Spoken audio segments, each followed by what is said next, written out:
Everybody, welcome back to the channel and welcome to this live stream where we're getting ready for the launch of Assetto Corsa EVO's new content drop. 2 cars, a track, and maybe some other stuff. Who knows? This is a live stream. You need to subscribe if you want to catch us when we do these things live. You've probably missed it if you're watching this as a video. Yes, start of this, we're going to be playing other stuff whilst we wait for EVO update to actually drop. So we don't know what time it'll be. Could drop at 10 o'clock at night. Hello Matt, hello Tom, how's it going guys? Hello Jesus. I was thinking I might do a cheeky MX5 race in iRacing whilst we wait, whilst we warm up, and we'll do a cheeky MX5 race.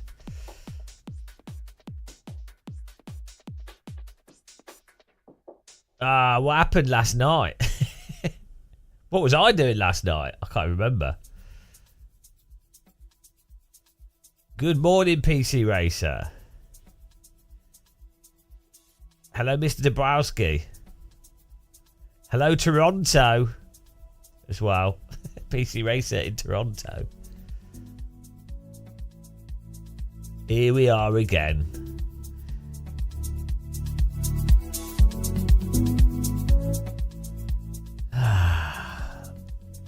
Oh no. Hello, Mizrum. I mean, come on. Mizrum Porzakvas. Mizrum Porzakvazek. Porzakvais. Cat quais. Porzakvais. Porzakvais.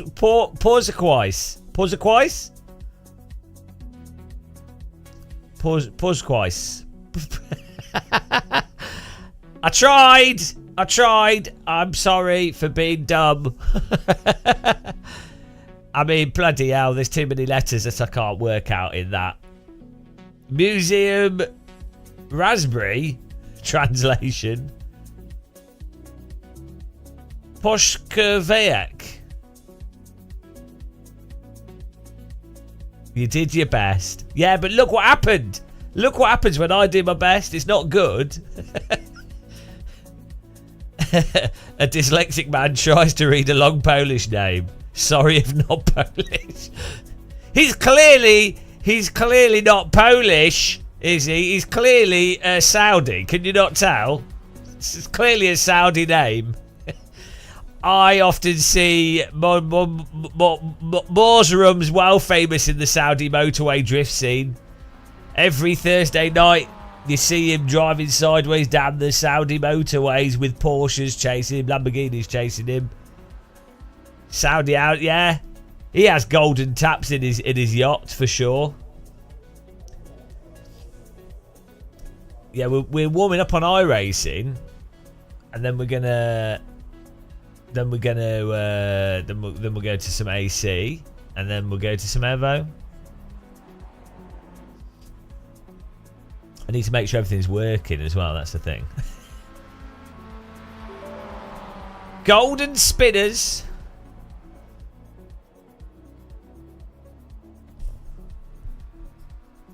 Here we go.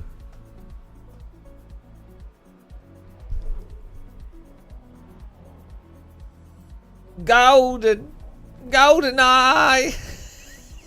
Golden eye. That's a good film, that. Golden eye. One of the best, if not the best.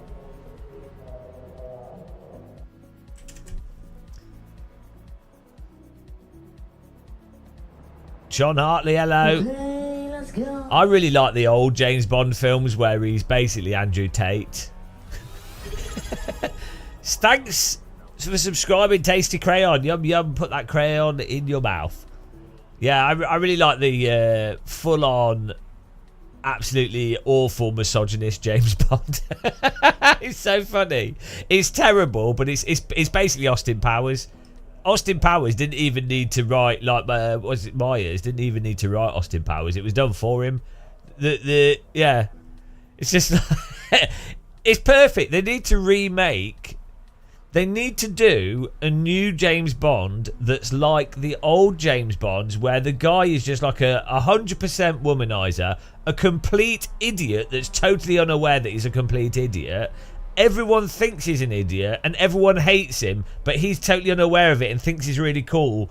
But I mean, it's not even like Austin Powers. Like, Austin Powers is actually quite likable in a weird way. But like, I think a proper James Bond, the guy, everyone should think of James Bond almost as much as they don't like the bad guy. Like, he should be a knob, but like, he's an idiot. Everyone should hate James Bond and laugh at him. It should be a joke. It should basically, James Bond should be a mocking of toxic masculinity, basically. And it'd be really good. It'd be hilarious. I don't know why they don't do it. I guess that's probably too clever for modern cinema.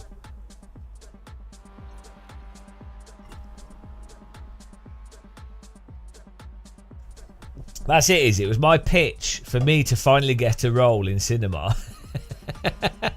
You saw right through my plan. My cunning plan. I have a cunning plan. A plan so cunning.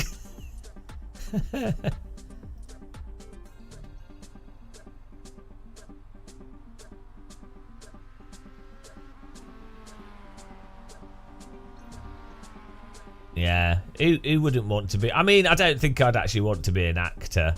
Maybe in a comedy film that I wrote. I don't think I'd want to be an actor in a Hollywood film. It's pretty boring. You don't really do much.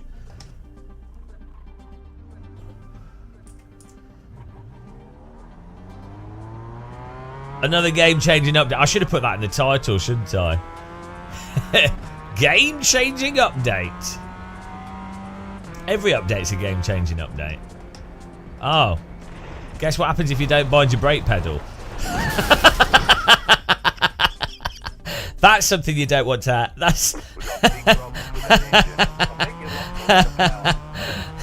That's something you don't want to experience in a real car. Getting up to 130 miles an hour. No, 140, so about 100 miles an hour. Great. At least we hit a tyre wall. Always check you've got a working brake. This is why aeroplanes, you have... That's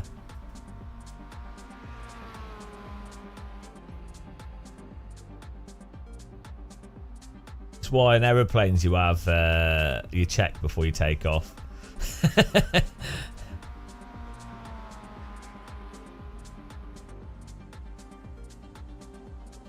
Maybe Polish people have an English sense of humour. I don't know, actually. I don't know what's the Polish sense of humour. I'd imagine it's quite dry. Hello, Abdul. I don't know when the update's dropping. We're being graphic processing optimizations. Well, we bead. We bead. For we bead. we need. Now they'll do that. They'll do that even later. I bead graphics. That's just funny. Don't know why words that said it's something with a B is funny. It's like Brian Badonde.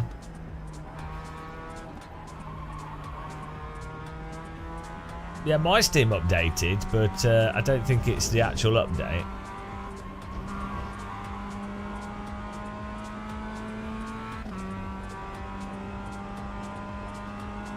Whereabouts in Poland are you, Dabrowski?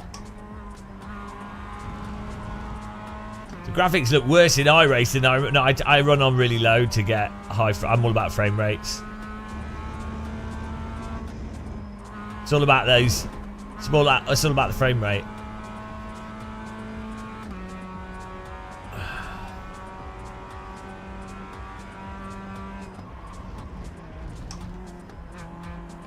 Since this combo exists in EVO as well, any thoughts? We did a video. Woo! We did a video on the MX-5. ACC compared to... No, what do we do? AC, iRacing and Evo. Watch it if you want to.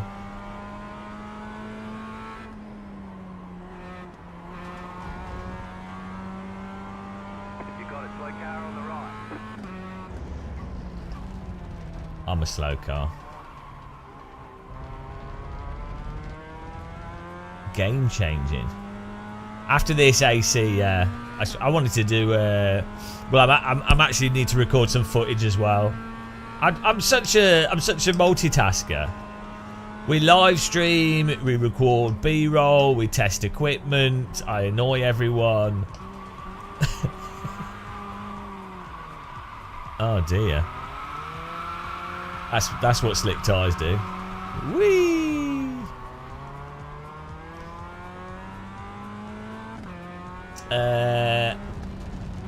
Well, the force feedback in Evo will change as they change the tyre physics.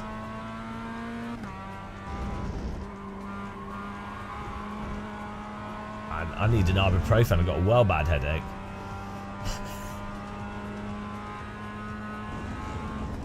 Headache, man. Well, I think we'll win this.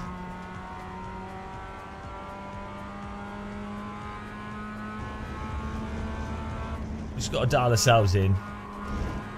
Get used to the settings.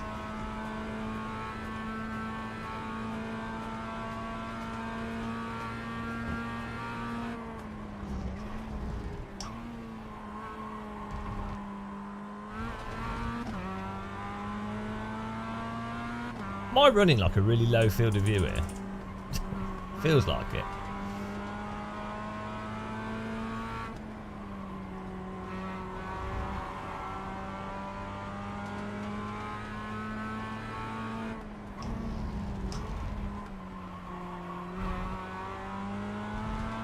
Go. Yeah, it's going to be interesting to see what the updates like, what the cars are like.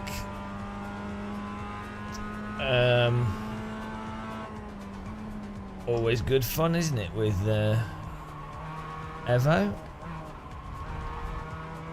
How excited are you guys in chat out of 10?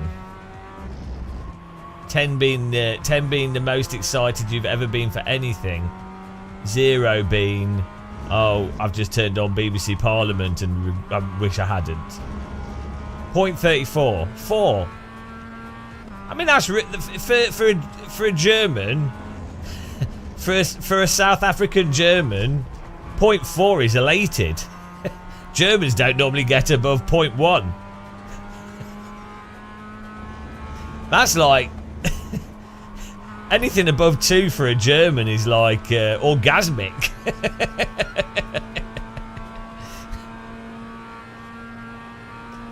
For a South African, anything above a 5 is shoot your wife through a toilet door excitement.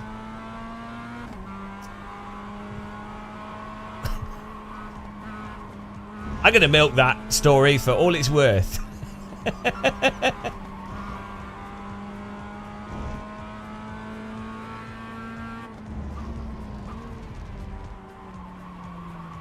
It's the African part of you that's optimistic. Would you escape from Pretoria, Matt? I think I would. Would you, though? It's a good film, that, actually. I was a bit confused why Harry Potter's in it, though. Why didn't he just use his spell?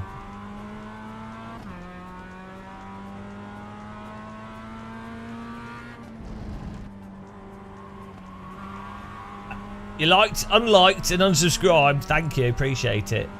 Here we go. The session's about to start. Get your session on. The French in me is already complaining about the update without it being live yet. Maybe that explains me. I lived in France for a while as a kid. Like a long exchange. That explains. That's why I complain so much. I just need to. If I just talk in my French accent, it'll all make sense. I'll just be like, La voiture. I'm Parisian. Le traffic jam. Oh no. Oh, le fromage. That's fluent French right there. Don't need to know any more than that. Just wave your arms and go. You need to move to the Eifel region of Germany.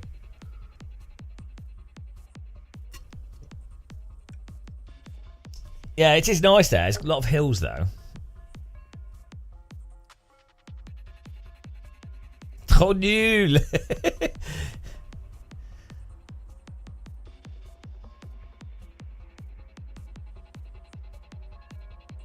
Is the update happening soon? We don't know. Hello, random. Random call sign. Yes. Use the dark side random call sign. Yes.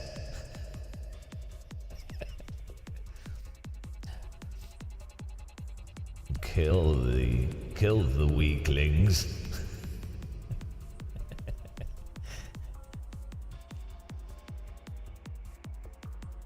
We will command the universe.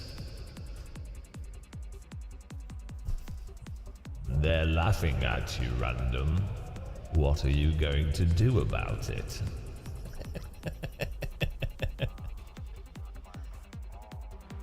You don't want to show any weakness now, do you?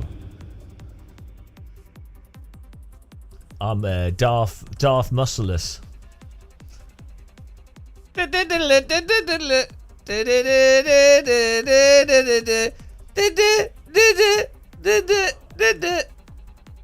Okay, let's go. Sounds like Roger Moore. Gordon Freeman. Yeah, iRacing bought Kunos. In a surprise turn of events, the Americans were like, yes, we want to be more like Italians. So we've voted in a dictator. Oh, no, sorry. Hang on, I'm getting confused there, guys. Sorry.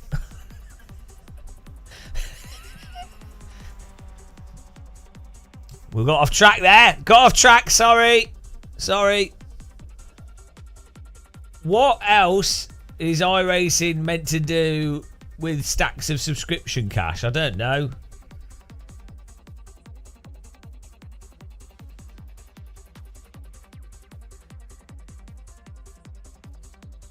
We're qualifying. Let's go. The GR86 looks like a Vauxhall Insignia. I think driving sim shouldn't have any car that's newer than anything from the 80s, 90s.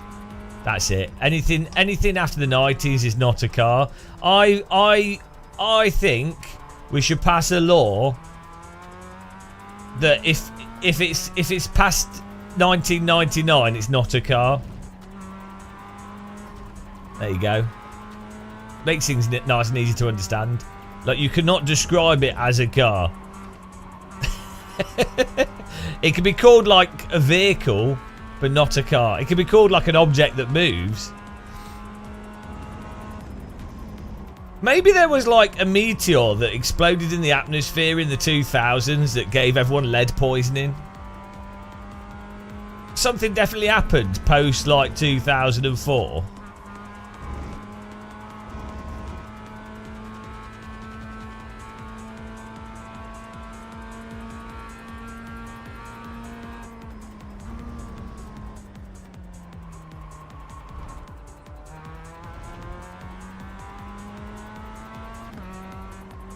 Yeah, that meteor thing though does, like, the percentage will keep going up until it won't.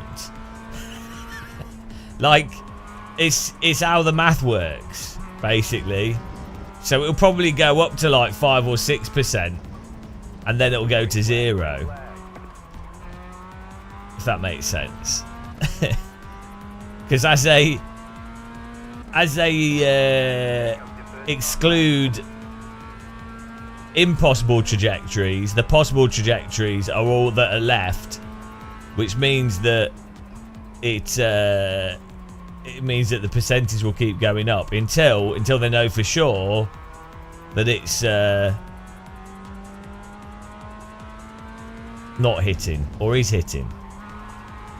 But like,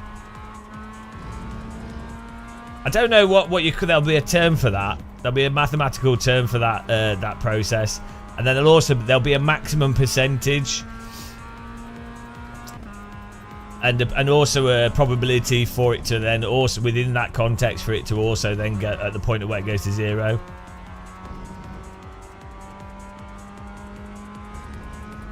Well, yeah, it's how the math works in that specific scenario of how they work out the probability of a meteorite hitting the Earth. Yes.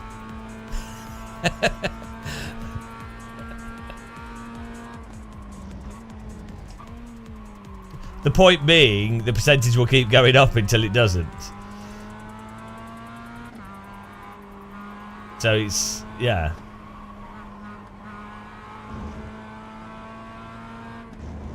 So the news will keep reporting on it. Everyone will go, oh my God, it's inevitable.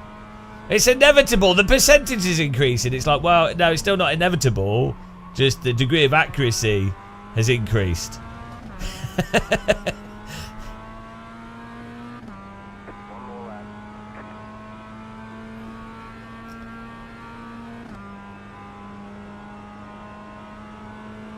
I really hope that the meteor hits Birmingham, though. I think that's, like, as long as there's warning for everyone to get out of Birmingham, just think of how, I mean, knowing the British, we'd rebuild it exactly the same because we're so stupid. But also, that meteor's obviously being sent by insects, and we need to start an intergalactic space war over it.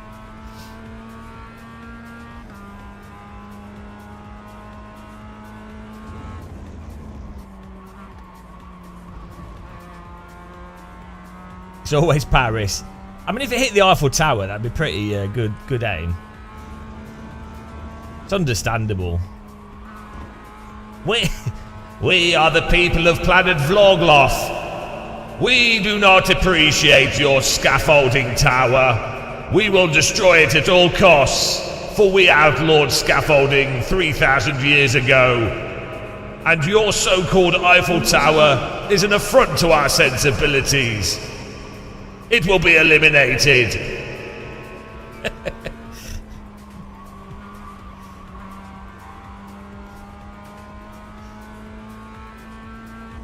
Understandable complaint.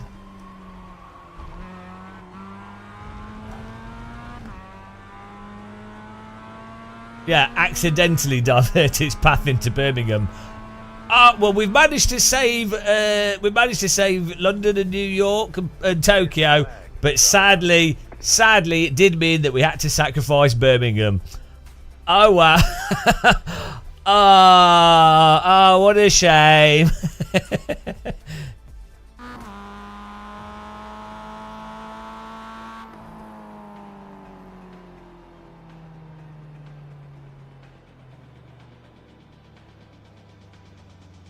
What if we built like a giant trampoline?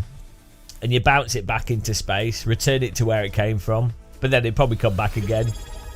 Crofton, thank you for subscribing. Welcome to the channel. Appreciate the sub. Here we go.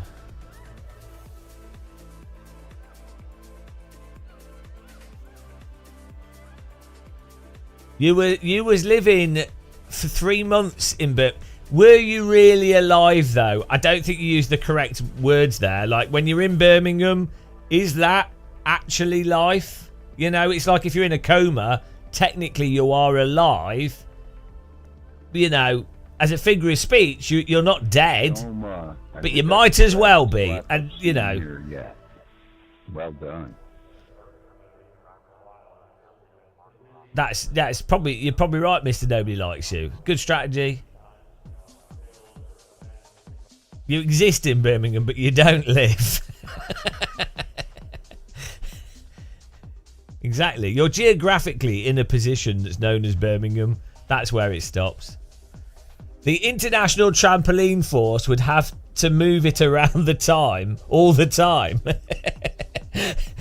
Quick! We need to move the trampoline! The latest data shows an 8% chance of it landing in the ocean. It's like huge trampoline being tugged around the earth.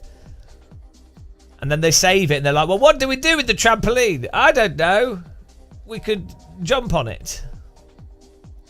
The International Trampoline Force. Humanity was able to unite around one cause. The International Trampoline Force was born.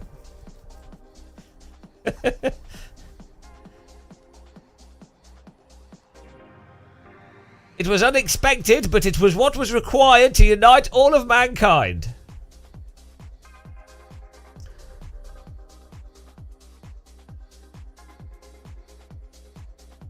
And then in 4,000 years' time, the humans that exist will be like, we found this ginormous trampoline. There must have been some kind of religion. Maybe they just really like to jump up and down, or maybe they were stupid and thought it was a way to get to space. We will never know. Let's have a podcast and talk about 300 unlikely hypotheses. That will get us to the solution. This stream reminds me of an old office paperclip. The old, oh yeah. Yeah. It's a pretty sexy paperclip, that. Let's go. Oh, worst start ever.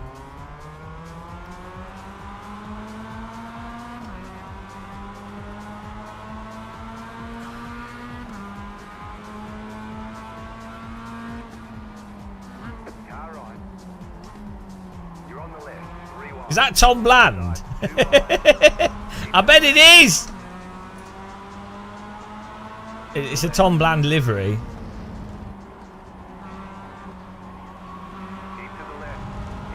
Secret Bland.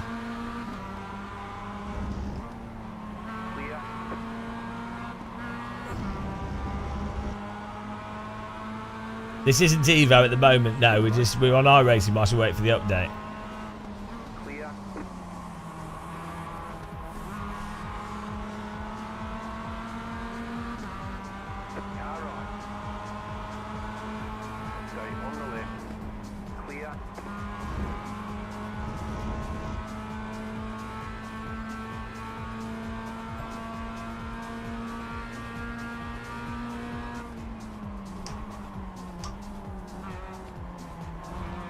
I do like a bit of MX5. It's fun to drive on tracks like this.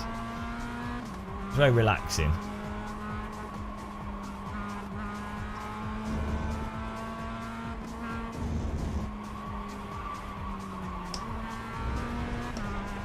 It's a game of muscle line there.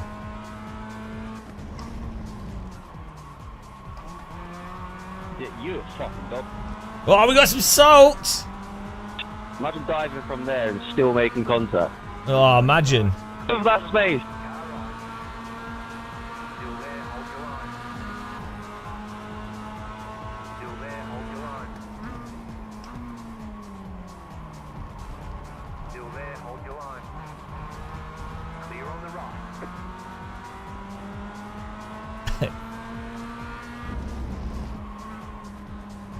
Boing.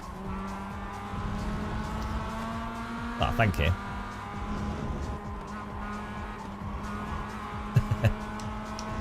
Oh, thanks. Oh, I have a talk button. Oh, well. I was going to thank him for bumping me instead of overtaking us. I was slow from the sausage and... Oh, thanks for the push there. Appreciate it. I was slow on the sausage.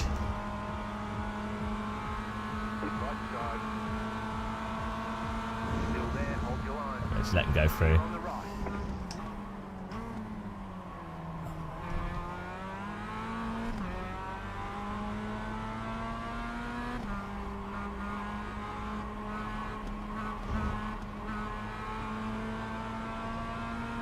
There's a big sausage.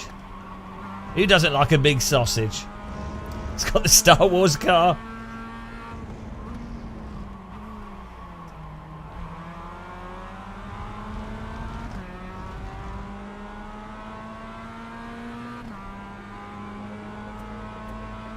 And if you're watching on YouTube, click the like button. If you want to. Don't have to.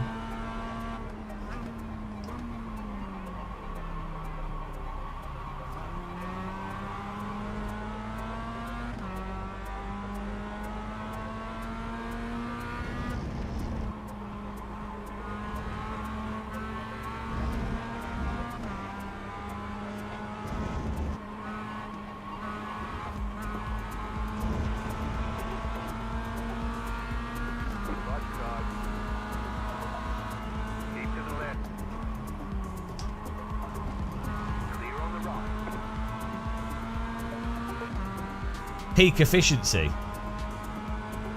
Or cars in front look like they're gonna wreck.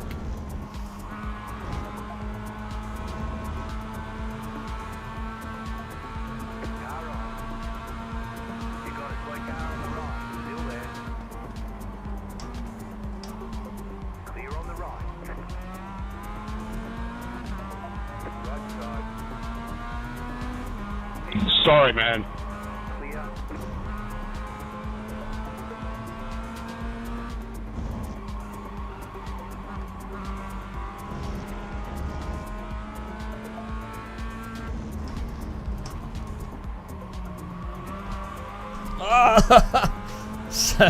So narrow the limit. Cars in front are getting away.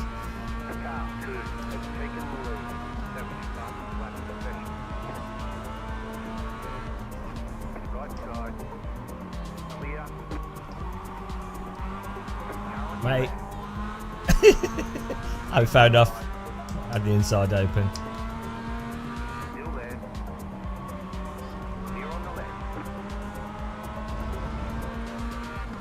Daniel could give me a push.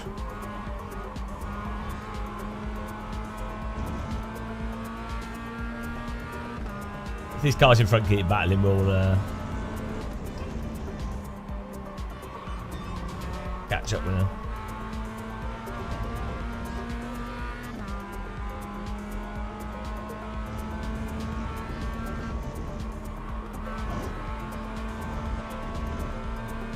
Let's go.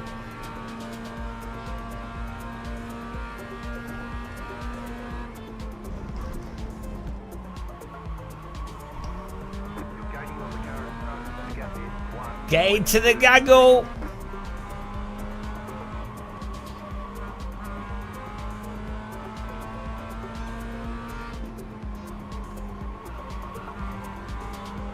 Yeah, we're on iRacing at the moment. We're waiting for the update.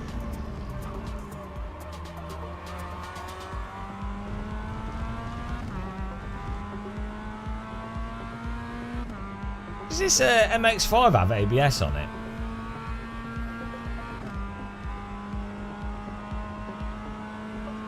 Hello.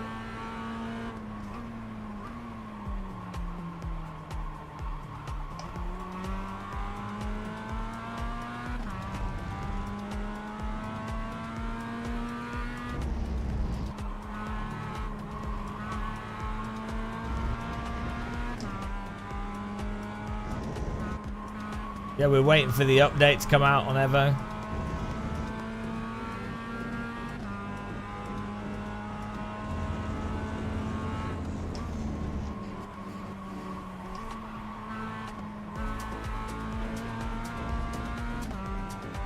Yeah, he doesn't want to.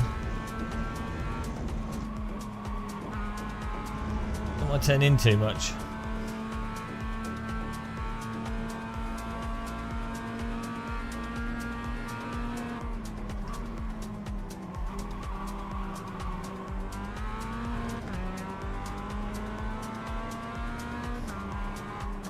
Yeah, ABS and TC systems can vary wildly from car to car in real life.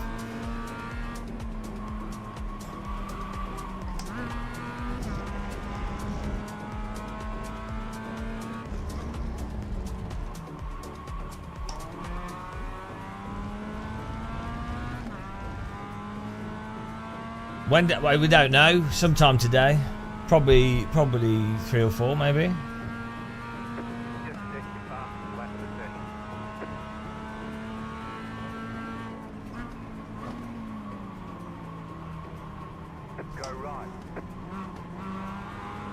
Oh, we lost the rear.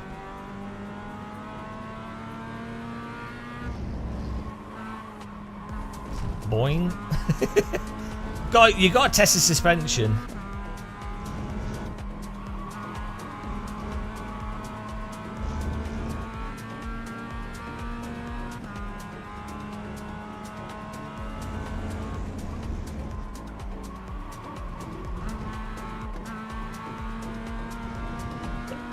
It is. It's a rug pull.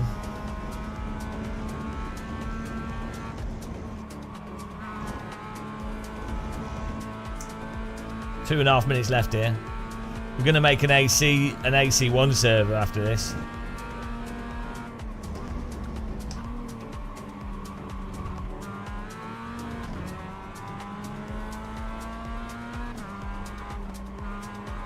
Oh, is the update out now? If it is, we'll just do that.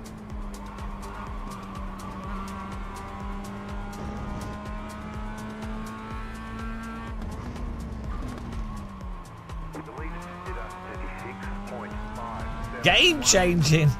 Can someone check if the AC update's out?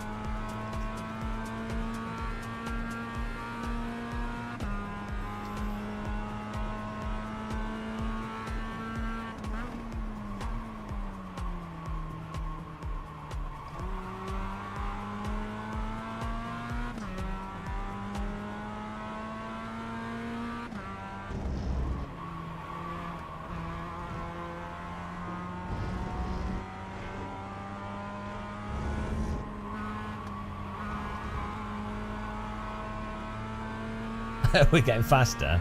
It was so slow.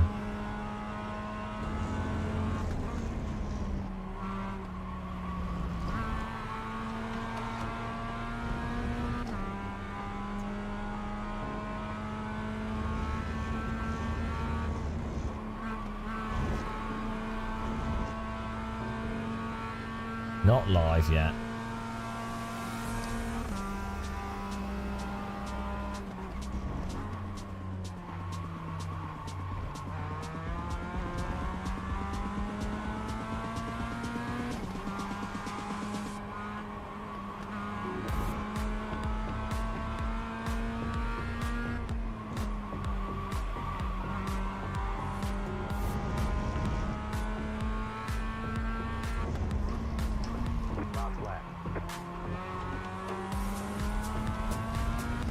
You know you're off the pace when you're 5/10 off from your PB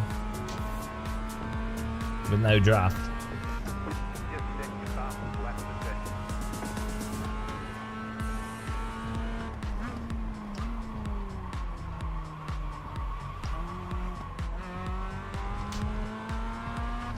These guys are going to wreck and we'll get 2 places. Beautiful.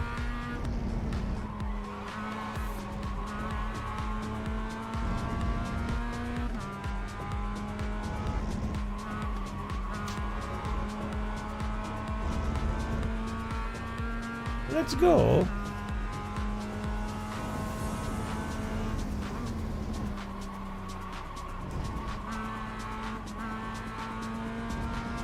They're going to wreck on the corkscrew. Or here. Wreck on the corkscrew, that'd be good.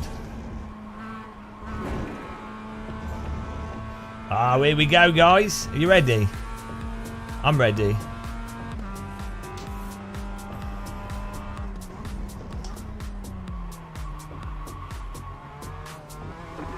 Oh, good catch! How did he catch that? Oh, his car's wrecked. Okay. That was nice of him to give me the freebie.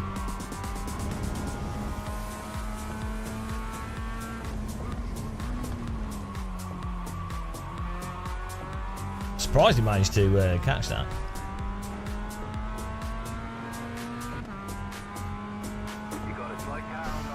Ah, glorious 7th.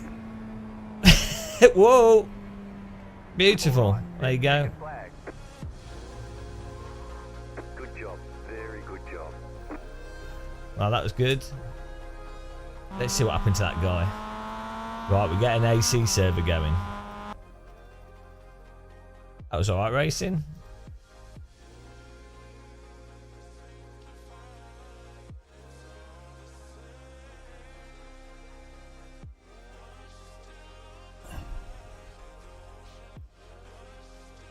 Beautiful livery. It's only the best livery. Right. Who's guilty here, guys? Court of Muscle in session. Car. Let's see. I mean, I'd say the car on the outside is, I mean, it's iRacing netcode, but if you're this car, the thing is, it's an awkward one because you can feel like you're really far ahead as this car due to the way these corners are, because you can get on the throttle sooner as well because you're not getting the understeer this car is. But you can't just cut across this. He did technically leave enough space, I think, but where's this car going to go, you know? It's not... I mean, you could argue this car... You could argue this car should have backed out of it because he's lost the corner. To be fair, he's never going to get this, so he needs to probably back out of it. But at the same time, this car is cutting across when he knows he's still there because they're side by side through the whole corner, so you can't like. This car's probably lost the corner, but they're still side by side, and this car you can't, as a car, you can't drive into another car. And this guy here is currently making the corner, and this car's the one that's driven into him, so I would say it's this car's fault. It would be classed as a racing incident, but I'd put the blame on this guy, because he's the one that's driven into this car.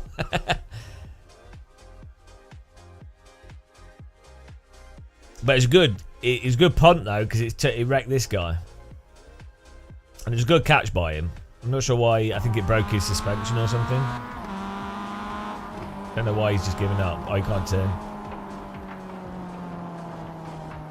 It's really common in iRacing. This, like, part of it's the net code, part of it's the car contacts.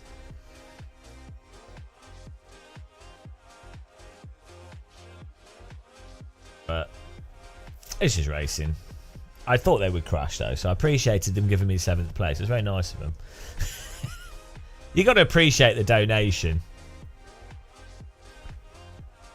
Gulag that man. Gulag him.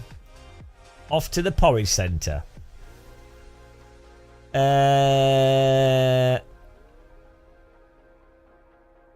Right. AC server. Let's get it up.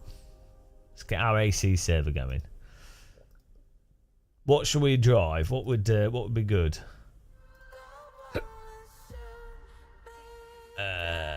We should do a slow car. We should do an AC MX-5.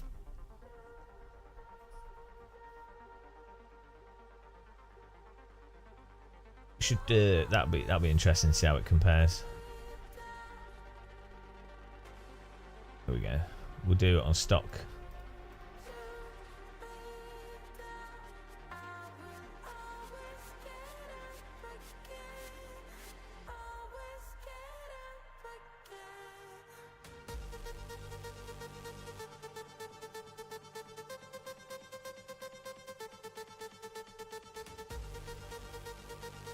There we go.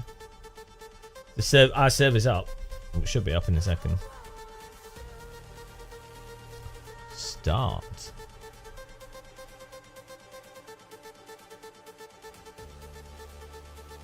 Exactly. Seventh is the holiest of positions. It is 7th is basically a win by default. I don't know. This is Epidemic Sound. I don't know. Stand Me Down by Nightcap. If my mate cancels, I'll join, but she'll probably not even let me know she's cancelling, so expect me to drink tea and nap with you, all driving as background music. Right. get this server, join on the server here.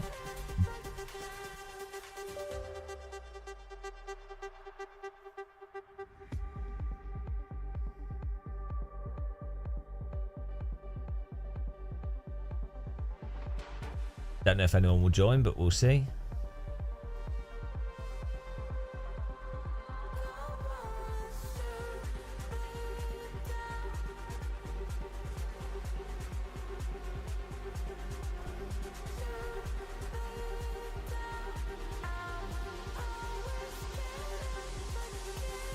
Okay.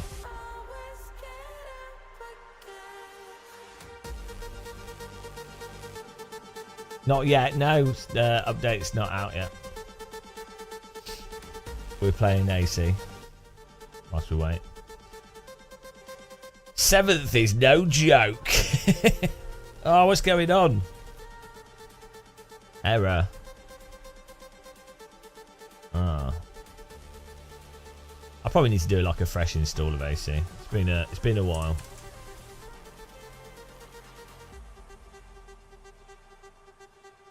Try again. Is anyone else getting trouble getting into the server?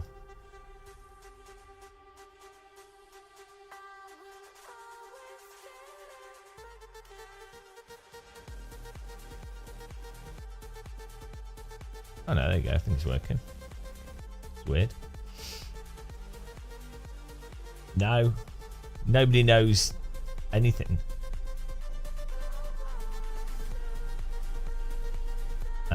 No, they shouldn't be. The stream's smooth. Turn the quality setting down or watch on Twitch. Right. What? Why is this scrolling? What was that about? Okay. I'm going to try this default race setup.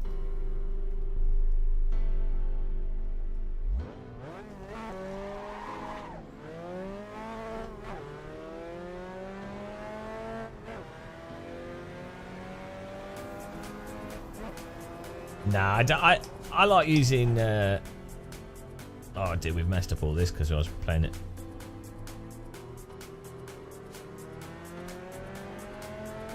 I like using flappies. The update's not there yet.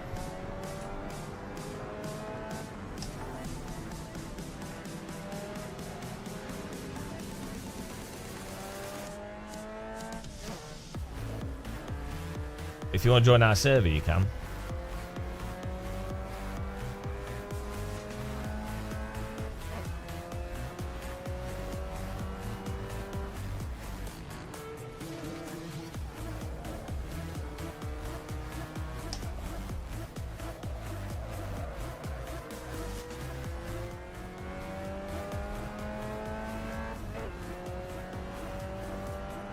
Maybe we should do like a Nordschleife race as well. That'd be good.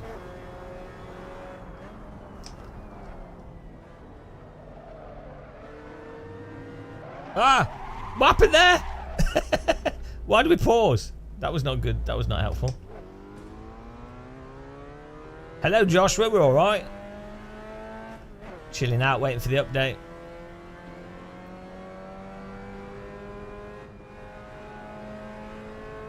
A bath on Nordschleife. Curbed and paused.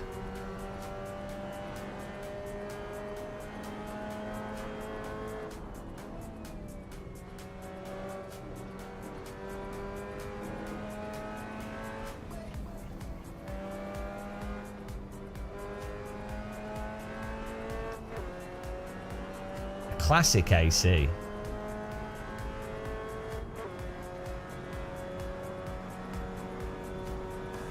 Curbed and cancelled. What's everyone up to?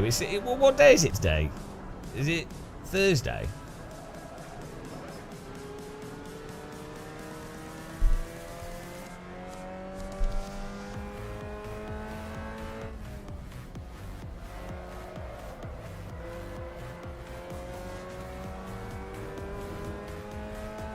I've been... Hello Luke, hello guys. I've been on it today. We've already done this morning. I got up at like 6 a.m. and fired off like 5 emails, arranged some stuff. Feel like a productive day. Got some stuff sorted out on my computer. Got some settings sorted out. It's actually quite funny, right, how you get people going, oh, it was so much harder in the olden days, how much work people did. It's like the amount of stuff you have to do now these days, it's hilarious. Compared to what you do in the past, running a business, like the amount of stuff that you do as an individual is ridiculous. Even as an incompetent person like myself, even as someone that's useless, it's actually insane.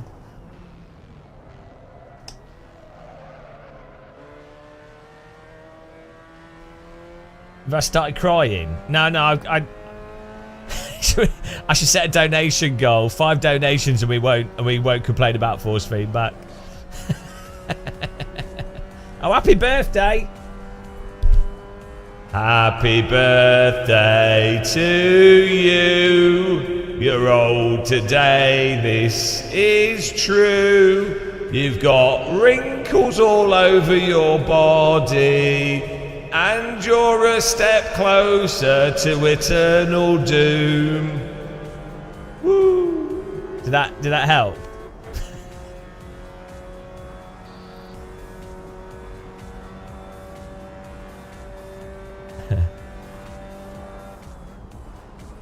Guys, if you want to join,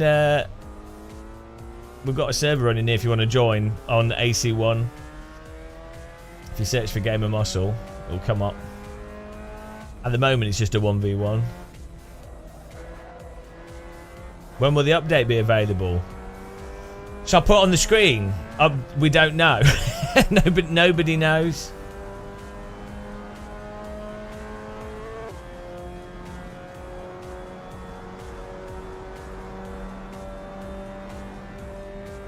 Nobody knows.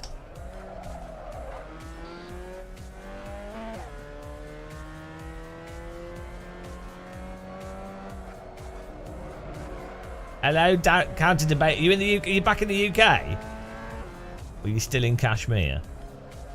Knitting your jumper. Did you buy any shirts or clothes?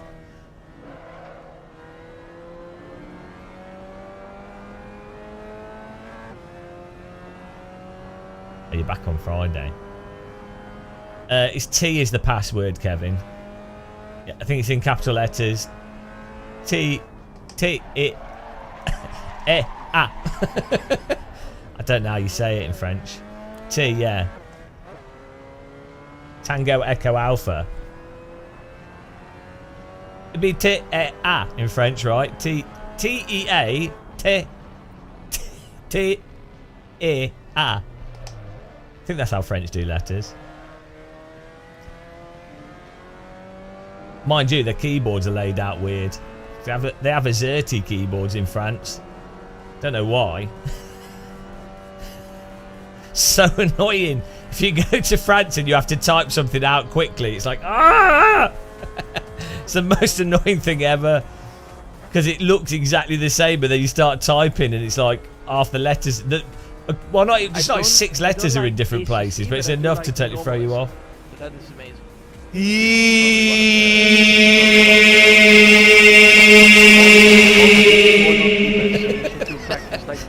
Thanks for the yee. Even F1, GT mod, it's really good.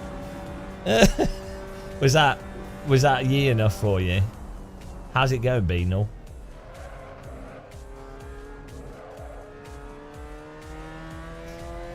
That's a mega yee. Sega mega yee. Yee. That was great. It was a highly arousing yee. That you should do that yee. You should go into the office and open the door and just go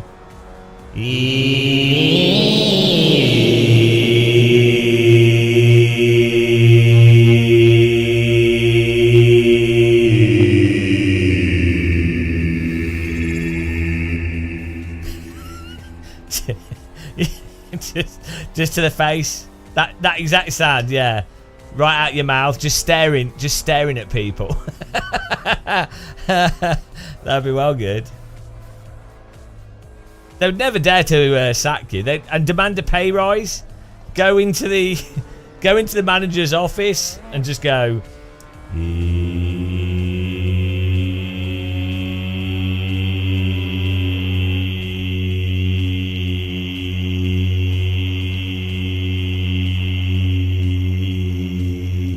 So can I have a pay rise, please? They won't turn it down. That's my negotiation tactic. I've used it in many a business deal.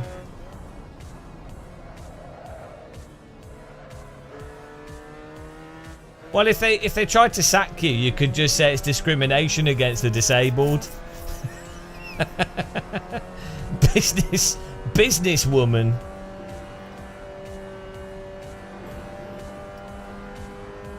Five head. I'm a 10 head. Morning, nasty butler.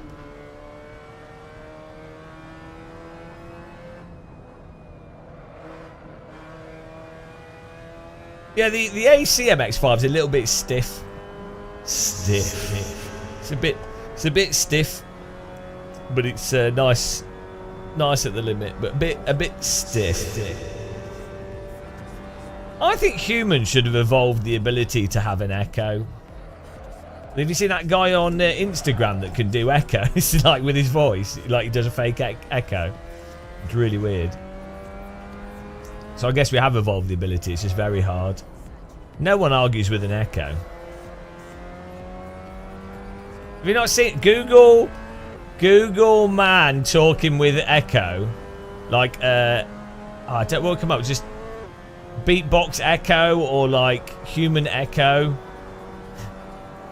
You know, this guy has learnt how to make a fake echo by talking in a specific way.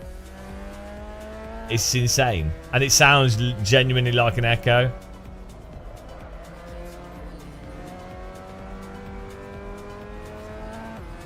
That's amazing. Forget the invention of penicillin or landing on the moon. Boring. Human echo voice. We've succeeded. Aliens come and visit the planet. What have you managed to do as a species?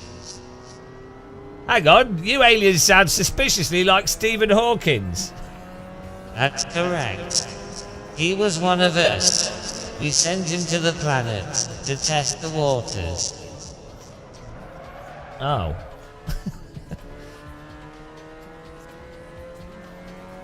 He's the life of the party. What, Stephen Hawkins?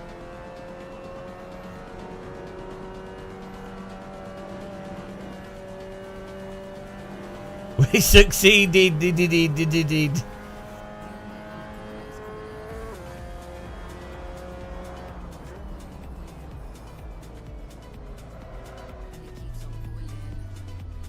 Do you have to put more brake input into AC to make the cars turn than in iRacing? The cars turn with less brake input. But it's like they've got more open diff. I don't think we have a. There is no brake bias on this car, is there? Don't think so. No. Oh. No, just brake power.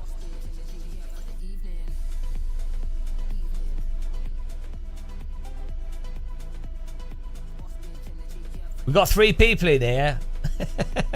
What a thriller. All my wheels having a wobble.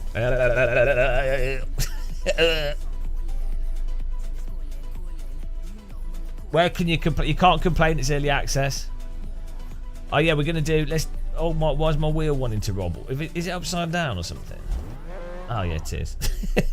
That would explain that.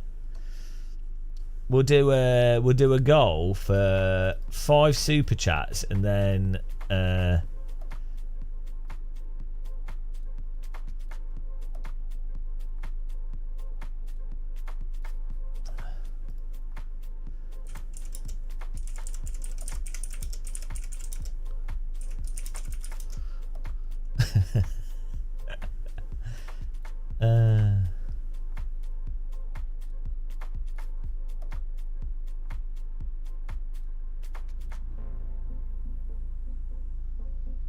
you go.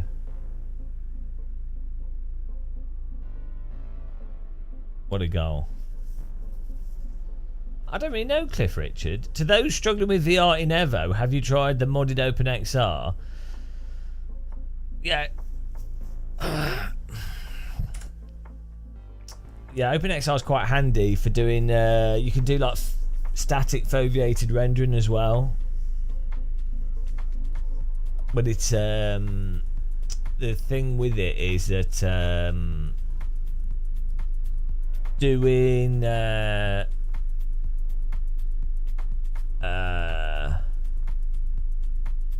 it should run without having to crop the view, basically, because you can't actually crop the vertical that much. If you wear it, the cropping the vertical and even the horizontal is really good if you don't wear the headset close to your face, because there's quite a lot of stuff you don't look at. But if you wear a headset really close to your eyes, you notice it quite soon. Yeah. So it's good. It's a good solution in the sense that it can make it workable, but it's really not. It's not like a golden bullet thing that you see online. Some people are like, "Oh, it's fine now." It's like the ACC VR. You have people going, "Oh, you know, just do these settings," and it's totally playable in VR. And it's like, well, you know. And unfortunately, what happens is, with some developers, not necessarily Kunos, but with some developers with other titles, when community find fixes and the developers are like, oh well, it works, and then they don't bother putting any resources into it. But to be honest, with EVO, I think it'll just be a case of it's obviously not as optimized as you'd hope, and they'll probably do more optimization. I'm not that optimistic with EVO's game engine though. I think it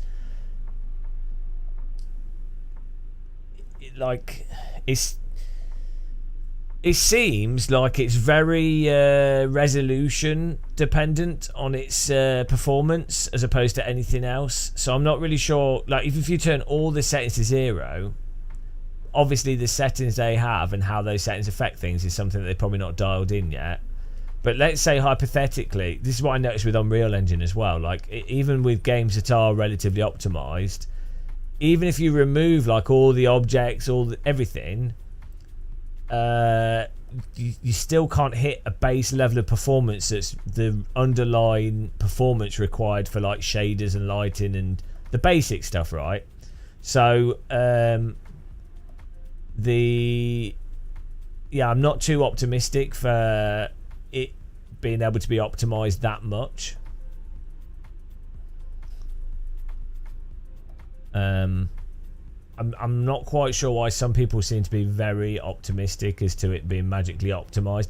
Like also, the password is T in capital letters if you want to join. Also, there's different development philosophies. Like me personally, if I was doing a game project, this is probably because I have a very old-fashioned way of viewing games, because of when I did stuff with games was years ago and everything was shitter than it is now in some ways. But like with any project, with like anything, music, whatever, anything creative, I would try and minimalize. I would try and optimize all through doing what you do, at the expense of it taking longer to achieve the goal. Generally speaking, unless you're like, it depends on the budget and what you got to do. There's reasons to not do that.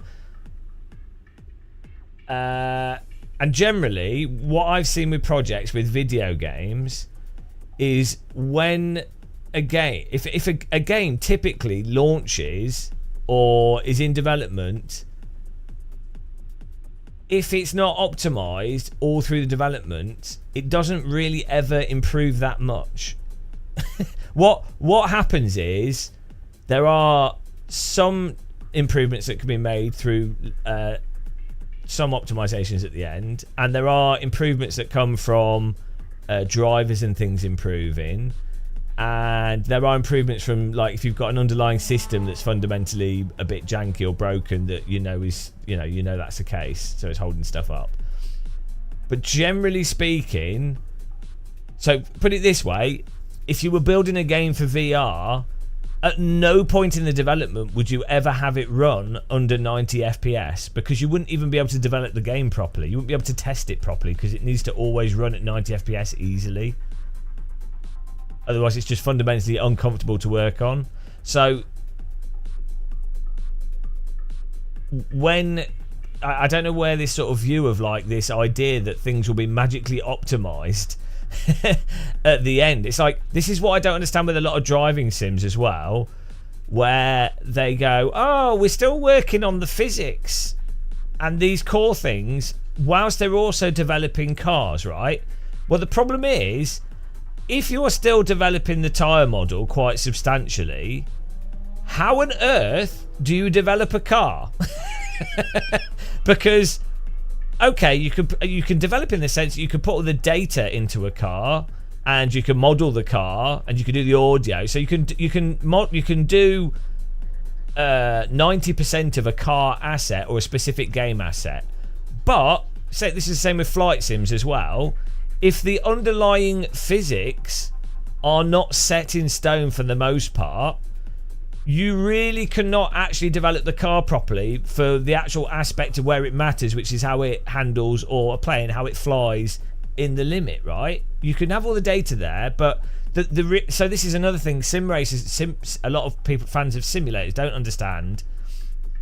There is obviously data, there's obviously the physics engine being really good and stuff, but even if you've got the best data and a great physics engine, there's still components where there's design and subjective choices being made that results in how the car drives at the end of the day.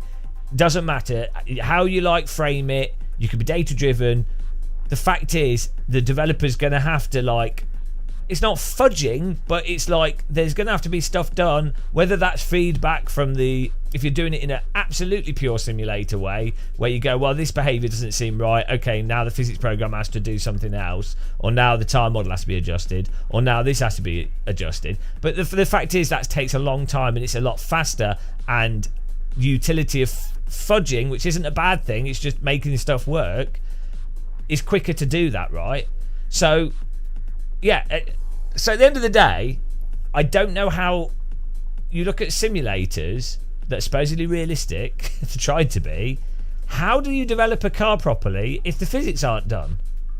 And someone would say, well, the physics are always constantly evolving. That's fine, but there's obviously a range of where physics are mostly locked in versus, are we still in a massive R&D experimental phase of the physics? So, I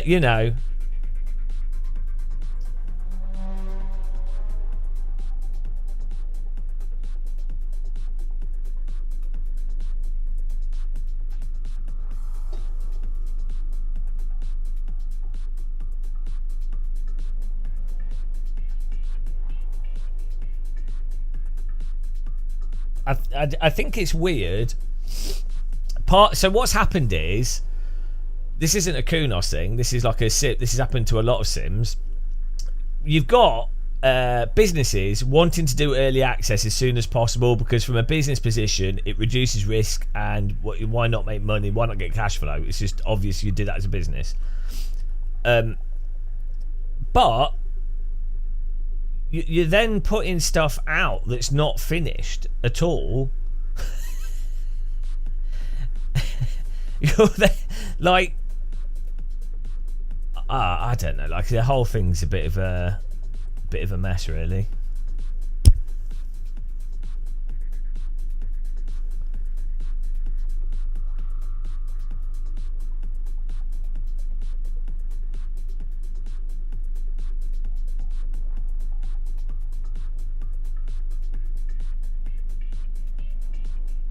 And the thing is, at the end of the day, for your consumer, they don't even care that it's that realistic.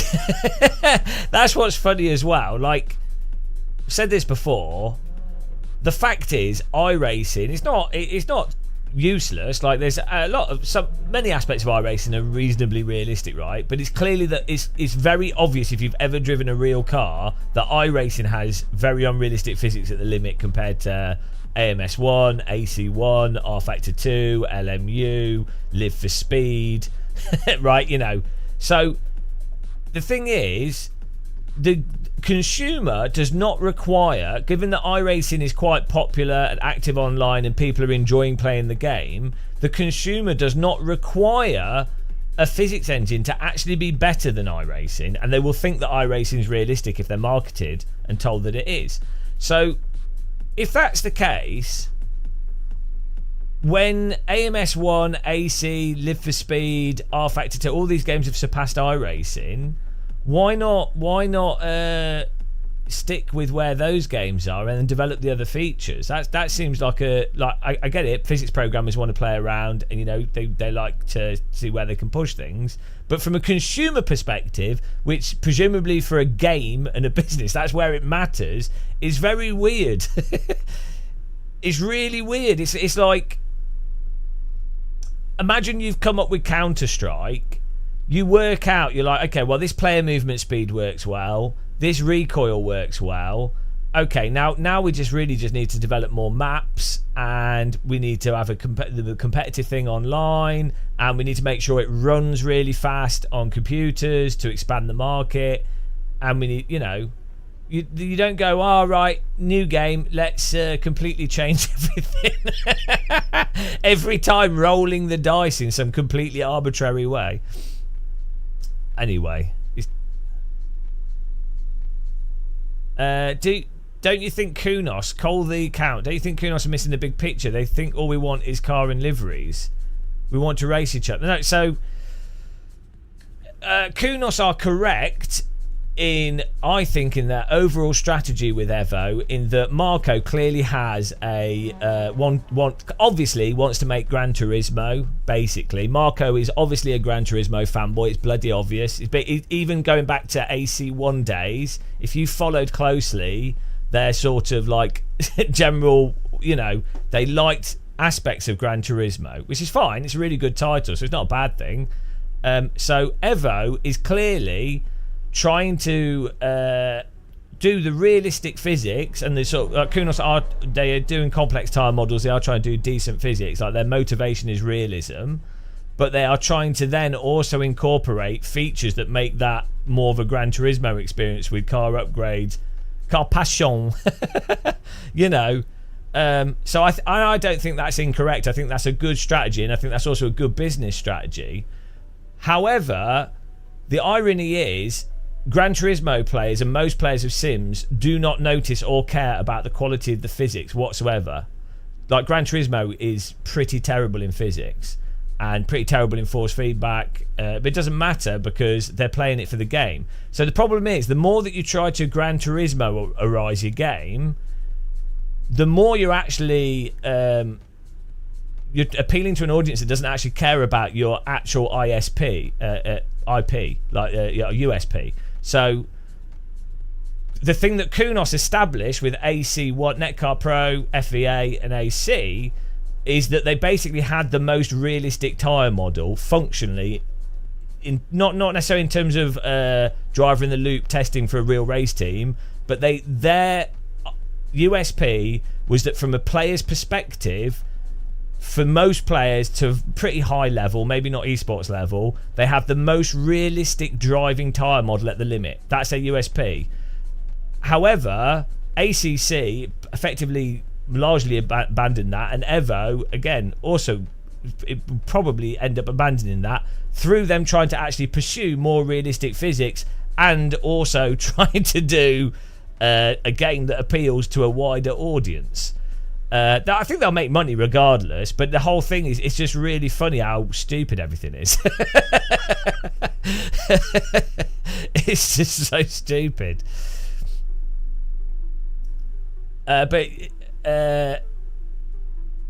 Yeah. So what was the question? Do I think Kunos are missing the big picture? I don't know if there's an absolute defined big picture. I think they're just trying to do the best they can with the resources they have, with the position and the view that they have. And so that's obviously always a bit noisy and hard to define for anybody. But yeah, I agree with what you're saying in this from an AC fan's perspective, and from a PC sim racer perspective. There is a lot of sim racers that really like how AC1 drives and its force feedback, and all they bloody want is a game that you go, oh, here's a game on Steam, it has a bunch of different cars in it, and we can do ranked online races, and ideally it also has a barely functional single player to play through. There's quite a big PC audience for that. And it's, you know, all developers, is not a Kunos thing. They also do this thing where instead of improving the project that they've been doing, instead of improving it in a logical way, they like improve, and then there's like change of ownership or things move around a bit, and then they go, oh, we're just going to do something completely arbitrary now, and then they create a whole new kettle of fish,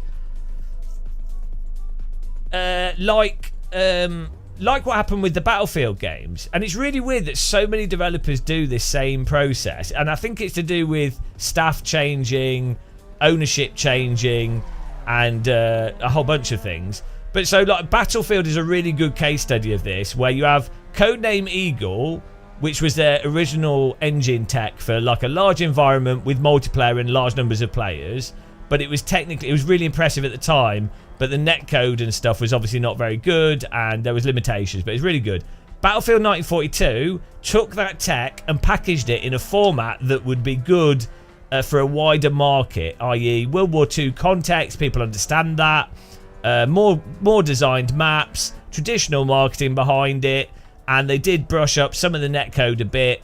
But, you know, it was basically the same underlying tech, but repackaged in a way that's more understandable to an average consumer. Whereas Codename Eagle was, like, completely arbitrary. Then, they're like, okay, that really worked well, but what can we improve? So they kept the core game with, like, the essence of it, but improved the underlying technology more. But the core game basically stayed the same with Battlefield 2.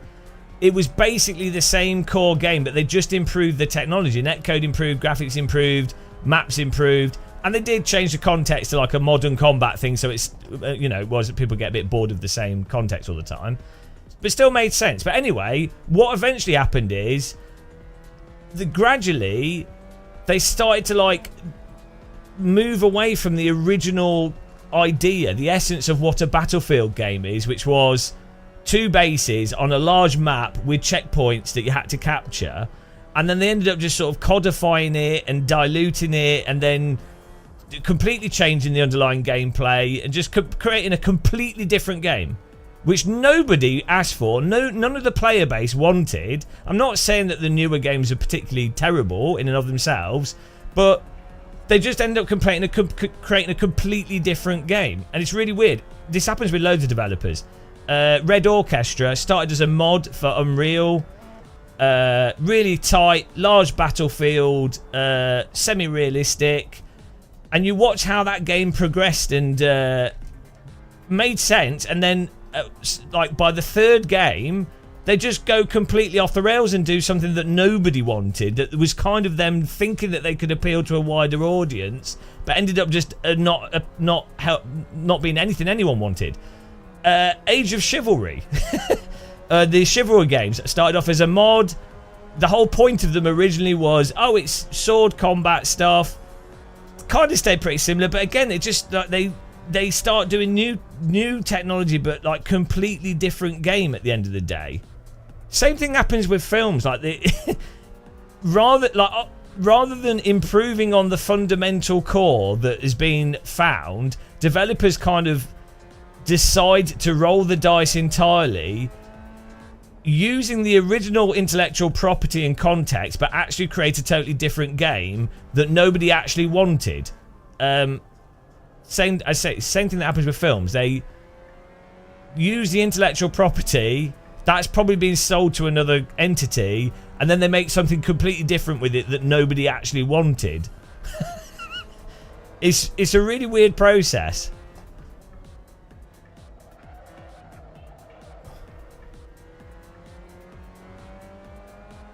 Yeah, Chivalry games they weren't perfect. That's a problem. They had some map design problems and stuff. But yeah, it's just a general example. Anyway, it's quite interesting to see the same thing happen again and again with developers.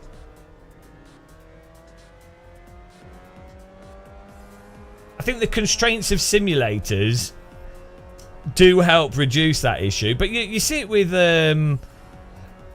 like the IL-2 games, like the IL-2 Stromovic combat fighting games. It's like randomly they completely abandoned the entire philosophy of the original game by like the second and third title.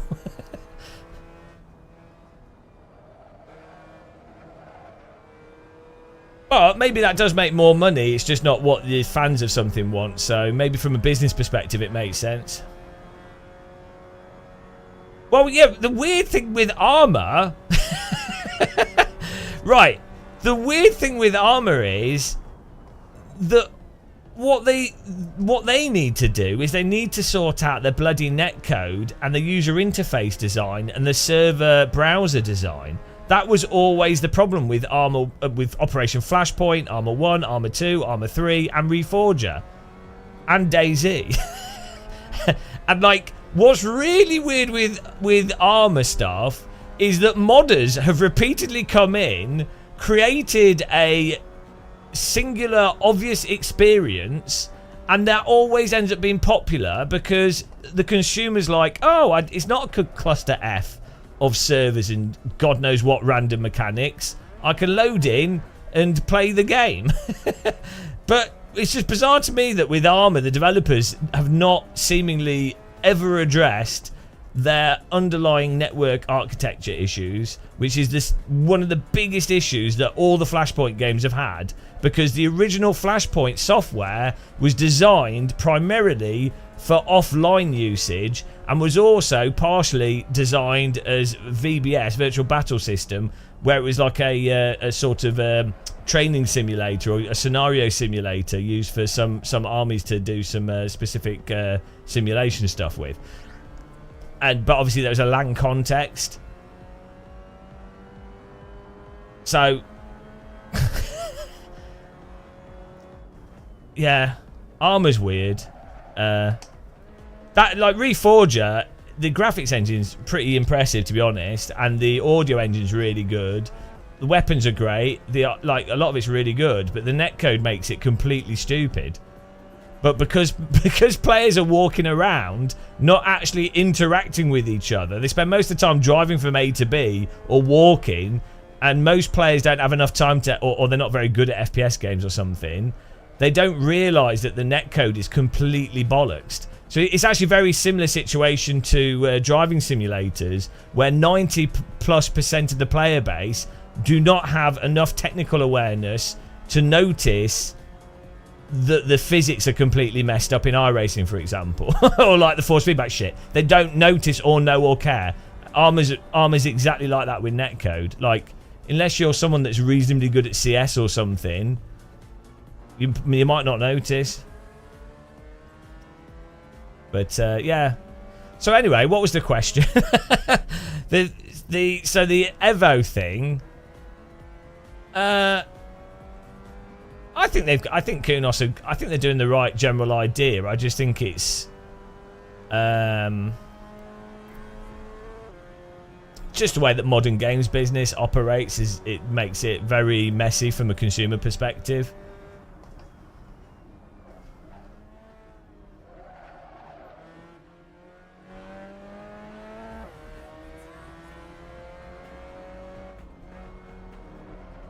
Yeah, I think there's so. From my perspective, it seems to me like with racing sims, there's quite a reasonably large consumer demand for good single-player stuff, like actual good single-player with AI that's quite good. But the difficulty with that is no developer, apart, well, maybe Sony with their new AI, maybe iRacing AI. Other than that, no developer has really managed to do good enough AI that's actually compelling for proper single-player racing. And if you don't have the good enough AI for it to sort of just naturally work, which is very hard to do, it requires you to then fully design the single player, and so it's not really about AI. You just design a single player with a lot of scripted stuff. But the problem with that is it doesn't have much replayability, and it takes a lot of work to get about 30 hours worth of gameplay out of it, and requires a lot of design work and a lot, you know, so there's a big cost to that.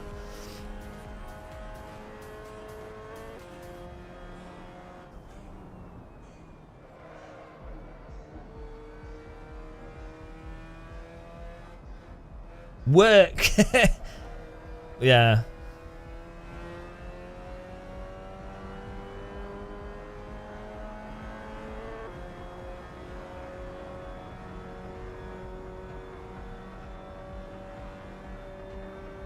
I think there are some design things that sim developers can do, though, that do negate AI issues, and ways that you can approach it.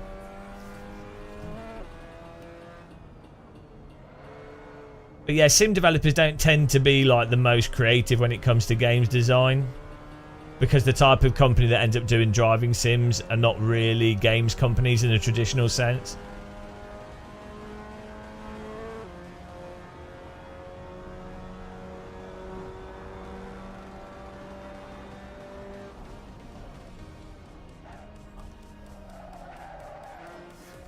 To be honest, even outside of a single player, like a actual race career mode, I actually think hot lapping and objective stuff is actually quite compelling in a simulator. And if you present it nicely, a lot of sim fans are actually really receptive to that.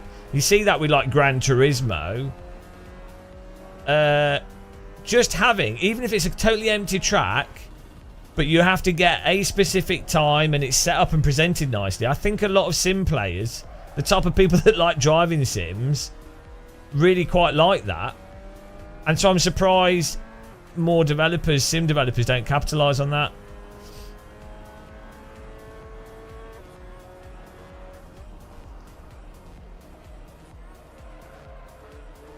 You're in your 60s, you're quite solitary, I don't want the hassle, so you only play single player. Yeah, I think there is, I think there's potentially quite a reasonable market of people that do just want to play single player.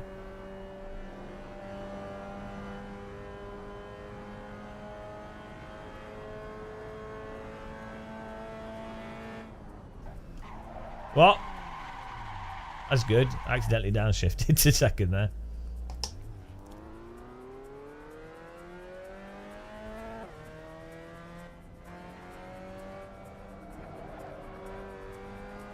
Hello, Jester. What games am I playing this time? We're playing Assetto Corsa right now. So the games I play, I tend to play a lot of Counter-Strike 2 actually, and Rocket League. I don't play that many general games because I do so much streaming and YouTube. I've normally just watched Netflix or something, or documentaries.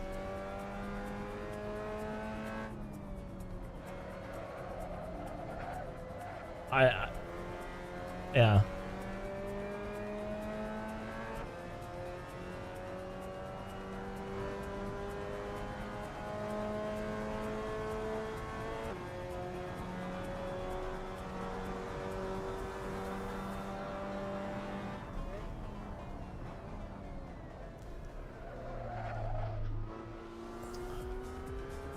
Morning. By the way, guys, click the like button if you've got nothing better to do.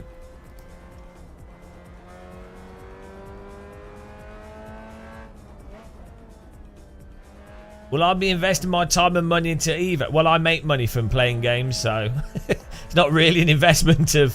I mean, it's a time investment, but I get paid for doing YouTube, so...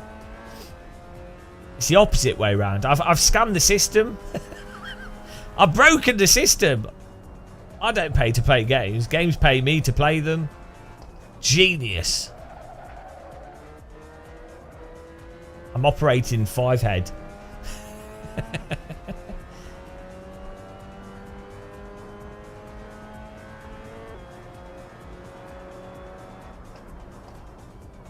No, don't know when the update is. T's originally from Portugal. Fodes.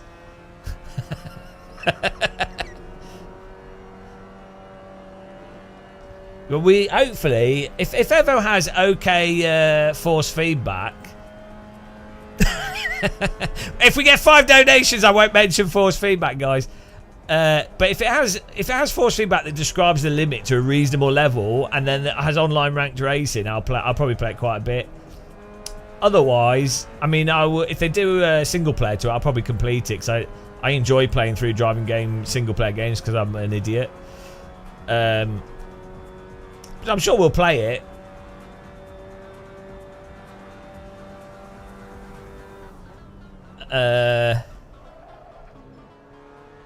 At the moment, I've been enjoying. To be honest, was it yesterday? We live streamed LMU.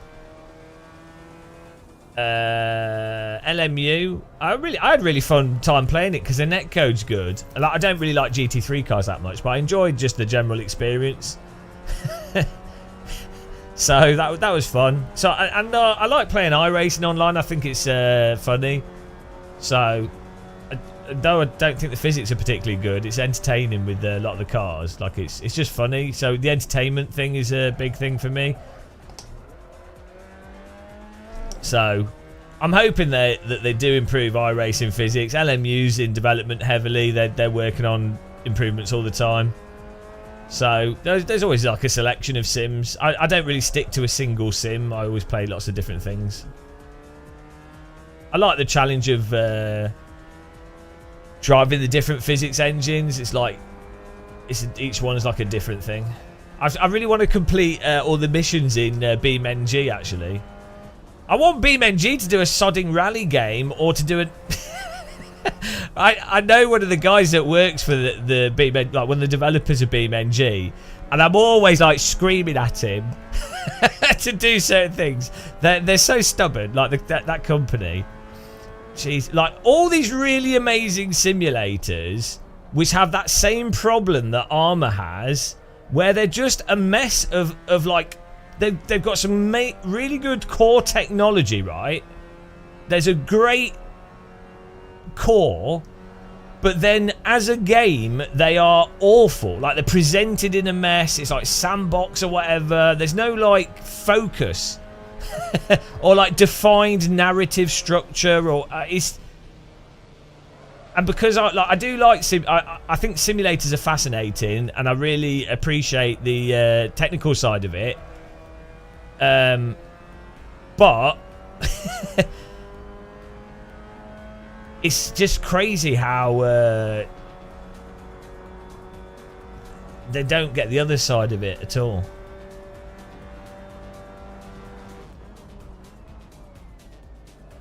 Oh well. I was hoping Flight Sim would nail it, but even they've put their Flight Sim 24 was meant to have an update yesterday. It's still not been updated, and that's got some pretty big problems.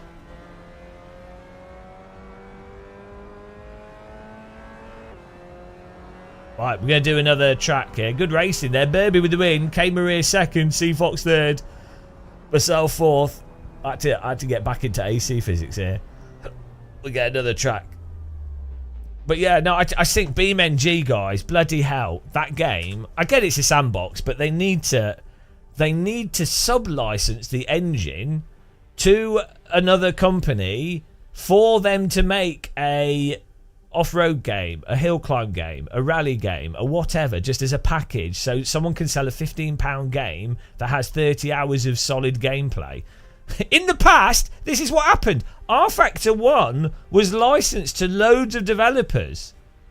And as a result, you got like Race, GTR Evolution, GTR 2. Like, you have, in the past, like Quake was licensed to like 100, 200, 300 developers. And of those 200 developers, there was like 20, 30 really good games came of it. Unreal Engine, okay, that's being used a lot. But like the classic Unreal Engine, the FPS component, the basic part of it, was licensed to a whole load of different people.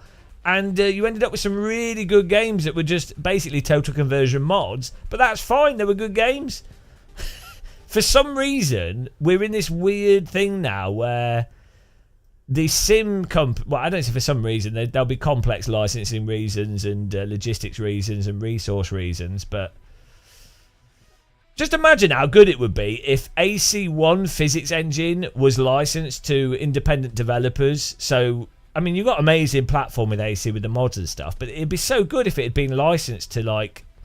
So rather than Automobilista 2 being AMS2, if Automobilista 2 was AC physics or something, you know. Oh well.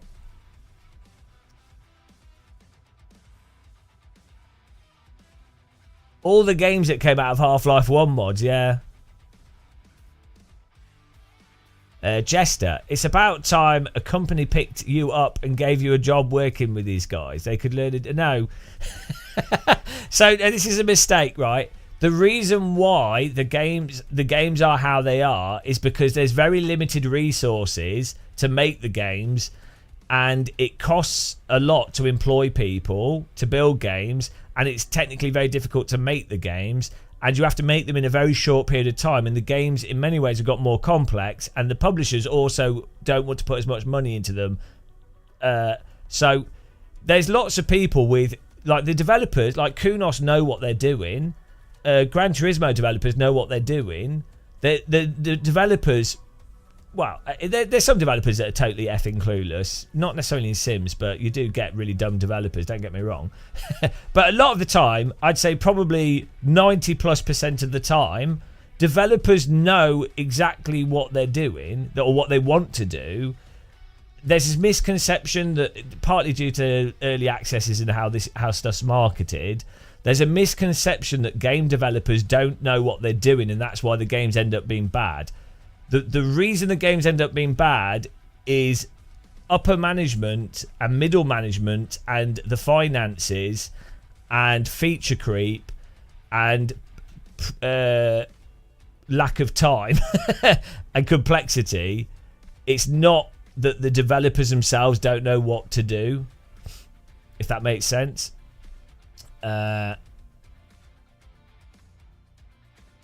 see this meme come up quite a lot of people going, oh, developers don't know what they're doing. It's like, well, no. A recap of all the things I hate. I don't really hate that many things, to be honest. Birmingham. Not the people, the place. Right, I'm getting another service here. Another server going up. Just change the track. Yeah, the sim racing is a thing's also quite niche as well. So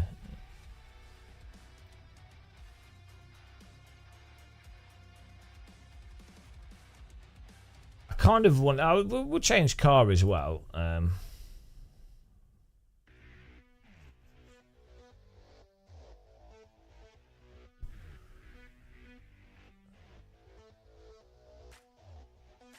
Oh, I mean, the VR space.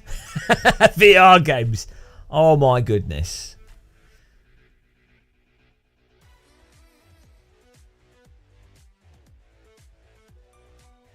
The VR space is it's such a mess.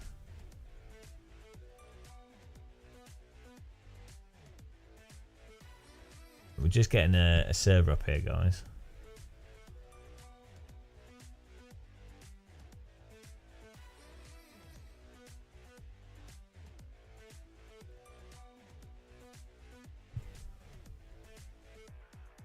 My keyboard, mouse, VR ID. Oh, what, in that video? Yeah.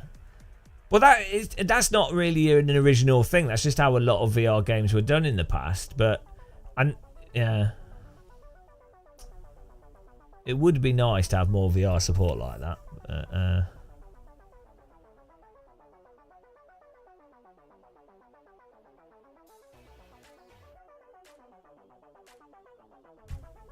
No VR, no buy. F1 predictions. I don't know.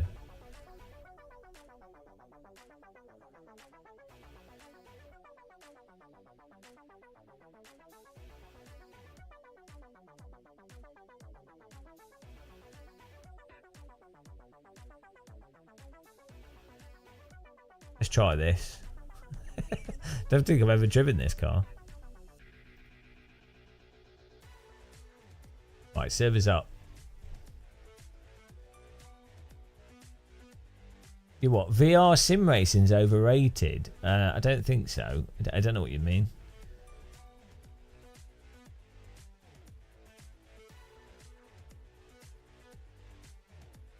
I think the problem with VR sim racing is not the VR, it's the driving sims not supporting VR nicely. And yeah, putting something on your face, but actually driving in VR is amazing. It's just not the most practical. That's just the reality. I mean, it depends how much you're willing to. There's a whole mixture of things. Like you need a fast computer. You know, you need. There's just a bunch of stuff that goes with it. It's same with like triple screen. Triple screen, like you don't need it. Like I drive on a single screen. I don't require triple screen. But it's really nice if you've got a dedicated sim rig and you set up triple screen and you know, let's say you only play iRacing or you only play LMU or something, or you only play you don't play loads of different games or newer stuff that doesn't necessarily work triple screen straight away. Yeah, it's great. So it's the same thing that happens with VR. It's like, well, for the games, like AC in VR is absolutely incredible as an immersive thing, and from like a position in the car and everything, it's really, really good. But functionally, a single screen does the job. Like, and also if you're good at sim racing or you've done a lot of driving, you don't need that immersion to be pretty good.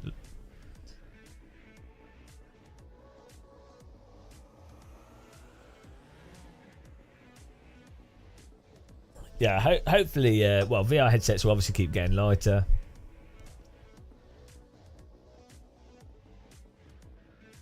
No, the Quest 3 isn't blurry. Your settings must be a bit weird. If you're getting blurry, if you're getting a blurry image with the Quest 3, then you've done something wrong. It's not even about, yeah, yeah, but there must be something going on there because the Quest 3 is not blurry. Given that I normally play on a like at the moment I play on a 55-inch 4K screen. So, you know, when I'm go between Quest 3 and a 4K screen.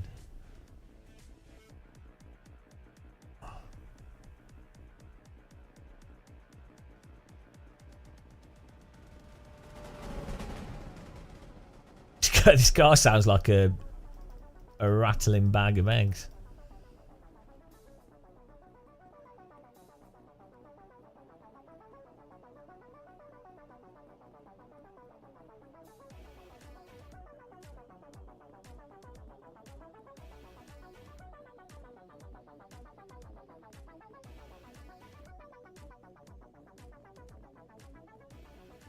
Oh, Turge is new here. Hello. Look at this totally normal car.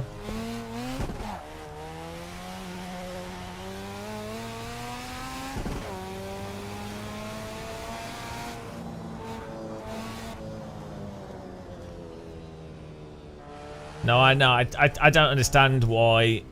I really don't understand why the Quest 3 is. Why is this resetting every time? It's weird.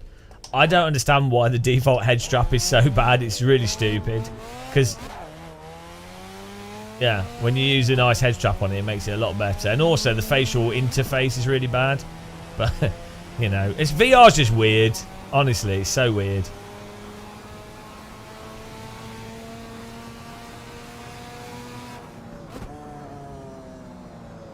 Well, we ain't making that.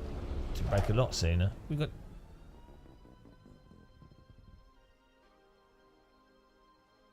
Change the brake bars on this.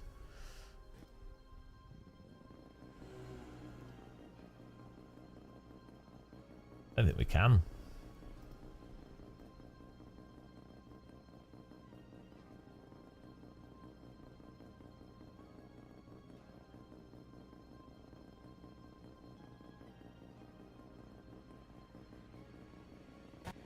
What is going on? Some weird stuff happening with my controls.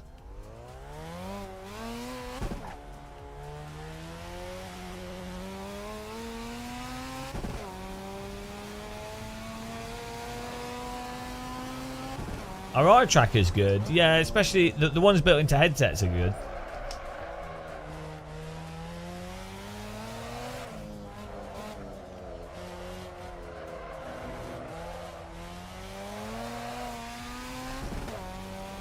You should be paid for your detailed review regarding all sims and simulators.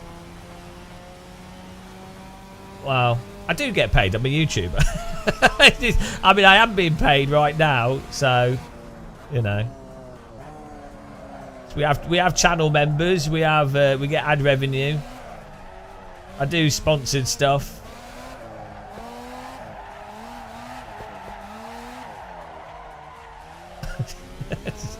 Welly it through there.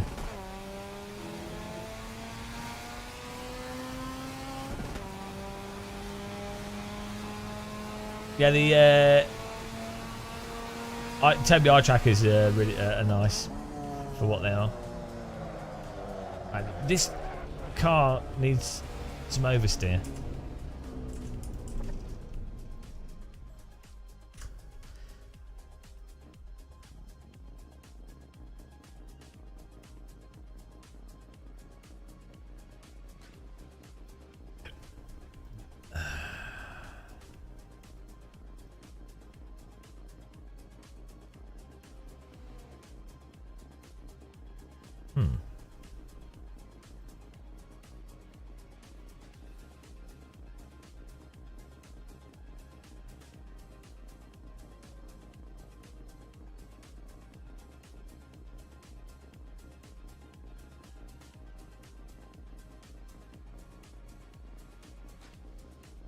Should be oversteering.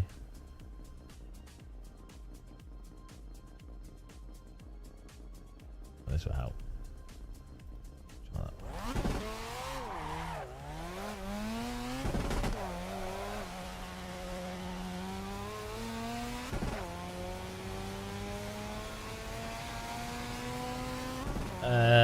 Yeah, eye tracking does allow for dynamic foveated rendering, which is good for performance.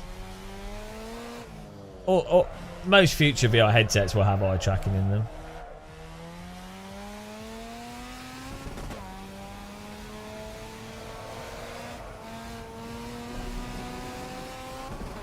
This car, I don't know what's going on with this car. It drives a bit like a trampoline.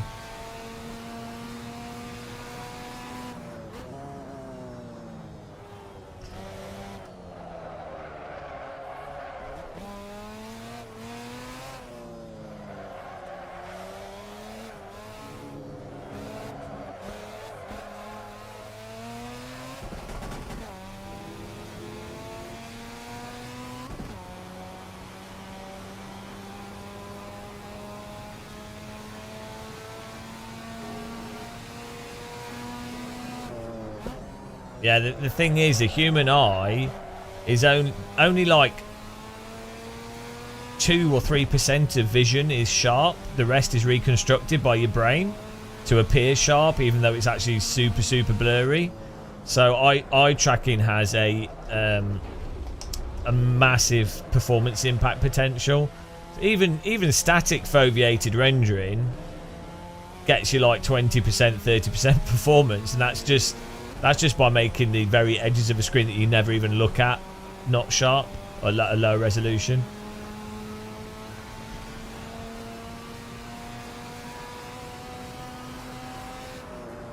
Pooj, you can just get face track no IR. Works really well for stuff like Euro Truck. You can get like webcam based head trackers that work fine for that kind of stuff.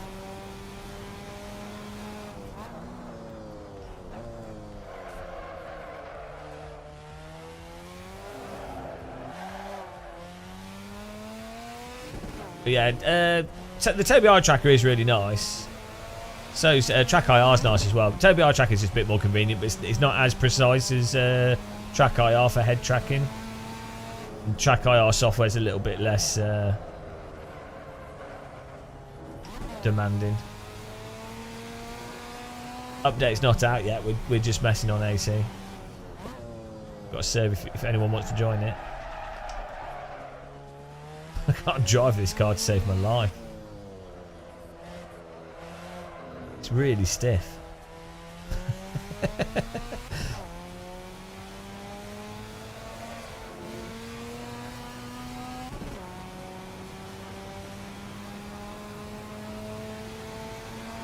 Yeah, well, so that's the problem with VR. Oh, bloody hell. The brakes on this car as well are terrible. The problem with VR is it's just not convenient. It's not as convenient. Like this is why I tend to just use a single screen. At the end of the day, a single screen always just works really simply, and it has the utility. Like it works good enough. So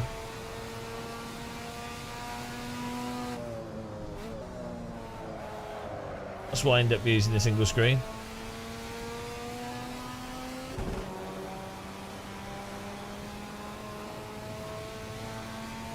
I think if I didn't live stream, I'd use more VR. I do like VR. I like VR games as well.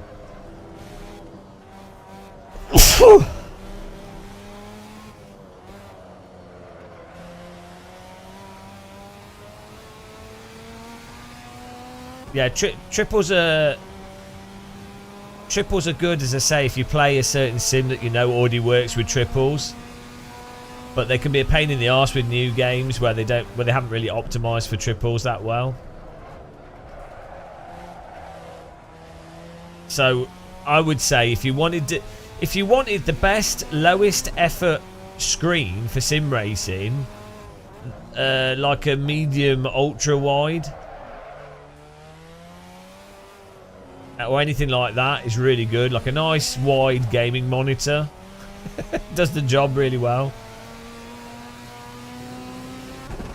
This is, I think, the thing is, it depends how old you are as well. Like if you're old and jaded, you value stuff just working in convenience much more than you value potentially things being the best absolute experience, because you're less like excited by the novelty of things because you're just old and your brain's calcified. So the reward that you get from having the best thing is less. So basically, if someone's like under 30 or in their 20s, they probably have more free time in many ways, and they also are like, oh yeah, no, it's the ultimate experience. But when people get like past the 30s and older, they're more just like, shit, I've got no free time, I'm tired, but I want to play. I'm really tired and I want to be asleep, and I got a headache, and I wish I was dead, but I want to play a game for a bit. What's the easiest way to get some joy? That's what happens when people get older.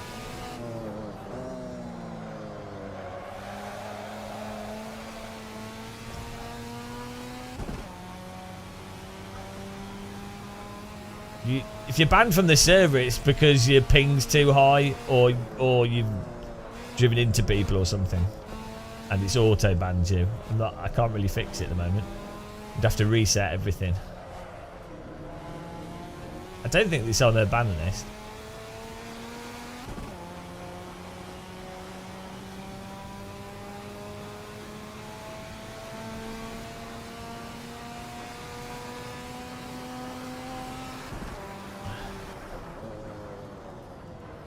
Did I read Stefano's comment about my physics expertise? Yeah, but I don't disagree with him. It's utterly beside the point of any argument I've ever made about force feedback in video games. Like, not once have I claimed to have any knowledge on physics, and like, he obviously knows that. The Gamer Marshal server mob. You say you never have any problems in VR. It's going to depend what games you play. That's like saying, oh, I have triple screen and never have any problems. It totally depends on the games that you play, and what system you've got.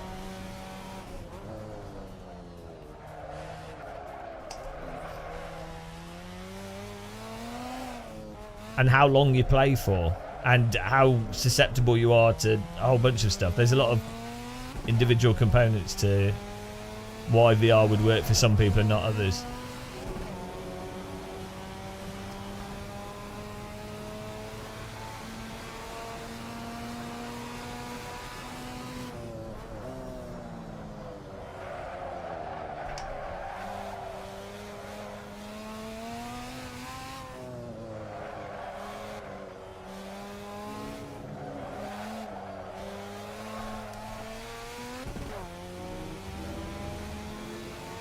It's not out yet. We're just driving on AC. Yeah, well, so iRacing, AC, and Race Room are all pretty old sims that run pretty well on mid to high end systems and will work in VR really well. But if you're playing like Microsoft Flight Sim, EVO, ACC, there's a whole bunch of newer sims that unfortunately just don't work properly in VR.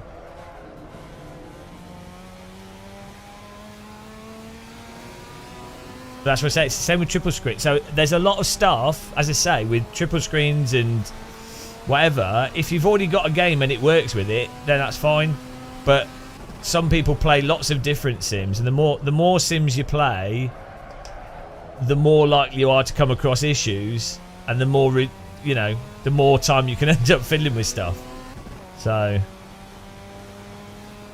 there's a lot of variables at play.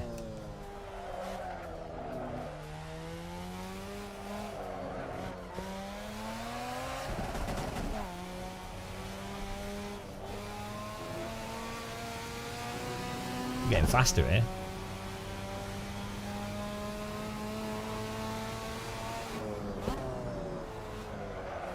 You just have to welly it onto the ABS.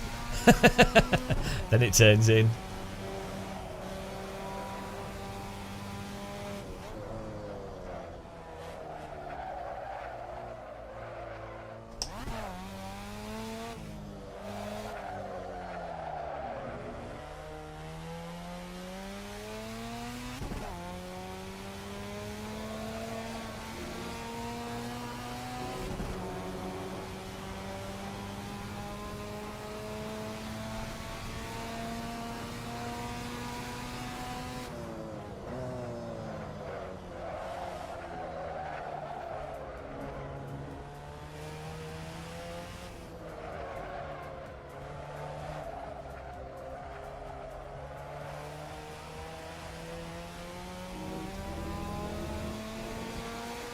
Yeah, RBR supported VR really early on. RBR was also one of the first games to support triple screen. There's a guy called Kijetes. I don't know how you actually pronounce his name, but he was like a mental modder and programmer. He did like a hacked track IR mod for Operation Flashpoint and Armor. And then he did a thing called Soft TH. So basically, back in the day, if you could use like Nvidia had some triple screen stuff, but it was difficult to get games to run in triple screen. So he got Richard Burns Rally working. I think he's the one that got Richard Burns Rally working in VR actually as well. But he got triple screen working with it, and also with R Factor 1. Even if you were using like random graphics cards and things, it's really good. That's like 15 years ago.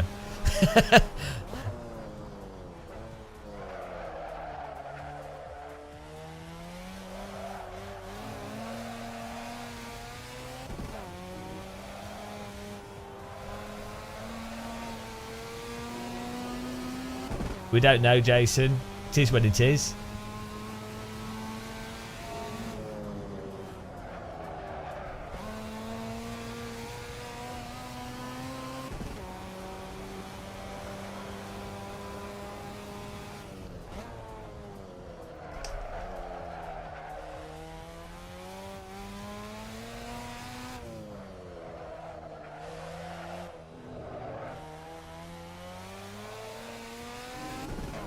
Yeah, I do want to do some RBR. We'll definitely give it a go at some point. Yeah, the what's weird is I ran out of dinosaur juice.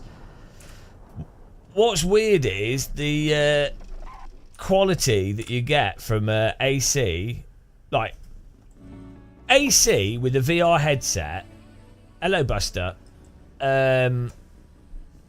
Is so good as a simulator, like it's so close to, especially if you're talking about road cars on a racetrack or something.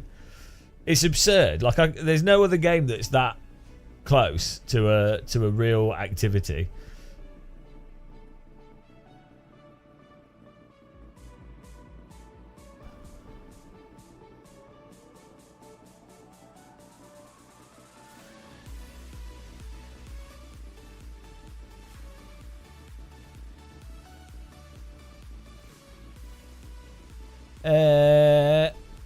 You wish it was on stick. Well, you just get it from, what is it, RSRBR? What's the website? It's the problem. What happened with Richard Burns Rally is it was developed by it's developed by Warthog Games and published by SCI, but SCI then sold the rights to some other repackaging company, and then SCI went out of business, and Warthog went out of business, and then the repackaging company went out of business. So basically, it's complete abandonware. Or nobody really owns the rights to it anymore. Yeah, Rally Sim fans, go to their website and just download that. There you go. Yeah, don't get the torrent. There was a torrent back in the past. You had to get the original game, and the original game was just on CD, but no one could get the CD anymore. And then people stopped having CD players. And then there was a torrent available for it, but the torrent had like malware in it, or there was a bunch of torrents that had malware in them. But now you can just get the Rally Sim Fans package, and it's nice and simple.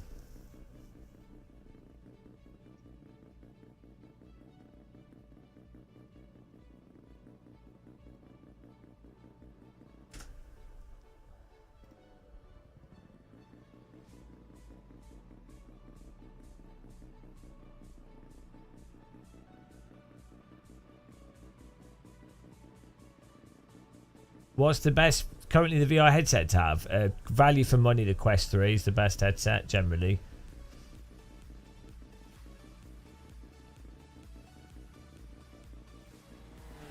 Good thing with VR as well, actually, is that you can. What is going? Why is my? Why are we click? Is this the Moser wheel?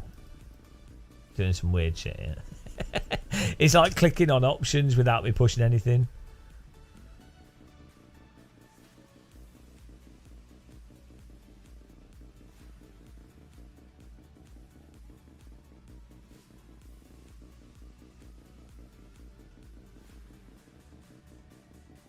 Yeah, you don't. So you can get a torrent client. It's just like an FTP client or a file transfer. It doesn't mean you have to go to like a pirate website or anything. So you can get like there's web-based torrent clients that are totally fine.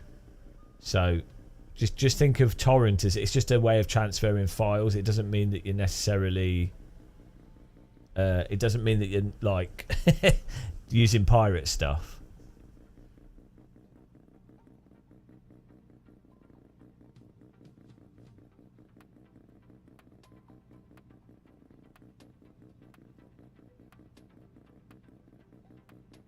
Just be thankful they're not using news groups.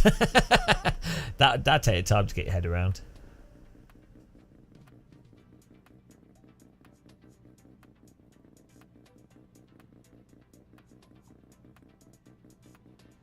The Pimax stuff's alright, but it's not the best quality hardware, and the software's not the best, and the lenses aren't the best, and some people really like it. But the thing with the Quest 3 is the only real downside is that it's Facebook that own it.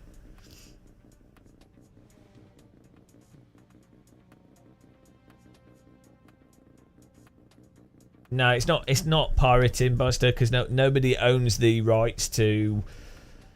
Well, first of all, if no one's going to enforce a law, then a law is completely worthless, as America's finding out with its current coup that's going on.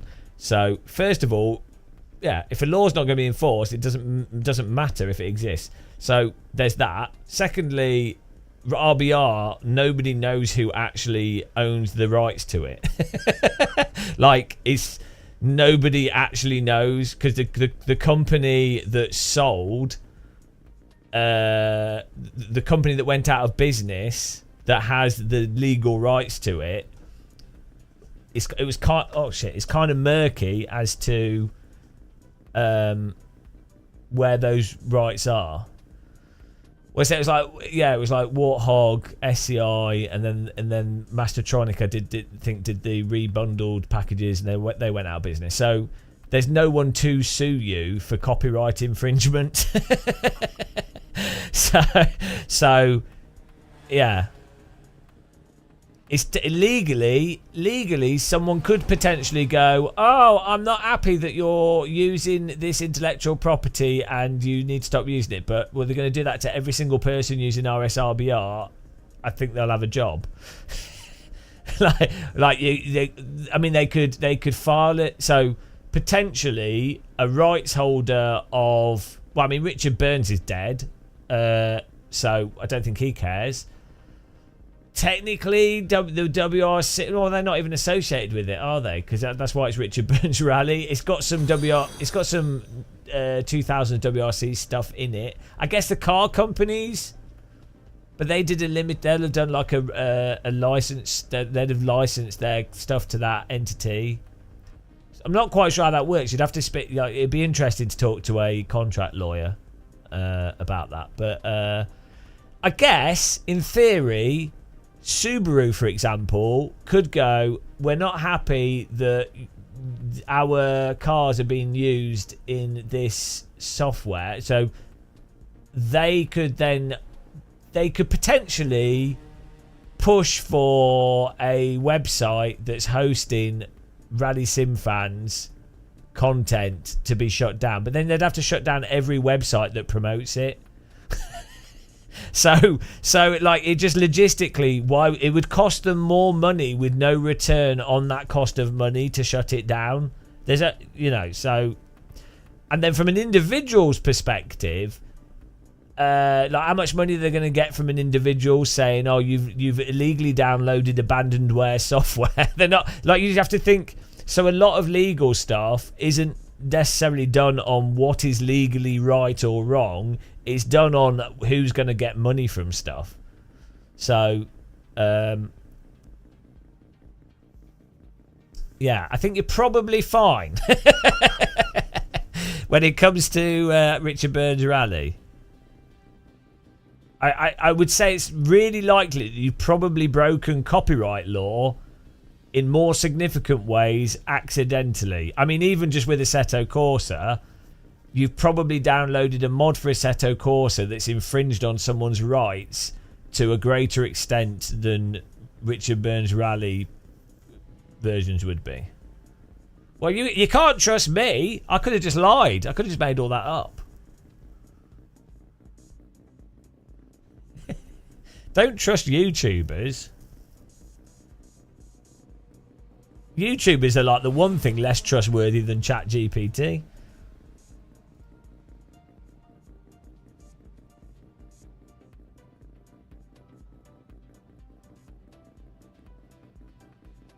We're having a race here with this.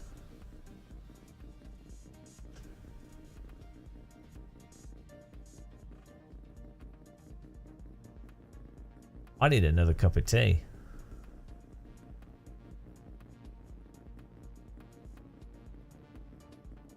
Chat GMT. Gamer muscle tea. Yeah, well, I mean, I don't know how you take down the Bonacabra track. I mean, I think it's the thing with that is technically EA own that, and they probably don't even know what's going on. So this is another thing that sim racers don't realise, is that large companies just, like, sim racing is so small on the grand scheme of things. Like, you know, it's so insignificant. But yeah, so Bonacabra was done by SMS. Then that was sold to Codemasters, and then Codemasters sold to EA. So technically EA could shut it down if they wanted to. But I said it's probably...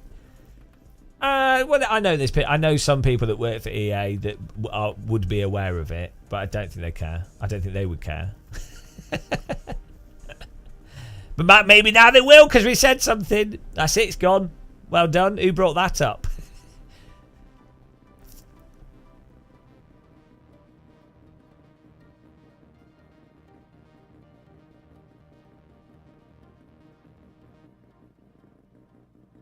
Subscribed and then unsubscribed.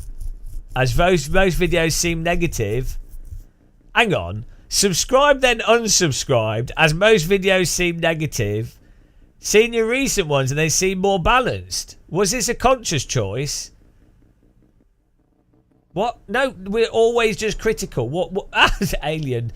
What's happened is the videos that you thought were more negative is because I've said stuff that is critically exactly the same as what we've always said, but you'll have received that information as being more critical because you have a bias towards something from your perspective, and so you then perceive those things as being too critical because it's gone against a mainstream narrative that you've consumed around a product, i.e. probably iRacing or something.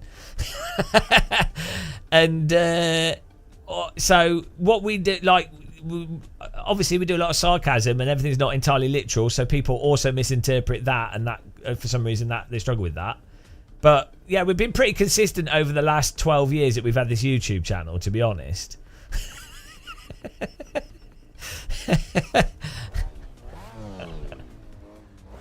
There are no conscious decisions here, by the way. Well, the conscious decision is to take the piss at all opportunities. That's about it. And apparently it's to make as small amount of money as possible. That's about it. Right, here we go. Antoine Jacket Potatoes in here. Shake those potatoes. Can't complain.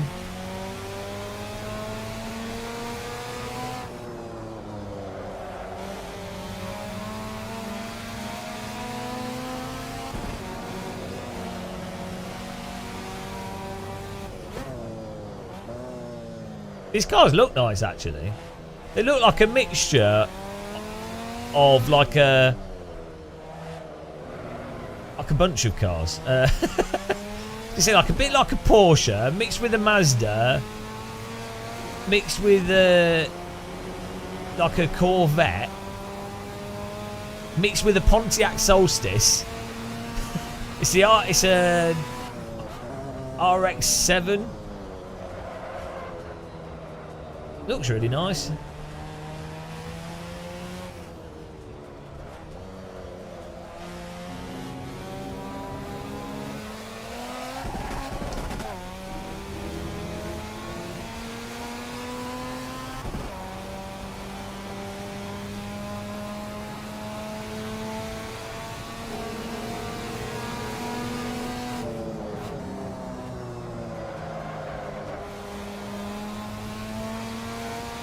Wankle! Give it the wankle.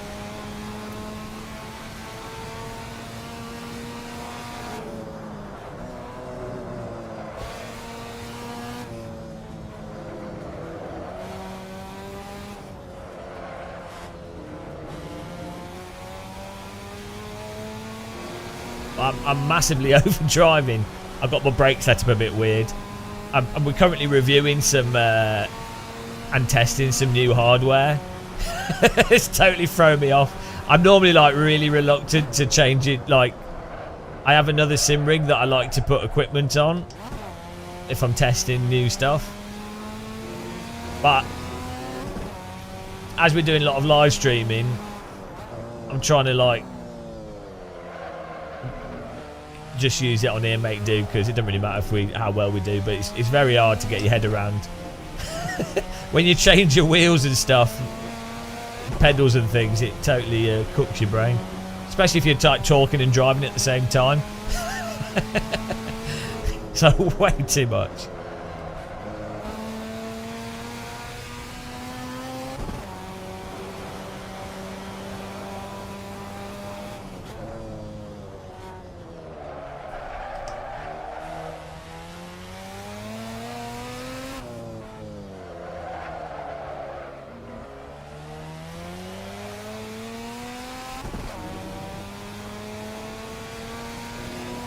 It's actually working out alright for a race, this car. It's good fun.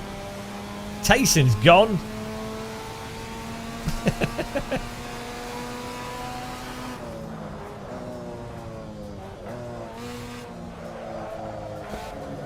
Yeah, these cars look great. But this is what I mean about EVO, right? This car, it's a little bit wonky to drive, but it's better than most cars in most sims, right? This graphics look fantastic, and this is great, right? This alone, with the online ranking, is would already be miles better than iRacing and most other sims, Gran Turismo. So it's just.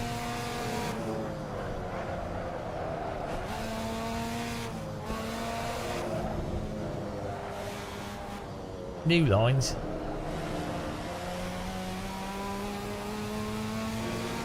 I don't think they're going to fix VR for a long time, because the EVO just needs a lot of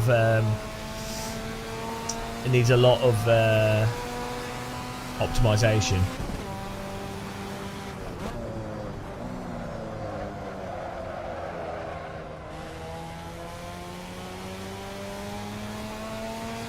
But RX, it might be lightweight compared to other road cars, but compared to a race car, it will still be quite heavy.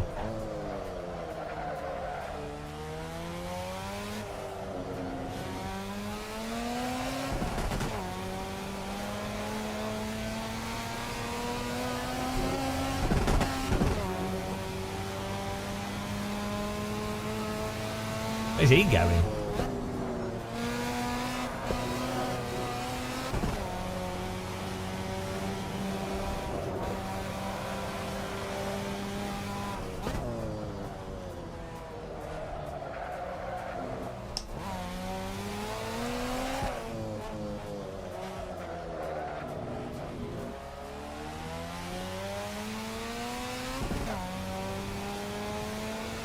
Well, this is a pre-2007 car, right? So it's obviously good.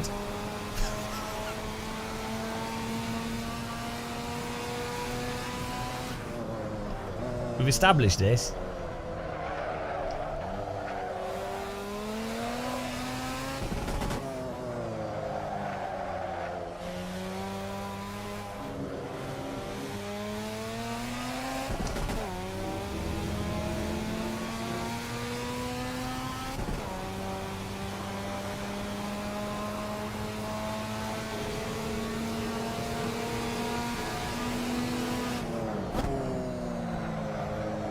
A little bit too much on the engine braking there.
The problem is the tyres on this are terrible.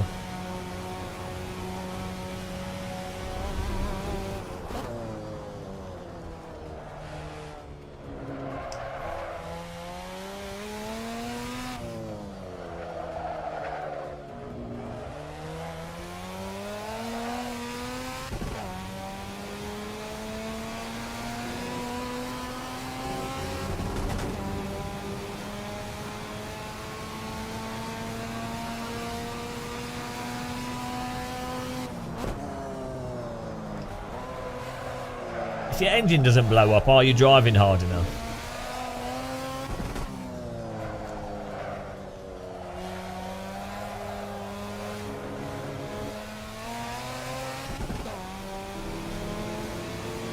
That was the Joker lap.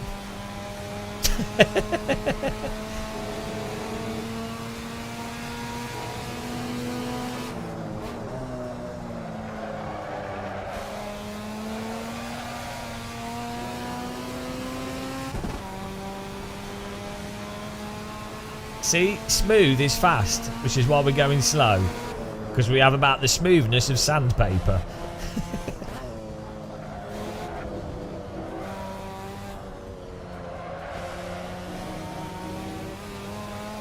Trying to catch Burby here though. Try my best.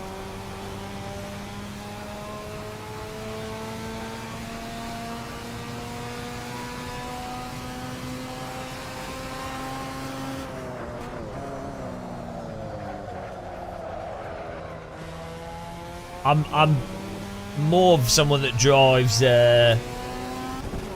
race cars. I find road cars hard to drive.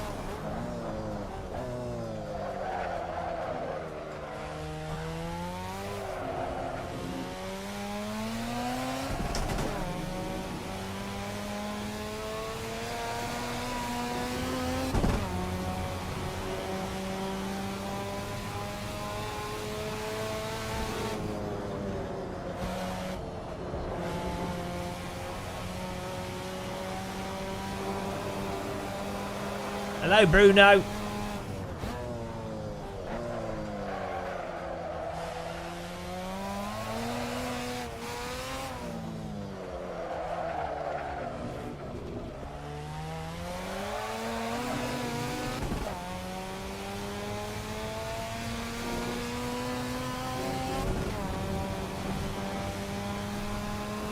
We're waiting for the update to come out in Ace.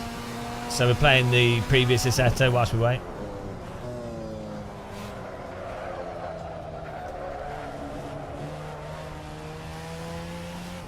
I thought it'd be more fun to actually race rather than just sit doing nothing. Yeah. Tell me lies, tell me sweet little lies. Whoa, whoa, whoa. Good song that. Not when I sing it though.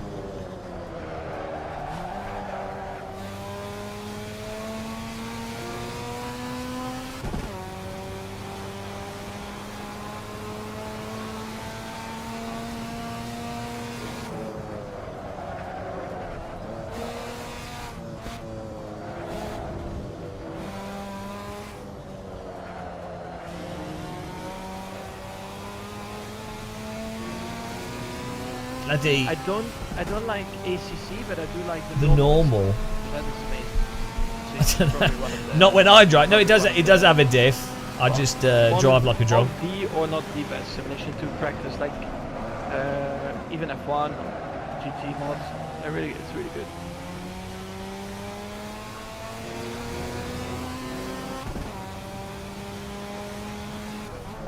I'm just a bad driver. That's what's going on here. We are catching Burby a little bit.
I've sometimes been accused of overdriving. I don't know what people are talking about. Overdriving's fun.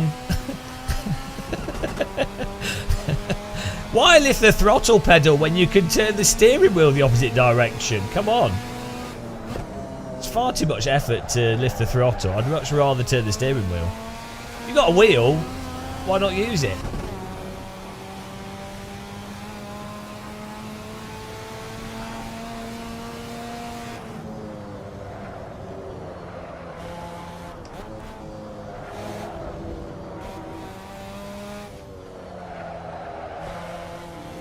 The good thing about a simulator is you don't have to pay for the tyres, so I like to use them up fully.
Ow.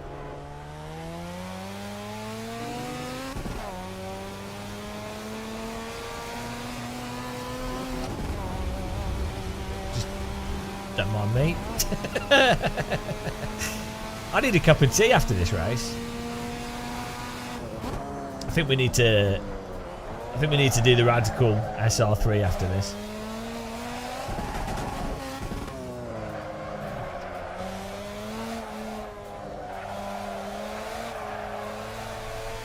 Bloody hell.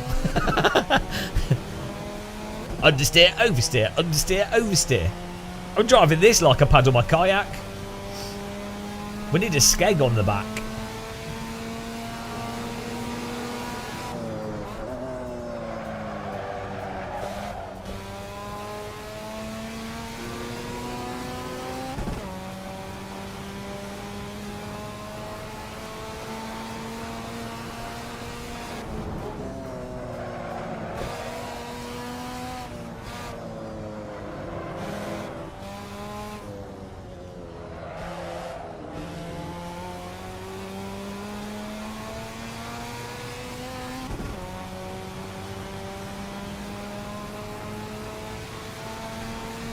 Whew.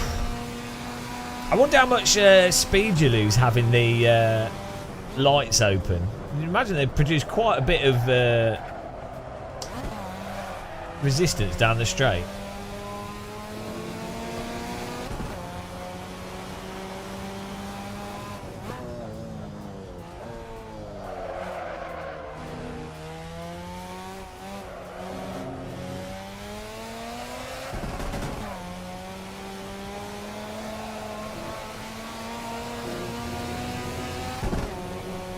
Well, be a nice third place. Good driving.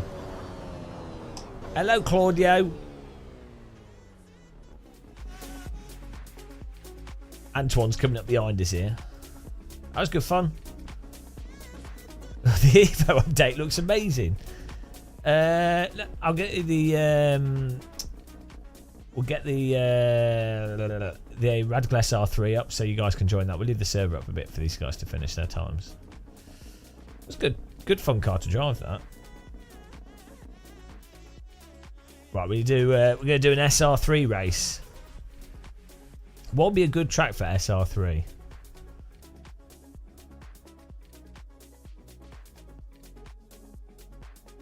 You hate the flat. Silverstone's good though. It's nice.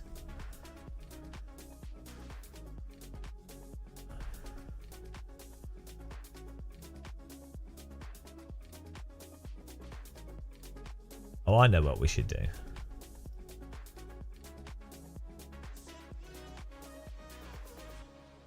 think we should do a proper car.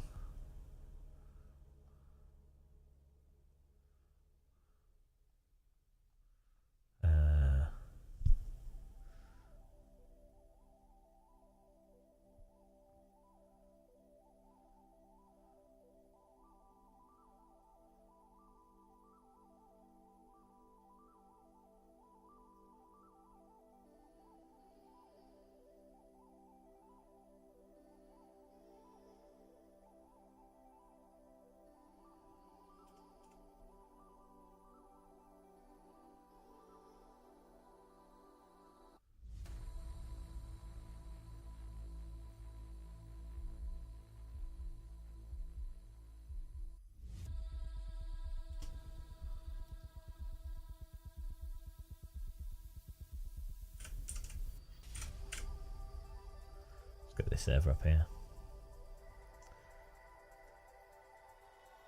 Right, server's up.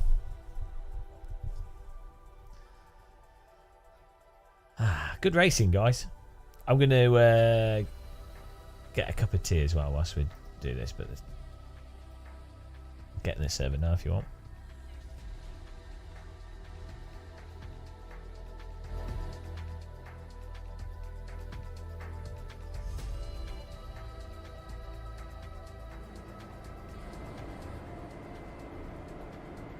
A nice, sensible car. This is awesome, this car.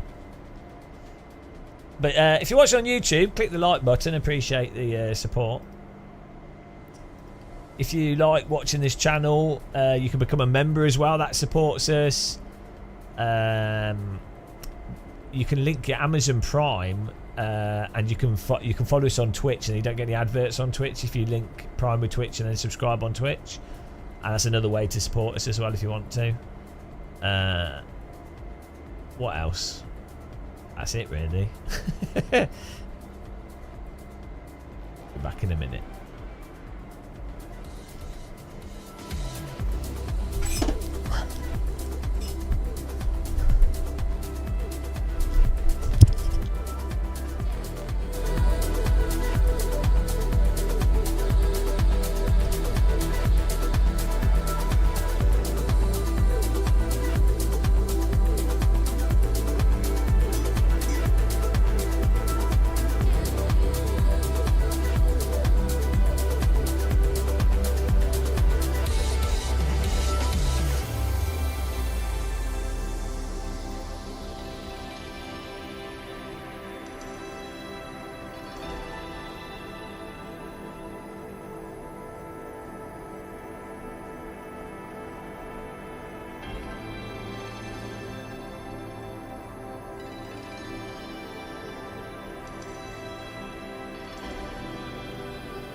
guys.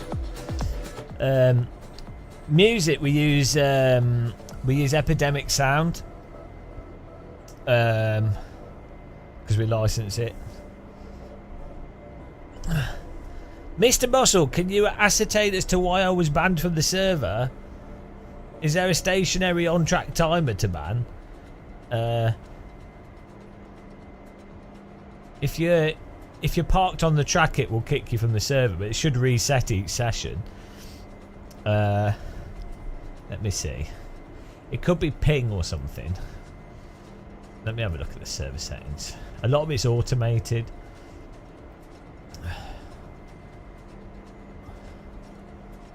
I mean, there's no...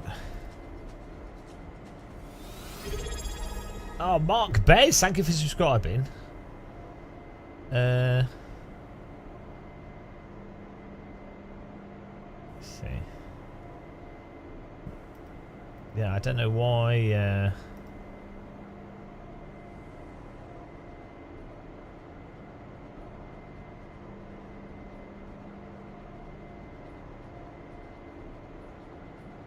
Well, there's no like list of names that are like.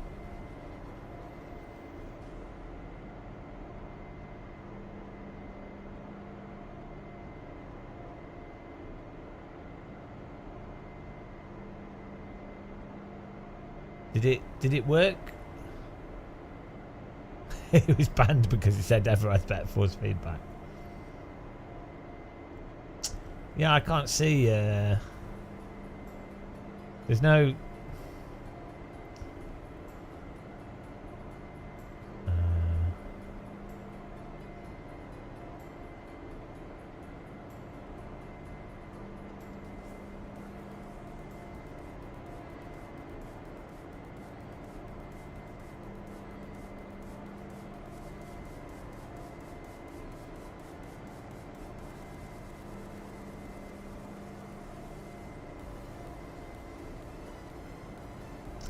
My house is full of horse heads, but it's fine. I'm just looking through lists here. If you want to join the server, guys, search for Game and Muscle, and the password is T in capital letters.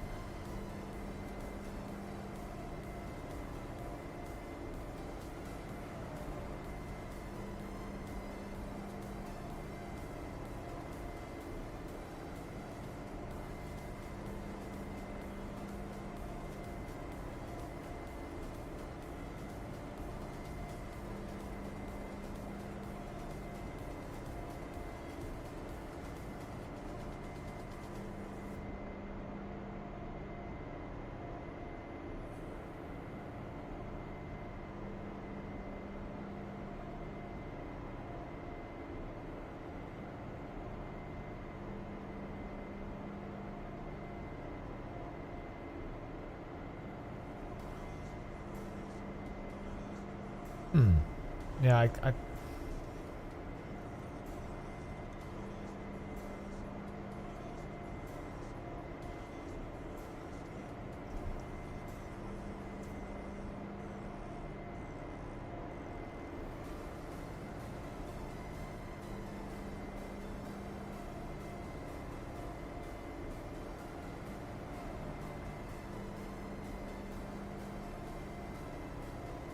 Hello, VR Hot Laps. What's going down? We're waiting for the update to drop. Look, paint's drying.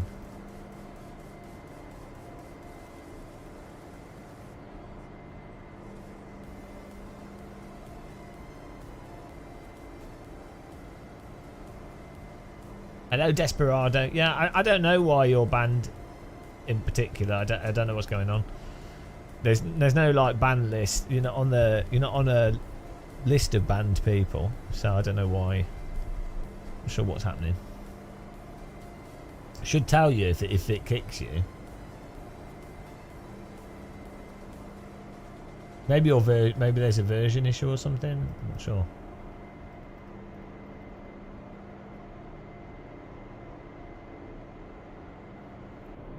Look at this.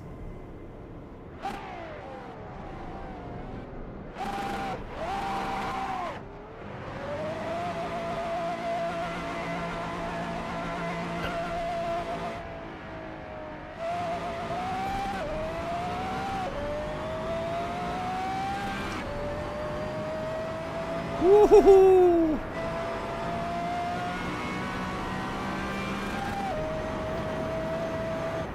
See, we just need more tracks like this.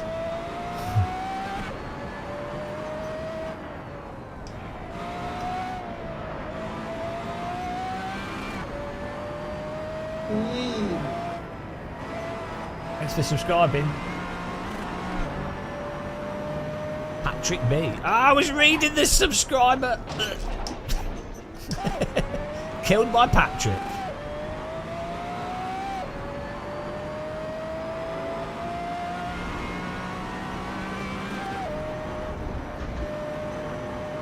Too much faster. You can't ever have too much faster. This is optimal. This is what everyone should drive as a normal road car. It's a totally sensible vehicle that does wheelies over bumps. Do you think how much faster you could... Oh, there you go. Brian, thanks for subscribing. Just think how much quicker you could travel.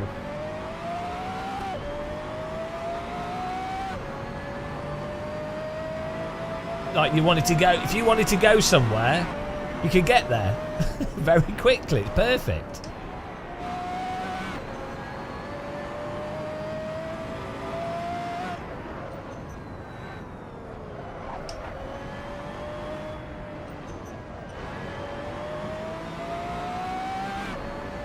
Exactly, and it's not got any, it's got air conditioning. Yeah, the way we have the service set up is that you gain and lose virtual money for winning and taking part, and it also, if you get people that wreck a lot, they'll end up getting banned.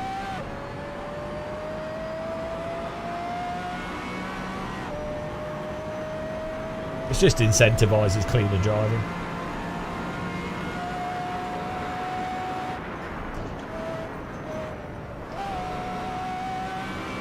Look at this. This is why Scottish roads are so dangerous.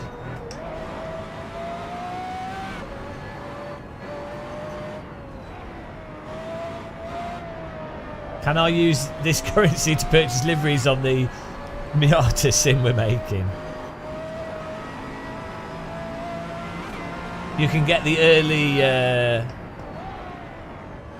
early adopters livery.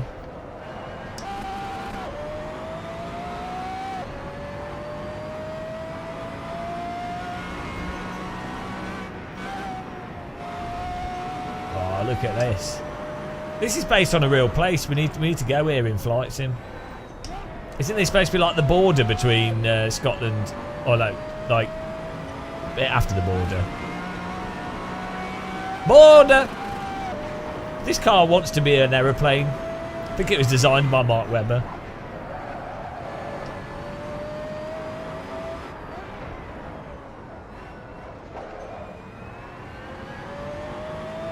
Thoughts on the free GT3 Mustang? Yeah, it'll be good. I don't really... For me, I don't really play LMU for the cars because I don't really like GT3 cars. I think they're a bit shit. They're really bad race cars, but LMU's got fun netcode, fun online. You know, I think it'll be alright.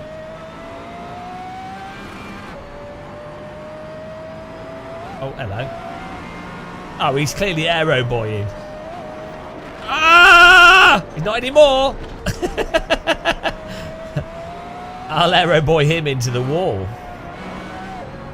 What setup are you running? You share your setup, you shit.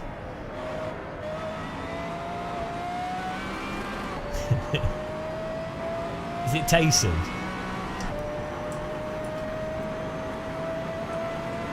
Yes, it is. Wall hacking.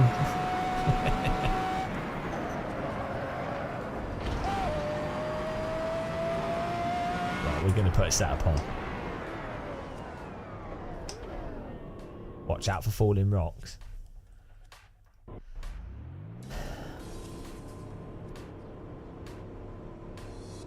Oh, there's no setup, so I'm going to have to do my own setup work. Right, that's fine.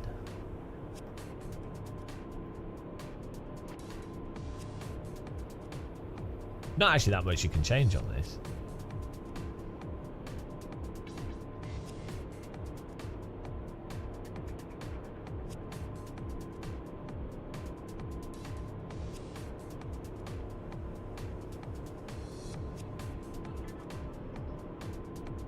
Oh, I'm just going to have to drive better. This is ridiculous.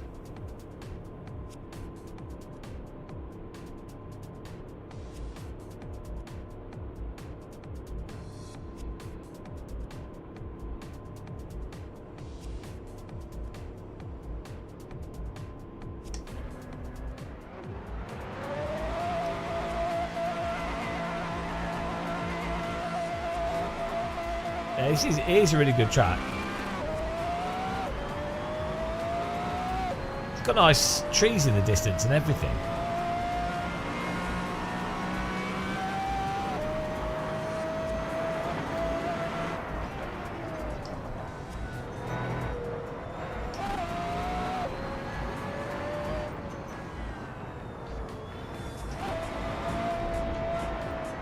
I enjoyed LMU. I think it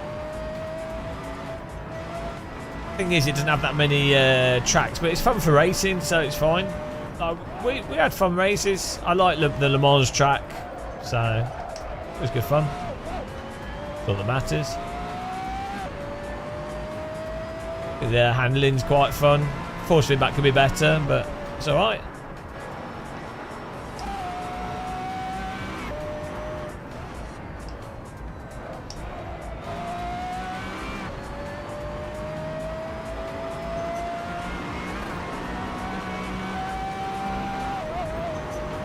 The front of this car does not want to stick to the ground.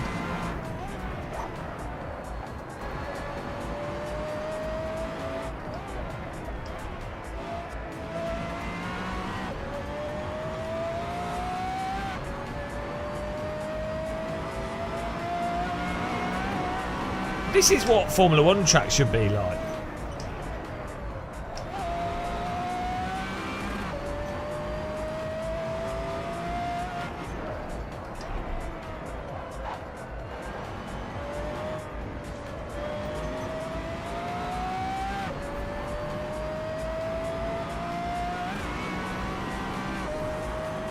Yeah, it's like old Spa, Nordschleife.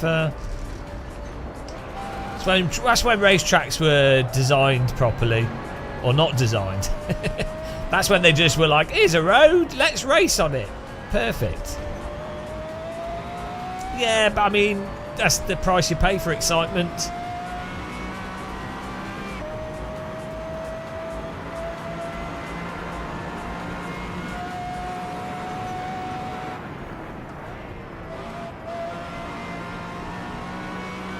You don't see our Le Mans TT drivers complaining.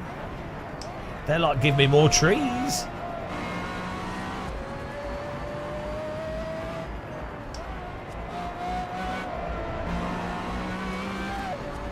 This car's well good fun.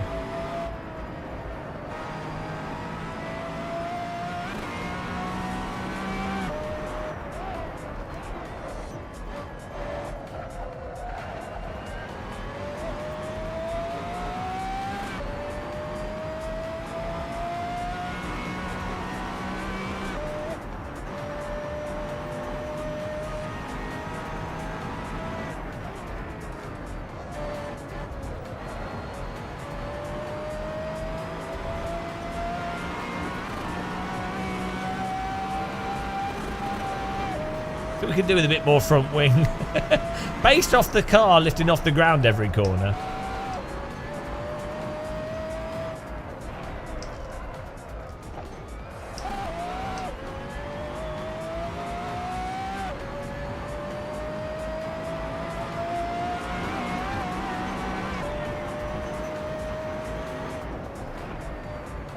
The nice thing is we get to play a mixture of driving and flight sim at the same time.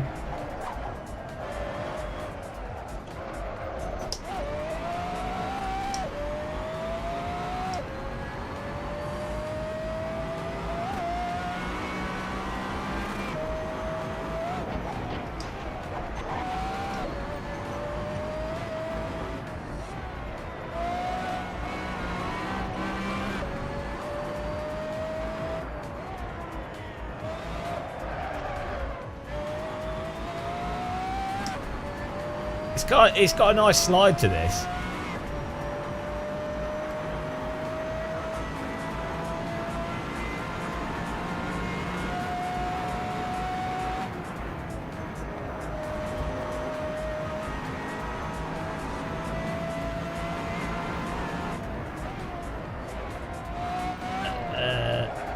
I know Verpul's got a new spaceship stick they're doing.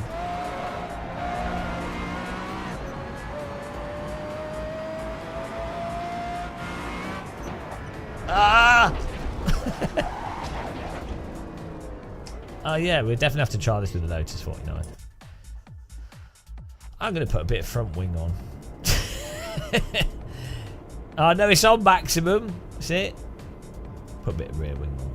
I quite like the oversteer.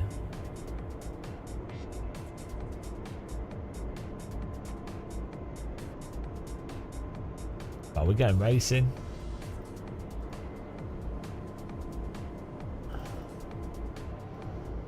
Your car radar is off center. I know.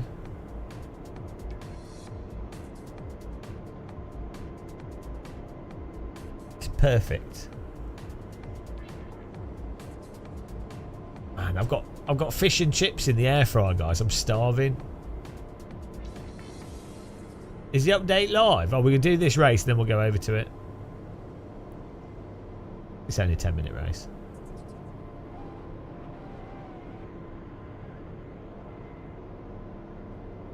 Start the race here.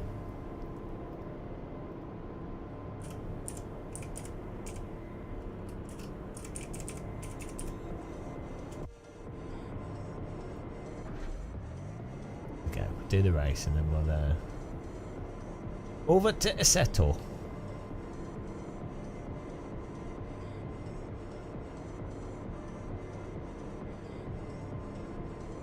Yeah, probably have to restart your Steam. Control puts a line in the middle of the screen.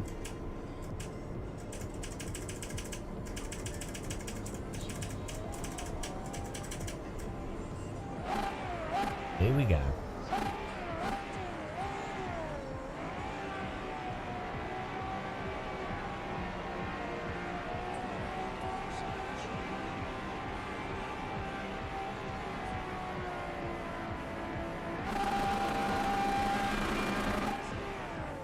Ah, he jumped the start.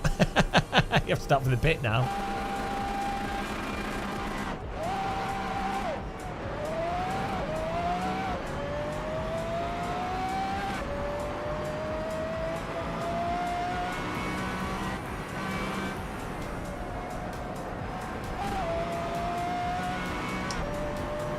Oh, hang on. I broke something. We got to restart. I broke something.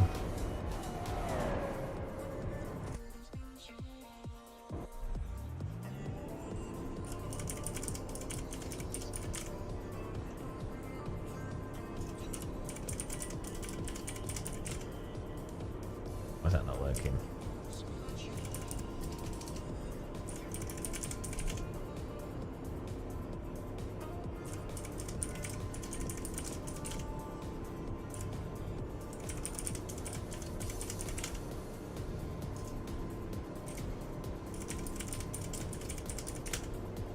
Why is that not working?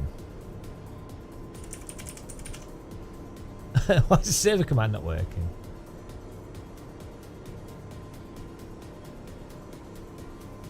I'll restart session.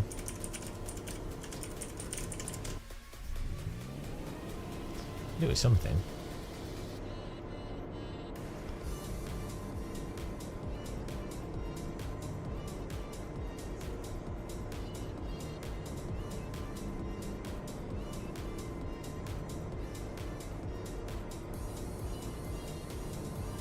There we go.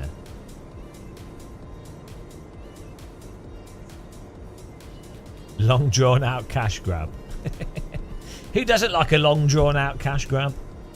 Best kind.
The wheelies are designed into the cars just to make it more exciting.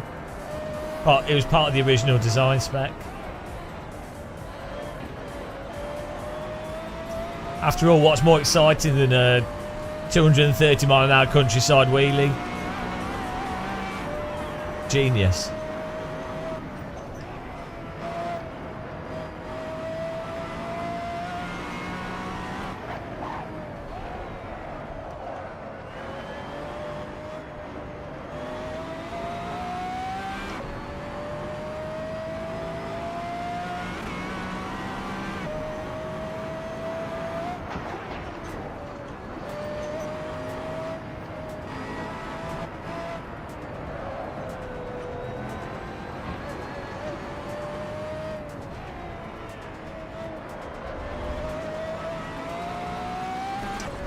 Oh, he's in the gutter.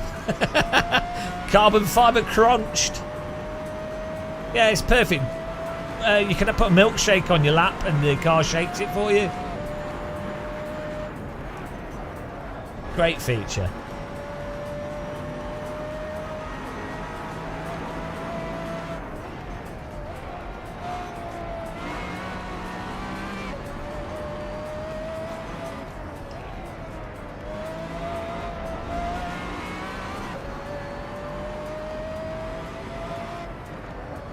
Oh, he put that hillside there.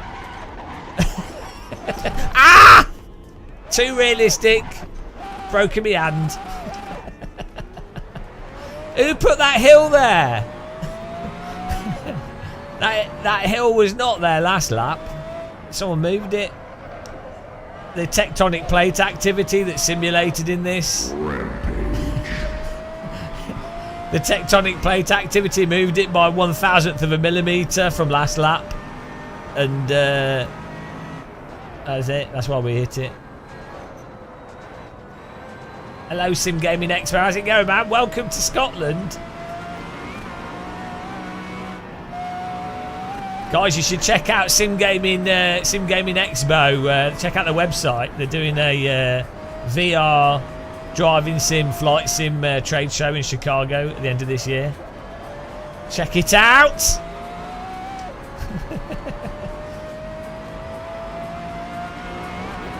Whoa.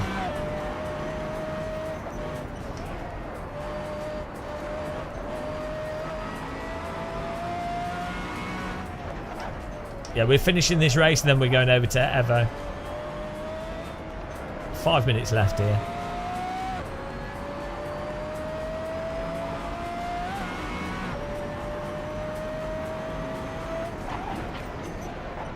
What you been up to, Mr. Sim Gaming Expo? That's his real name, by the way. Sim Gaming Expo. It's a strange name to call your child. But it's not a bad name. It's quite unique. And we christened you Sim Gaming Expo. Oh, okay.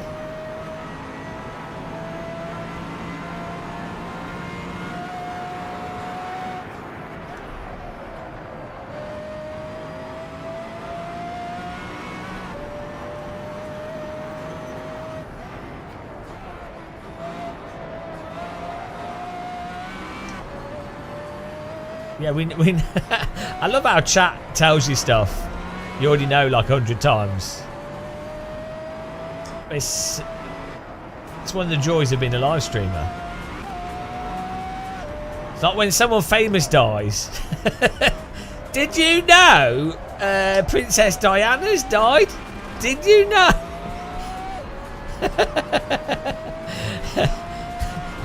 You're like, oh right, yeah, thanks. Didn't know. It's really funny. The same thing over and over and over again.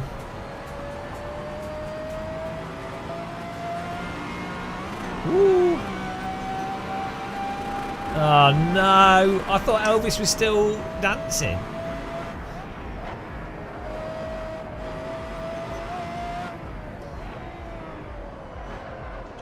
Ah, the update's out. Well, we're going over to it in 4 minutes. We're finishing the joy of Bonacabra first.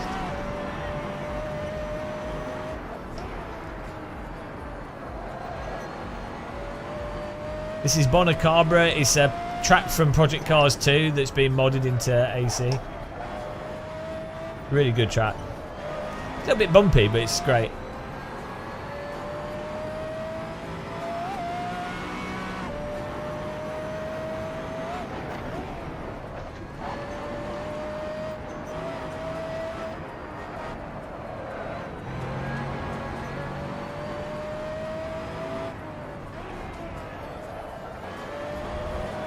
We've got one more lap, I think. Oh, maybe 2 more laps. You did, yes, good.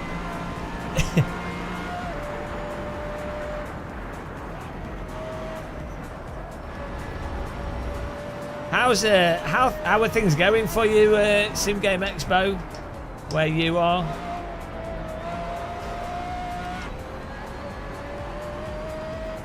I imagine it's pretty cold where you are. It's pretty cold here.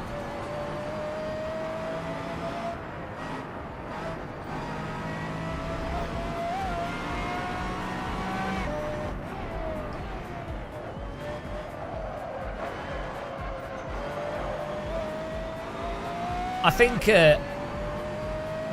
Oh, nice. I think last minute change. I think Sim Game Expo should be held in like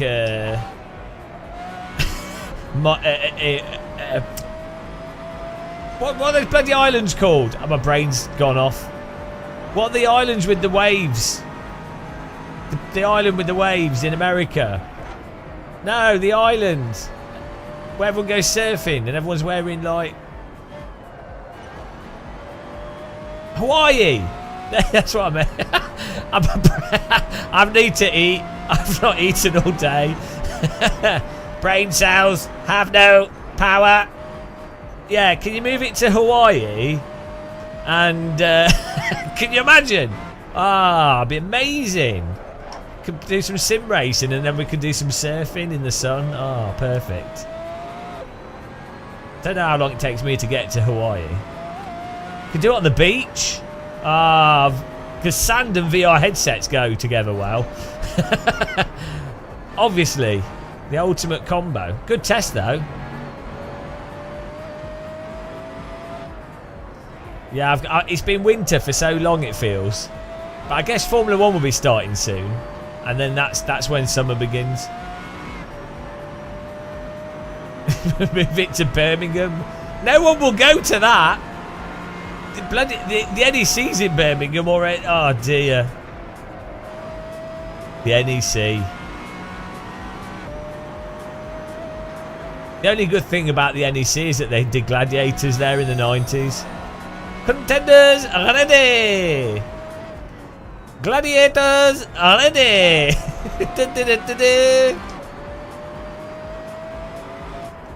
Oh, final lap in, then we're going over to the EVOs.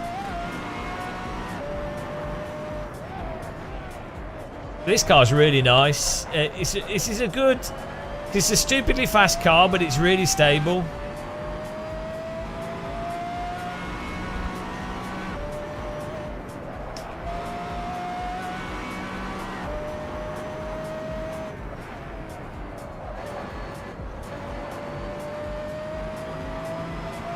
Hawaii's the Birmingham. I mean, I don't think Hawaii's got that. Birmingham's just concrete. If you were to get like a sack of concrete dust, pour water on it, and then build a square out of it, you've halfway to building Birmingham. Adam's Drift, thanks for subscribing. Appreciate the support. Thank you. It's nice. I think we need to go to hype level 1. We've had a few subscribers today. And we're going over to EVO.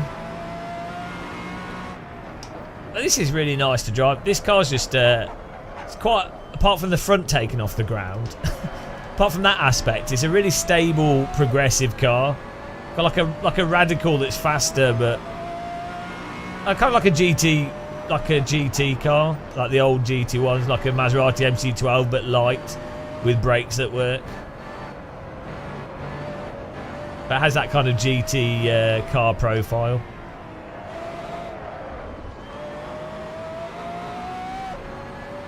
Yeah, we're going to the update.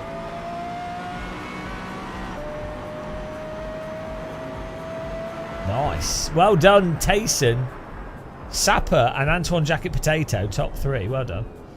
Right, let's go to Evo. That was fun. Let's update the Evo here. Yeah, Test Drive Unlimited was in Hawaii. Because surf on the bullets being shot at you. Oh, why not? Right, Evo. Update. I'm just going to get my fish and chips whilst this updates. I'll be back in a second. Let's turn the this off.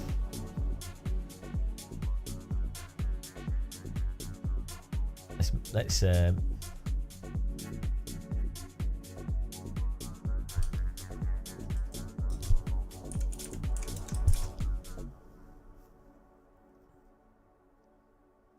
you go.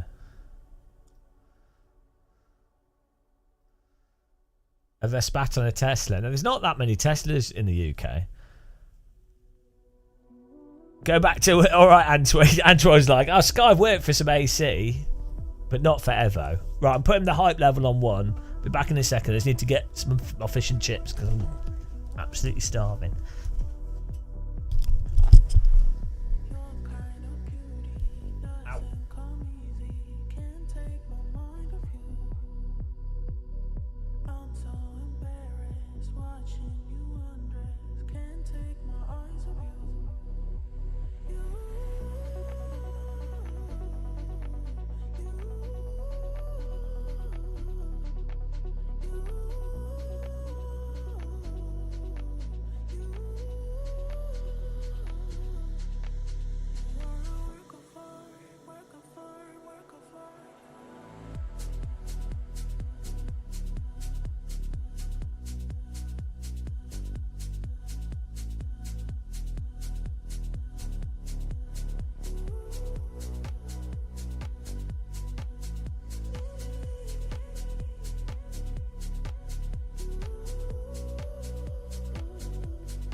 Hello.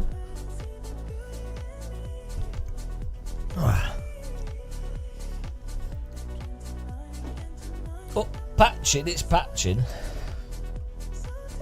Patching and updating. Updated patch.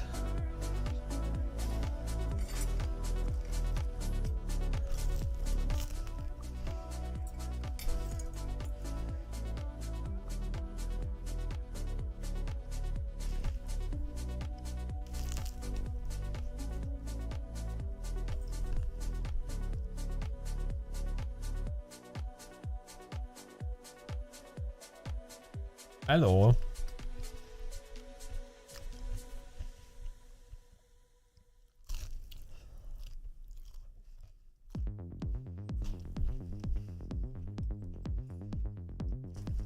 Is a single transducer worth it?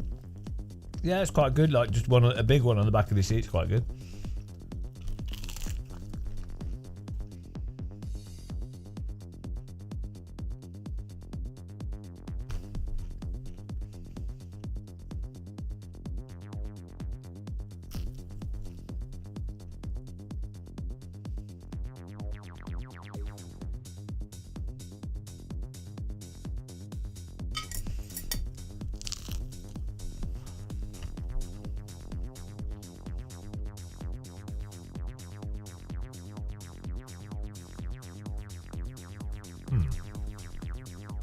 Steam, steam, steam. Just tomato. No, just fish. Fish and sweet potatoes.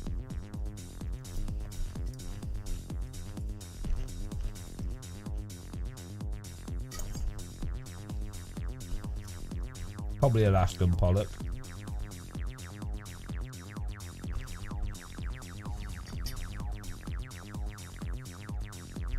Installing.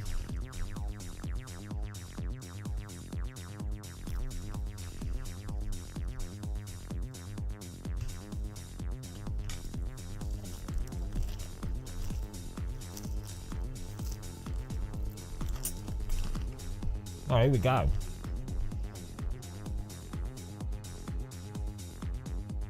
These sweet potatoes taste a bit like Christmas tree.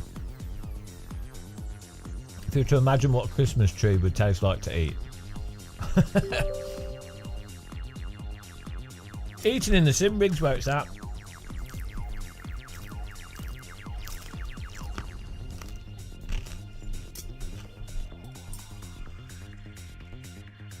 Well, I have to run EVO at 1440p.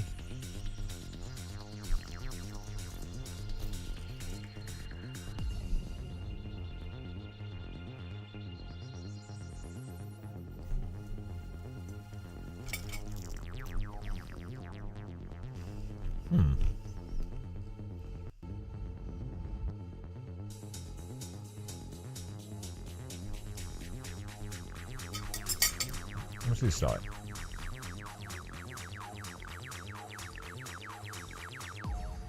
Moving my bloody windows around.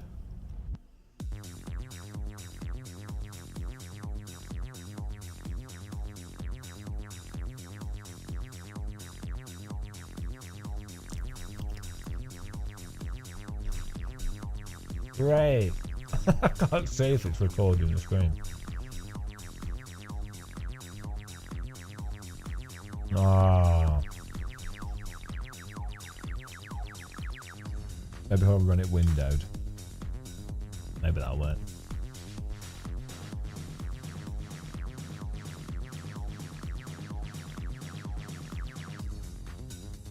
I'll tell you what, we'll just load it and get it working first.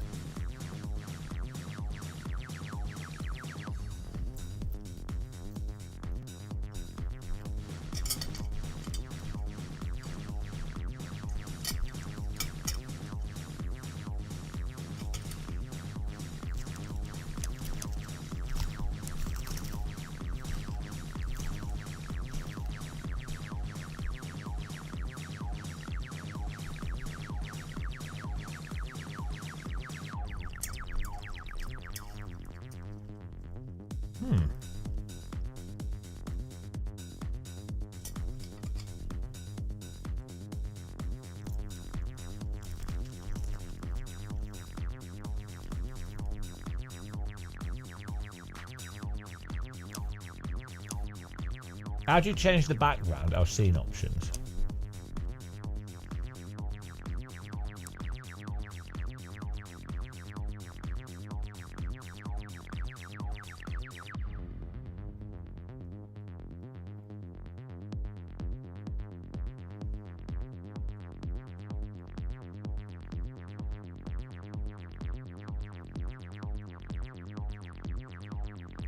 What we've got to try the new track, but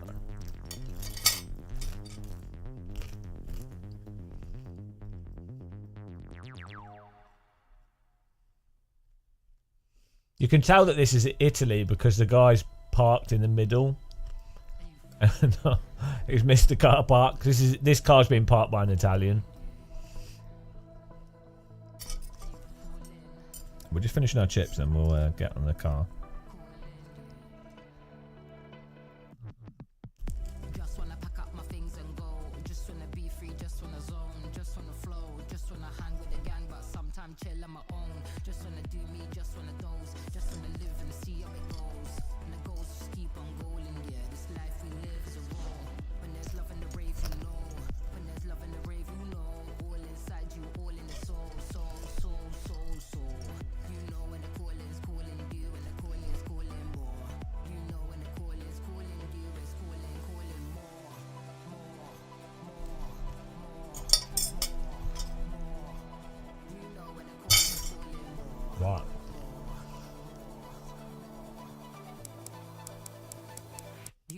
the calling's calling. And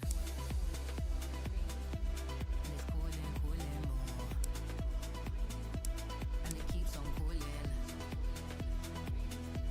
Keeps calling, calling more. And it feels like I'm falling. Whee! I'm easy to impress. Trackside Garage. I didn't bother looking through these before. What track is it?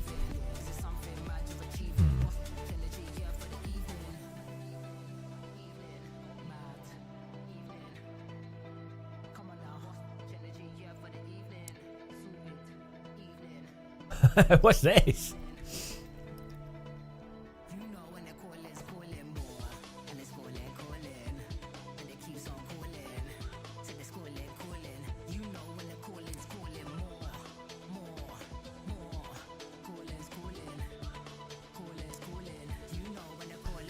Oh, this is the better one. Car in a room, perfect. Who doesn't like a car in a room?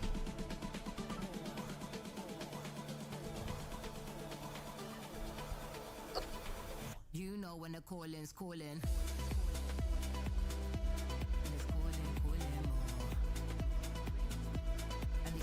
How did they get the car into the room? There's no. Is the void, the dark void?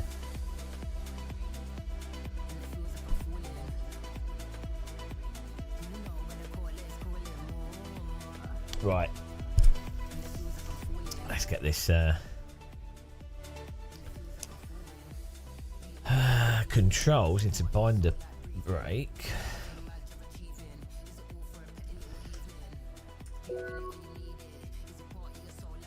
I've noticed a slight problem. Don't look at the screen. Okay. Just keep. Just don't focus on the details, guys. Dear. How do you invert stuff? How do you invert the pedals?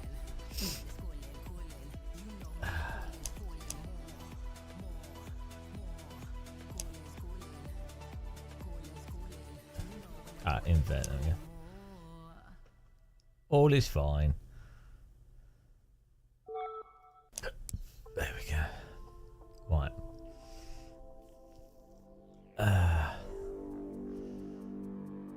Proprieties.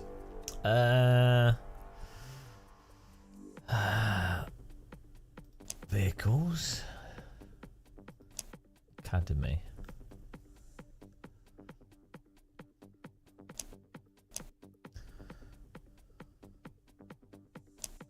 You got any more licenses? No. We're all maxed out on that. The vehicles.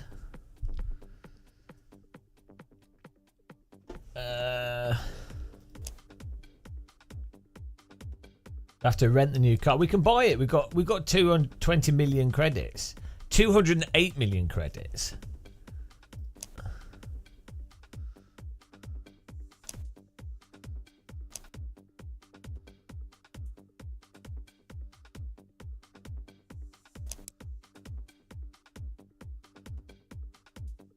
You got a bloke, you gave him a tenner. Oh, yeah. You had to carry the car down the stairs sideways.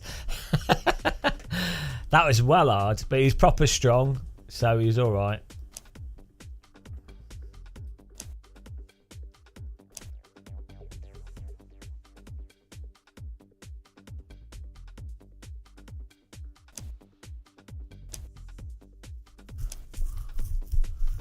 What are the two new cars? It's a Lamborghini, wasn't it? Is it this one, the Huracan? And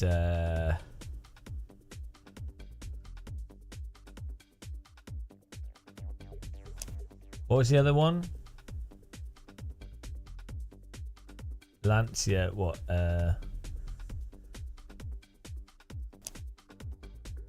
Why am I clicking on that? Am I drunk? There we go.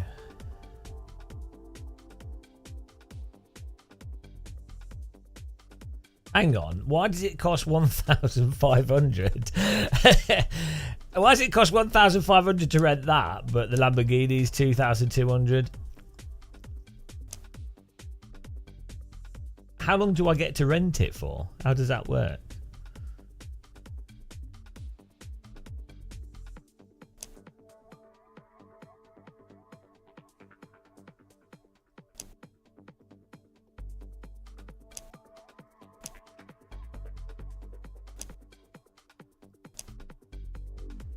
Hang on.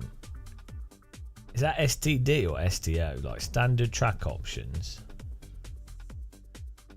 They're just repeating the same thing over and over again.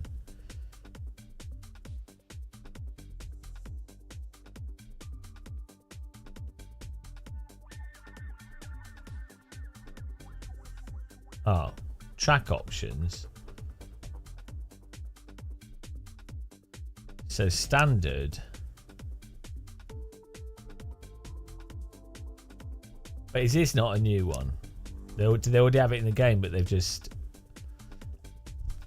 I'm confused.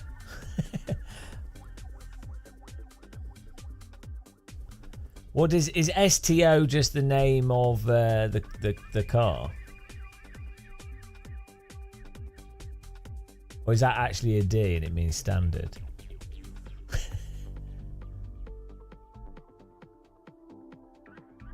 Well, so what are the track options? Well, let's just confirm that.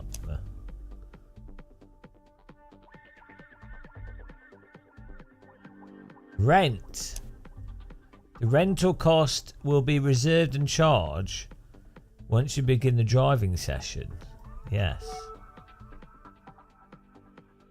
How long do I get to rent it for?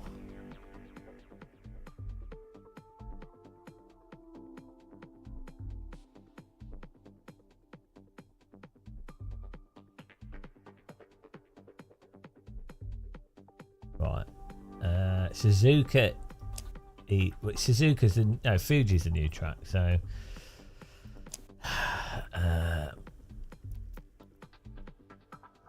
do you have to rent it every single time? But what if you come out of the session to fix settings? Oh, you can just test drive it. Oh, okay.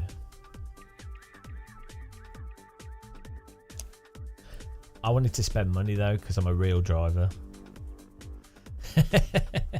I'm a real race driver. You have to, everything costs money in real life. You can't get a free ride.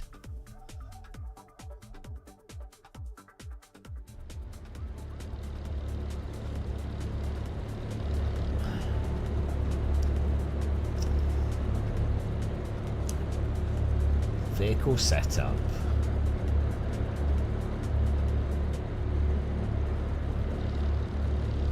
All we've got are tyres, fuel and strategy, and some aero options. We've got a hypercar. Oh, we do have 3 tyres. Road, hypercar and supercar. Let's have the hypercar tyres.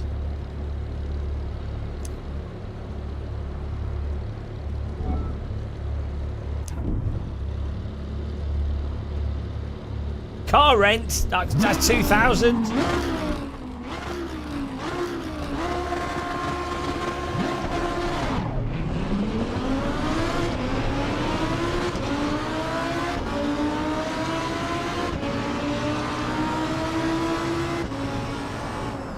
Oh, we've got some monster stutter.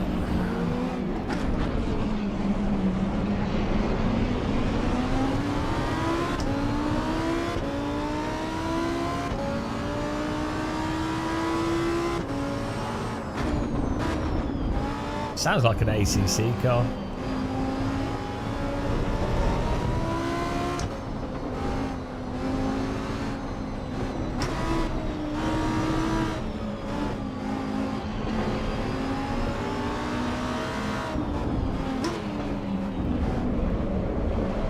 Why does it keep pausing?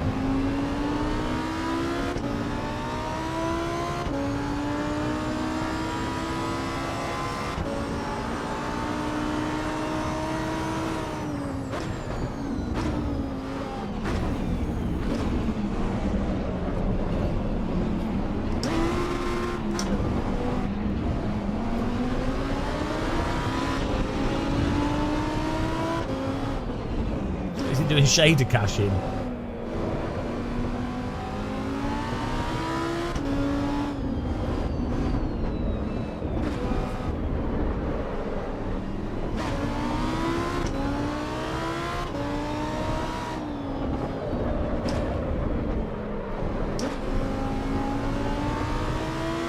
I mean, it's a nice and easy to drive car.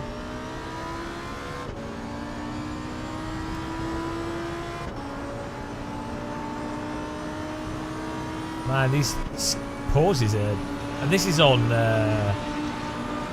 2560 by 1440. We're hitting 60 FPS.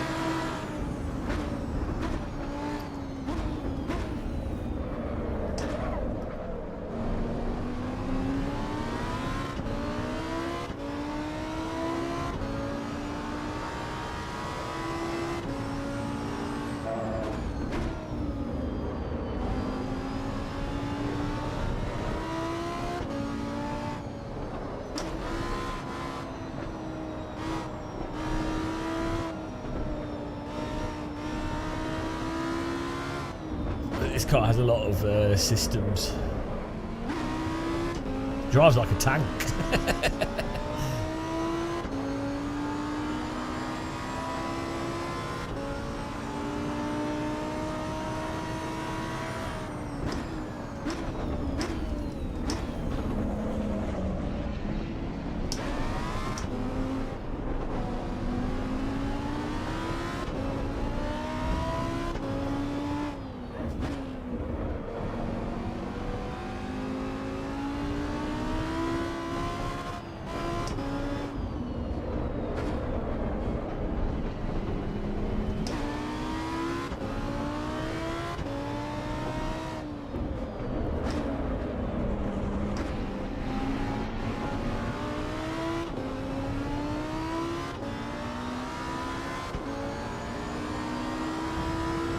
I don't know why we're only getting 60 FPS when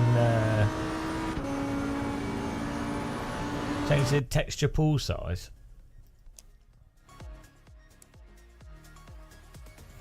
I mean, we're using DLSS. I've got 3080. Everything's on low. Texture pool size is on medium. Put it on low.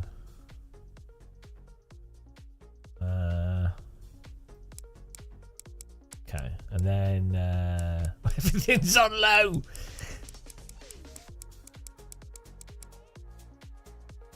Yeah, you'd think having it on high. We'll try both. Yeah, like I say, you'd think the stutter would be from it. It loading and unloading them. Why is the frame rate? No, we'll try on low and then we can try it on high. I don't know why the frame rate's locked to 60. Don't have a limit. It's weird.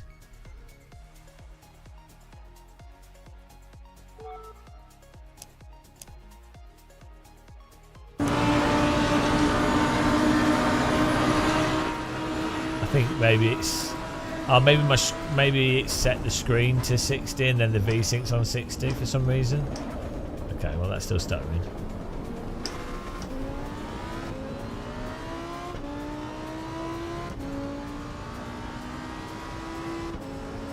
Okay, yeah, it makes sense to have it on high because then otherwise it's unloading and loading stuff. Well, who knows? Who knows how it's programmed?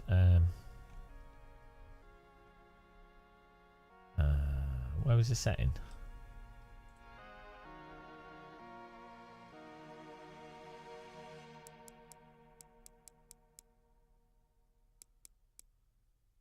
Oh, here.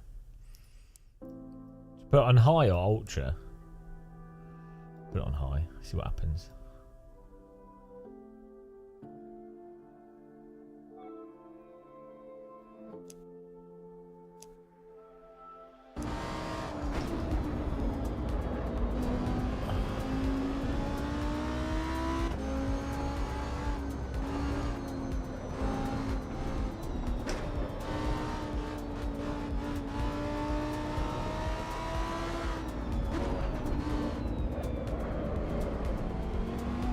Okay, well, might have to restart for it to actually work properly. We'll put it on Ultra. Yeah.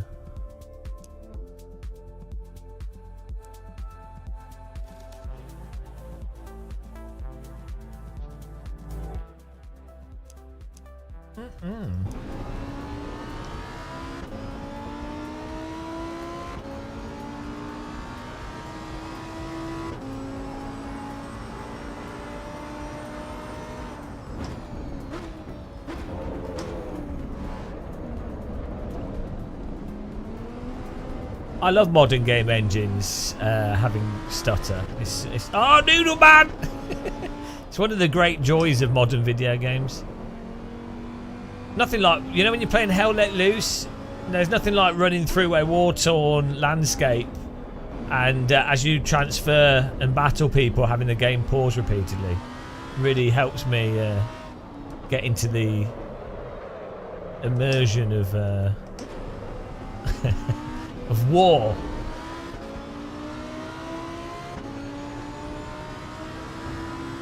Yeah, stutter, TAA, DLSS, frame generation. They're so good. I'm so glad. We should be so grateful because they've really, you know, they've really made games so much more enjoyable. I have to say, back in the 2000s when I was playing games, I would often say to myself, I wish my game could be more blurry. I wish I could spend £1,000 on a graphics card to have stutter. That's what I often said to myself. I was like, oh, these graphics are obnoxiously sharp. I wish there was a way to make it look like there's Vaseline all over the screen. I wish I could have some kind of like ghosting trailing artifact behind any moving object. That's what I'd said to myself. I think most of us said that at some point.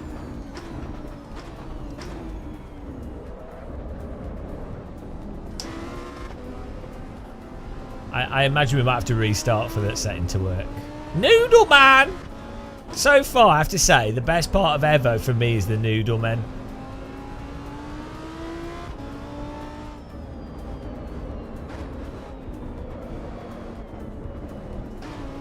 I mean, this car feels like a tank. It's very easy to drive. It's super like kind of feels a bit Forza-y, weirdly.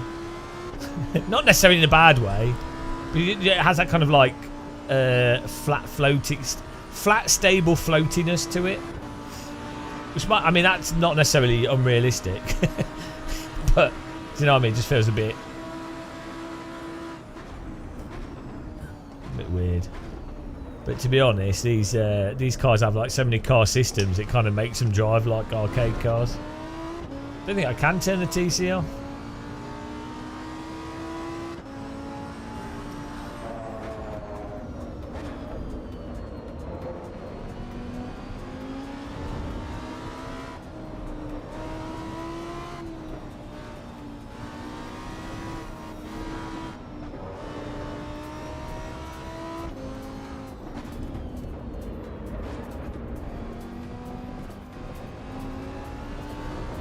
Catching up on the Noodle Men.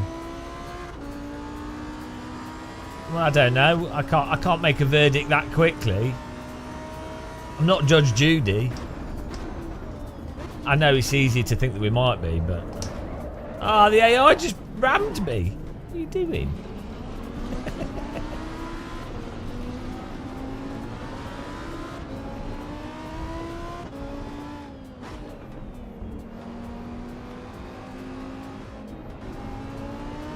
Hello, Steel.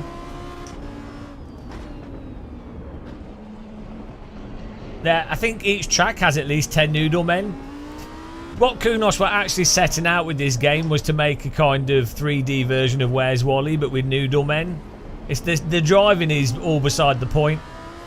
They were like, what do people really want? Do they want fast-running game engines, high-quality force feedback, and an improvement over the original Assetto Corsa, or would they rather play Spot the Noodle Man? And I mean, obviously, the answer is clear, isn't it? Really? Really? They've done their market research and it's paid off? Right, well, we need to turn the stutter off. Oh, we've rented the car for no reason. But do we get money? Wallet, 2,800. What happens? So we finish 10th. So we just rent and then that happens. And then that's it. That's it. You just spent money to have a bad time. Well, to be fair, that's quite realistic. It's quite realistic. That's real motorsport there. You'd have thought if you do like a race session, you would get money for it or something.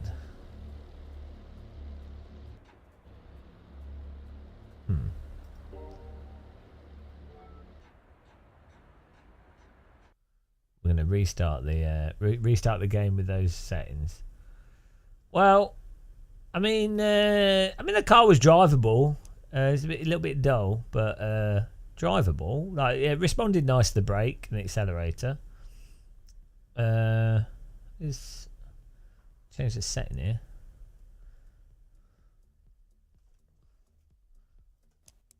Right, I can't find the option.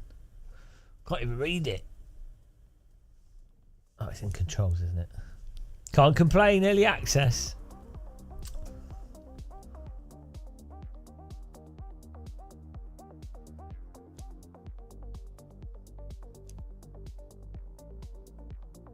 Where's the force feedback settings in this?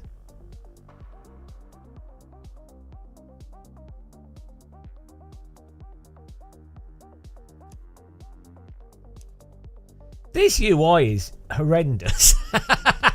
Like the fact that I'm like having to click on this and then click on this and then be like, oh, properties, and then this and then this and then this. It's like, it's actually mental.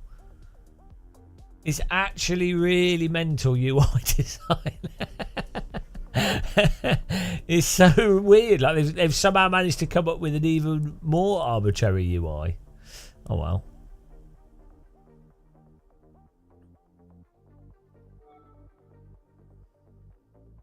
Right, we're going to restart the game.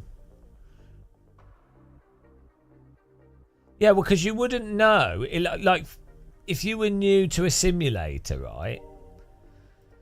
You wouldn't know necessarily that there are even force feedback settings, or why would you have settings within settings? So you just wouldn't know as a player, would you? So there's going to be so many people that just wouldn't know.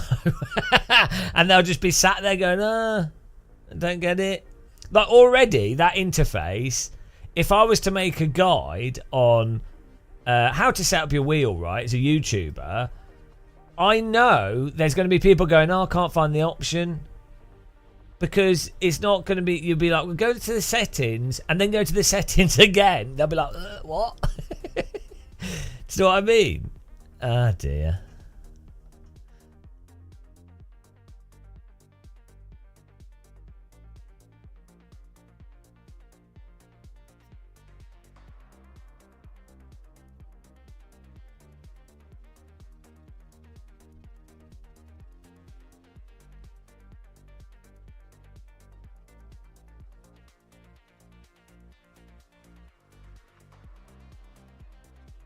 Right, just setting some stuff up here.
This should work now.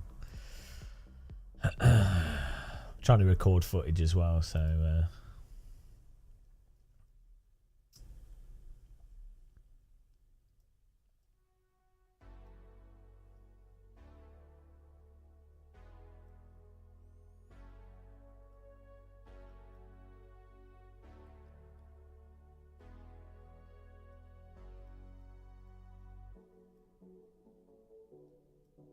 righty.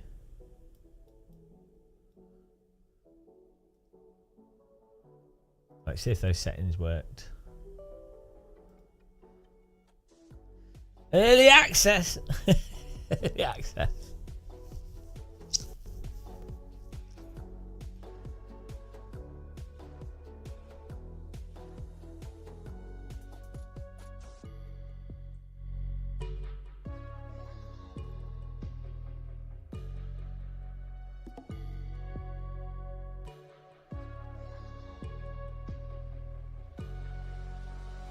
So it with content drop 1. Content drop 1. Hang on, it's lost the background. We changed the background and now it's gone back to this one. Oh well. Well, obviously a lot of work. Well, you have to think GT7 was built on top of GT Sport, which was built on top of something else rather than being a full reset. But yeah, you can appreciate that the thing is with a console game, normally, not always, a lot of polish goes into the general flow, user interface design. You know, so even if the game's a bit rubbish, the basic sort of flow stuff tends to be pretty smooth and consistent. So how do we do this without having to buy a car? If we just wanted to do a like, or without renting it.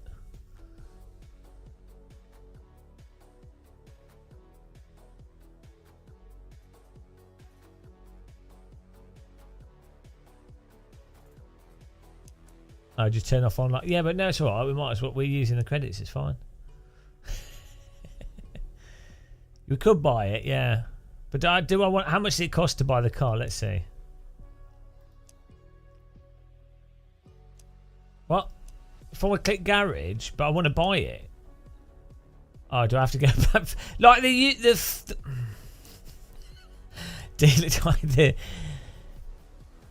early access can't complain, but the flow of this user interface is absolutely ridiculous. Early access can't complain. Exactly. It's so nonsense, right? Early access can't complain, but if you're going to do... I just don't quite understand what Kunos are thinking with this early access. The only thing I can think of is 505 needed cash flow, and so let's just put it out there and let's the players do whatever, and then let's hope they forget about it in a year's time when maybe it's not insane. Which is fine, early access can't complain, but at one, it's a bit weird for a large publisher to do early access when they've already got one previous successful title. They bought Kunos with ACC, so it's weird to take that approach then.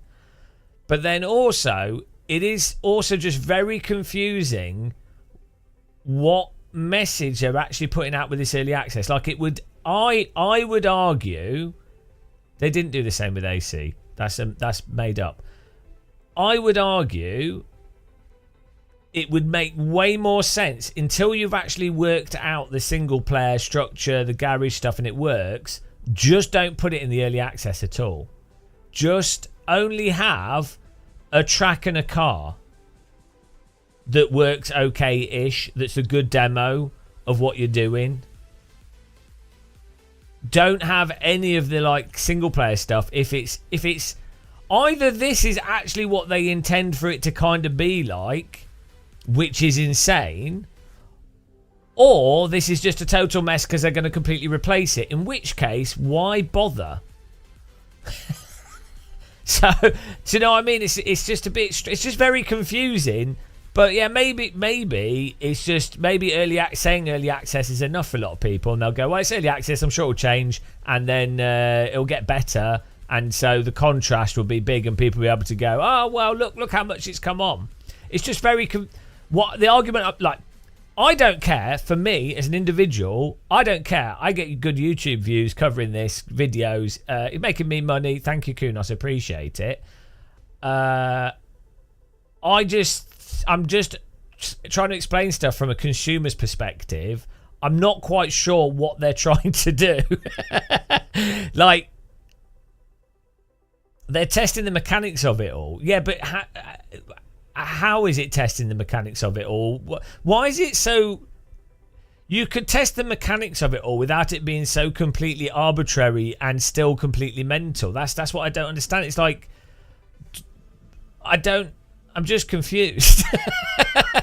Like, I don't get it. But that's fine. At the moment you see all the AI steering off the line, you think maybe not include at this point. Yeah, it's like think of it this way, guys. If you go to a restaurant and the restaurant's like, oh, we've just opened, we've just got new staff we've hired, you know, the paint's still there, we've not even built all the tables yet. But you'd be like, but they're like, we had to open the restaurant because we need to get cash flow because it costs a lot to keep the building on the high street. And so what you'd do as a restaurant owner is you'd put some tables up, you'd hide away the tables that aren't finished, or make it very obvious what's not finished and not available, and then you would only offer hamburgers or something really simple, and you'd just do that one thing. You'd show the one thing that you can do really, really well. You wouldn't go, guys, we've opened a new restaurant, we need to get cash flow in. So we're now offering 15 different menu items. Half the tables work, half of them don't. You can kind of sit over here. Some of them have a tablecloth, some of them have shit on them. You know, half the room's painted, half of it isn't. And this is all over the place. But we just need to test that the kitchen worked. A consumer's going to go into that restaurant and go, what's going on? What is this? Like, it's just going to confuse them, and they probably well, they'll come back in this case because gamers are desperate. But like, with the restaurant, people aren't as forgiving. That's the food analogy. Mind you, Italians don't know how to use a parking space, so maybe this is just Italian logic, and I don't culturally understand it. No, it didn't, Ryan van der... Right. This myth about AC1 is complete... Yes, right? AC1 early access was fantastic. It was the Lotus Elise or Evora at Mazzioni, right? It was just one car, one track, and it worked. It ran well. It looked nice. It had acceptable audio, the best force feedback, arguably, or like as good a force feedback as other good simulators. The handling was superb. It set the benchmark for tyres at the limit, generally speaking. It was fantastic. There was no confusion. It was, I bought AC. It's an early access. It's a demo of a kind of track that demonstrates the physics and the general nature of the simulator, following on from FVA, Ferrari Virtual Academy, and Netcar Pro. There was no confusion. And then gradually they kept adding stuff to it, and arguably, when they improved some aspects of it, arguably made some aspects worse. But there was...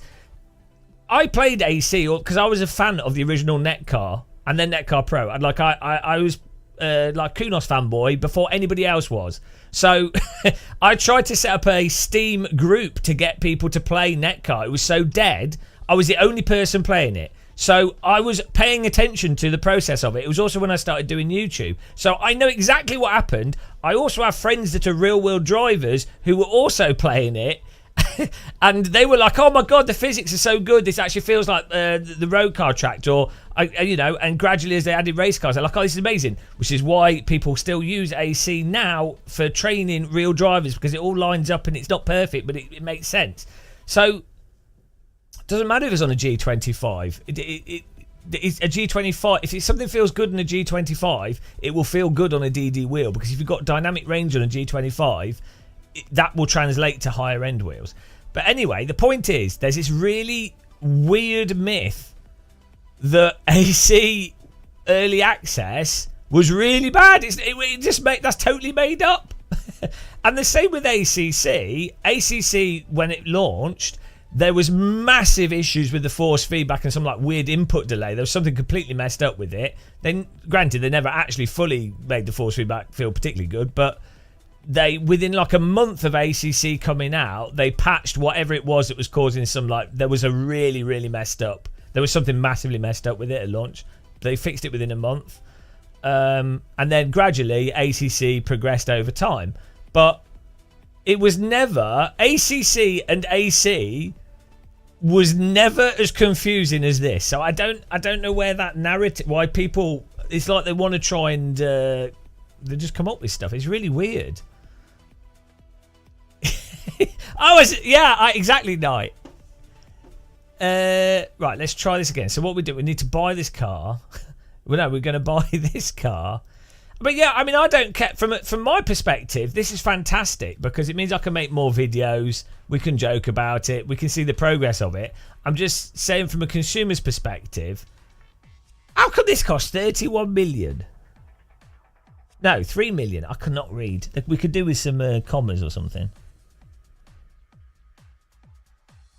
3 million. No.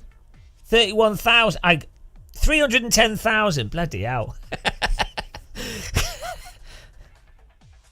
Hang on. Yeah, we need some apostrophes or whatever they're called. Numbers, how do they work? Right, let's just buy this.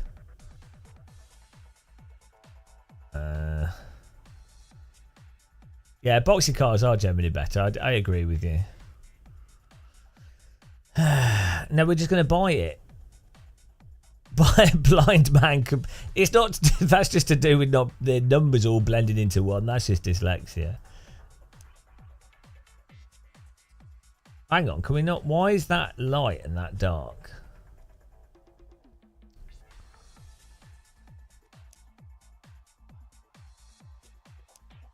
I'm buying it. We could test drive, but I'm buying it. How do you earn more money in this? Whoa! It's a flashing car. It's the car models are very nice in this.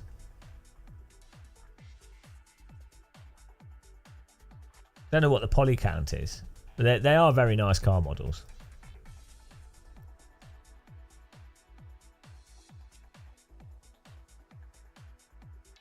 I do actually quite like this aspect of the UI of having the car there and you've been able to move it around randomly in the background. That's not how I do it, but I quite like it. It's a really nice 3D model.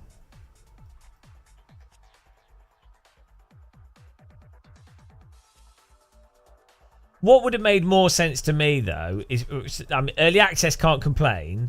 You see how you can move the camera, just moves straight away because it's like straight attached to the mouse.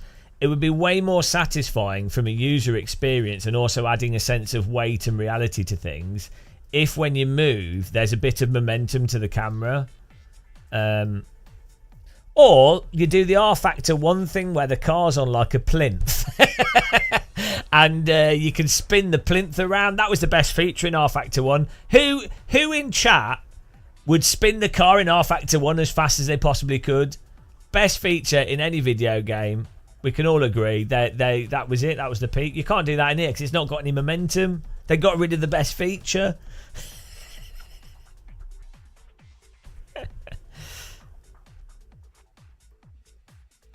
Right. Right, hang on. This is absolutely wrecking my OBS. Like, I'm going to have to turn the OBS on this system off. It's or maybe I have to run it with it. Well, I don't get the performance of this game. Let's try and drive this, and then I'm going to try windowed mode because I'm trying to capture some B-roll whilst we do this, but it's ramshackling my computer. Yeah, it had like a damper on the thing to slow it down. You could like speed it up and then it would gradually slow down. Yeah, those were the days. Can't spin cars like you used to be able to. It's all gone downhill since then. Just move your mouse. It's not about the mouse movement. It's about having like momentum on stuff. A bit of momentum to a camera is really satisfying. The original fidget spinner, yeah. Right, let's try this again.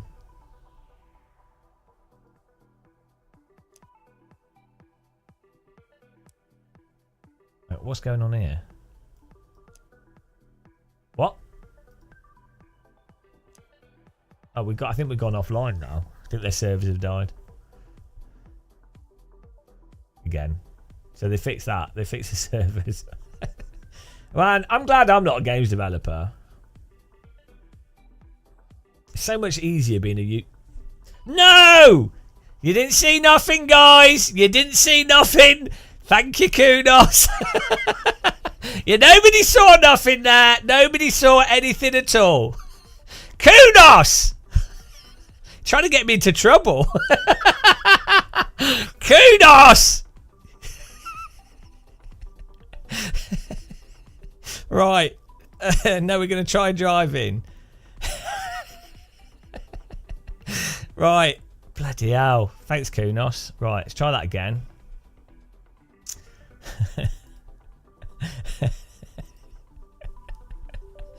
Jesus Christ.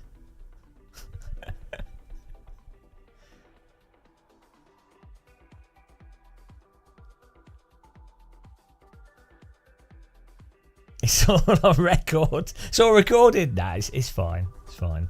Nobody saw anything. Can all agree. Everyone in chat can agree that nobody saw anything.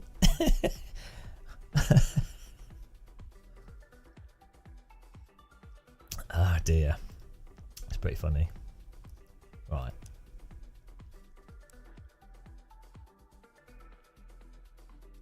John Hartley, yeah. I think it's quite a good idea for software and hardware manufacturers to send stuff to people that could use the equipment to then give feedback, and that'd be quite good, wouldn't it? That would make sense, rather than releasing stuff to the general public straight away. Right, let's try this again. Let's see if it crashes.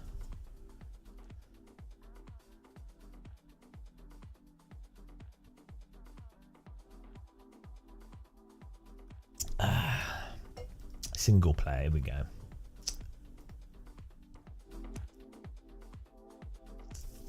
You missed R Factor 1 when it was current. In fact, it was a YouTube video of Helsingveld MK1 Escort that made me think, oh, I need a piece. Ah, what are you doing? Like, the game's not even running and OBS has crashed. I learnt my lesson though. We've moved Windows, see? I'm ahead of the game. I learnt my lesson last time. See, I adapt like the Borg. Okay, well, I guess we can't. We'll have OBS completely closed and see if that helps with the stability of the game. Early access, can't complain. Game changed. You need more pinned icons. Well, what do I have on my task? It's all the stuff I use. So, like, although actually I don't use IRFFB anymore. iRacing, the Helsingveld pedal stuff, OBS, NDI, force feedback joystick settings, another NDI for another NDI tool, live stream chat, speed tree, which is really good if you want to organize your files, like check through stuff you need to make space. Handbrake. My taskbar is like great. A great collection of awesome apps. Handbrake's well good for converting video formats. It's a free video converter. Firefox, which I don't use, but it's really handy to have Firefox, Chrome and other browsers, so if you're testing web pages or content you can load it in the different browsers. Yeah, that's it really. Only the essentials. I have eSheep. It's not Speed Tree. What's it called? Is it called? There's the other one as well. There's two. There's a. Is it called? Is it called it Speed? Like there's the. What's it called?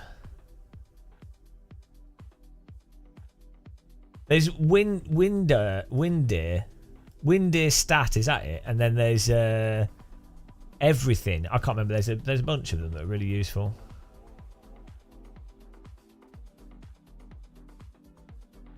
Any update to the VR? I don't know. Let's see if this crashes again here.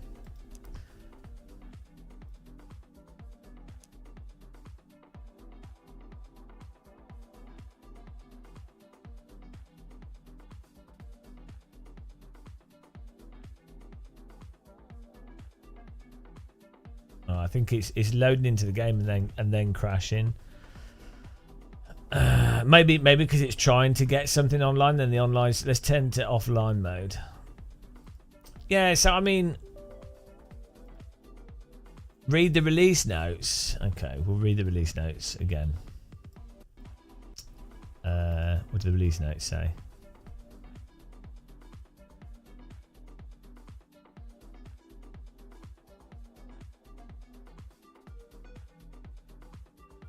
There's nothing. I don't know what. The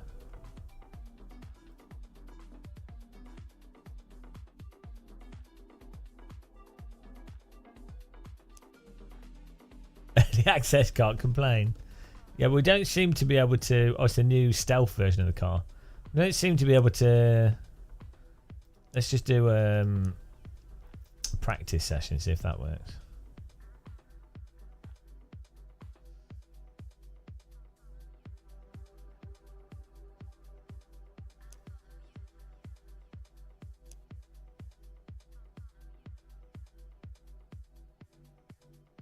Hang on, why is it loaded? Oh, because practice was on it in the last time. Well, it loaded Imola. Let's go. Well, let's just drive on here whilst it's loading. See if we can work out this frame rate issue.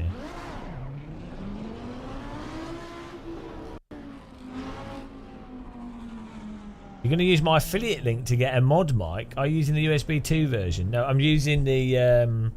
Well, this is the Mod Mic 4. The Mod Mic 5 sounds pretty good as well, but I plug it into a Go XLR. The USB one doesn't have as good audio, but it works all right. But the reason why my microphone sounds how it does is more because it's EQ'd rather than necessarily the microphone.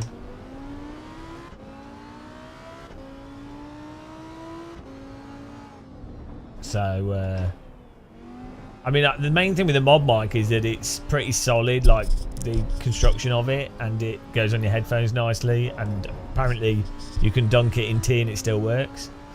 I really like them, but in terms of the actual audio, the quality that you get, that you hear from mine is largely to do with the Go XLR as much as it is the microphone. I mean, the microphone's good, but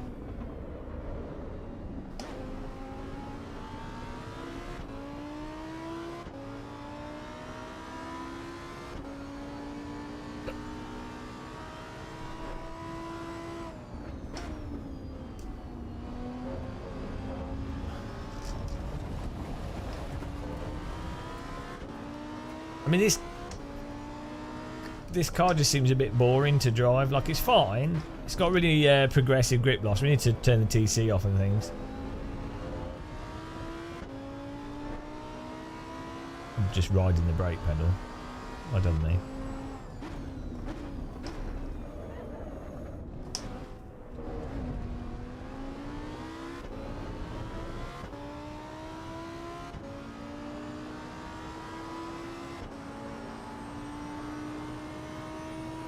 Yeah, if you watch the adverts for the mod mic, you can hear what the mic sounds like without any filtering.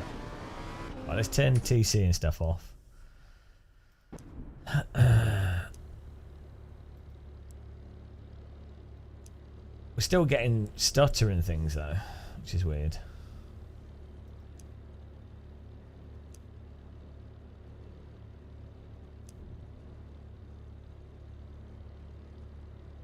I don't know, Turge. well, the reason would be that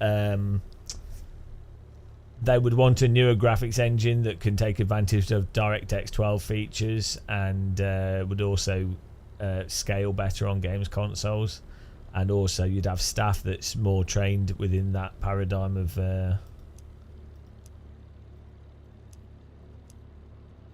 how they operate. So you have to think a game that's being developed now is being developed for the idea that it'll be used in the next 5-10 years. You know, and they'll keep developing on top of it.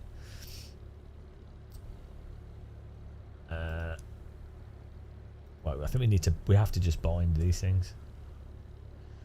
But yeah, you would have thought a sim developer would go, right, yeah, we need the game to look great, and yeah, we need to take advantage of new features. But clearly, for a racing simulator, optimization is a very, very important thing, or like frame rate is really important, especially given that a lot of people use VR. That's not the biggest part of the market, but frame rate needs to come above graphics, really. And the difficulty is that the reality is, like, AMS2, for example, looks fantastic and runs really well. So you're like, it can be done. It's not like, oh, it's impossible. It's like, it can be done. But I don't know what you don't know how much optimization they need to do on this. And you also don't know where they're at with the development of this. I think the game, no, it's just pausing. Car, we need to... I think we have to bind.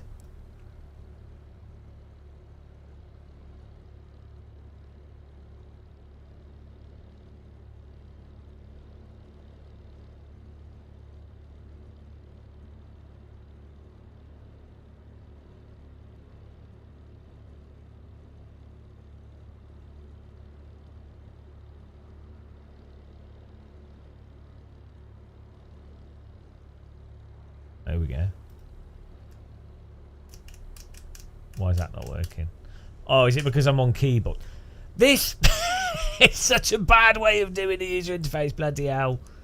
Jesus Christ, it's so dumb. Like, why should the player have to select the specific device? It should just be that you click it, and then whatever you do, it does it for that device. That's obviously how that would be. That's, you know. Anyway. And then it should be, if you've got the user interface selected, you can move the thing and it would show you what you moved and it would take you to that part of the menu straight away. I mean, there's so many different ways you could do it that would be actually sensical.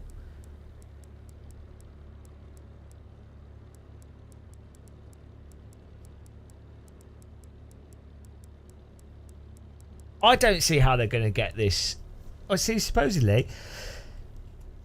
supposedly we've already got it set here, but I mean, we can't tell if that's actually... Do I have to click on it to see if it's working? Let's just do it on this.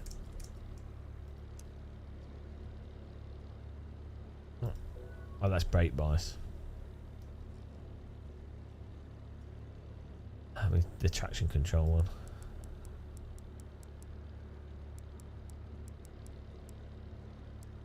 Yeah, like, it's like they copied Microsoft Flight Sim's layout, and Microsoft Flight Sim has probably one of the worst interfaces for binding stuff. I mean, actually, DCS is probably even worse than Flight Sim, to be fair.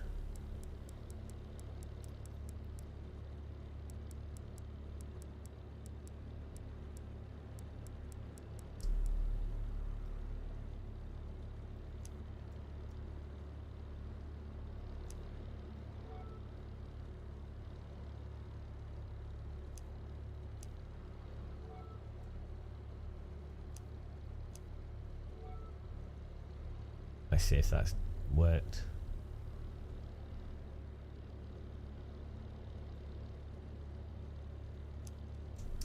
Yeah, I mean, I can see why you might want devices separate. There's lots of different ways of doing it, but it is just a mess.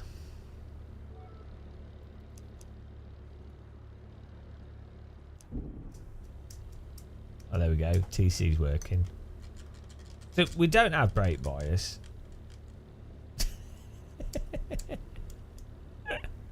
Ah, dear. Let's turn the TC off.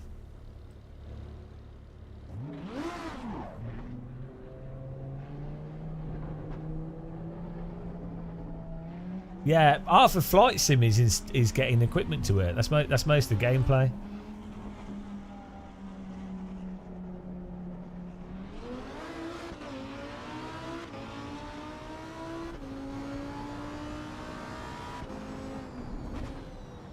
But the problem I'm having is I'm running on a 3080 Ti at 2560 by 1440 and we're only just about getting 90 FPS for whatever reason, which is a bit of a problem.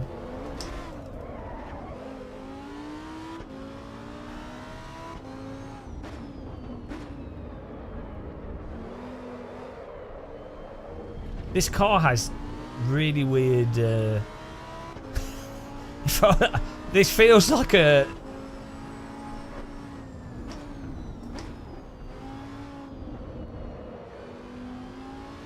it's really like, I don't know how to describe it, kind of like Forza-y in handling.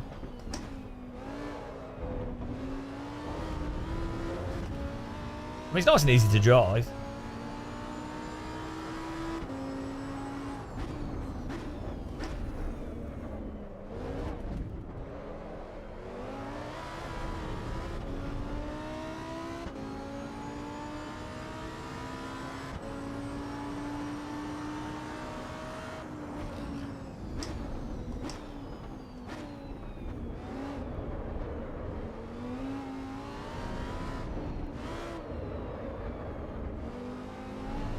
It's like it's yeah, I don't know. It just feels a bit simplistic to drive this car. How much of that is the force feedback though?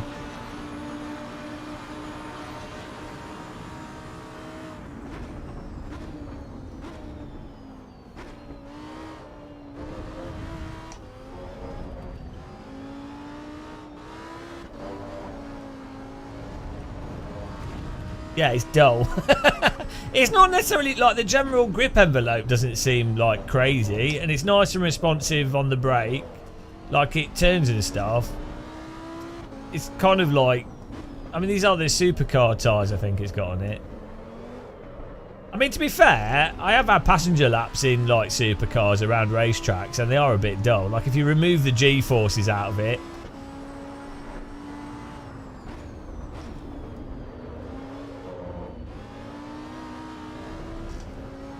I think if you had like there's more depth to the force feedback, I think it would make it feel more compelling. It's nice and drivable, to be honest.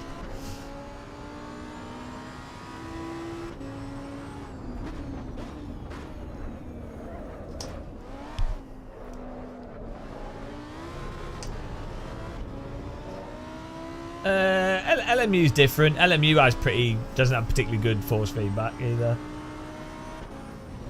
I like the online in LMU. The problem is that real tyres are actually quite sim-cady. I think a lot of people don't realise this. Like a lot of more modern supercars are like designed for completely skillless people to drive them around a track with no issue whatsoever. Like they're because they're sold to people that are just rich, but they can't drive and they want to be able to slide them around a bit and feel like pro drivers. Like they're like the real cars are actually like simcade. I think people don't realise that because they like to think that all cars are like insane. You know, because that's that whole sort of promoted allure of motorsport.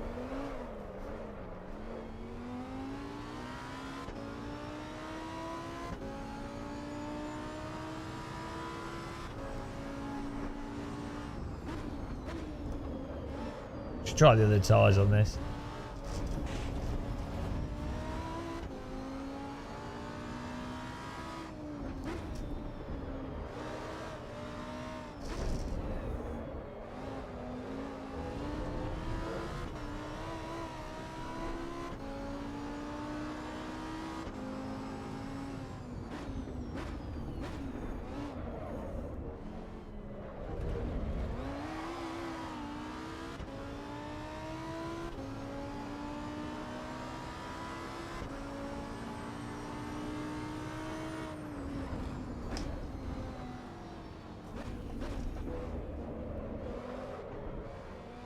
Yeah, it.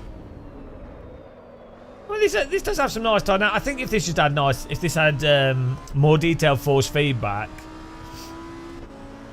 it would then feel it would feel like there's more depth. I think that's the thing is like if you drive from the force feedback or you use that as a prominent reference,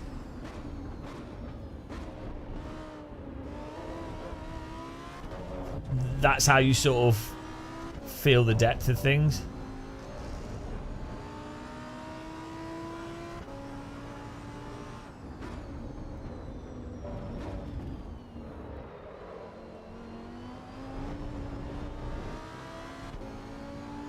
I think this be quite a fun car to do races in. It's not really a race car, is it? But.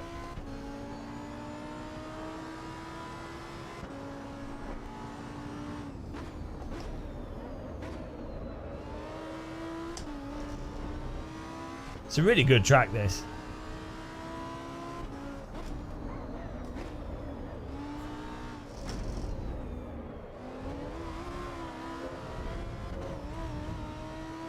Will it run? Well, you'd hope so in the future, but at the moment I'm on a 3080, and this game's really struggling to run well.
Yeah, I mean, a 4060 should be alright. I don't know why we seem to get some like weird stutters with this as well, which is a bit strange.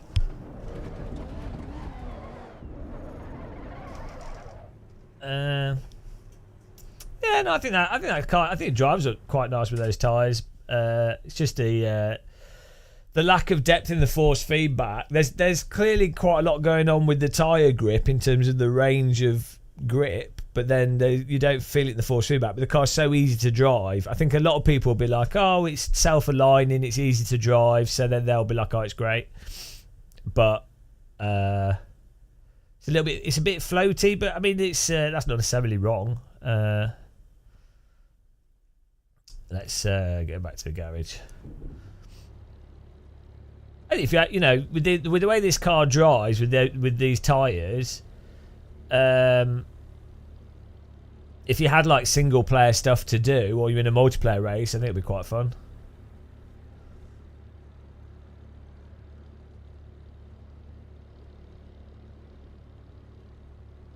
Yeah, so there's a meme with the VRAM in this game where people are like, oh, it's using all the VRAM and therefore it's a very VRAM heavy game. And it's like, well, it could be, but also sometimes some things use what's available. So it might not be that there's necessarily... So the point is, some people are making out that there's categorically an issue with the thing using too much VRAM. This is not just for EVO, this is for other games. You see this with like RAM or CPU or GPU usage. People people go, oh, it's using all these resources, or it's not using this resource enough. And it's like, well, you don't know how the game's programmed. You don't know what it's using, to what extent that it actually needs, or like you don't know if it's bad programming. You don't know if there's a memory leak or an issue necessarily, or if it's just not like clamped down. So you can't use necessarily GPU, CPU, VRAM usage as like a thing to go, oh man, I need to get a new graphics card. I need more RAM, or there's a fault with it. You know what I mean? Like, it's not. Sometimes it is, but the point I'm trying to make is I've seen online there's like a default simplistic assumptions based off VRAM usage or GPU or CPU usage, and things are not that simple. But if anybody wants to give me a 5090, that's fine. Right, what was I going to do? Tyres. Change the tyres.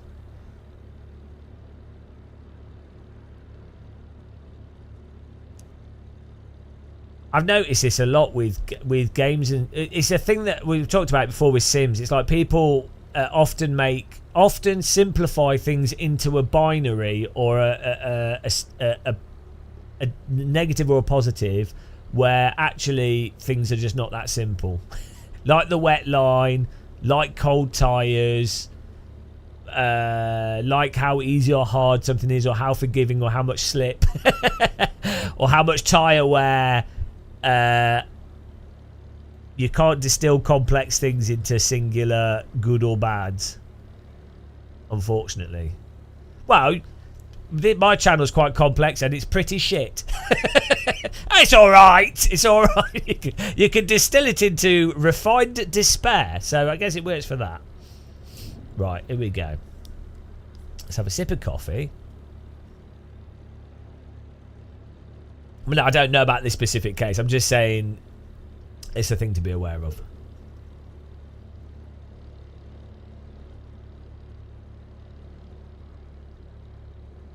Right. Ah! Oh, did we get some money? Well, hang on. We consumed $400. We gained some XP. And we gained some credits. But hang on, why? How do I gain more credits? Why? Why? God damn it. How did that cost me 400? There's a track fee, £200 for a track day.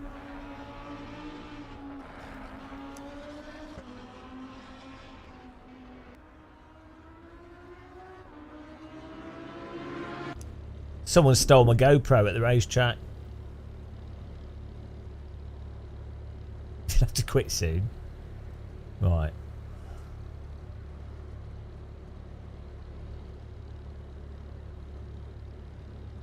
The problem with this sort of credit system, potentially, on one level, I can see how it's appealing, how you'd have consumable money for doing stuff like earning money and losing money based off what you're doing, right? I can see how that can be fun. The difficulty is you'll always have a percentage of players that are just not interested in that whatsoever. So obviously they might do different game modes, fine. However, the other thing is, ultimately, the skill range in players is always going to be massively, like, so wide with driving games because of the nature of driving simulators. So if you were to truly design a cash-based credit system in a way that was like kind of realistic or actually decent, like fairly costed, it would be impossible for your average play, like the 90% of people playing the game, to earn money because they would just keep crashing and it'd cost money, or they just wouldn't drive fast enough or whatever. And the top people probably don't care about it anyway. So you then end up having to design the cash system such that the money effectively becomes irrelevant because you gain so much money doing nothing that the cash system itself then loses all purpose and meaning. Not sure if that really explains what I'm getting at, but the point is, the appeal of what the cash system could do from a gameplay mechanic ends up not actually achieving its goal and working in most cases. A good example of the same kind of flaw in game design is when you have stuff like F1, the F1 games. So when they have like the single player, the problem is the difficulty settings in that game do not make any sense. Or like the car upgrades don't make any sense, because you do the car upgrades, but people's driving skills are so far off basic driving requirements of a Formula 1 car that the car upgrades are all outside of stuff that's relevant compared to someone just driving better. And then all the upgrades and everything don't actually scale properly to that. Then when it comes to actual achieving stuff, you could just change the difficulty setting in the menu, which you have to have in the menu so noobs can play the game, and then that completely undermines all the other aspects of the difficulty and these sort of progression trees and how they operate. So the only context where those kind of things would actually work is if you were to design a game as basically a separate single player mode, and it operated a bit like a roguelike, and you, at the start of the game session, you were like, choose a difficulty. That's it. And then this is it. And then if you lose, you lose. And then within a roguelike context, it can operate. But in a unified general single player that everyone can just get into, and you can change the difficulty whenever you want, and you need things to upgrade progressively, and you need to be able to test it, it doesn't work. So that's the problem with these kind of cash type systems or difficulty based reward systems in driving sims. Anyway, let's keep driving. Are we going to try the different tyres?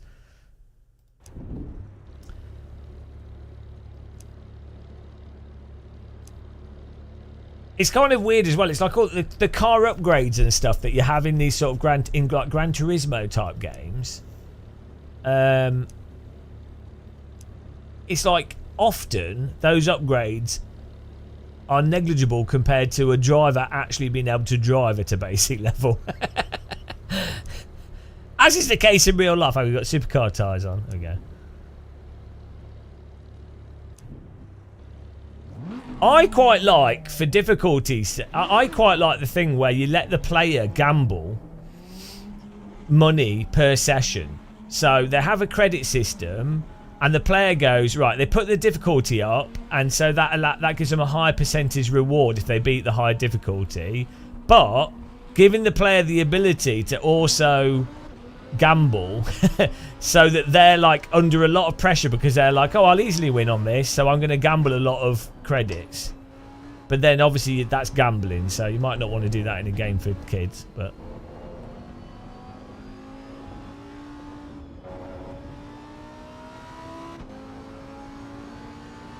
so these are different. Which tyres did we just put on? We had the supercar tyres on, and these were these street tyres or something.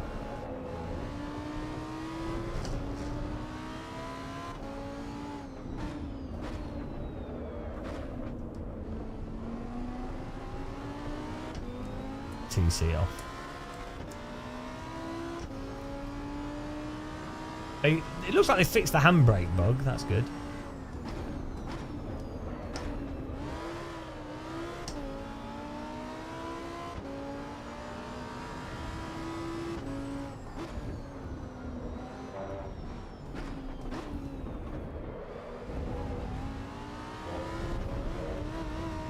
Yeah, so the thing that I don't... So an argument that Kunos make is that the force feedback is just a product of the physics, which I've never disagreed with. Yeah, well, you can only feel in the force feedback what's happening with the tyres, right? Well, that's fine, but then how come the car is like Dora the Explorer, rundering all over the bloody track, and there's clearly like massive oversteer, massive understeer, and then, I mean, there is some dynamics in the force feedback, but it's clearly, if that doesn't apply a force to the steering rack, then you need to generate the force feedback from the tyres directly or something else. Because this is the same problem with LMU potentially, they generate the force feedback from the steering rack, and maybe more complex tyres that are stiffer and have more peaky. Maybe they don't, you know, they don't apply that much difference in force to the steering rack relative to what the car's doing as a whole and what's pertinent to driving. Well, in that case, you're going to have to come up with other ways of generating force feedback, I'm afraid. There's no way around it. If you can't get the detail through the steering rack, you're going to have to do something else. Otherwise, everything's going to drive really bland.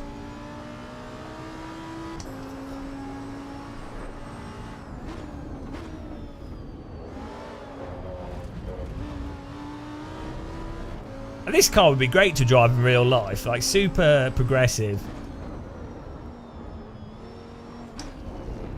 Like the actual general grip envelope of this is quite nice. Like the car's not doing weird shit like it does in AMS2. Yeah, it's very easily drivable, as you'd expect, I think, from this type of car. And weirdly, so one of the things with AC1 is that the tyres, although they're less peaky in a sense, they do have quite an abrupt behaviour in terms of when they're actually good for getting your lap time. Like, it's very easy to go over the limit and them turning off.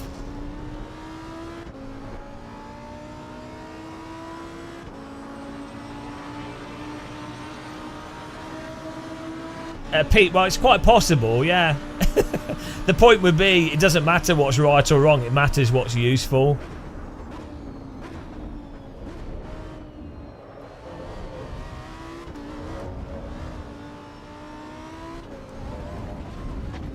It's quite nice how you can slap the curb in this and the car settles.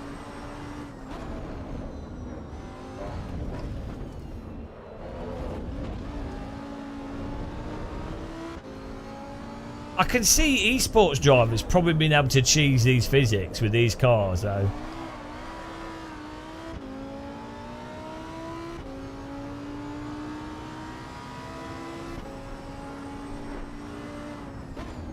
Like, you can cheese the physics in AC as well, and in AMS2. Like, weirdly, with more.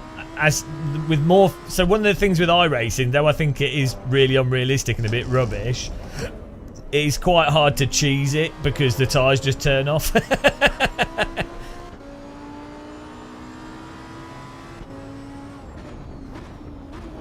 But then I guess, like with real cars, you can drive in like a really terrible way and get away with it, but obviously it just is slower and it wears the tyres out.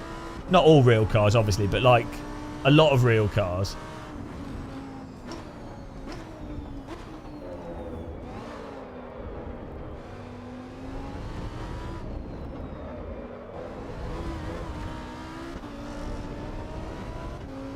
Because we've got the mirror turned off, so it's just using like a default cube map or something.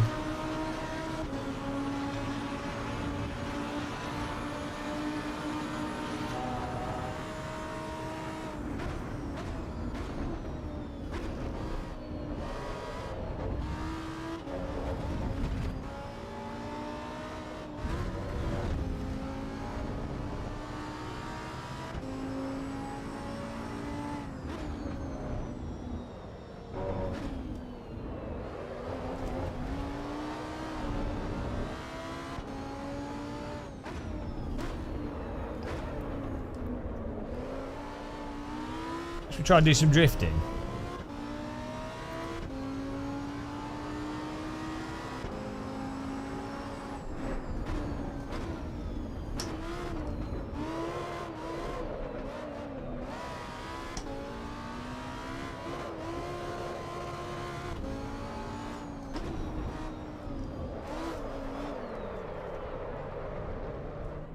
Oh.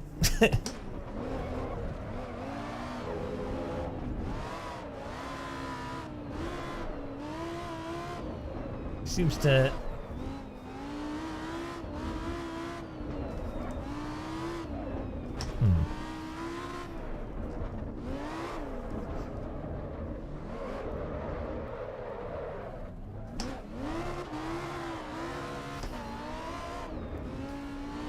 not sure if it wants to actually stay in a sort of all-wheel slide. It might just be the setup on this car as well, but.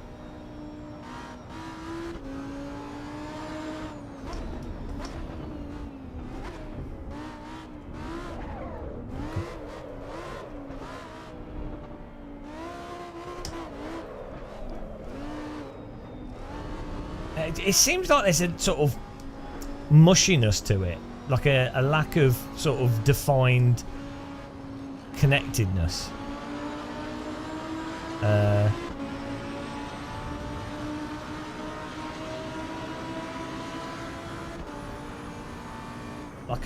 Like a molassesness to it in general.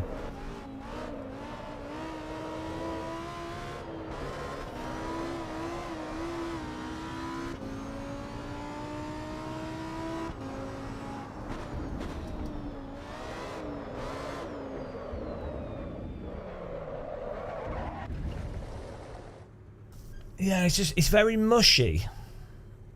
It's not as raw or as tight. Yeah, it's got a very mushy response to it. It's almost like the tires are responding slowly. Whereas like even LMU in a way, or LMU, AC, Live for Speed, Richard Burns Rally, there's a quickness and a tightness to it.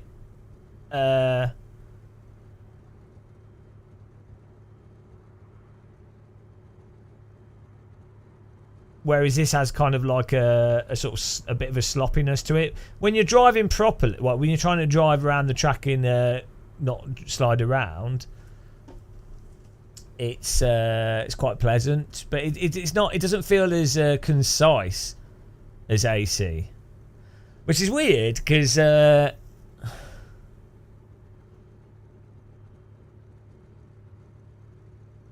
it's more forgiving as a result. But I think that's like the physics as much as the force, like the force feedback as well. But it's the physics, like it's. I think that's what gives it that kind of Forza-y feel. Is that it's a little bit sort of drawn out and not. It's a little bit sluggish feeling.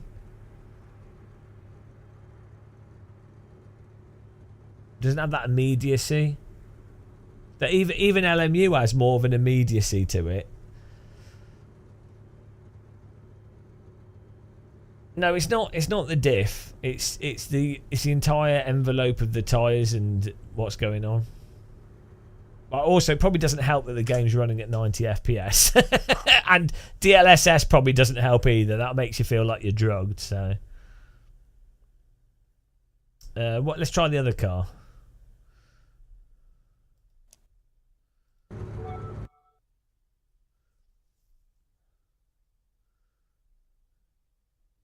You don't need to. The thing is, you don't need to compare. This is another meme in sim racing.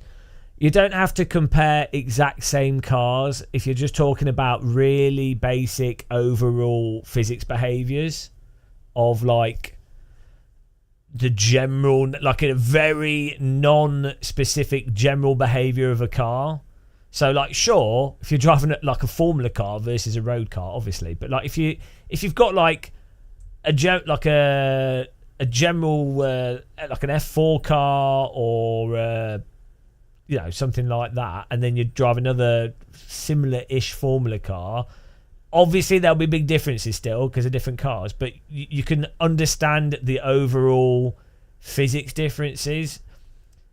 That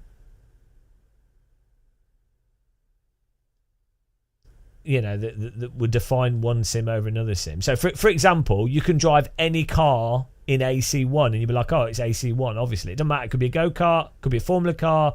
Every car will feel like an AC1 car. You could drive any car in R Factor 2 and it'll be like, you could be blindfolded, you would know it was an R Factor 2 car.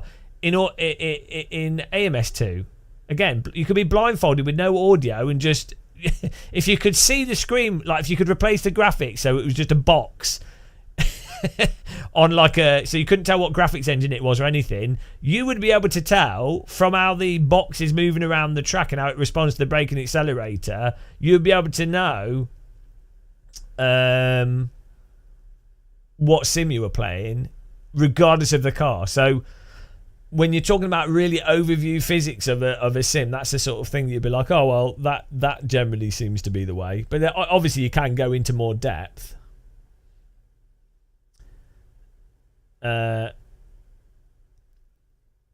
It's really weird. Like you see, oh here we go. Oh no, what's going on here? You'll see people going, oh, you can't compare this MX-5 with this MX-5. It's like, well, they're both MX-5s. I mean, yeah, sure. It's like people are applying real-world logic to a simulator. Right, this has got stuck. It's sort of crashed. Hello, Billy. How's it going, man? Hope you're well. But,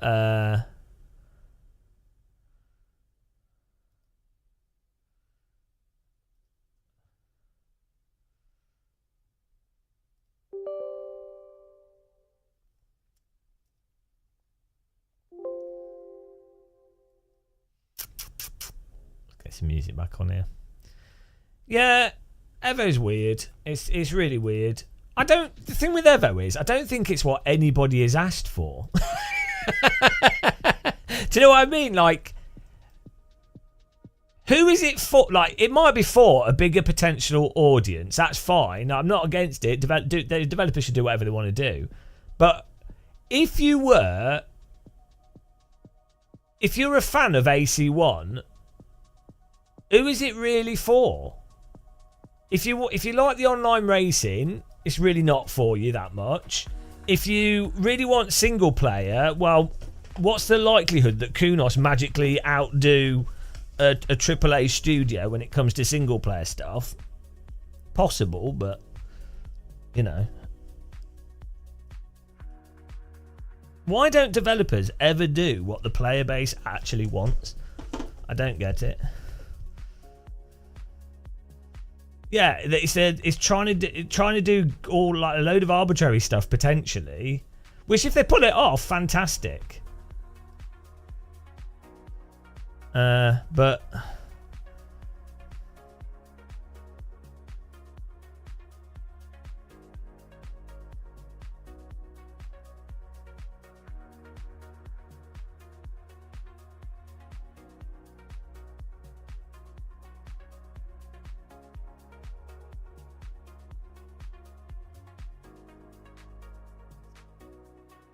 early access, can't complain.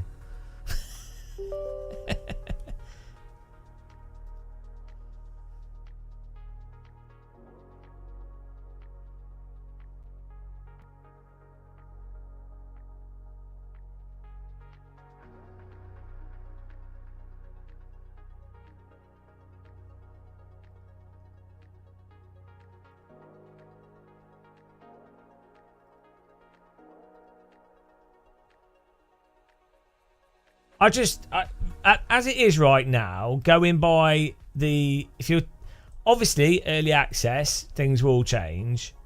But if you're just going to go by the physics right now, the force feedback, the performance, this isn't even like if you're someone if you're going to compare it to AC or AMS1, this isn't even like 50% of the way there.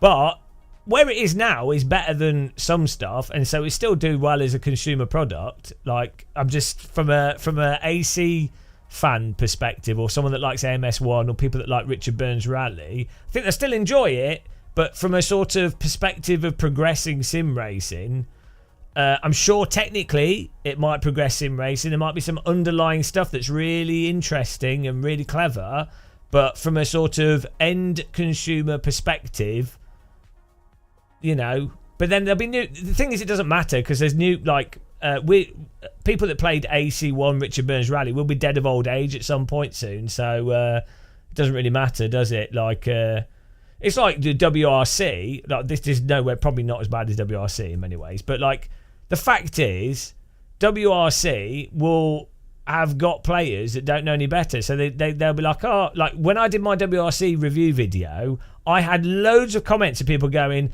oh yeah, you know, it's amazing to have a rally game and it's really similar to Dirt 2, and it's complete compared to Richard Burns Rally. And even compared to Dirt Rally 1, it was complete. It's like obvious. Even the developers of the original Dirt Rally, I think, feel a little bit ripped off by what they did with even Dirt Rally 2 was a bit weird. But it doesn't matter because you know the people will still come to it and play it and have fun time. So let's try and get this track to work.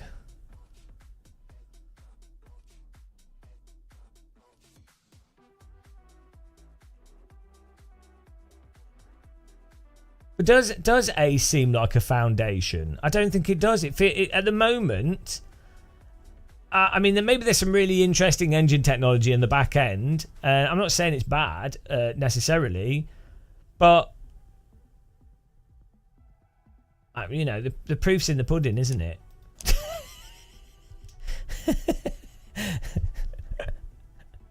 What's wrong with Dirt 2? They actually made the. It's not terrible. But they improved some aspects of the physics, but then that made some things worse. I can see why they did what they did. They still didn't unify everything together in terms of all the content. Well, they did eventually. It's all right. Dirt 2's all right. It's just yeah,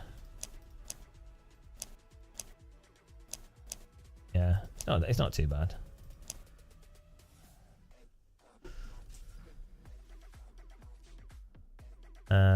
Right. See if it crashes trying to load this again.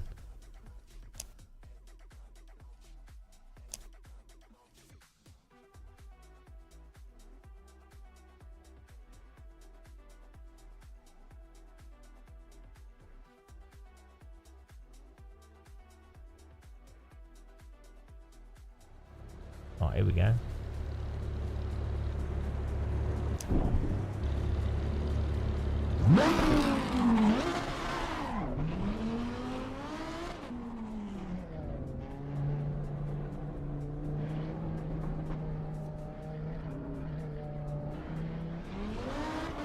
Well, you know, if they release whatever they do with this, if they release it on console, I'm sure it'll get. Yeah, I'm sure it'll do all right sales-wise. There's a big audience on console of people like this is way better to drive than Gran Turismo, like on another level. You know, so another thing, it depends what you're comparing stuff to. Like, as this is now, even the force feedback and everything is like incomparably better than Gran Turismo. So, you know, I mean, Gran Turismo is obviously more polished as a single-player experience. It works probably better with the gamepad. Not test this with a gamepad, but I'd imagine like GT is just very good with the gamepad. GT has really nice art direction and consistency, and so that, you know, but from a sort of raw, like, you could obviously market this to console players and you go, oh, do you like Gran Turismo? Well, enjoy that, but this game has much more realistic physics, and the console players will be like, oh yeah, okay, and they won't have played AC1 or LMU or AMS1 or Richard Burns Rally, so that they won't be coming from comparing with all the stuff in mind. So, and I'm not saying this is terrible, don't get me wrong, I'm just saying the point is that audience just won't care. So it depends. When you're looking at these types of games, it depends where you're coming at it from. Are you coming at it from a general gamer view, or a view of a gamer within a certain context, or are you coming at it from someone that's got 30 years of sim racing experience and you know, is looking for the next big improvement in physics or something, you know, or the next advancement, whatever it is. So I think EVO will financially make a lot of money either way.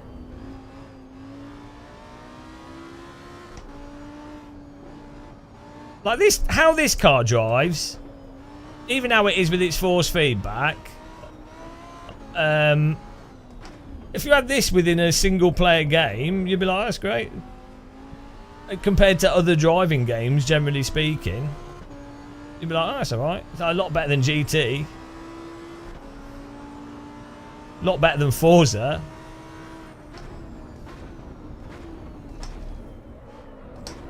Assuming they get the frame rate working better, the track graphics are nice.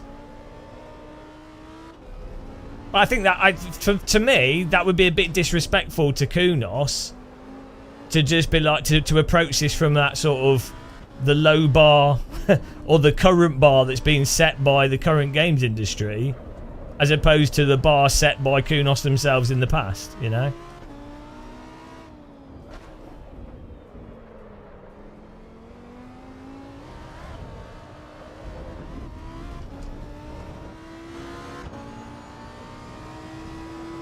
I think being niche and focused allows you to make sure that whatever you do, you're putting as much effort and value into that specific thing you're doing, which allows for that specific thing to then stand out over the other components.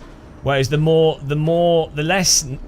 less focused something is, the harder it is to get what you do all to the same level of quality, or to get the most quality out of what you do. It's just the reality of time availability.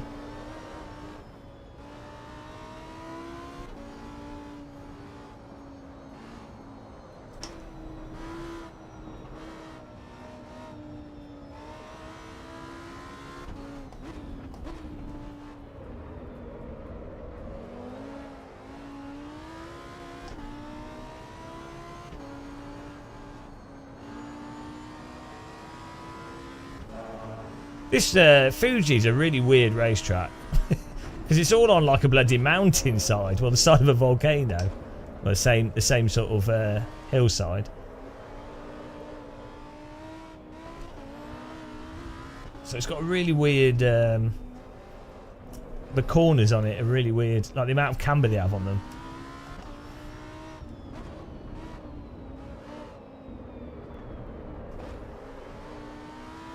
Japanese love these kind of things. Like, I don't know if they build these tracks more for motorbikes than cars, because they also have those really slidey motorbikes in Japan that they really like racing. Oh, I've lost chat here. Oh, thank you. Great. Great.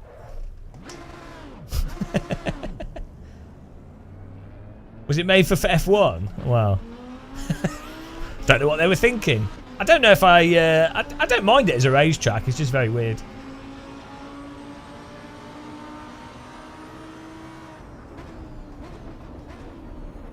Hello.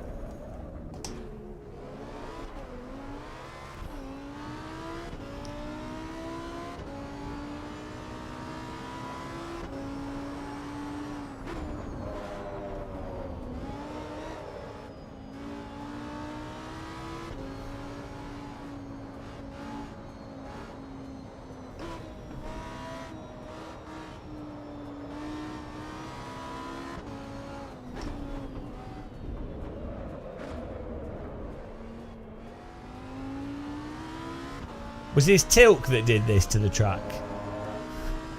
Another Tilkadrome. I don't mind it. The problem for me with this track is it's very technical corners, and it's I've not learnt it. So tracks like that, technical tracks, are excruciating until you really know all the corners to nail them. Because you get on windy tracks like this, if you get a corner slightly off, it screws you for the next corner, the next corner, the next corner.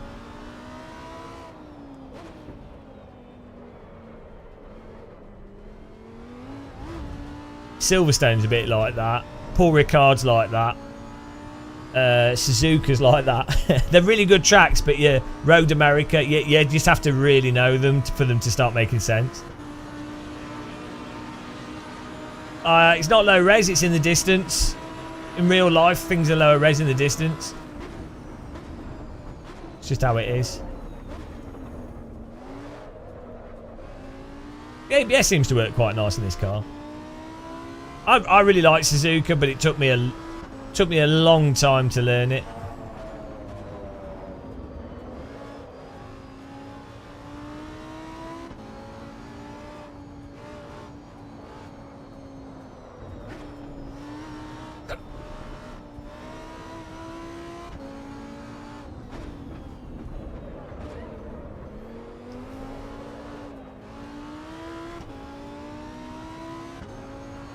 This is a Lamborghini, yeah.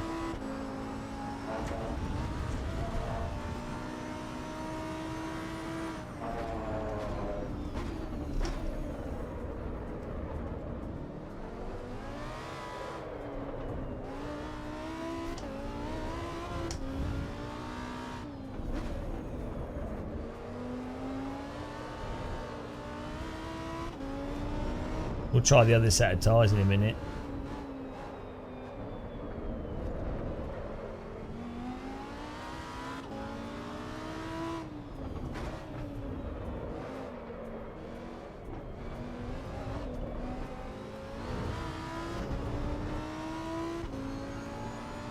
No, that's what I was referencing, Nasty Butler.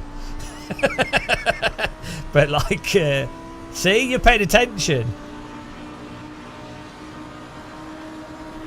I was at I was at Goodwood with Chris Hay, right?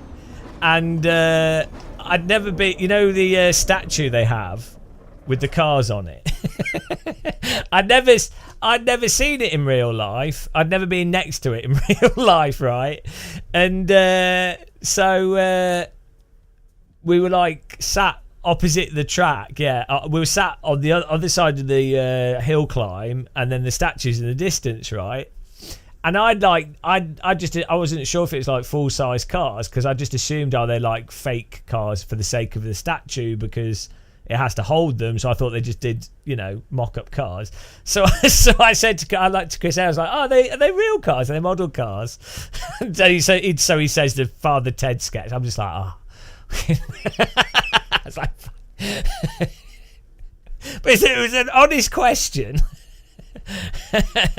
An honest question that you know, because not that it's far away, it's just that you think, oh, cars are quite heavy, so having like 4 of them on a plinth is quite yeah. I never did go up to it up close. Right, let's try the other car.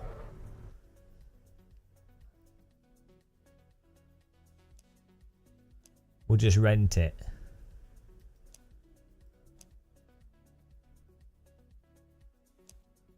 Look at that.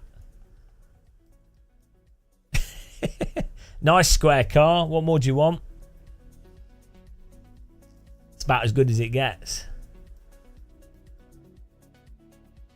Does look quite nice, but it's quite funny how the I think that's probably the reflections are doing this as well, but the front does not match with the side doors. I think that could be the oh no, the reflection. No, yeah, I think it's at a slightly different angle, so it's causing the reflection to make it look very separate when it's probably not that separate. But that's quite nice, having the arch out over the wheel.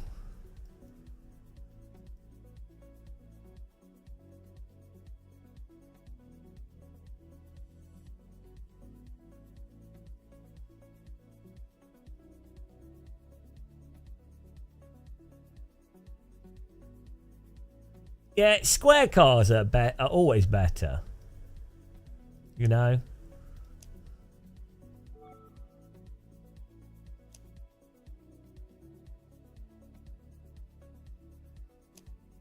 Oh, I wanted to do a race. Oh, well. We can rent it again. I know, until you get to track, you're all right.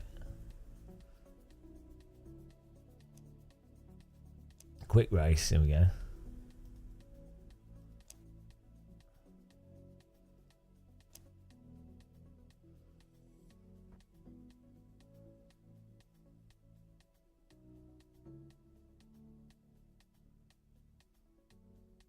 Yeah, I think Radicals, Formula Ford, Formula V, Caterham, generally the best drivers' cars. The game keeps crashing when we try and do race at this track. By the way, guys, click the like button if you hate yourself. And follow if you want. You can become a member if you want to support us on Twitch or YouTube. What else? That's it. That's it. Yeah, the game it keeps crashing whenever we try and do a race, which is weird because it worked first time, but no, it's not.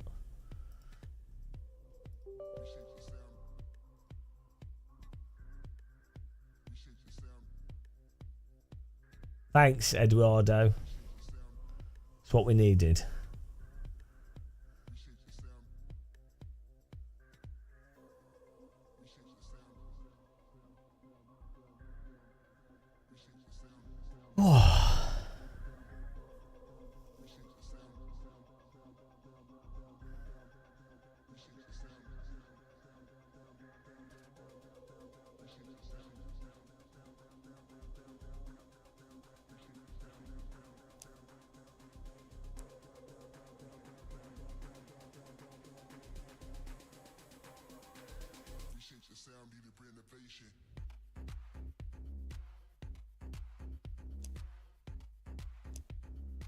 Maybe we'll have to do it at a different. We'll try it at a different track.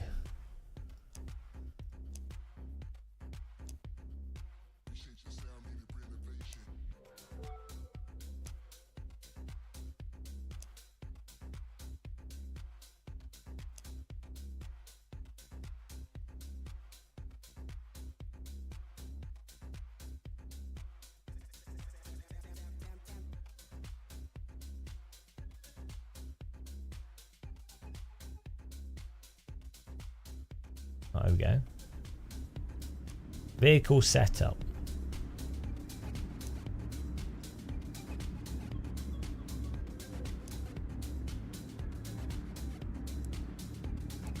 Put the road tyre or the eco. We'll try the road tyre.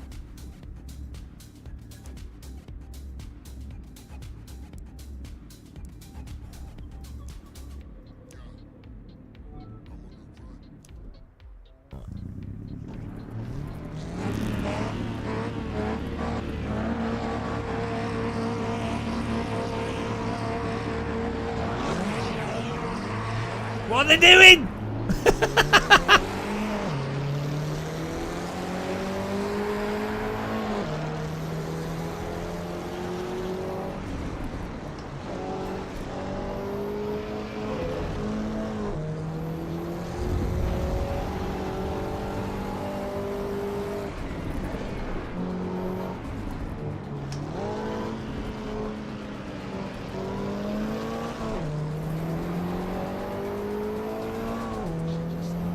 Is it an all-wheel drive? Is it just front-wheel drive?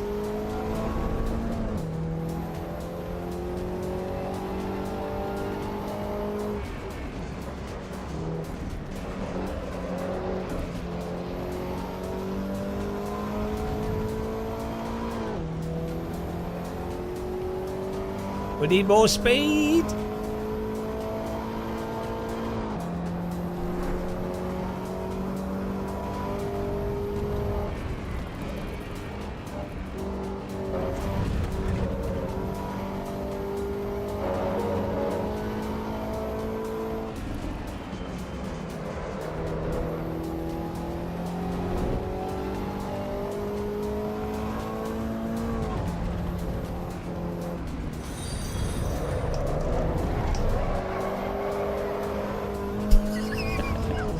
Blessed be the all-wheel drive.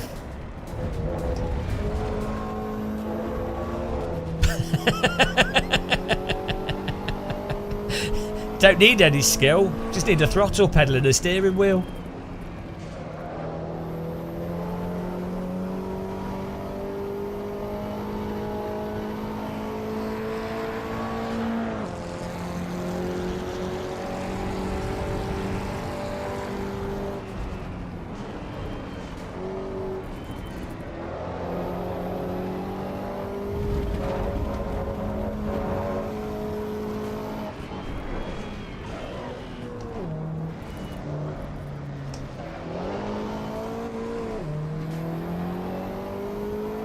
Yeah, I think the thing is, it's just dull to drive. Like, it's not bad, but I don't know how much of it is the force feedback, because obviously that is an important thing to me. Like it's nice and drivable, but it's just a bit dull. I think maybe that is largely the force feedback.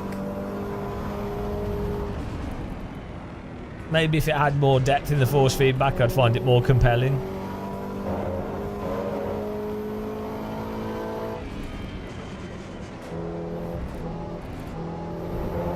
But it's definitely it's very drivable.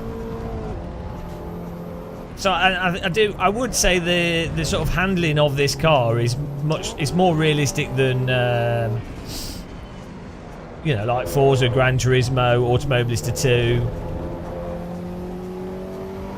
But it's dull.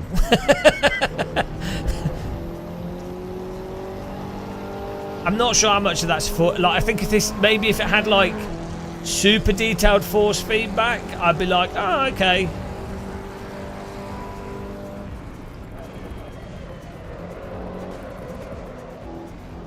It feels a bit sluggish in terms of response to what's going on. You know, I mean, real cars can do as well in some ways, but then the G-forces and everything going on makes even a shitbox feel a bit connected.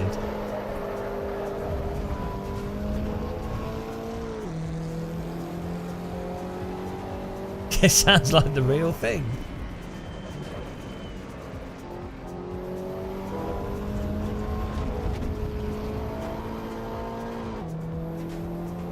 Coming through.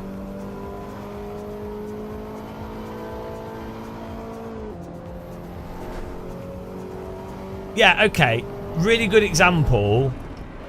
The not Ford Escort in the last garage, right?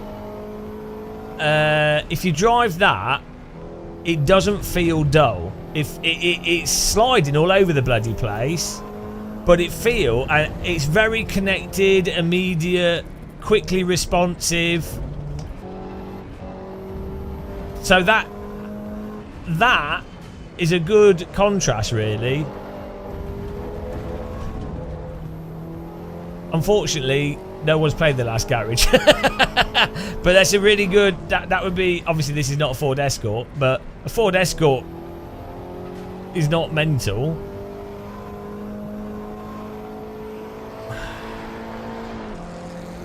I tell you what, if you were to drive like a generic road car in Automobilista 1, it feels a bit simplistic in terms of how the car slides at the limit and stuff, but it's direct and immediate. Do you know what I mean? It doesn't feel dull, even if it's a bit of a dull car that you're driving.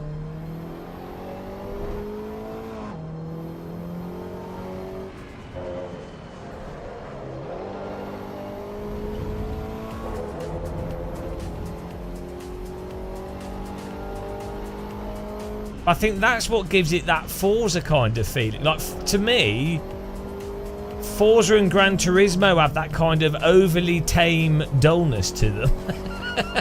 in the way that they handle, like, there's physics there and it's interesting, but there's just a sort of lack of immediacy, of response, of precision.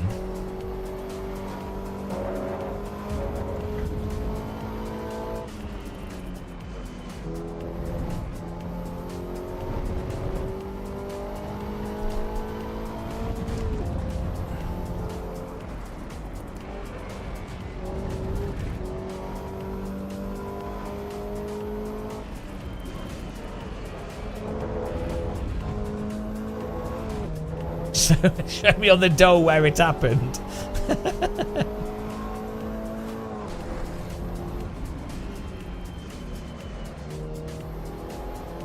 I like the camera smoothing settings though. This is not making me motion sick, so should be big credit for Kunos for that. Massive credit for that. Bloody hell, I can't even play AMS2. It's actually very comfortable onboard camera with the lock to horizon and smoothing. I do really appreciate that. LMU does that as well. It's good, really good camera settings. So at least I can play it without being sick. That's nice. AMS2 absolutely wrecks me.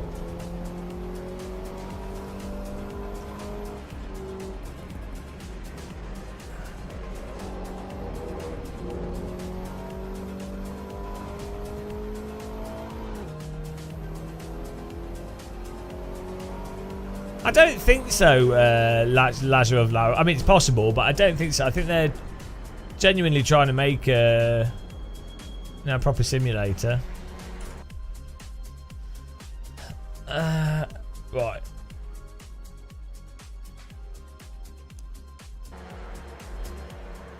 It's not really about grip because the car still slides around a lot. It's not to do with that. A more grippy track would actually be generally would make the car more agile and more snappy.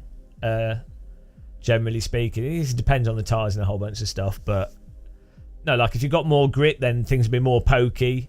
Less grip, things tend to be more sloppy.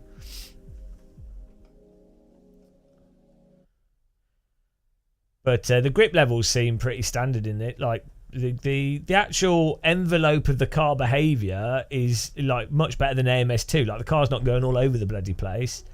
It's a fairly similar envelope to whatever you'd run in AC or LMU or whatever. But it's just the tyre model and stuff. It's free content. Well, it's not free content, is it? You bought the game. You bought early access, so it's not really free content. It's part of the promised game. Right, let's try the Lamborghini. Quick race, Brands Hatch. Let's try a different track. Let's try Laguna Seca with this car. Or... yeah, let's try Laguna Seca. Early access, can't complain. Hang on, why is this Brands Hatch in the weather picture? Okay.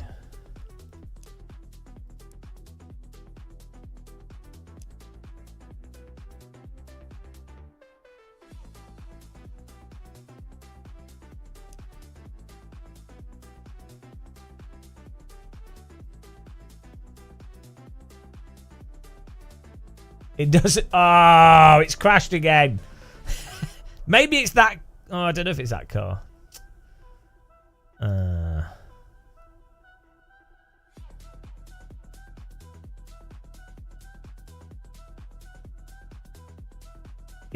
It's crashing a lot for me now. It didn't used to crash this much.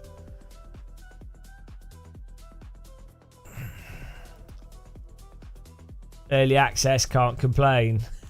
It is what it is. It is what it is.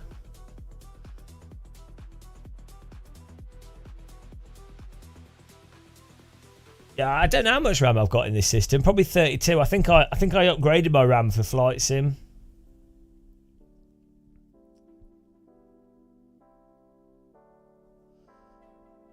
Right, I'm gonna get a cup of tea. We're back in a minute, guys. Got a biscuit as well. Cup of tea and a biscuit. Perfect.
Got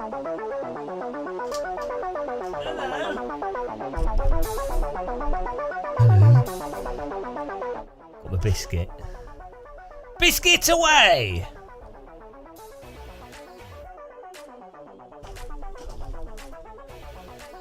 Who doesn't like a good biscuit?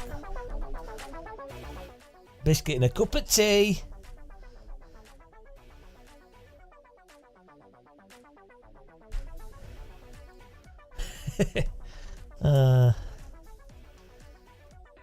What's the iRacing dev blog?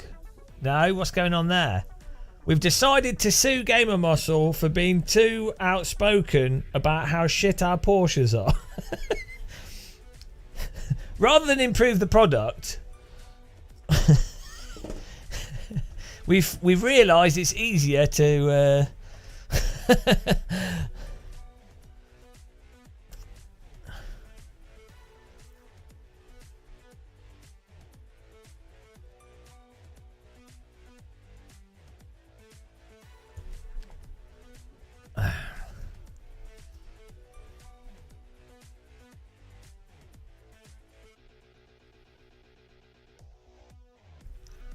Alright.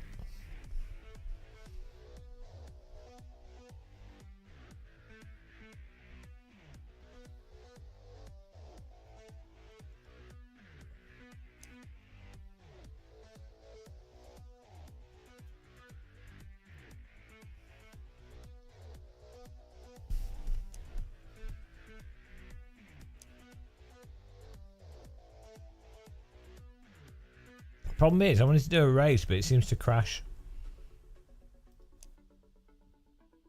every time we try.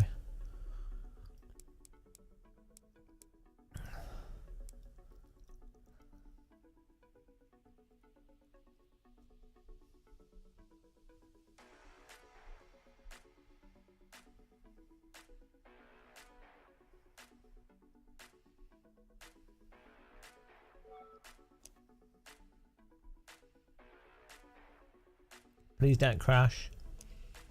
Please don't crash. I can't even click start. I can't even click start. What's going on? Start. Oh, okay.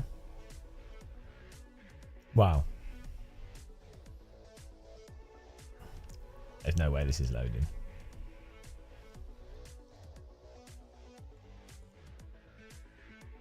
Great. Yeah, I mean, I don't know what to do. I don't know what to do. It's really not stable. It seems to always crash on that track when we try and do... Maybe I'll turn the online mode off. The normal.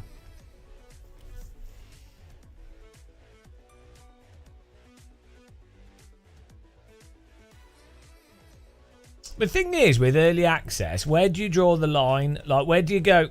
So, in my mind, I mean, it's kind of arbitrary. It's whatever you want it to be. But in my mind, you have an alpha, a beta, whatever, and that's basically what this is. This is like a pre-alpha, right?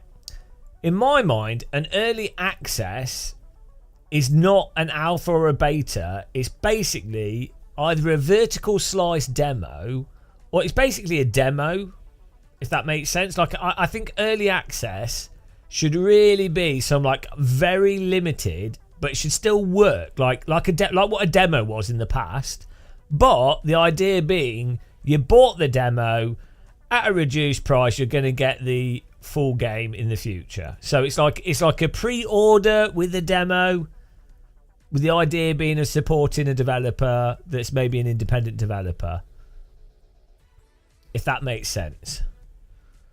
I don't think an early access should be pre-alpha. Really? Like, I don't...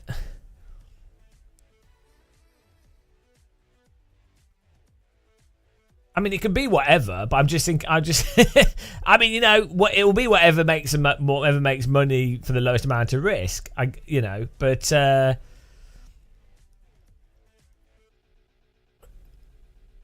for example, good examples of early accesses that make sense in my small brain, like the Tokyo Japanese Drift Masters, JDM. That early access is like a vertical slice demo of the game. In fact, it might have even just been a free demo.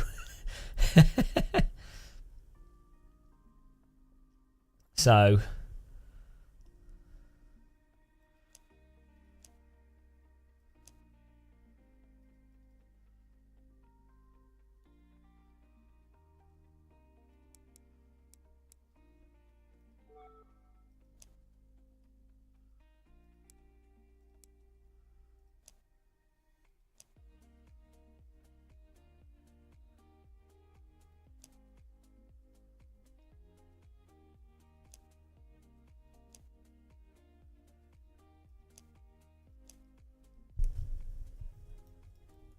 is this crashing on the menu? Oh, maybe I need to just turn the... Maybe it's the online stuff that's causing it to crash.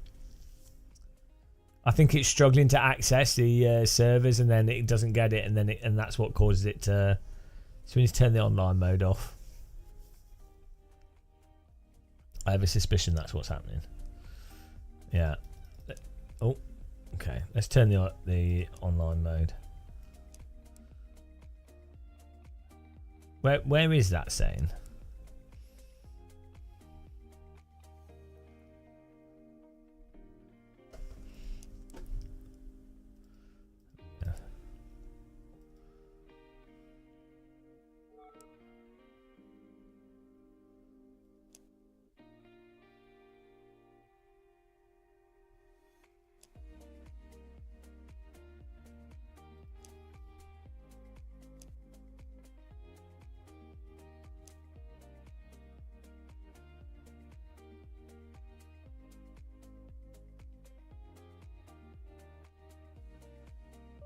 No.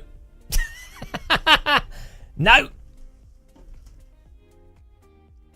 Okay, let's try. What is going on? This game is one of the least stable games I've ever played. It's less stable than Microsoft Flight Sim.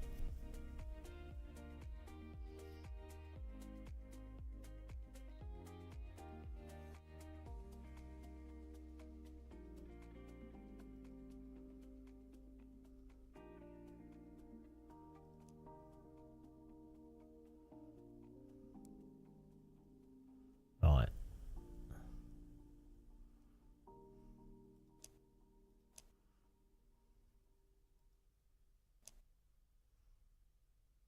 Star Citizen's worse.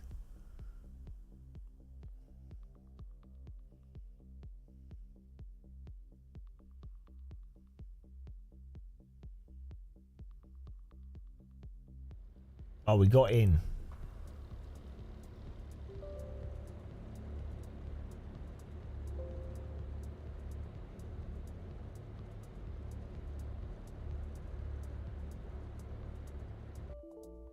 I think it might be OBS is causing it to crash. Like, I think it worked when OBS wasn't open, which is really weird.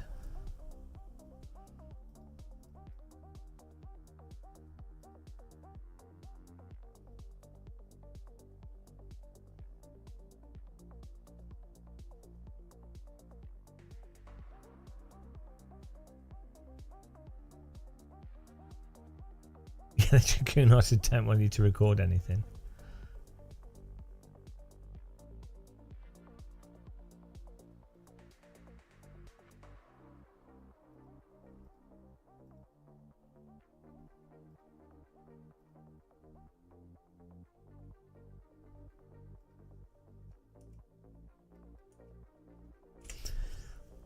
Maybe it's because of the way it's using the graphics card.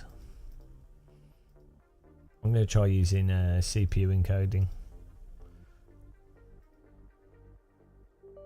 Might just be doing really weird stuff with the GPU.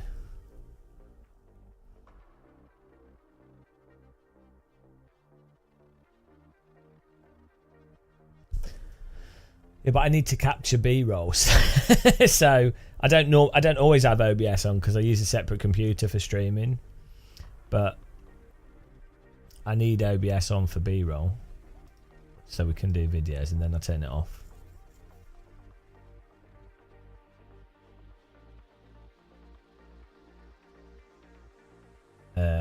Well, you can't. I can't make you a mod to post links. No, Martin. I just. We're not going to talk about politics. Right. Try this again. Weird that it would only crash when it's on the track. Hello, Random. How you doing, man?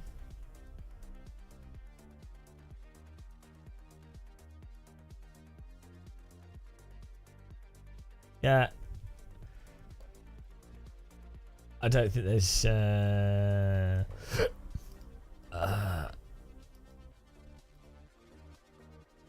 alright. We're struggling to stop Evo from crashing. I can't record. I can't. And when I try and record with OBS on my system, it just crashes. When we try and do race, not when we're in other modes, but just race mode causes the game to crash. It's really weird.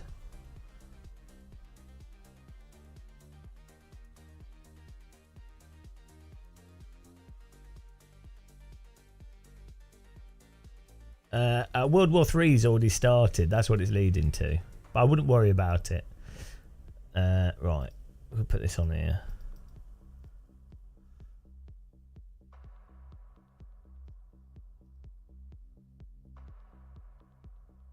Tried to record you end up in a black hole.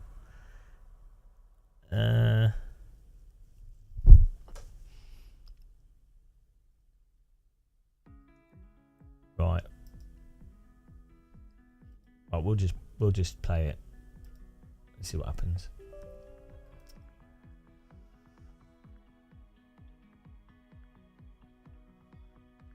I think what's happening with PC gaming is that you'll get stuff like the Steam Deck is really popular and works really well. So I think a lot of people will just get stuff like Steam Decks. And the reason why PC gets so high end, the sort of graphics card, high end VR, flight sim, driving sim part of sim racing is a niche in a niche. So the thing is, you have to think of a PC is just simply a somewhat open computing platform, which by its very nature means it's got a low barrier of entry to produce content for and sell content for. And that's even lower if you consider that the Steam Deck is quite a prominent platform. Quite a lot of people use it. So it's quite possible that high-end PC gaming could die out more, but PC gaming as a whole, you can look at the sales data. Like, there's a lot of games that just sell really, really well. I mean, Counter-Strike 2 is still like one of the most popular games you can get. So,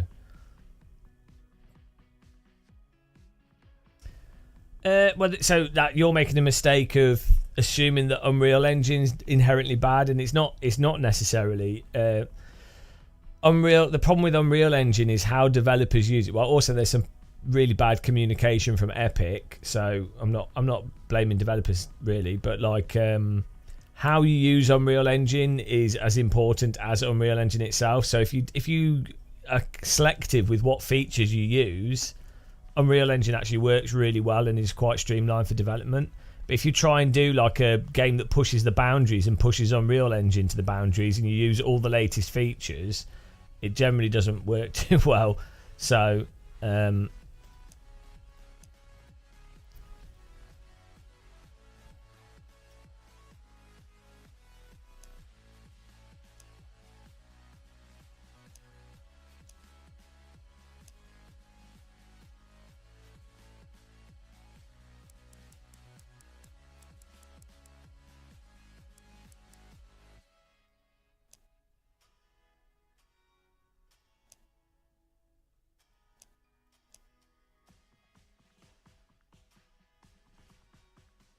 Well,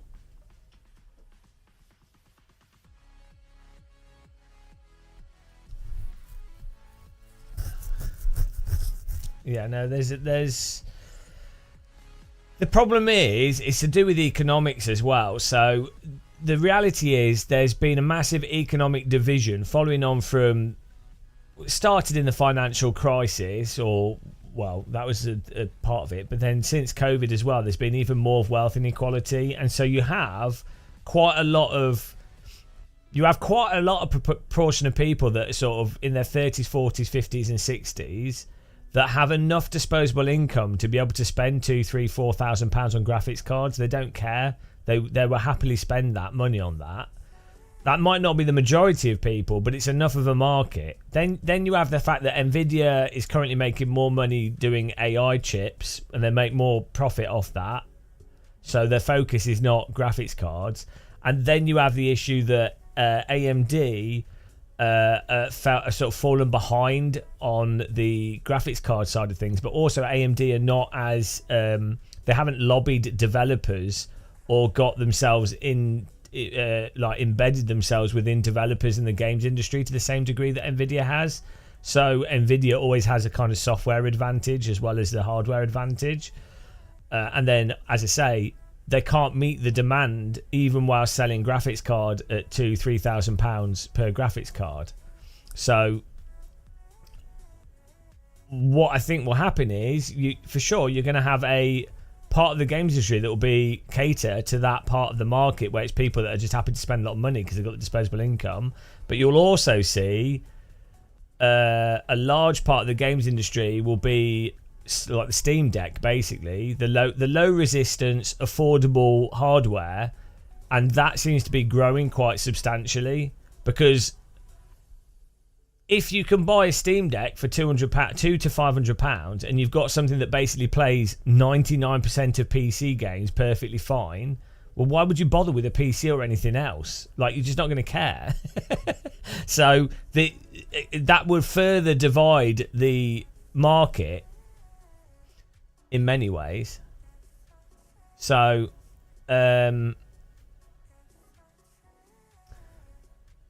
but it's quite possible that AMD or Intel get to a point where their new graphics cards do actually offer really great performance. Like, most people don't have 4K gaming screens, and you've now got to a point now where 140 plus hertz TFTs are actually affordable.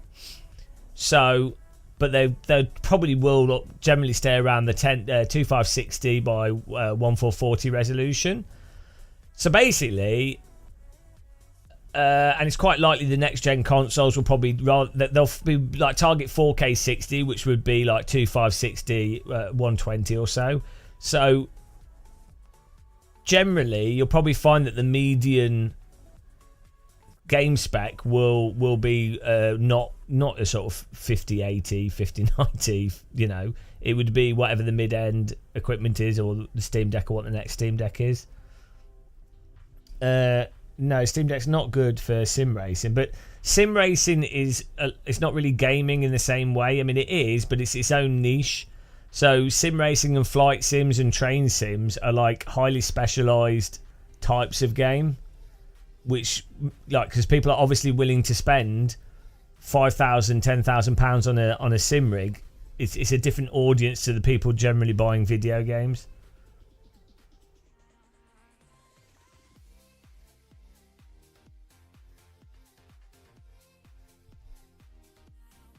So, but also, who knows what will happen with AI stuff? Like, if some of the AI tools are potentially or some AI stuff's potentially very powerful, and it could be the case that new ways of using existing computer hardware and methodologies that are high, like 20, 30, 50, 200% more efficient could come about just from, like, if I mean, the world's going to be destroyed by AI, or God knows what's going to happen with the idiot politicians we have at the moment. But, like, who knows? Who knows where things will go? It's very hard to predict. We're in a at the moment, we're in a massive potential technological shift, a massive economic shift, a huge political shift. Chances are you probably World War III. I'm not even joking. So so a lot of probably millions of people are going to die, and it's going to be terrible. But who knows what will happen after that? So we'll just have to wait and see. I wouldn't get too worked up about graphics card prices. Maybe find a new doomsday prepping. Well, you probably maybe like how to make a coat out of lead might be useful.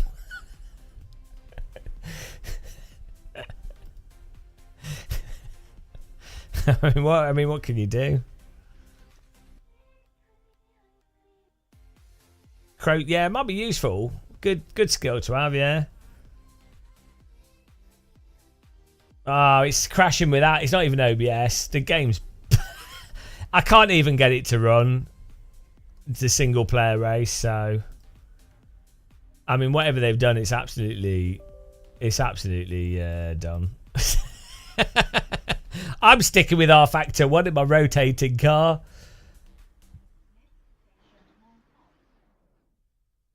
How much radiation is blocked by a triple... Well, the thing is, if you're within a certain radius of a warhead going off, you'd rather just get vaporized, to be honest. You can buy second-hand MBC suits, which just have carbon all over them, and they're all right for like a day, as long as it's low background radiation.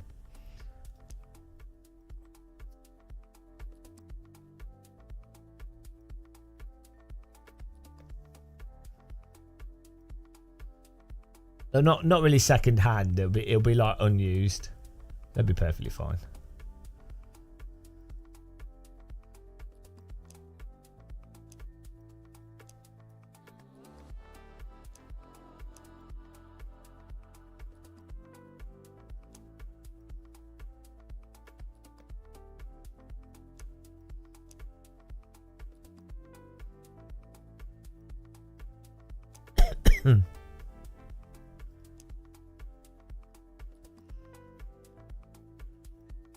I mean, I can't get this to work. I'm trying.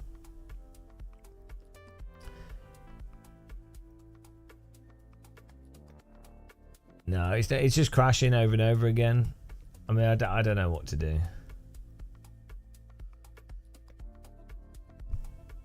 Computer says no. What a anticlimactic update. Dear. I mean, there's no like new NVIDIA drivers or anything, I don't think.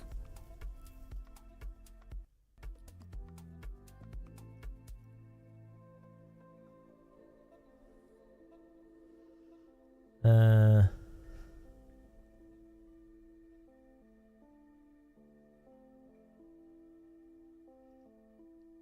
it's all right in other modes, but to be honest, my computer doesn't normally have that many issues with games. Hello, Matt. Also, it's only the single player race mode that's doing it, so.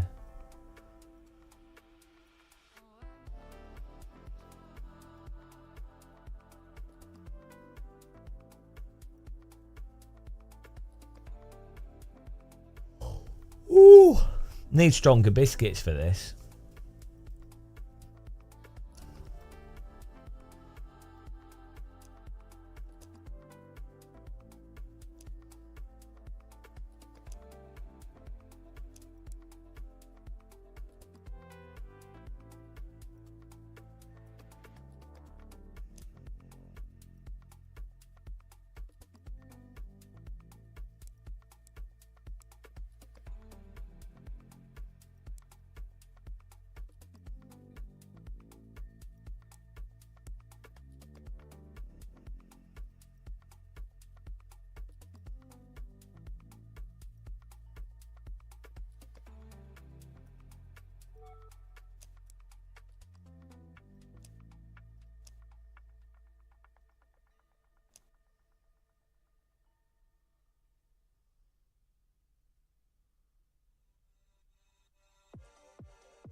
Oh, we load onto a track. Let's see what happens here.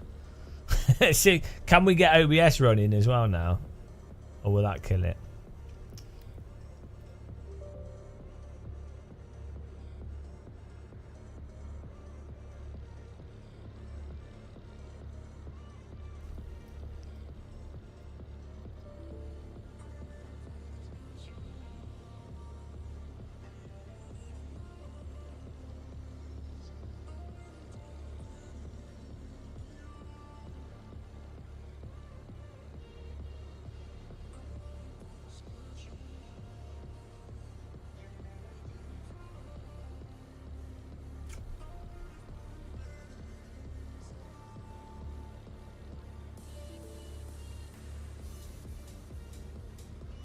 Hang on.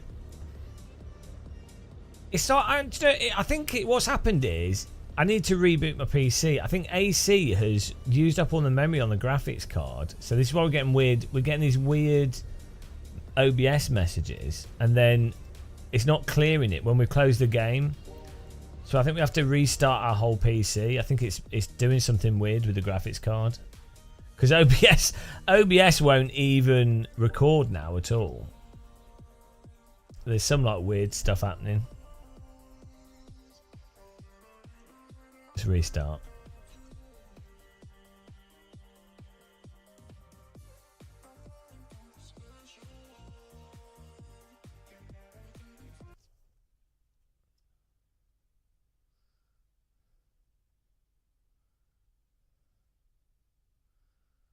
Oh, Windows is updating. That's nice.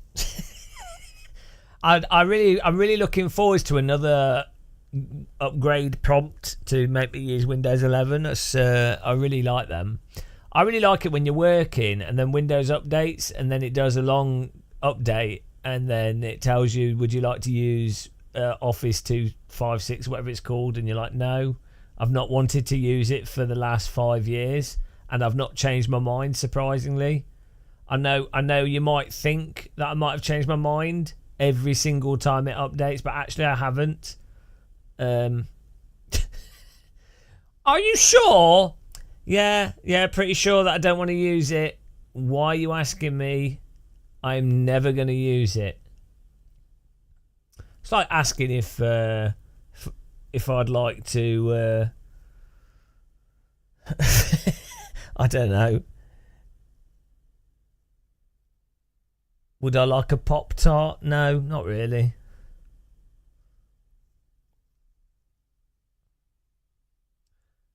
Would you like a pot noodle? No. Never want a pot noodle again in my life. I'd rather cut my arms off with a blunt spoon than have a pot noodle.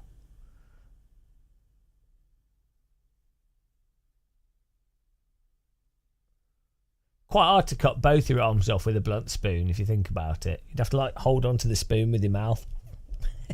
Be really dedicated. Blunt spoon arm removal.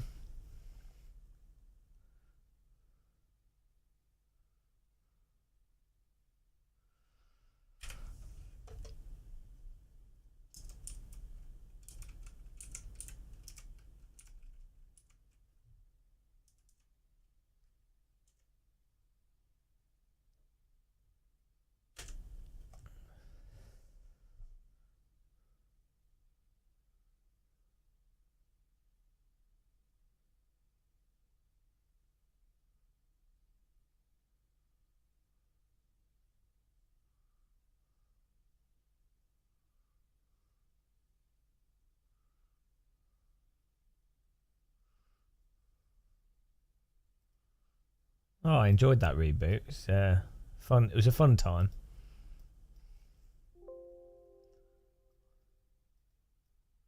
Did you guys enjoy the reboot? Yeah, if you don't have a bun, it's not a burger anymore, is it? It's just a bloody mincemeat.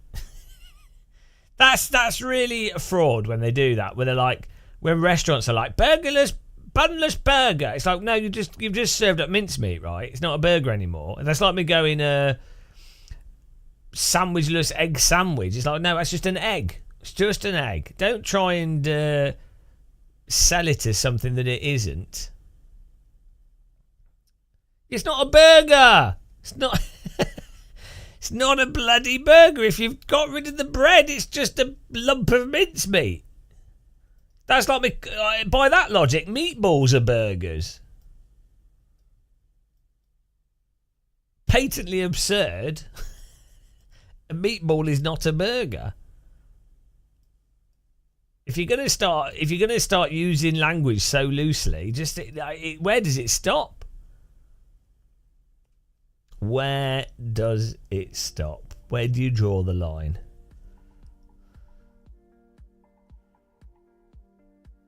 Starts with a little bit of playfulness, and before you know it, you've destroyed the entire language. Right, let's try it again. My favourite hobby. What is your favourite hobby? It's the hobby of things not working.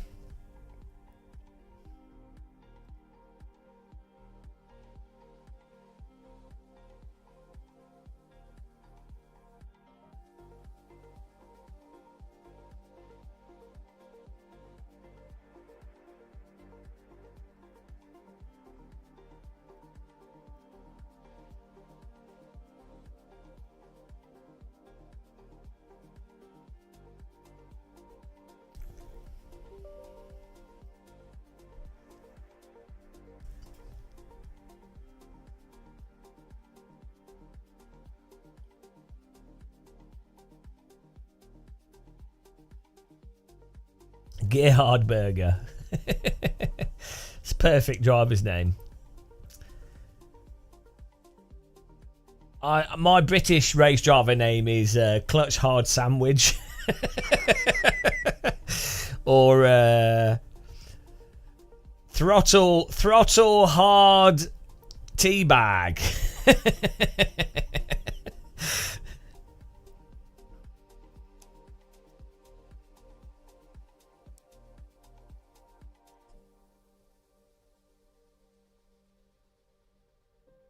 Let's see what happens here.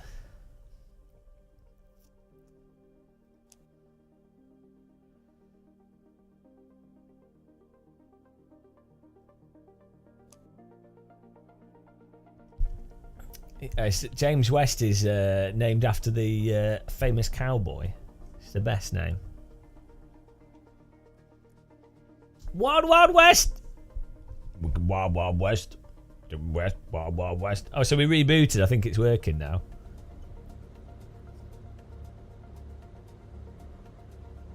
So I think maybe the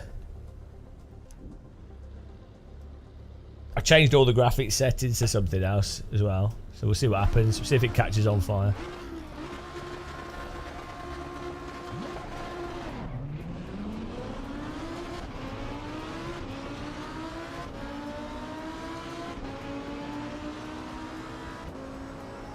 Oh, hang on. This is Suzuka, not Fuji, but oh well. Hello. Let's turn the GC off.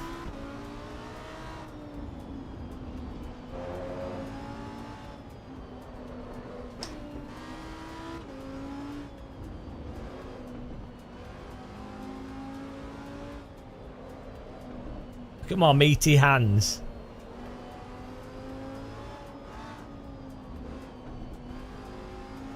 Oh, what layout?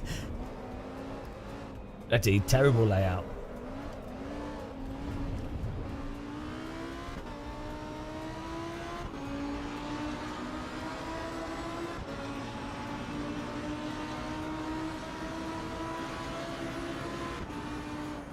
Meaty hands. Meaty hands.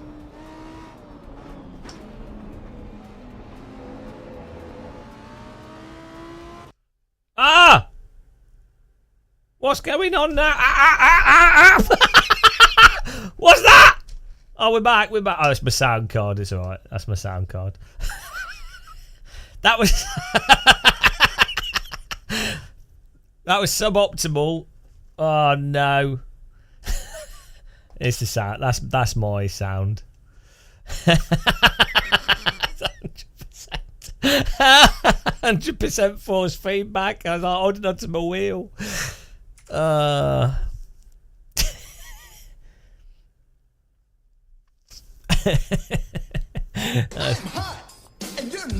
Oh dear. Let's restart this.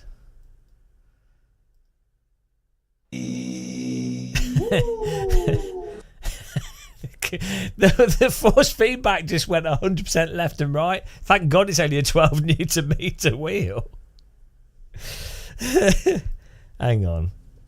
Oh, the music's back. Do you think it'll pause again? I think we're good. Okay, we're back. We're back. Okay. Oh dear. I need to fix my Go XLR as well. Bloody hell. So much stuff I need to fix. Let's try that again. Let's see if it crashes at Fuji. That's what we wanted to do. Oh, we've lost the audio of this though.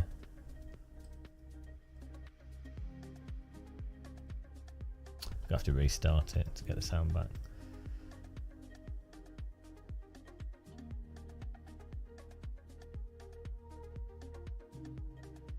I can't be bothered to put gloves on. It does feel better driving with gloves, in fairness.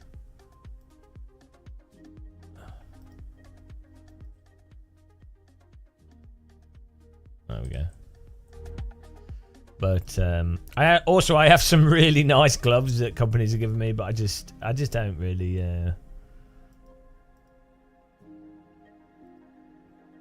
yeah, I just don't really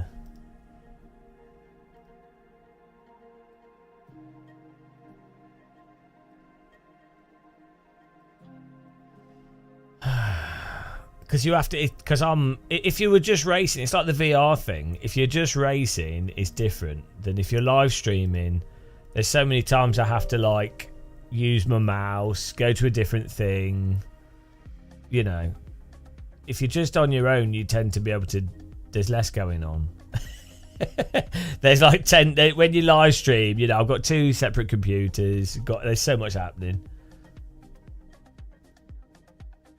No, I don't. I mean, why would you feel like a plonker? Who cares? I mean, I look like a plonker all the time, so it doesn't really matter. Like, looking like a plonker, you just you come to terms with it after a certain point. Right, here we go. Fuji Speedway. Let's see if this works.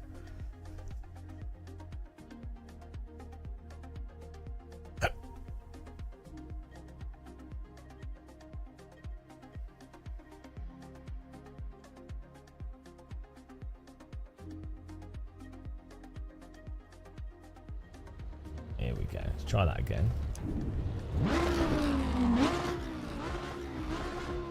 Not really.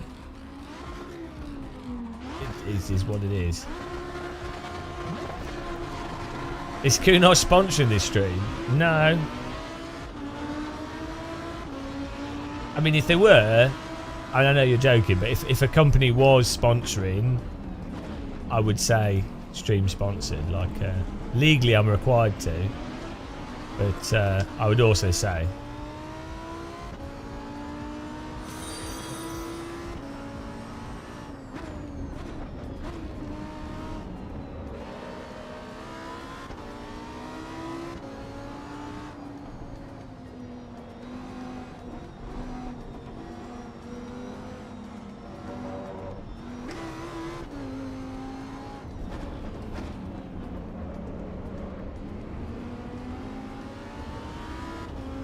well, I don't think Kunos cared too much. They're going to make good money out of this. So, also, Kunos would know my audience is a hardcore sim audience, which is not really that much of the market.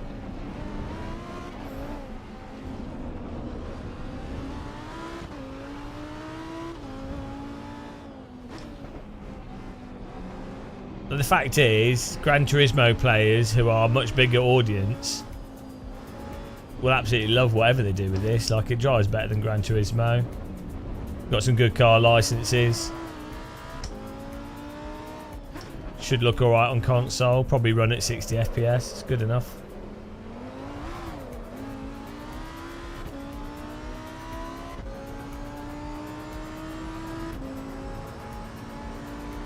No, my weird. No, my audience is actually probably, well, people with a sense of humour. But it's like AC1, AC1 fans.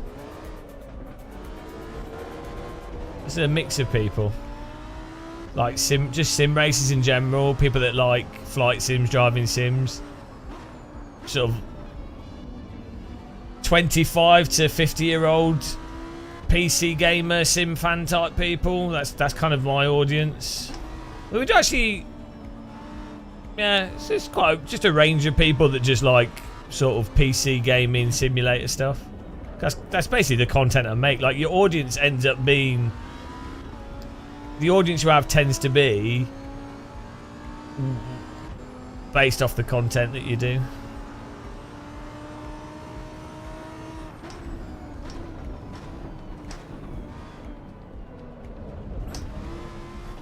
Man, these stutters. Seems to be on tracks, it's specific tracks as well, like it doesn't do it on everything.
The AI.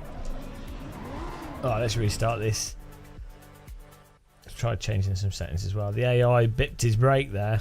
It has the same reaction happens in this that happens in AC. If you're driving to the back of a car, it like then it dips your front down and causes you to spin out.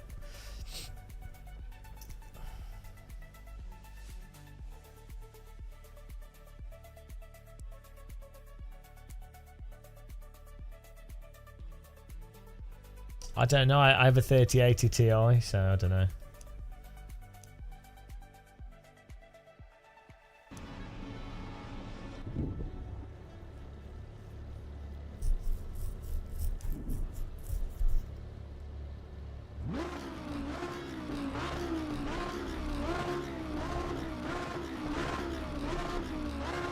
You can't use that as a reference. Like, a game might use whatever you've got, so.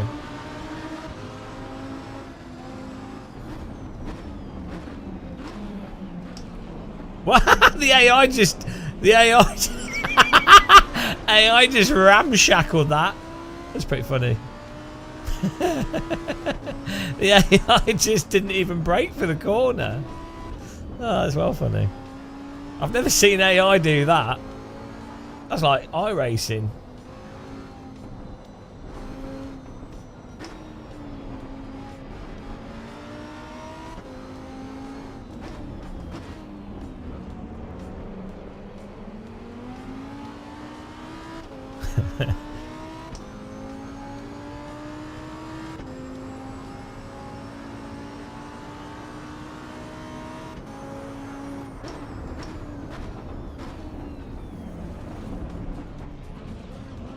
What?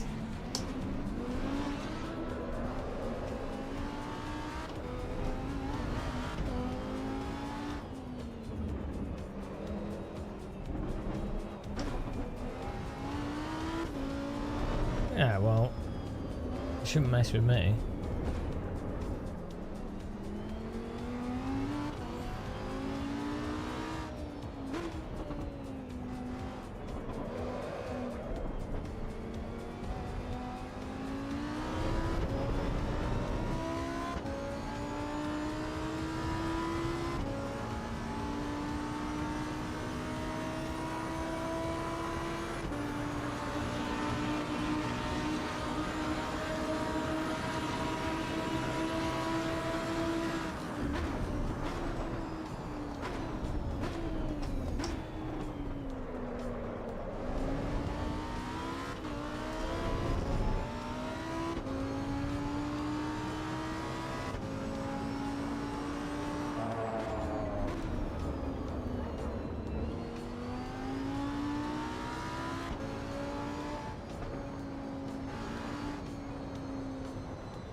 I enjoy like the pauses.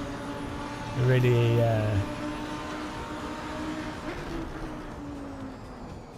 they help me immerse myself in the game. Let's see if we run it windowed, if it helps.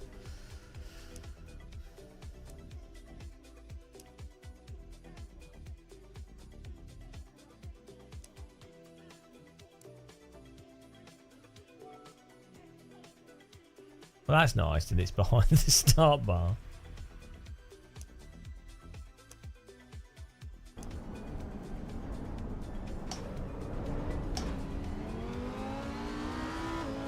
No, it's doing exactly the same thing.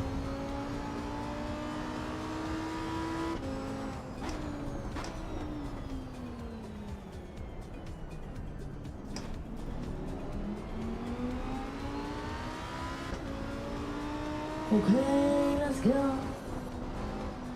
It has really weird performance, this game.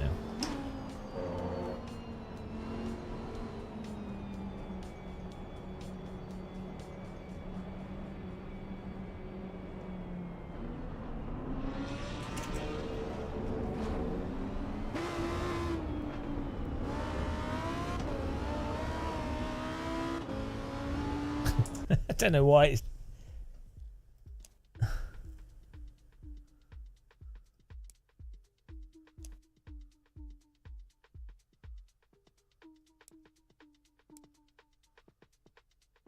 Ah!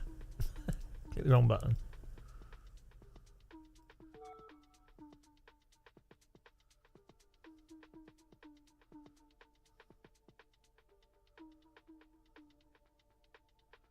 Oh, is it crashed again? No?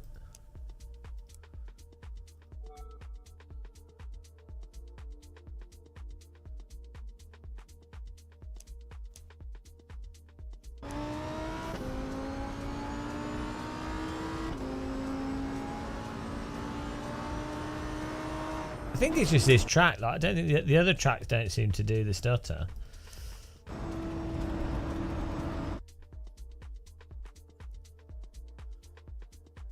I think it's the AI causing it. That's possible. Let's put like AI on 3, 5. Let's see what happens.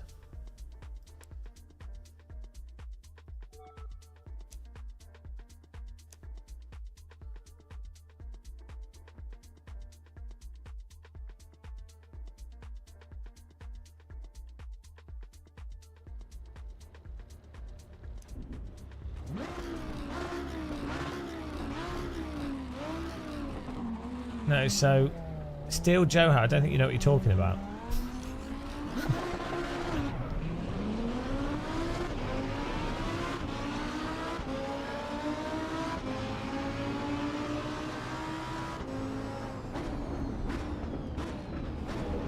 No, it's a really weird stutter, this. It's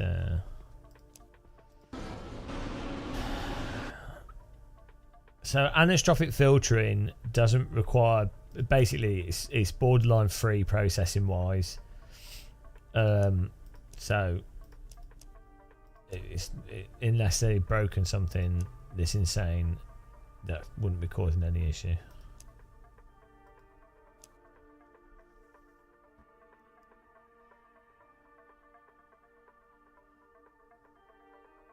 Can't complain, early access. Well, out, bit of a close grid.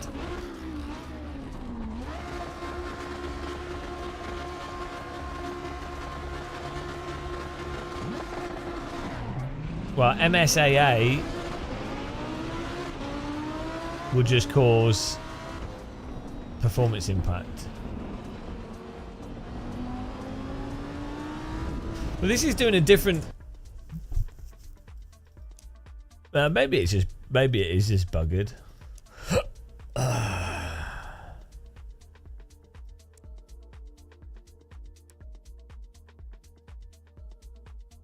It's hard to know. Who knows what's going on?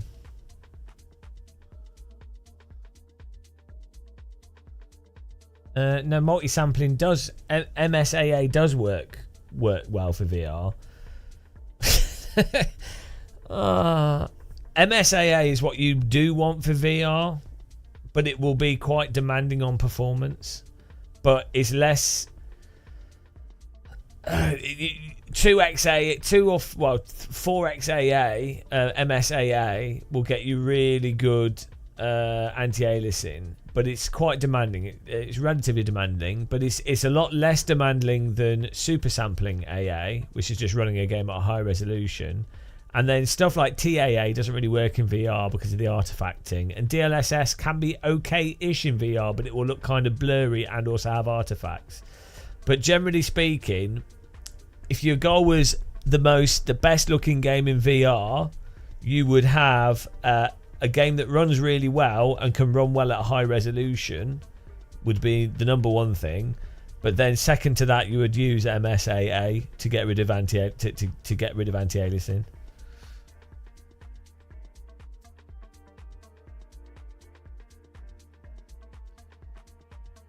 I don't know what's MFAA. I don't know what that stands for.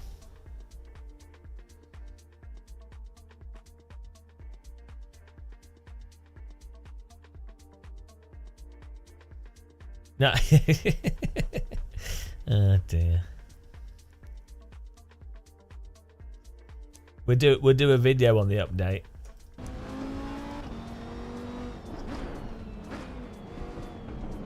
No, we still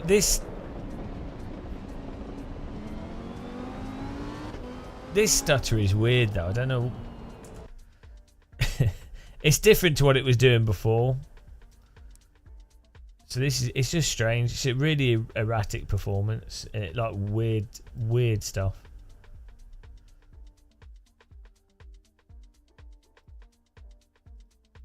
Hang on, let's turn that on.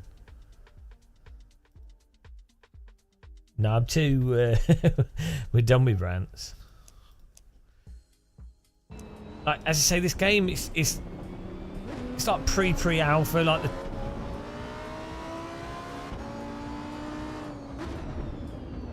Yeah, like this stutter could be anything.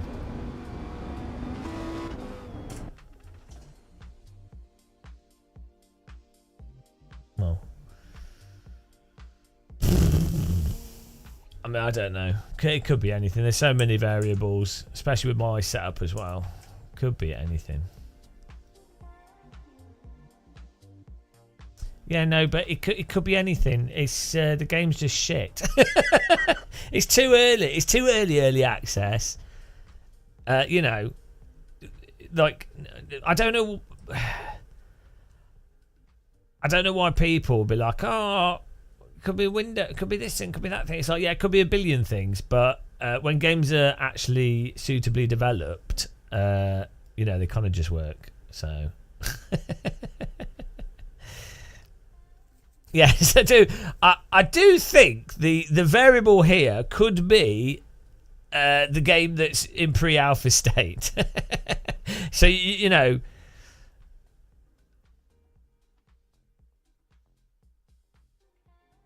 Yeah, we've already tried that, but you like, I'm not.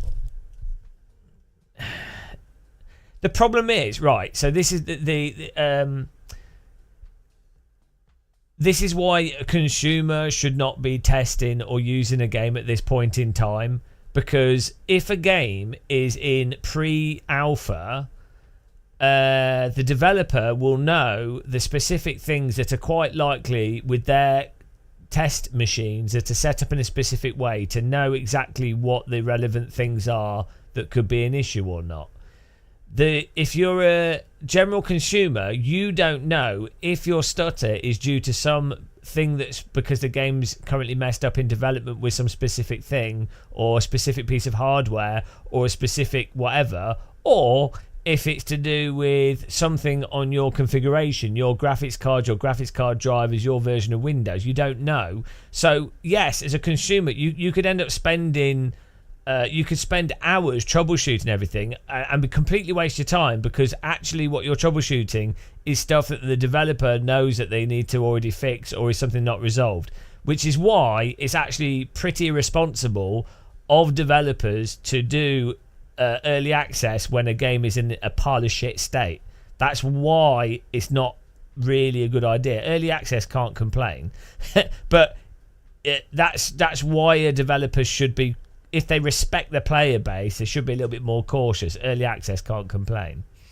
So yeah, well, exactly. If you've got other games that don't have any issues, you can normally go, well, it's probably some like specific thing with the game.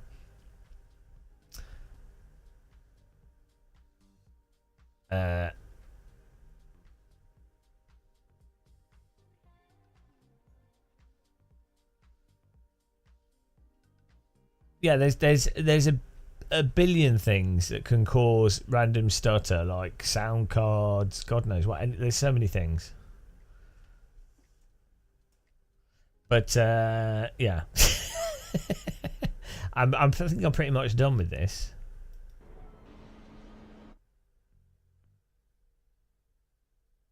No, I know it does help to restart on setting changes, but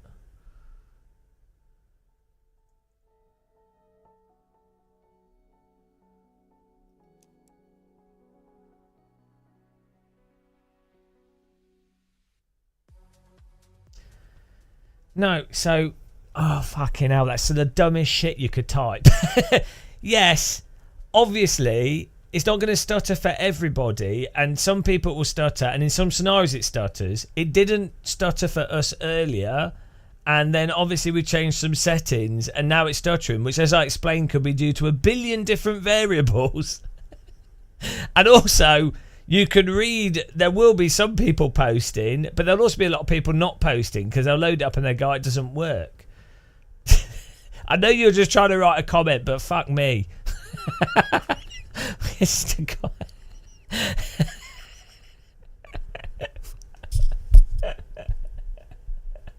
Just no, but it's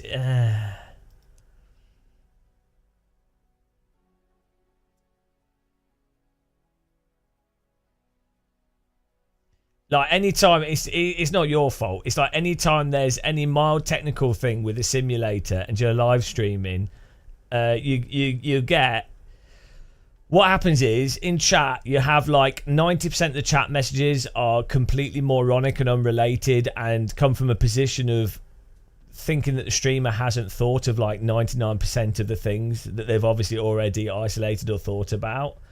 And so you get all those comments, which is fine. It's people trying to be helpful, but it's just like, it's actually really stupid. and then Yeah, then you'll have the comments from people that will say, "Oh, I read someone will be watching the live stream and they'll Google and they'll repeat back the thing that's been posted that obviously the streamer has already tried." And then what else is it? I don't know. We've been through this so many times with so many things. Oh dear. And then you're just like, oh my god. Voodoo 2's the solution. Yeah, unfortunately, when a game's still heavily in development,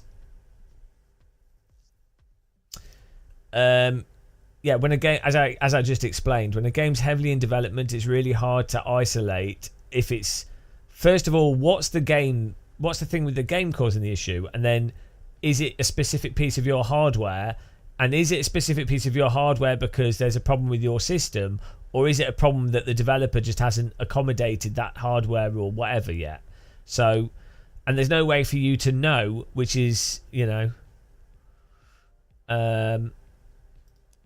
just how it is. So, you can try doing different settings, but given how erratic the stuff in this game is, and also it seems to be doing some weird stuff with the graphics card. I don't know if it's like a memory leak or something, but the way that this was interacting with OBS is weird. And then the way that it would work and then crash over and then not load into the multiplayer thing, the single player race thing without crashing was a bit weird. So it's very much like the game engine itself probably has some underlying stuff that needs to be resolved. Early access, can't complain.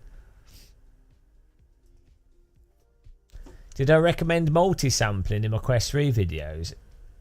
Well, I don't know. Like MSAA is just a standard way of doing anti-aliasing. So yeah, if you want anti-aliasing, it might be a good solution.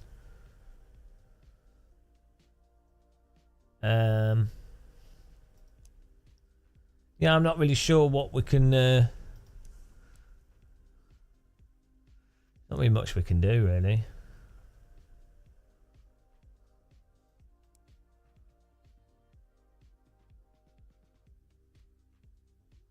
The stutter started happening when we put the default graphic settings back on, actually, which is random.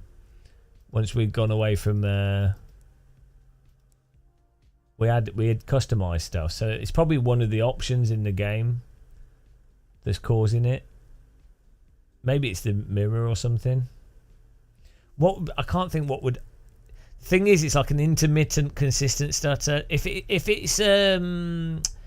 you have stutter where it's loading, when it's loading stuff, it's not like a consistent stutter. A consistent stutter you'd expect that from like something with the AI potentially getting stuck on something. But you wouldn't expect it from.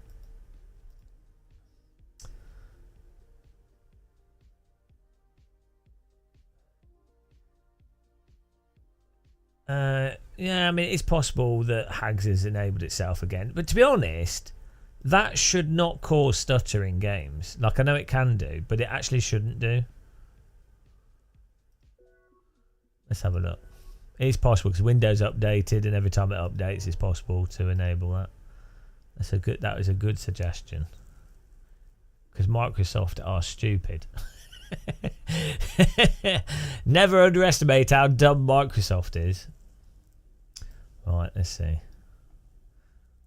But yeah, that.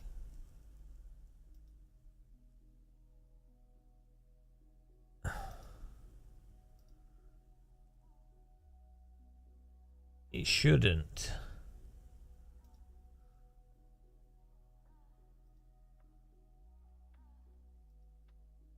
No, it's still off.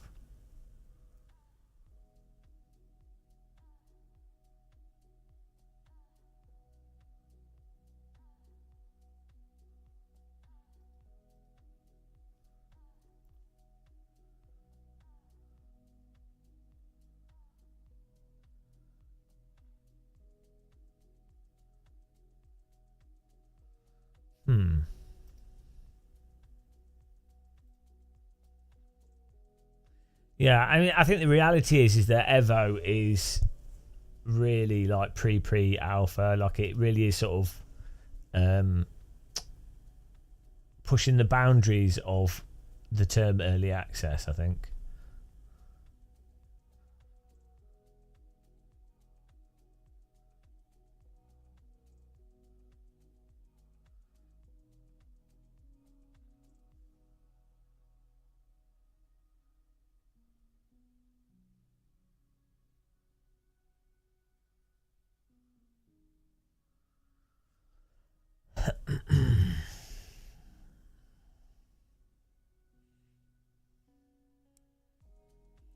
Well, it's not really PC access, early access for you. That's the thing. Like I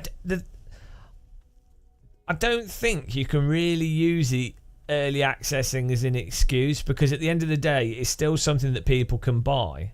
I mean, obviously, what it's really weird, the conversation online that you see. So someone will go, this isn't very good at this point in time for XYZ reason, and someone will go, oh, it's early access, and it's like, okay, but what does that mean? Like, you paid £30 or £20 or £5, doesn't matter. If you paid for something, there's an expectation of it being a certain basic. But then the get out of jail card for the developer is they go, oh, it's early access, and we haven't defined what that means. So it's very convenient for a publisher to then be able to go, well, yeah, no, it's early access, so it could be anything.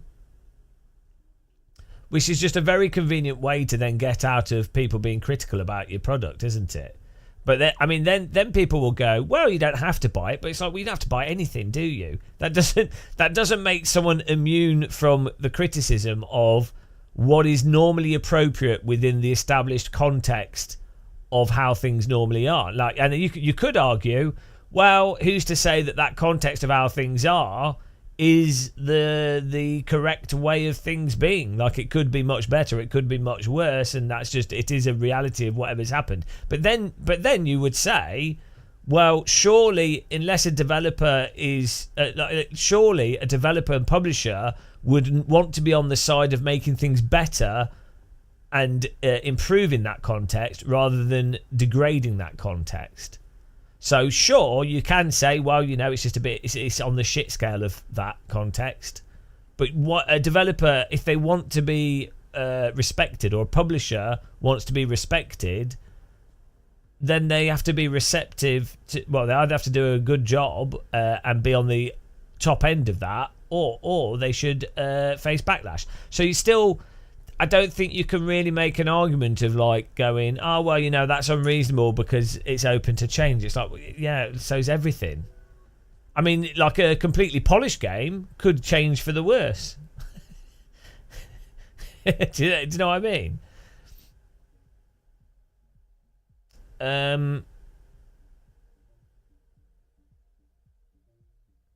But yeah, I do think there is a reasonable argument to say, if you do an early access that's not of a reasonable quality, how you define that quality, I would say you go, well, what's the median quality of early access titles?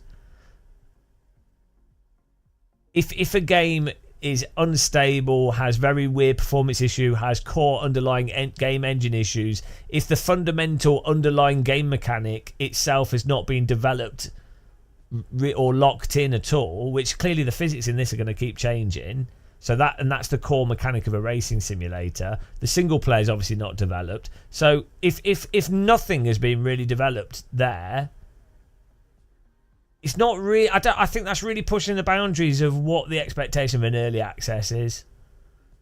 It doesn't really matter, but at least you can have an honest conversation about it.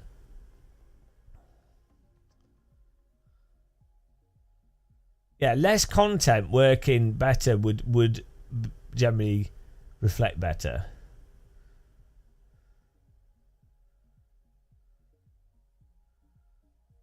Games in early access are not complete and may or may not change further. If you're not excited to play this game in its current state, then you should wait to see if it progresses further.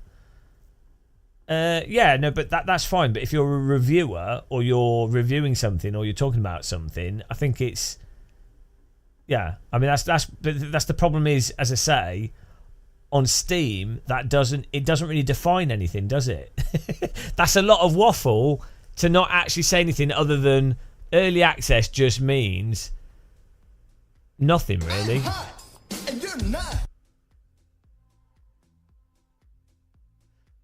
That's very convenient if you put something in if you devolve stuff into a take it or leave it mentality.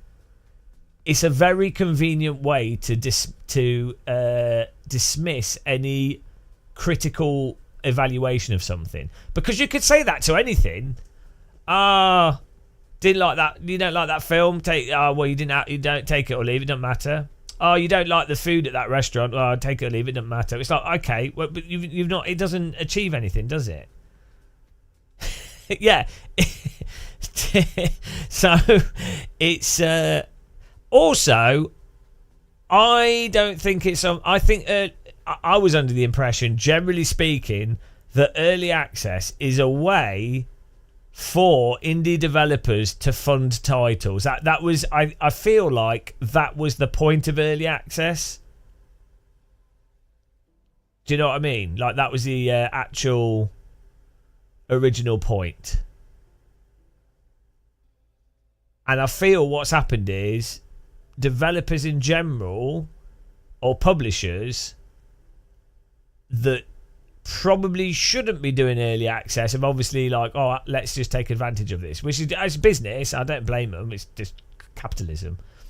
But I think from a purely from a consumer's perspective, it actually ends up being a negative. Where the point of early access was to be a consumer benefit in that potentially someone that could make a good game that they wouldn't be able to get funding from a traditional publisher from because it's too niche or it's too R&D or whatever, they would be able to start development on a title and develop it, and so a consumer would then get more games to play that were more unique than what they would otherwise have. However, what's happened is early access has turned into, for a lot of publishers, a way for them to cynically get finances from the consumer with a worse product than what they otherwise would have done if early access didn't exist. So the early access has been turned into a detrimental tool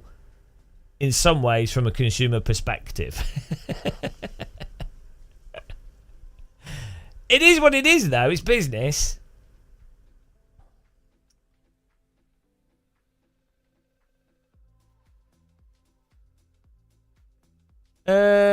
Well, the appeal for the original Assetto Corsa, it's a separate conversation, but I think it's not just in modding. Like the core content in the original AC is really good. Like the track models are great, physics are great, force feedback's great, audio's acceptable, VR worked great. I think so, dude. Some like bold idiot made a song about it.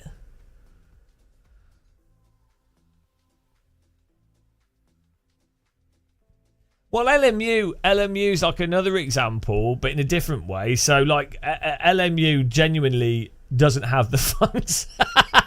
So, genuinely, they do actually need early access.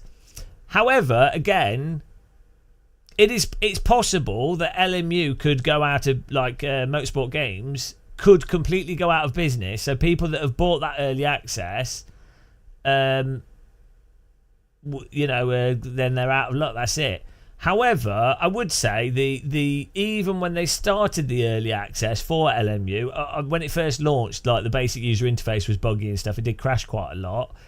But very soon after the early access, there was a gameplay loop in LMU that in and of itself was, I mean, it's built on R-Factor 2, so you'd expect it, but still, someone could have bought LMU. I'd say for the first month it was a complete shit show, but like a month or two after launch, in fairness, Kunos has only been a month, but probably less than a month or two. I don't know, but there was a lot more in LMU than EVO. I mean, it's different products, so it's hard to directly compare. But I think LMU got a lot of stick though, so I think that's totally fine. I'm not defending LMU.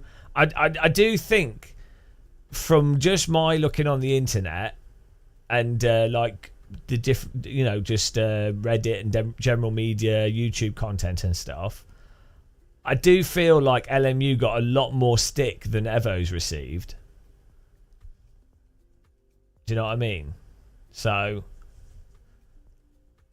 yeah, LMU got absolutely blasted, which I'm not saying that's necessarily unfair. Like, and it's same with like Kunos. I massively respect the developers of. I mean, I know some of the developers are really good, like really nice people on these games, but so I respect the developers, but from a consumer perspective, I think that, you know, I think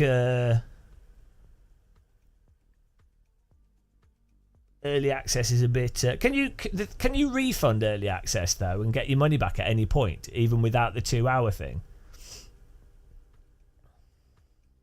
Because I guess that sort of changes the dynamics of things a bit. If you're not limited by the 2-hour thing. Well, Rensport's free to play though, so it's a totally different thing, I think. So that's a whole nother thing. that's a whole nother can of fish, kettle of fish, bag of fish.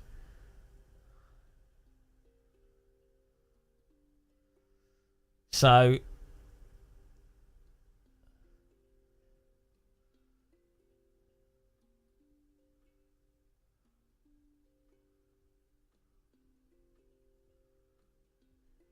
yeah, I mean, you know, someone would go, oh, well, if let's say these games cost £30, how much entertainment do you get from £30? Like, if you're just talking about like a bog standard physics tech demo, but let's say it wasn't by Kunos or Motorsport Games or Rensport or whatever, if it's anybody, let's say Bob, Bob has just made a racing game. And they're like, oh, guys, here's my racing game. Help, it's £30 for you to try it out. And then it adds some cars that you could drive around the tracks that are there. And it's a bit unstable, basically like Evo is right now. Then quite a few people will be like, oh, good job, Bob. Nice job. Bob car game, yeah. They'll be like, oh, yeah, that's interesting. Good track models for £30. Really nice laser scan track models. You could learn the tracks from them. Graphics are reasonably good, don't run very well, but you know, the car's quite drivable. So they'd be like, well, okay, yeah, nice job, Bob, but I'm not going to play your game much, but it's all right, £30, not the end of the world. So, you know, there's different ways that you could look at it. I think I'm old and I get a little bit frustrated that I would quite like to relive the days of the past, the ancient days where you could play a game, and even if it was early access, it would be nice and solid without really annoying, stupid issues. That's the dream, guys. It's the dream long gone. Not that, I mean, again, I don't expect much from early access, but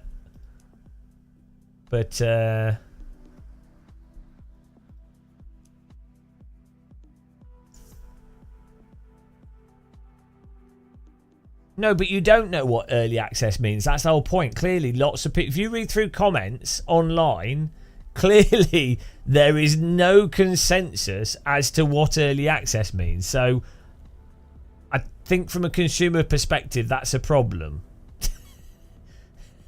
Like, I'm quite confident that Kunos will make an alright game out of this, whatever, right? And for £30, I don't think it's a waste of money, right? And it's interesting still. Whatever they do, it'll be interesting. So, but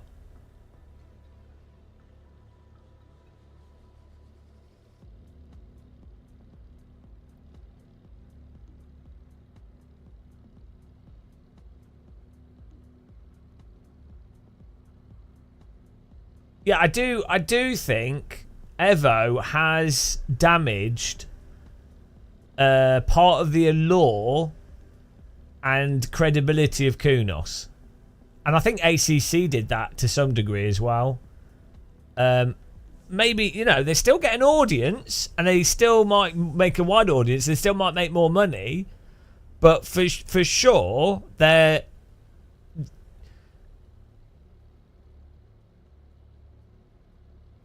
go from, like, the developer goes from absolutely legendary status where you don't know what the next thing is and you're like, oh, that's well interesting, to, like, now, let's say after this now, if they did another title, that there wouldn't be the same degree of hype because you'd be like, well, it might be like whatever, you know. So, like, it'd be like if who's that director, the what's that director called, the Kill Bill and Pulp Fiction, right?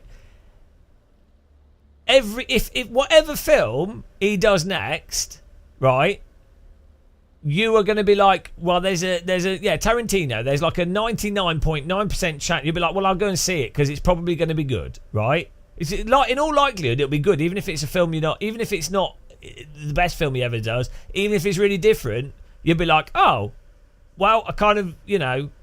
And it's obviously very easy to lose that kind of credibility. I'm not saying it's easy to maintain it, especially games are so much more complicated than films in many ways. So I think that's one of the downsides of early access. But then again, if you're doing early access, it's a complete shit show, but then you spend a year and you really do polish things up and you absolutely sacrifice your dev team and your programmers and you make them work extra overtime, and you do like the Hello Games thing, then maybe actually that gets you more respect. So maybe that's a better way of doing it. So, you know, who knows?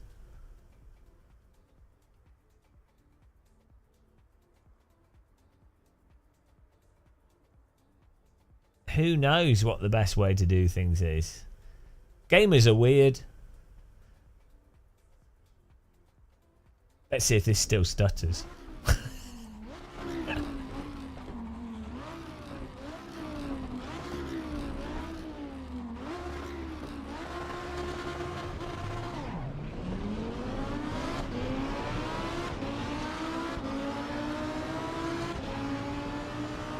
See, it's not stuttering now. This is the but then again, also the textures look like a N64 game. So this is the thing.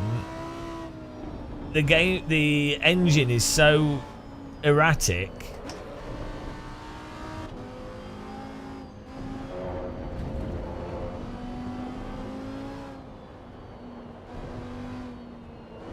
Do you know what I mean?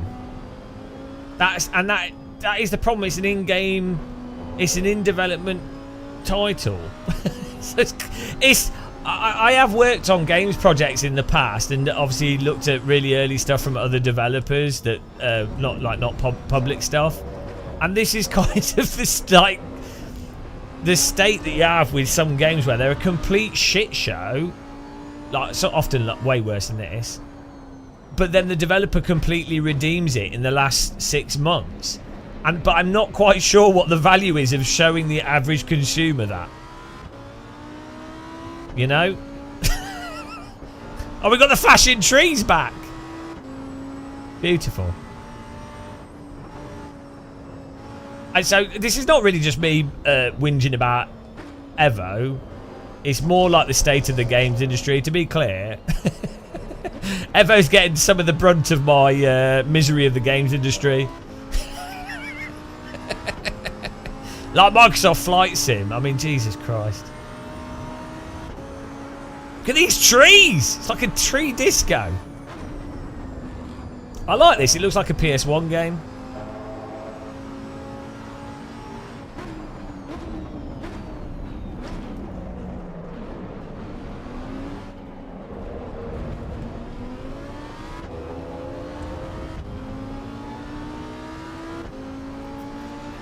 Yeah, I think I'm just a bit jaded about the state of the games industry in general, to be honest.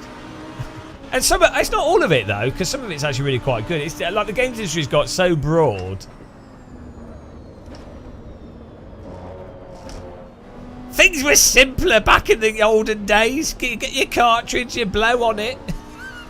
And then you play your game that you can't pass the first level for 10 hours. And then it's dinner time. What happened, guys? Give me a cartridge to blow on. Damn it! We should sell a cartridge that you have to put at the top of your PC. Give me a tape to load. That'll keep me occupied for 40 minutes.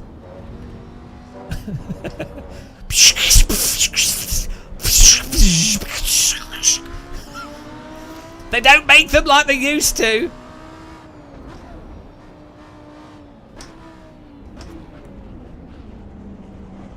Anyone watching this that never used a Commodore 64 is very confused.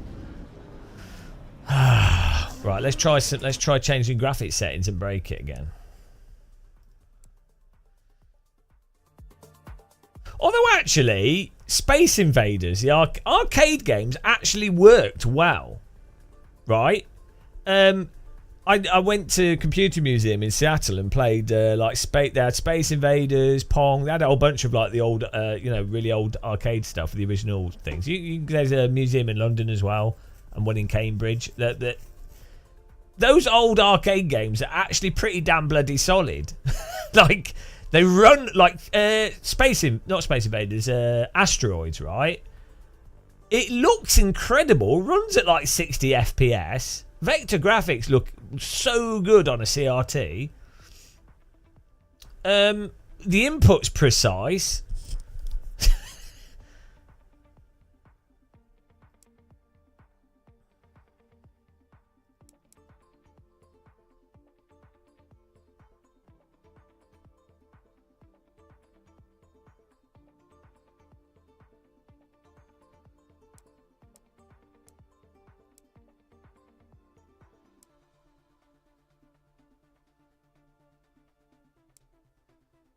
What is volumetric? Is that for like... Oh, let's turn it off anyway. Like clouds, maybe. God rays.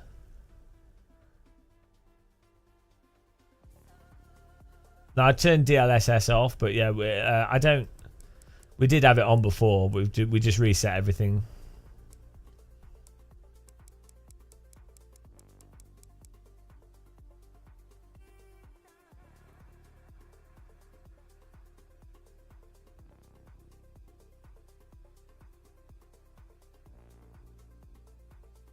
One thing that is good with this graphics engine and DirectX 12 engines is even when you've got a low frame rate, the frame timing is generally better. To be fair, can't just always complain. To be fair, you notice this with Unreal Engine, Unreal 5 and stuff. Ignore the stutter from shader compilation in my view, but like... You could be on like 70 FPS or 100 or 50 or whatever, but the interval of frames is fairly consistent. Whereas older game engines, basically you have to have like 200 FPS to ensure that the frame timing is spot on. I mean, you can to be fair, G-Sync and stuff helps fix that, but outside of that, I've kept you entertained. Yeah, it's the despair. It's good fun. No, I have to again. I'm not even joking. I'm genuinely thankful to Kunos for me. It's really good. But like I'm thinking about stuff from a consumer perspective. I do get frustrated as well from my perspective because I'd quite like to just play a game without stuttering and things. But like most of it, like if I wasn't live streaming and doing YouTube, I'd have loaded this up and gone, oh, fuck this. and I just wouldn't play it at all. But, you know, because it's quite likely that people will play this in the future. It is quite likely they'll keep developing it. You know, and it is entertaining, struggling along with stuff. So, you know, I'm thankful for Kunos for that. It's like Microsoft Flight Sim said this, the 5-hour load bar. Part of me likes this because I'm a masochist. I like PCs, not like I hate it and like it. It's like being whipped with a branch in a sauna. You know, it's the digital equivalent of being. It's like a digital gimp suit.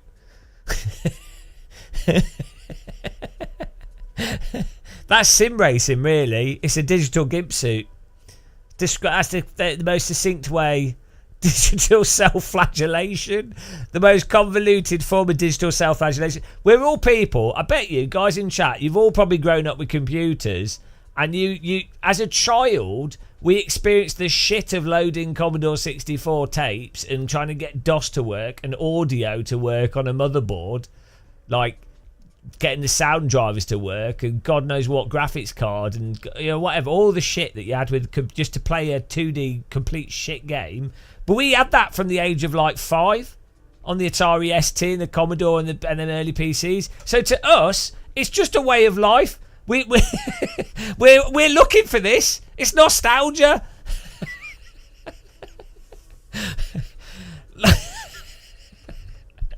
It just seems normal. It seems homely. It's like if you were like if you're like a child that's like beaten by your parents, you look to get beaten by your partner because you're like, oh, I'm expecting it. We're like, it's a digital equivalent. Jesus Christ. Full circle. This is some sort of cope. The Amiga disk drive's buzzing. Oh, floppy disk loaded. I was watching... there's a guy that does videos about audio stuff, music production, and he was doing a thing on the Amiga sampling. It's an old video. I'd already watched it once, but I watched it again because I quite like it. It's just interesting, like sequences. It's just funny. Oh dear. The processes that we go through. Keeps us off our meds. Get off my lawn!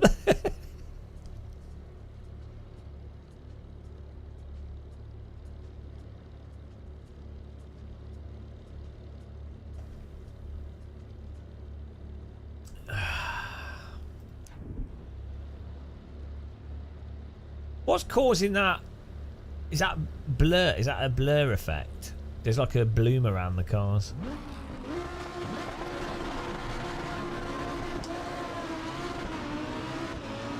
Why is it so aliased even with 2xA8? And why are the textures so low res? AI didn't even break. Hang on. Oh, it's because some of the textures aren't loading. Oh, that's what's going on. So the textures are sort of loading and unloading.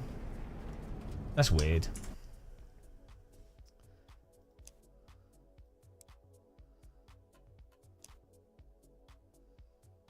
We put the texture pool size on low. Maybe we'll just put this on ultra, or let's put it on ultra. Why not?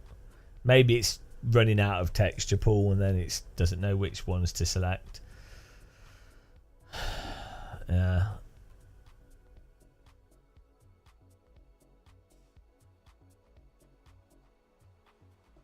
Yeah, we'll reset it. I would, right, the other thing is, if I was a developer on this game, I mean, I don't know. Our game development's the worst thing ever. People that do games development, there's something wrong with them. Why would you want to, especially the more technical stuff, like why would you want to do that to yourself? Unless it's like simple 2D games, that's satisfying and easy and quick and fun. Why would you want to develop a 3D game? What do you know what I mean?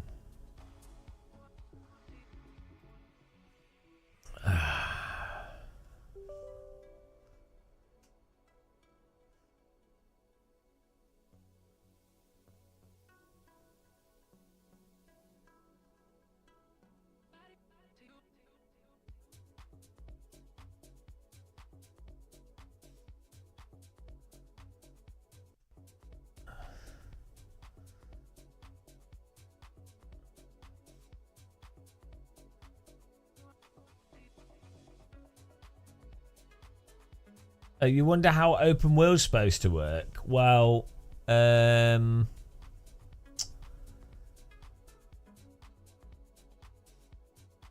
It depends what you mean by the performance problems. It'll depend on how the game loads assets and unloads them, how the engine can do that.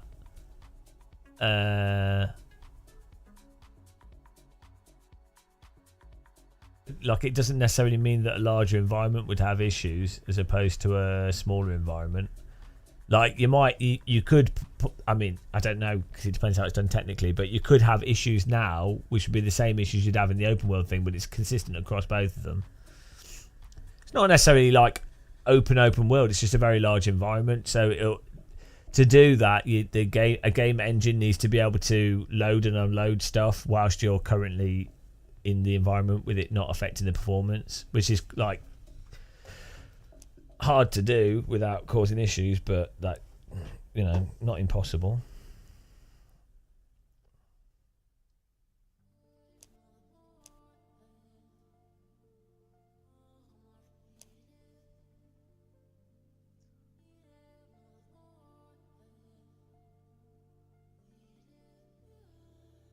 How do you not ever run out of words? I just repeat myself.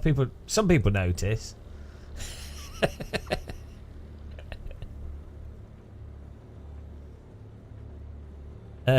SES.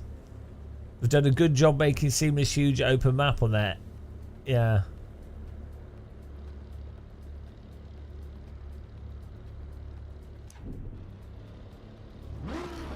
Oh, hang on, that's massively dropped the frame rate down. What did we change? The texture pool was the thing.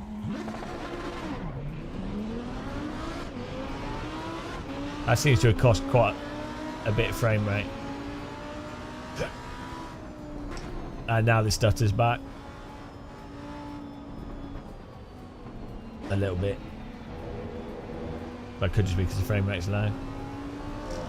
So it could be that could be what's going on, is that the memory gets maybe the graphics card runs out of memory or something, and then it gets stuck, and then I don't know. I don't know why that setting would cause it. We'll maybe put texture pool on medium.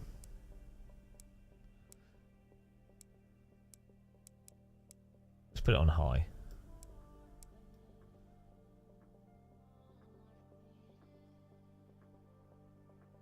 I don't know how to display VRAM usage.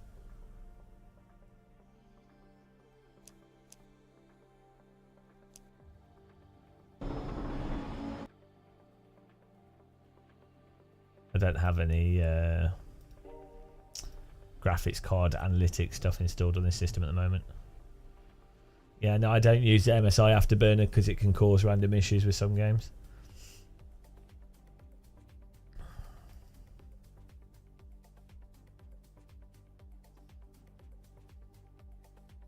I think there's another tool that's NVIDIA app. There's some other tool that doesn't cause issues that MSI Afterburner does.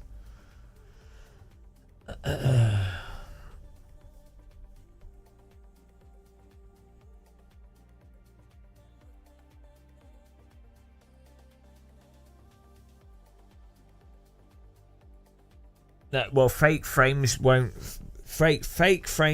smooth out stutters. This is another misconception. Like, frame generation is not a antidote for stutter.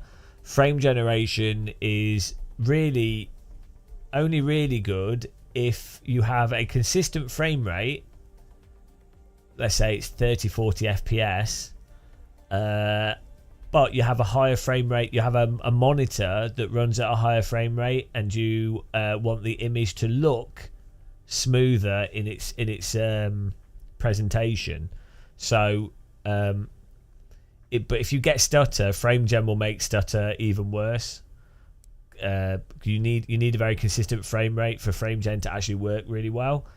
So the two conditions where frame gen works really well, if you're not playing a esports type title and it's a sort of like a single player game, third person, whatever, Super Mario, Last of Us, whatever, even like RPGs, maybe like Cyberpunk or something like that, and you could get a very consistent 30-40 FPS 50 FPS. You get very consistent but low FPS. You can then use frame gen at the expense of artifacting to then get something that looks really smooth but has artifacts, but it doesn't fix stutter. That's one condition where frame gen's really good. The other thing where it's really good is if you have a game that's running at 100 FPS, 80 FPS, 90 FPS, but you've got like a monitor that's like 244 hertz or 180 hertz on, you know, a high frame rate screen, you can use frame gen to get the maximum frame rate out of your monitor, and the artifacting shouldn't be as noticeable because you're already at such a high frame rate that the frame gen is not like you're not having to lean on the frame gen to the same degree because it's getting more frames to actually work with. So yeah, well, with driving sims, visual latency is not the biggest issue with driving simulators as long as the frame rate is very consistent, and that's because most of driving simulators, like a car doesn't move left and right that fast, especially road cars, but even like a 90s Formula 1 car, it moves, the fastest it can move left and right, even if you're going over a bump, is still way slower than if you were aiming in a first-person shooter, right? So it will give a sense of things being a bit sluggish if you've got like VSync on or low, there's delay. But in a driving simulator, you also have, if it's got good force feedback, you're driving from the force feedback, which won't be delayed.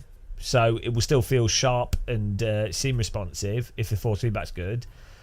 And also, a large part of a driving simulator is repetition and consistency, and most of the motion is once you drive smooth as well, you're not doing like crazy shit. You're driving you know, you're not moving left and right that much. You're like, brake, go into the corner, you know, maybe a car in front's in the way, you move around it. So actually so there's a subjective perceptive thing of input delay, which is if you happen to be sensitive to that, and it does affect how things feel, so that's fine. But from a pragmatic, responsive, how does it affect you and how good you are at driving, it's utterly negligible. I mean, there's going to be degrees though. Like, it's going to depend. Like, if you're playing 30 hertz VSync, that's like 40-50 milliseconds delay. It's going to feel terrible. 60 hertz VSync, I think, is 40 milliseconds actually. Basically, once you get to below like 15 milliseconds, 12 milliseconds, so like 120 hertz VSync is about 9 milliseconds of delay, I think. Once you get to that range, it starts becoming more and more imperceptible. Under 12 milliseconds is really quite good for delay. And to be honest, then it depends on your screen as well. There's a whole bunch of other components to it.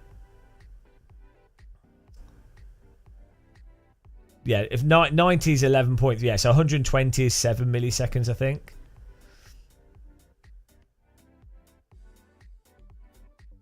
There you go. 60 FPS, 60 milliseconds. That doesn't sound right. But yeah, in terms of scientific data on this, once you get to 7 milliseconds, you resolve a lot of issues of motion sickness and stuff when it comes to head tracking. So you're obviously, I'd say under 12 milliseconds, but certainly under 7 milliseconds, you're at a degree where there's data to support the fact that from a perceptive thing, you start getting into an area where most people aren't going to notice things at all.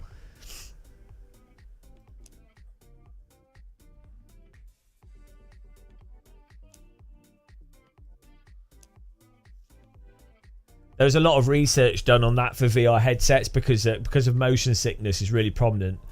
With a VR headset, it's more to do with not the game necessarily, but on the headset itself.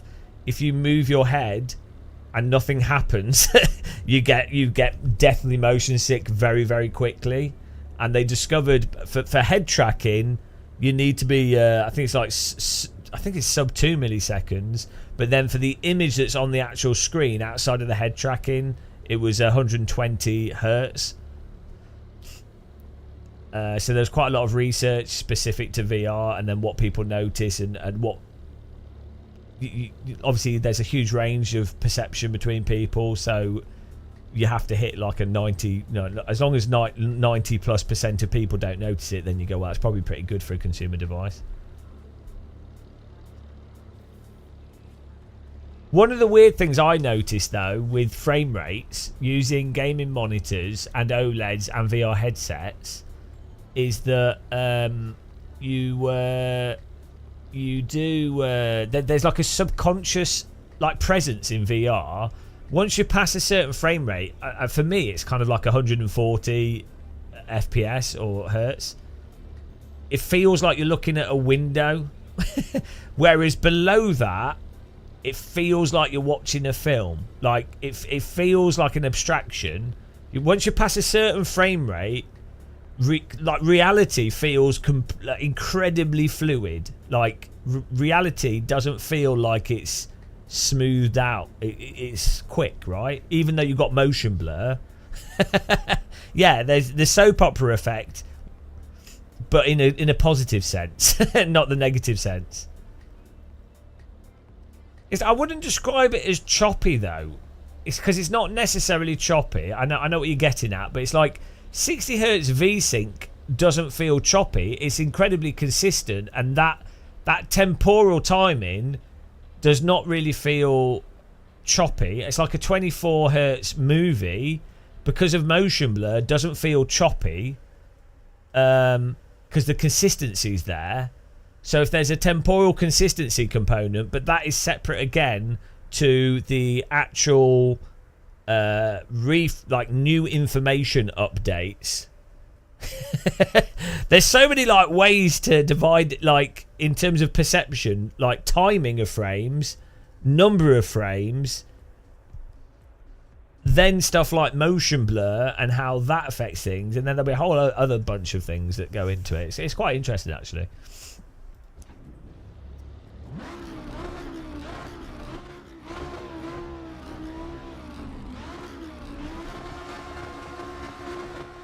Yeah, exactly. Nasty. Like inconsistent frames, especially if you've used OLEDs. Inconsistent frames, especially for driving sims, it drives me mental. Absolutely wrecks me. Gives me a headache as well. Yeah, Blurbuster is a good website.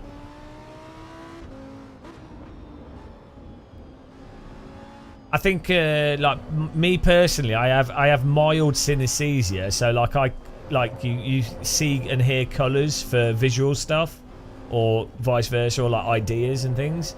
And I find for video games, certain frame rates, I hear in my head, like like a overhead light that's flickering. you can hear it, right? Even when you can't actually hear it with your ears. But you can hear your headache. That's what I get from... Like when a game pauses, there's like an audible pause in my brain. And so I think that for people that have that, it makes it even more noticeable.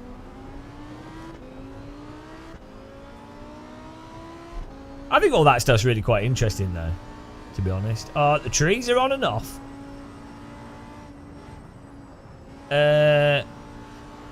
Well, the reason why they don't have the G-Sync thing, I believe, is because you've got two screens, like one screen for each eye, and both those screens have to be synchronized perfectly. And so the issue you would potentially have is that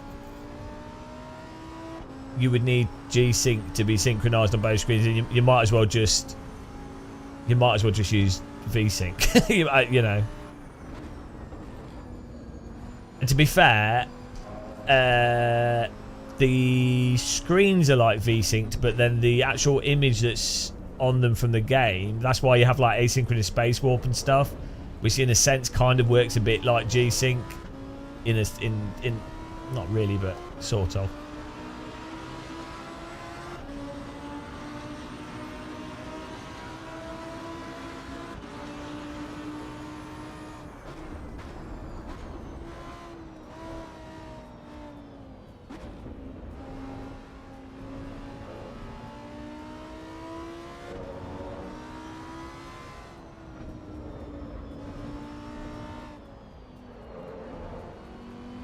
Well, so with this, right, we're just using MSAA on 2X. The problem is we're only getting like 95, like the frame timing's pretty good, consistency's pretty good, but we're getting between 80 and 100 FPS. But we are using 2X MSAA, but this is not at 4K, this is at 2560 by 1440. So the issue at the moment is that EVO is quite a demanding game, but this is without DLSS, so it is quite a sharp image. So that is kind of more hopeful than ACC from a VR perspective. But I'm not really sure how they're going to be able to. This needs to be able to run about 50% faster than it currently is if you're going to be able to run this decently in VR on like a 3080. You know?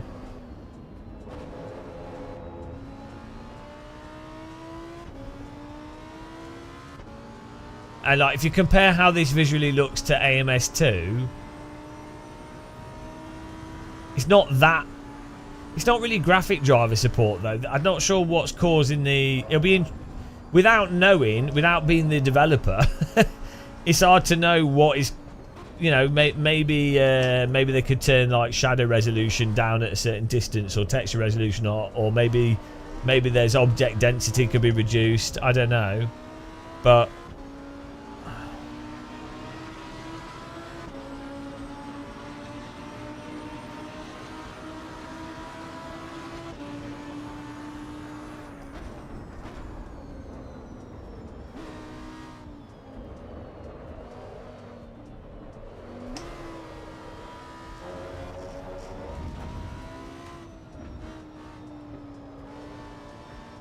AC1 ran pretty well. Can't remember what GPU I did then. I had like a. I don't know. Can't remember. It was before the 1080s and stuff.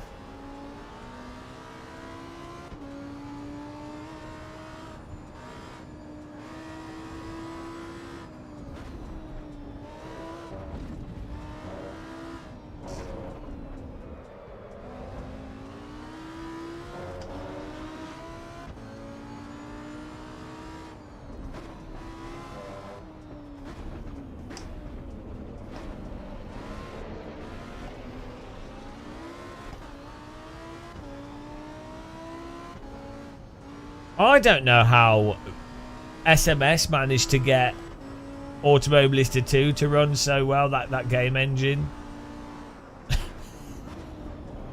Like, relative to how nice the lighting, shadows, texturing and everything is, it's bonkers. Like, how they managed to optimize that engine to the degree that they did. Whoever the graphics programmer is for Madness Engine, from a real-time graphics engine perspective, that has got to be like one of the most impressive graphics engines. I mean, the only thing it doesn't do too well is anti-aliasing. Like, even when you pop up at AA really high, it still looks a bit aliased. But you could super sample, I guess. Well, it was built on the. Because originally it was built for the PlayStation 4, PlayStation 3 for Need for Speed Shift. I think was like the first iteration, I believe. I don't know.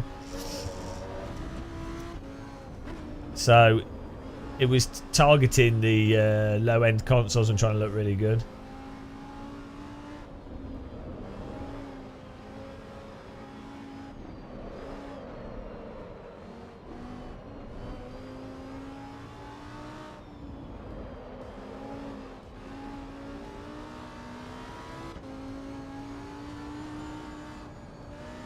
But this is the thing. This is the problem, I think, with the new graphics cards.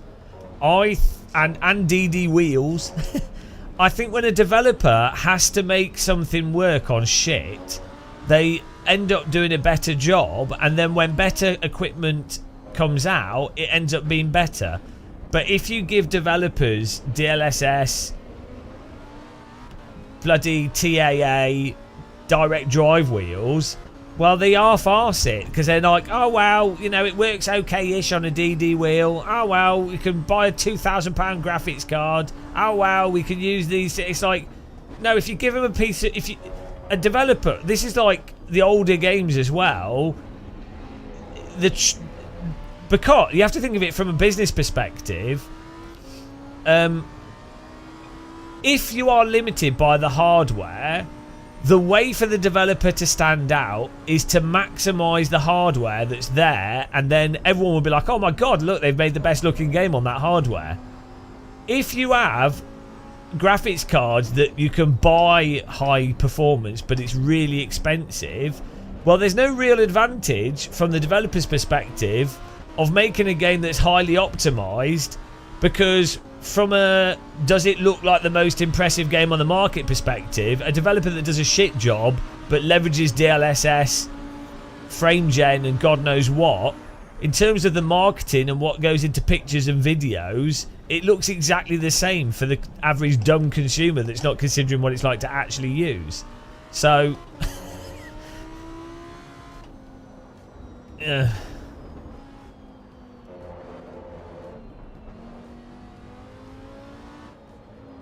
go back to the Commodore 64, I say.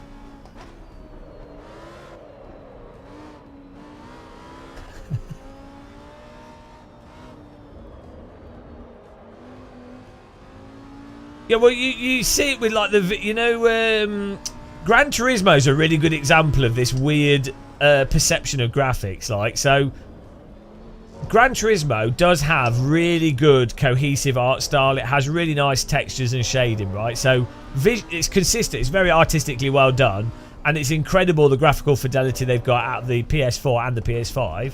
So I'm not knocking it. It's very impressive what they've done, right? But it looks shit on a 4K screen. It's blurry. It runs at 60 Hz. If you use high performance mode, it looks like complete shit compared to like AMS2 when actually played. Like, if you scale it down and you're talking about videos, oh yeah, it's quite nice. But when you actually, like, from the cockpit, actually driving it, it looks terrible. It as VSync, it's actually really shit. But most people will perceive it as being really good. It's the same as like FMVs. So most people's, that's a full motion video. Back in the day, people would perceive Final Fantasy as having like really nice graphics. Oh, the graphics. It's like, no, the actual game looked like shit. It just had cut scenes that were pre-rendered, and that's what people then perceived as the final product, because they weren't really separating the actual game graphics from the videos. Like the older Final Fantasy games, like the PlayStation 1. Like, look, some aspects of the non-pre-rendered stuff were good, but, you know, like Resident Evil, like all the pre-rendered backdrops actually is complete shit, right? Like, I played PC games back then, and I played Resident Evil. I'm like, what on earth is this shit? It looks terrible. But all like the console players are like, oh my god, look at the graphics. It's like, yeah, it's a bloody bitmap image you're looking at, not an actual. So it works, and that's the thing, is you can fool consumers with that kind of stuff. Gran Turismo's doing a good job for its platform, but if you're to fairly compare it against other titles, no. So, but it is really impressive, the power, what they've managed to get out of the PlayStation 4 and the PlayStation 5. But I'm just saying, from an overview perspective of how it ends up looking, if you're to compare it to what else is on the market, no.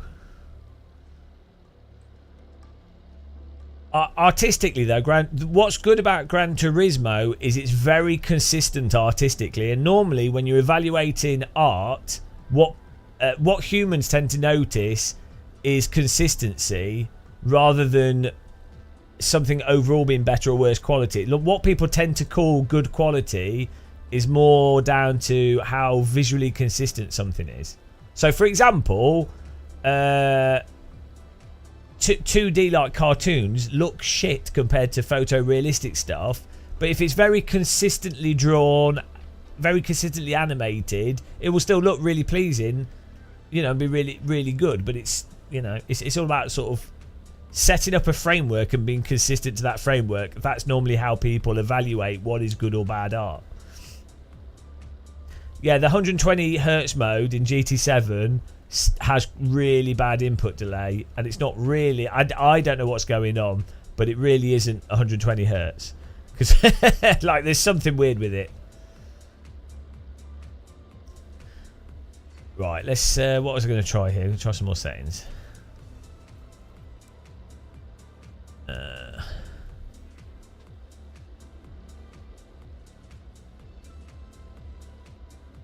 The texture pool size seems to be affecting performance a lot. Let's leave that on high.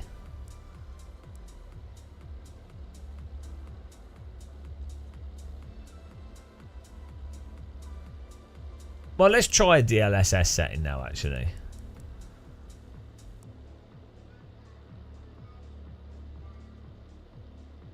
Is the volumetric stuff not disabled?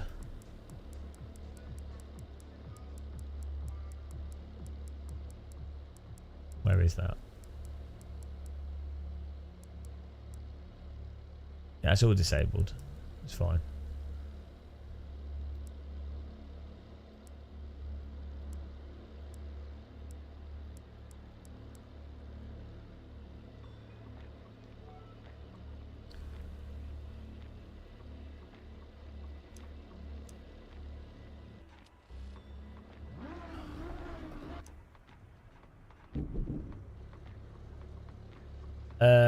Yeah, it's too soon, Shumi, because the settings don't necessarily work that well yet. Yeah, see, this already looks really quite blurry into the distance. Like, the up-close stuff looks great with DLSS. I mean, it looks better than 2x MSAA, I guess.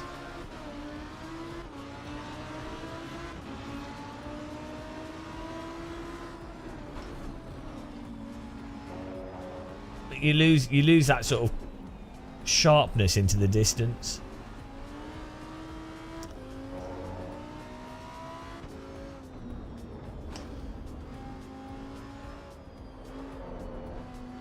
You end up with that kind of weird, like, creamy look. Yeah, it's really weird. DLSS and TAA, they give games that they make them have that kind of CGI kind of smoothness, that game engine kind of smooth rendered image kind of look to it, whereas when you use MSAA, things look crisp like they do in reality, even though it's quite a subtle effect. It's weird that single and double, like a gold cap cream, like a full on cream.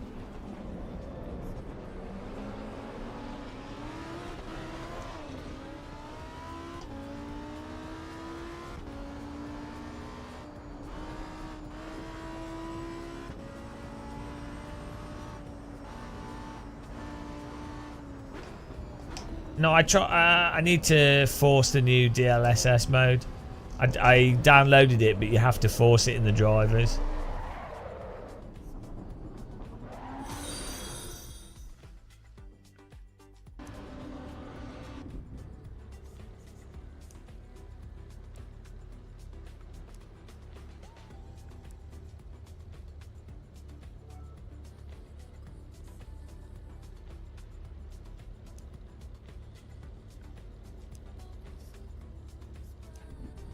Alright, so DLAA.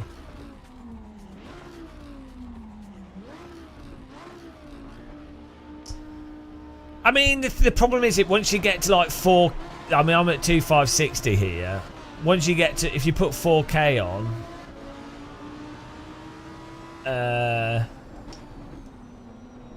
but you only need like 2x MSAA at 4K. And things again look really good.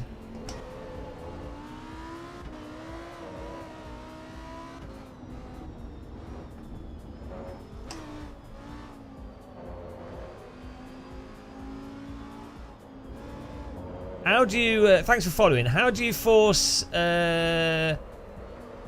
DLSS 4 on? I need to get that.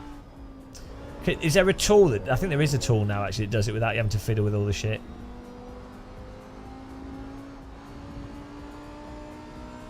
Yeah, you can't do it in the NVIDIA app straight off the bat. You have to do a bunch of stuff. No, it doesn't. It doesn't with a 30 series graphics card. No, you guys don't know what you're talking about. You have to do it. You need to download it, and you also need another tool. But I think there's a way of doing it without forcing it through NVIDIA Inspector. Yeah.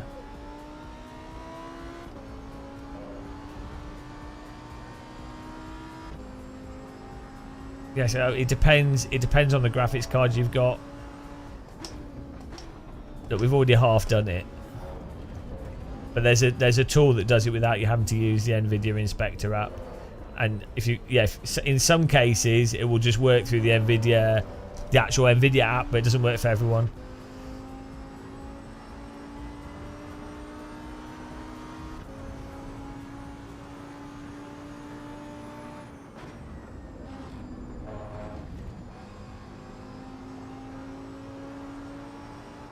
Yeah, but it doesn't come up in everyone's.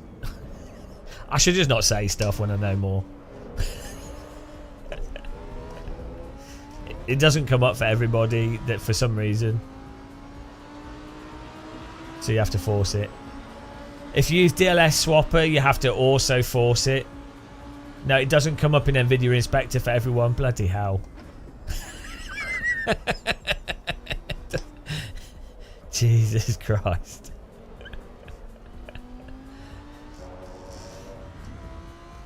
We'll give it a go after this.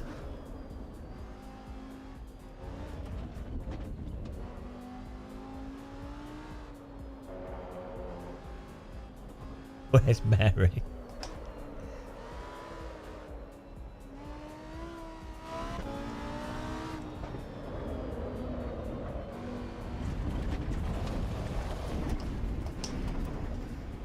Well, so there's multiple things going on. For some reason, some graphics cards, it doesn't come up in the NVIDIA app. For some reason, with some games, it doesn't come up in the NVIDIA app. For some games, it does. For some cards, it does. For some reason, sometimes if you use DLD, you have to force it as well as using downloading the is it the K version of it. It's not as simple. Like for some people, it just works, and then for those people where it just works, they then go, "Oh, it's really simple. It's how it works." It's like, well, it doesn't work like that for everybody. So, and then you've got the NVIDIA Inspector, or you can swap the DLLs over manually. Golden age, right? We're gonna try it. We'll give it a go. Might as well. I like how I think Random Call Sign did a video and he's like, "Oh, do this right." I don't think Random Call Sign actually used DLSS4. It was trying to be helpful. I'm not knocking him. He had the right idea, but it's quite funny because I think he didn't actually have it on. but it's the right idea. I think he got the message across. Yeah, I don't blame him because I fell for the same thing as well. I thought, just downloading it would work. It's not exactly obvious. Yeah, we got if you download it through DLSS Swapper, it doesn't actually apply it. You have to then apply it. So I've got DLSS Swapper. We've already downloaded. What's the latest one? 3.10.2.1. And then now we need to. I don't think I have NVIDIA Profile Inspector at the moment. We do. We just don't open it.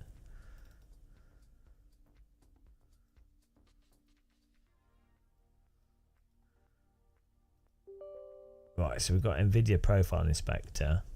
Where do we do it? NVIDIA scroll down to section 5. For the video games, guys, it's torture. Section 5, common. It's like you're doing a law degree. Scroll to section 5, common, where you'll find that it's illegal to put 4 wheels on a garden park unless those wheels are inflated to more than 32.6 psi and the weather is over 12 degrees. But check out section 32ZAB, European Code Z, in which case, unless you're driving a Fiat Punto, then you are not allowed to put your wheels on the grass at all. Keep in mind that under the 1984 treaty with Paris, it was found that parking cars is unacceptable in scenario A, B, C, and check out scenario Z42B. Bloody Paris! So what are we doing? I got distracted there.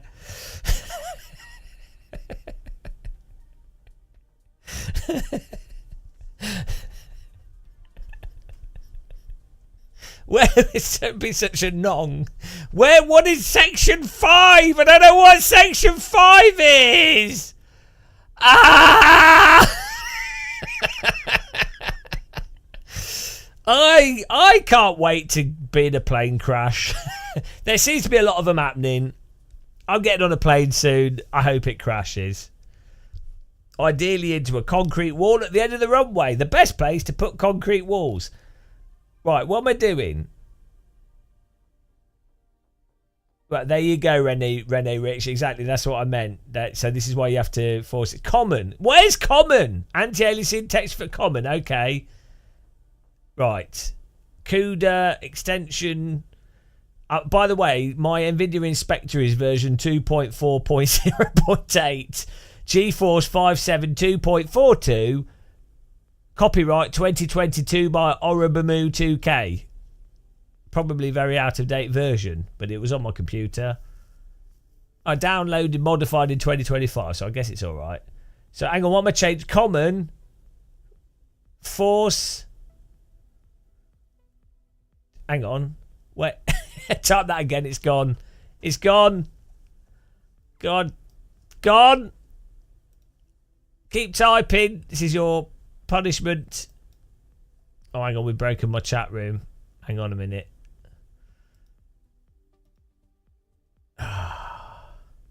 YouTube's broken.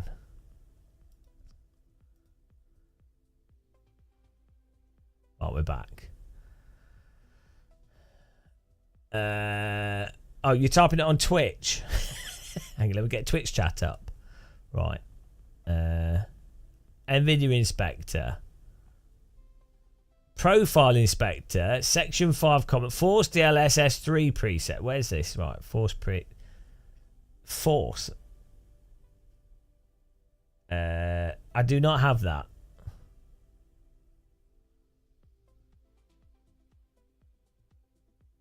Ray trace. Maybe I need a newer version of NVIDIA Inspector. 2.0.0. Okay, I'll get the newest version of NVIDIA Inspector. NVIDIA Profile Inspector. No, you can't, Days of Blunder. Not everybody can. It doesn't come up in every NVIDIA app because that would be far too easy. That would be far too convenient. Inspector Gadget.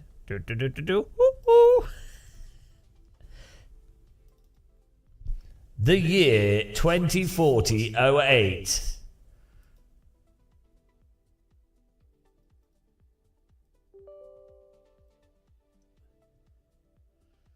Right, I've updated common. Here we go. We've got more options.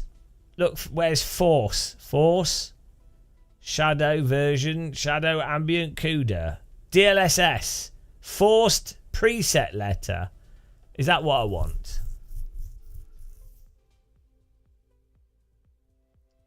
Enable DLL over. Which one was it? Good day. Hello. Forced preset letter. It's K, isn't it? Yeah, I think it's K is the one. No, hang on. 0XOFFF. What? Do I just type K? I'm going to type K. What happens? Oh, it won't let me type it. A, J. Oh, no, we select it. K. B. That's 0, 0, X 0, 0, B. I know, I just need to force DLL override. I can't see the chance of this causing issues at all. It's going to be totally fine. F off. Hang on. What was this setting again? Preset. Force DLSS 3.1. Where that's not there.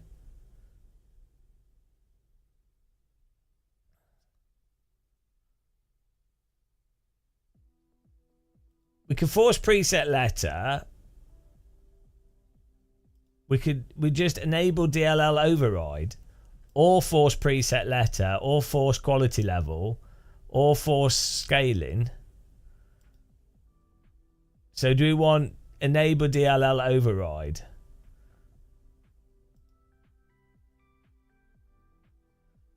Return DLL override on. Is that right? I should probably just watch a video.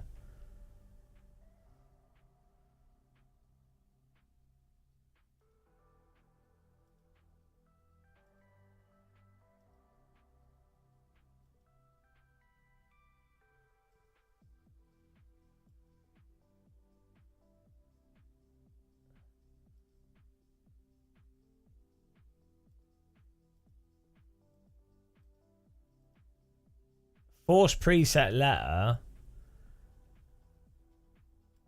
K is at 0, 0 x 0 0. Right, I'm going to watch a video on this.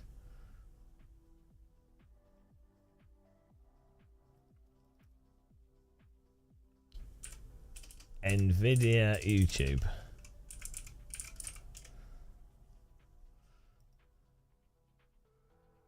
Yeah, but K says it's preset K shows 0x000000B. So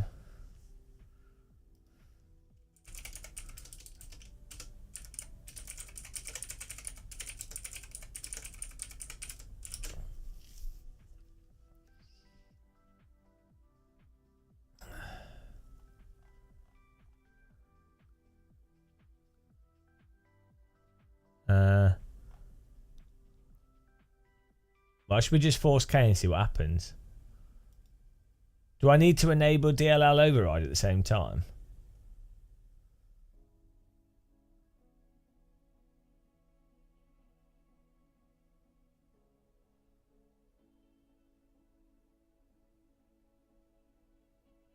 Yeah, I always think I should buy a Sega Mega Drive. Wow, the instructions are really clear, really good.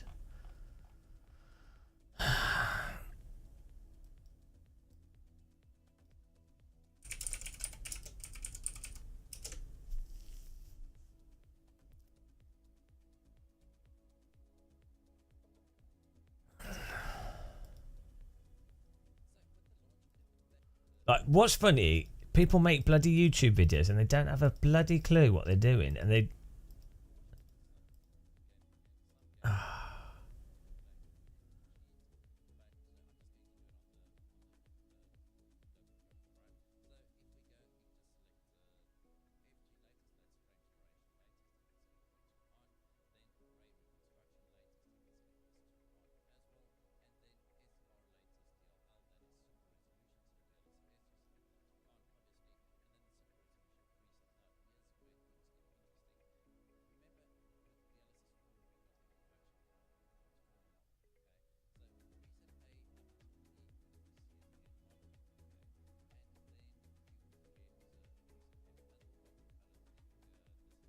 I'm just watching a video to check.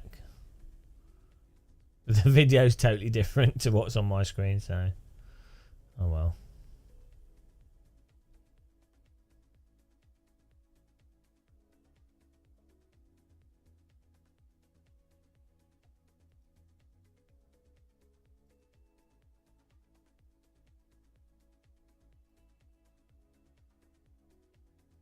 Well, let's see what happens with this.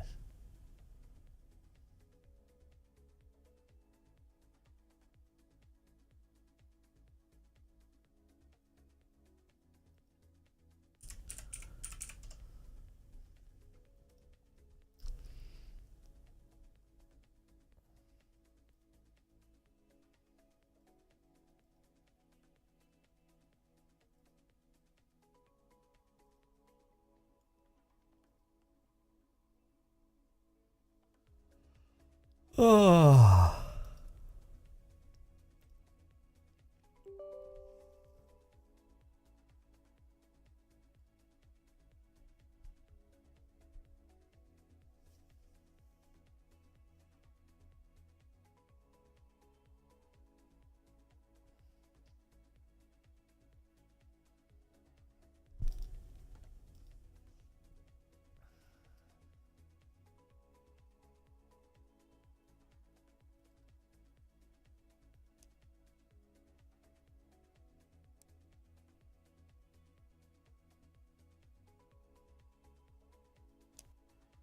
He's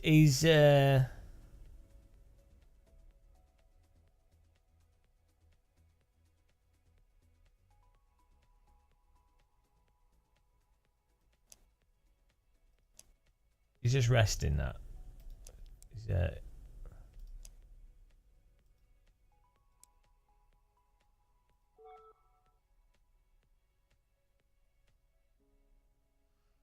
use MSAA as well as DLSS. That's weird.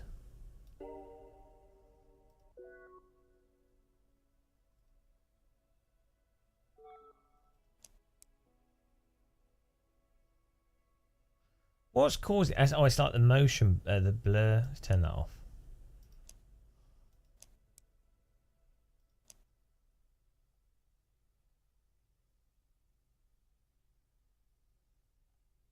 It's got to be blur, hasn't it? Like a weird blur setting. Off. No, there's some like. Is it like a depth of field? You end up with this like weird halo around objects.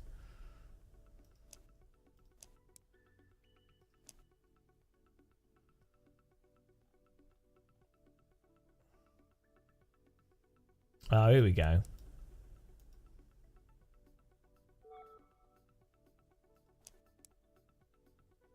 No.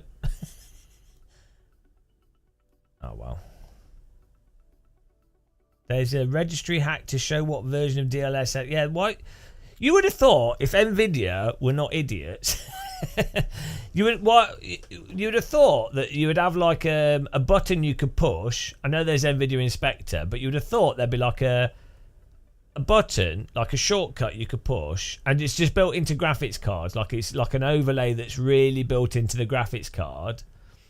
So you push like Control Shift and A at the same time, and then you get an instantaneous sidebar that would you know, it just displays everything, like everything really nicely displayed.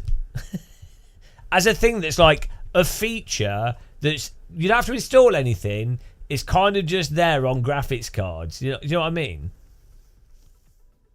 Yeah, no, I know Nvidia app has it, but I'm saying it shouldn't even require an Nvidia. It should just like be effectively built into the GPU at like such a low level that it's there regardless. Like, it's, you know.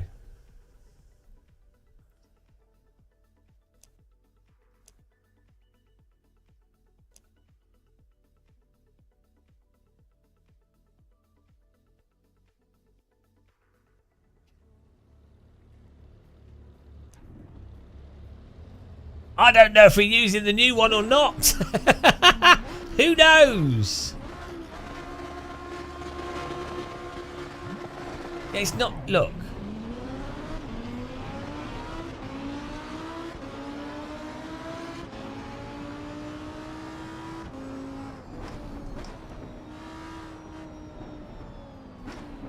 I mean, I just can't tell. It all still looks the same, really. Should we try putting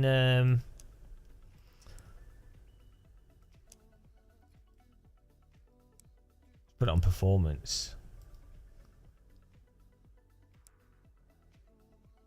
You can't bloody tell from the live stream because it'll be getting encoded. Oh, that looks terrible.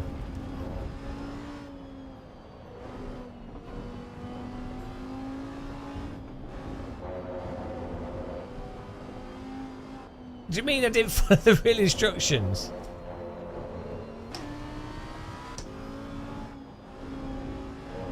We changed this setting in NVIDIA profile. I don't know if he's using the new... Yeah, we did that.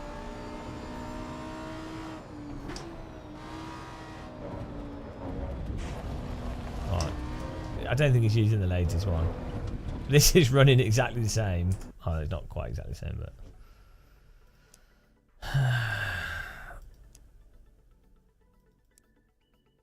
But you can definitely tell if you got it on performance and balanced, it looks really bad until you put it on. This is with the old one, I guess, still, but right. Let's try and force it on. Okay, let's go back to Windows. It's my favourite place, Windows. I love Windows. Right, what's the well, give me a list of instructions rather than random one-off instructions, and we'll do it. We've downloaded the. We've got that. We've done that already. In DLSS Swapper, there's an option to show screen indicator. Okay, well, I've already done DLSS Swapper and I've enabled it. Where's this on-screen indicator?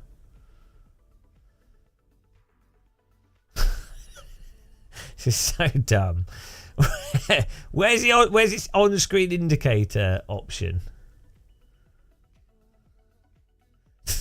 Click the cogwheel in the bottom left. Oh yeah, it's where I put my cogwheel in the bottom left. Okay, right. Show on-screen indicator. Right, there we go. Yes. Okay. So now we'll know if it's actually working or not.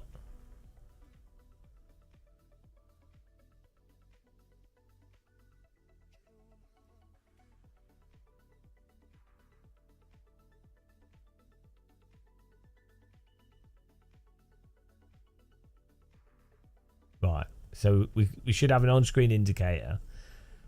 Now we got in NVIDIA Profiler.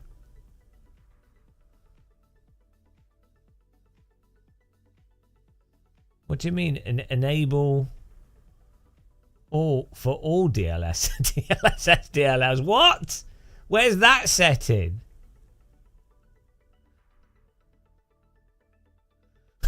Enable for all DLSS, DLL.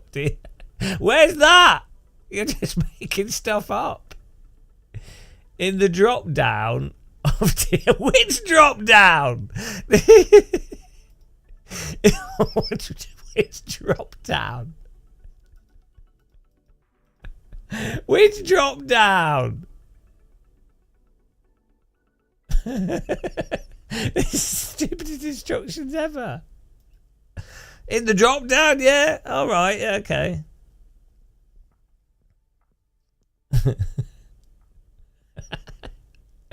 Under DLSS developer options, all I have is I don't have a drop down. I just have show on screen indicator. There is no drop down there.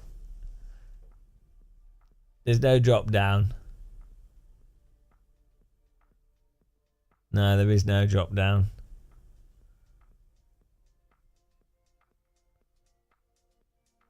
Oh, I've updated DLSS Swapper. Curses! Oh no!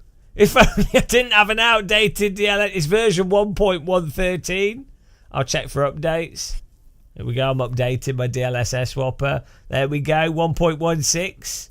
I'm updating my DLSS Swapper. What a time to be alive. Boy, am I glad. Noob! You fool! Only noobs have an outdated DLSS Swapper. Bloody hell, I don't know why people do games console gaming. I don't understand it. This PC gaming looks nice and simple. So streamlined and fun. Boy, aren't we having fun, guys? I'm having so much fun. I don't know about you guys, but this is the peak of entertainment and enjoyment that I'm having right now. I've never had this much fun before in my entire life. Well, I'm installing the latest version. It's finished! Right. DLSS swapper. Woo! It's almost like this stuff should just be built into an app and actually just work straight away, but that'd be too much to ask, wouldn't it? Right, click the cog. Ah, there we go. Enabled for debug only. On-screen indicator. Enabled for all DLLs. There we go. Right. That was fun. We've passed that part of the test. Can we go to level 2 now? What's the next step? What's the next step?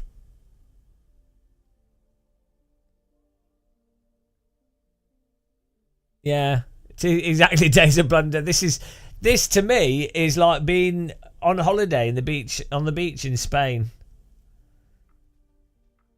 Right, what am I doing now? Come on, I'm waiting for instructions. Q random. What does that mean? Go to library. Okay, I've clicked on the library. Yeah. Oh, bloody hell. Now we're just being greeted by like a billion versions of God knows what. Check you have the latest. Yeah, we do. 3.10.2.1. I don't even know what that means. We have 3.10.2.1.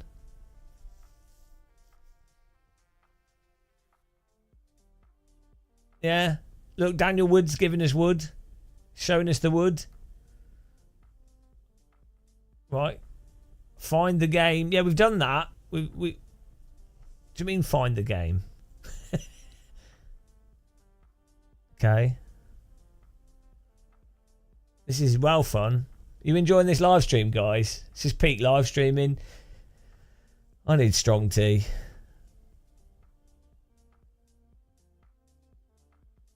Click the game and make sure it is. It is. We've done that. Evo's got 3.10.2.1. It's there. It's on. It's selected. It's in the folder. It's there. Yeah, we did that bit already. Right, we've done that. We're there. Woo! What's happening next?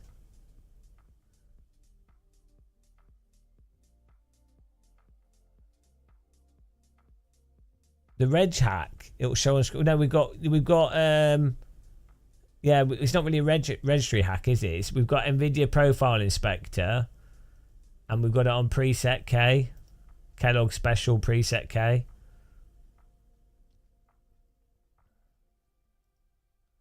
But do we need to enable DLL override as well? It's not really a reg hack. It's just setting the registry. Do I need to click enable DLL override?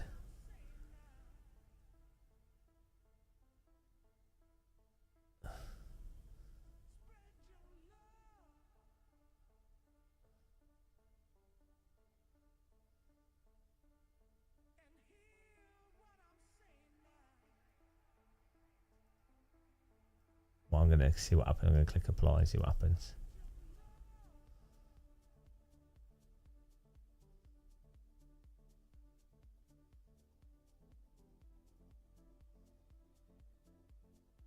I could always use latest. Oh, there you go. FFFFF. There we go. Always use latest. Right. Well, now I don't want to see your pictures. Right, now we load the game up and see what happens. Oh, this is so fun. This is sim racing, guys.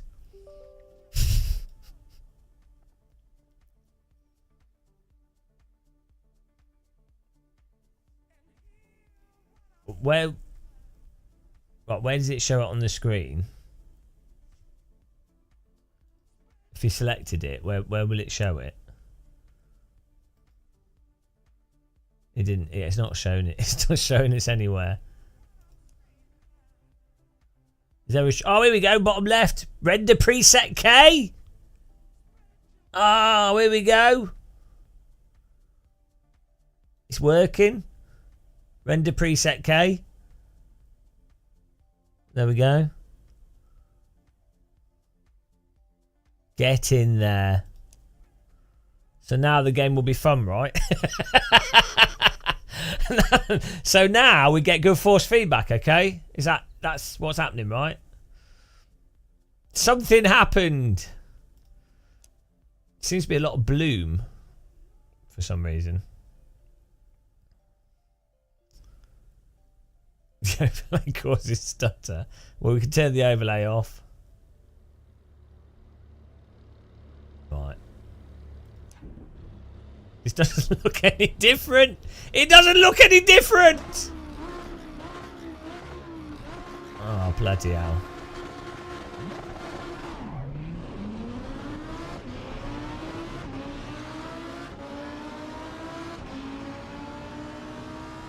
It doesn't look any different. It doesn't look any different at all. I mean, do we have it on a lower setting?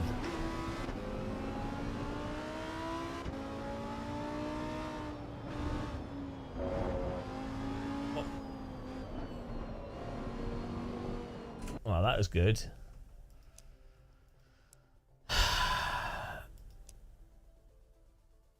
And that's on ultra quality, so it's actually worse.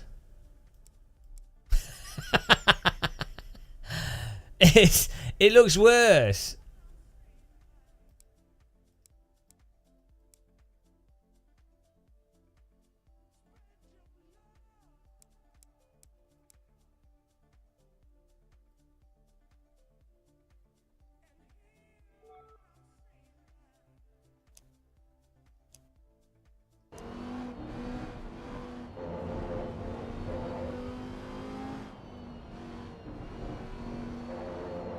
I mean, it still looks really blurry. Like,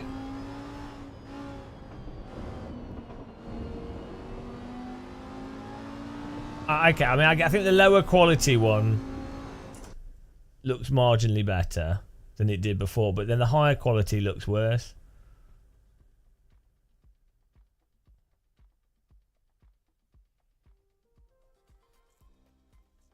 Options, fidelity turn up to one. What are you talking about? Where's that?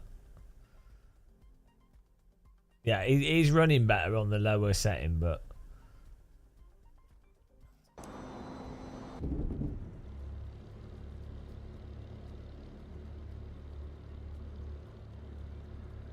oh, hang on. Now it's doing render preset C in the game. It shouldn't it be saying render preset K? What's going on? What's going on? Why would it do render preset C? Is that to do with the quality level? Why was the menu?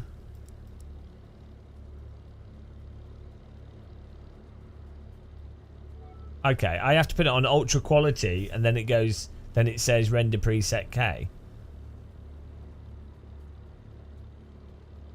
I really don't understand what's going on with this.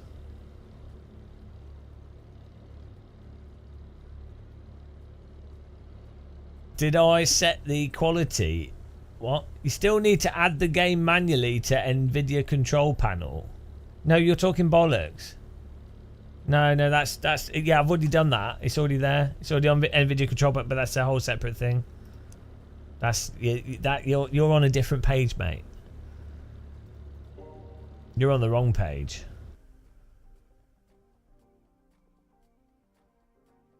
Oh, he's saying there's in AC there's another.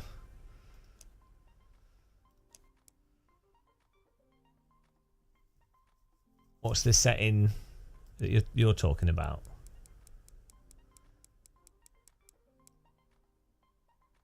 No, Fidelity FX is an AMD. That's nothing to do with it. Like FSR and Fidelity. What are you talking about?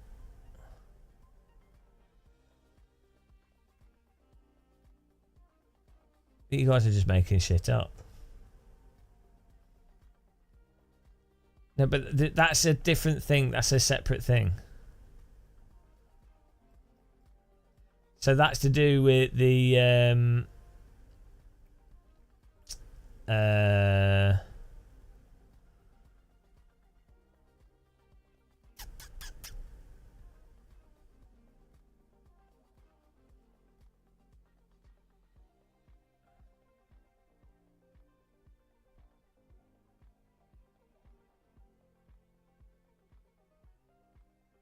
Why do people that don't have a clue what they're talking about say stuff? I don't.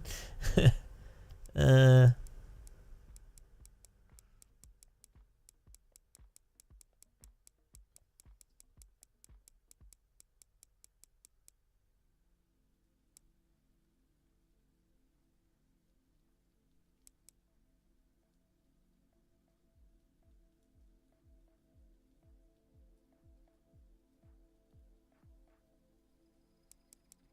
What's down there? Like I don't know what you're talking about. There's so many people are just typing stuff that is completely unrelated to anything that we're doing. Scroll down to what? I don't know. Are you on about Fidelity FX adaptive sharpening? This is to do with yeah, that, I mean, that might add some sharpening, but that's a different thing.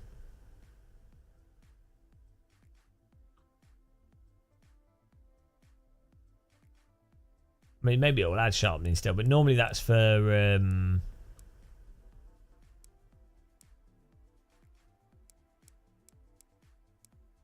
yeah, post-processing and stuff. Yeah, it'll just make it more obvious. It's like another sharpening thing. Yeah, but that's because you... Jesus Christ. Like, this is the problem with these things, is that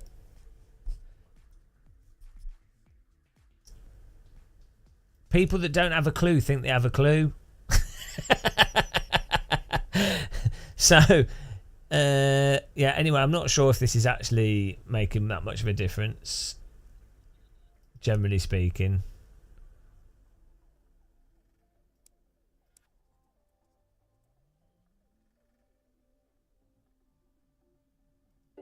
Yeah, it's what's weird though is if I put DLSS on quality, it changes the preset, the render preset.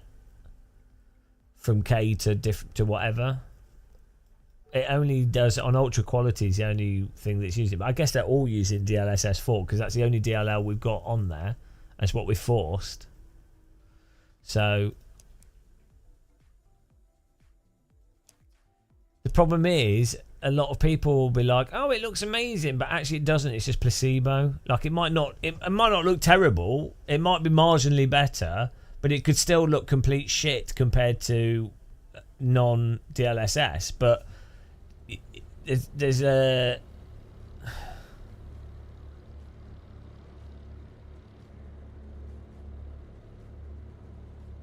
Well, it's not as bad as ACC, but still.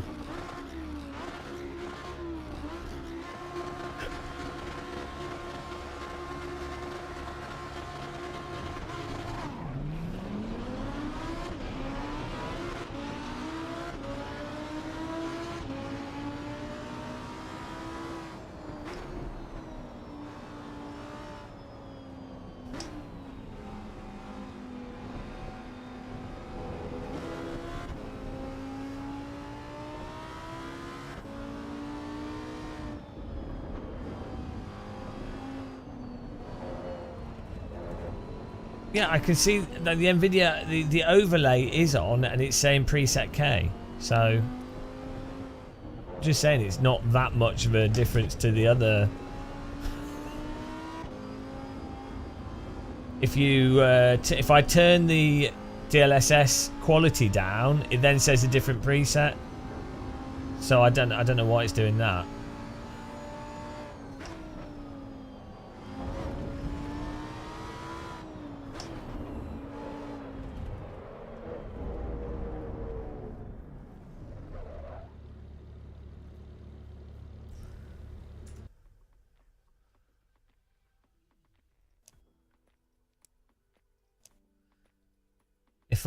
If I set this to quality, for example, it then changes from render preset K to render preset C. But maybe that's just how it works. Maybe that's still using the latest DLSS, but that's just the render preset.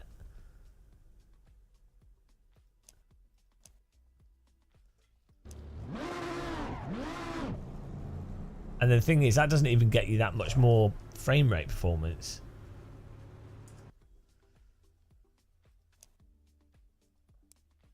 To actually get the frame rate really up,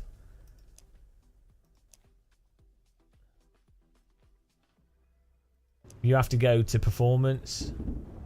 But this, yeah, this just looks terrible. So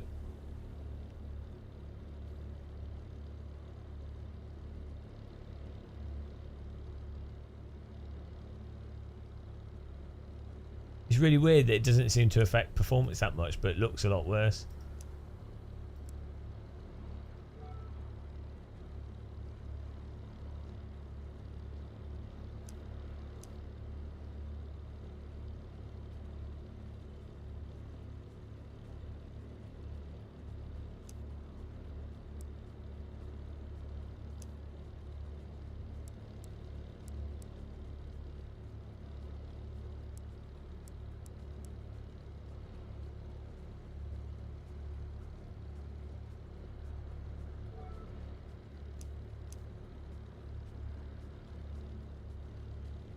This is only getting 70 FPS at 2560 by 1440.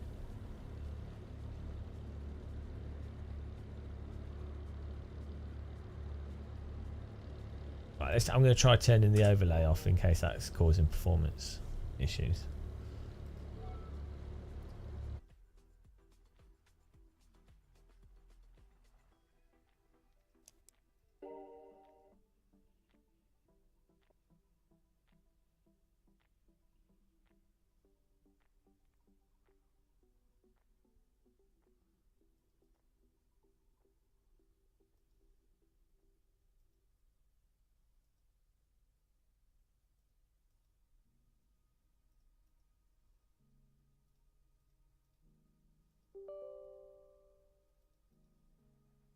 I wonder how many people are doing this DLSS and it's largely placebo. Because, like, yeah, okay, there's a marginal difference and maybe the performance is slightly better, but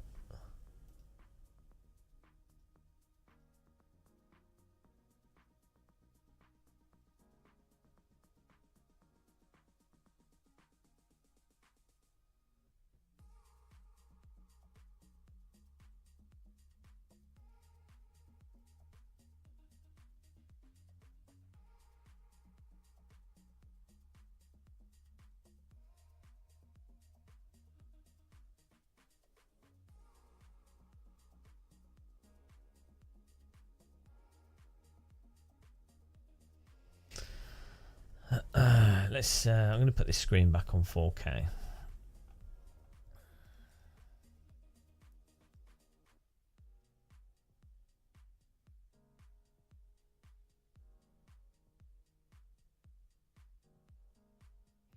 Well, I mean, for driving sims, TAA is bad because you end up with the trails behind the cars.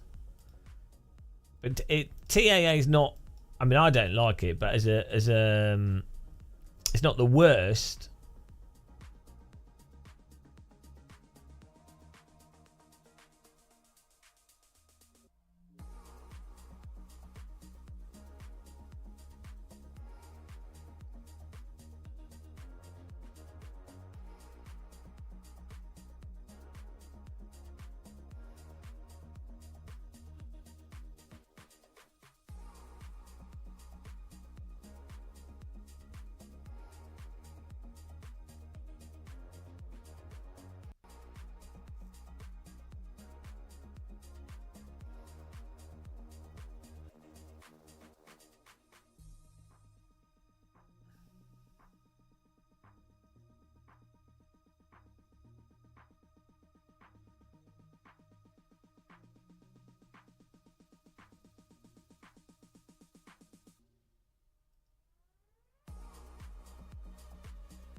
It's good to know the DLSS stuff for Flight Sim though, because at the moment Flight Sim struggles to run.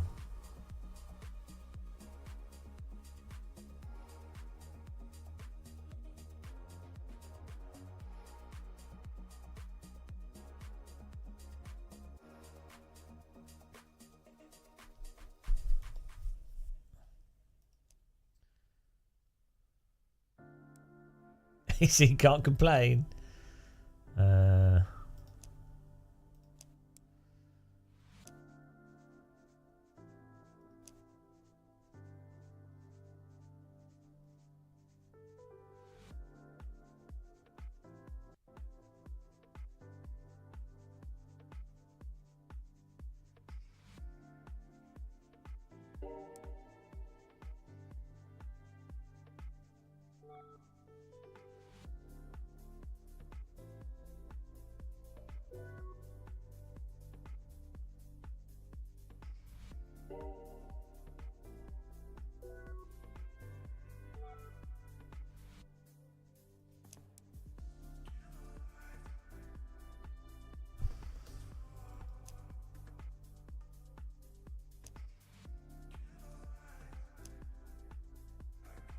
What am I trying to achieve? I don't know. I really don't know. I'm just trying different things out just to see what works and what doesn't. I mean, 4K looks so good compared to 2560.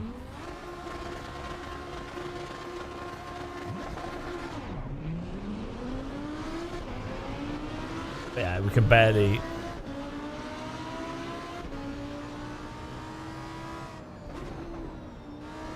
This guy's going full.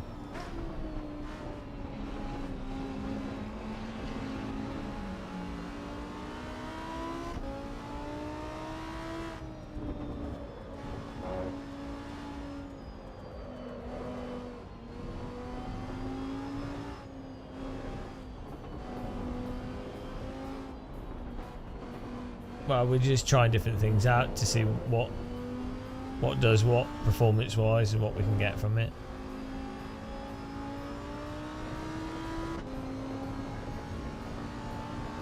EVO does seem to be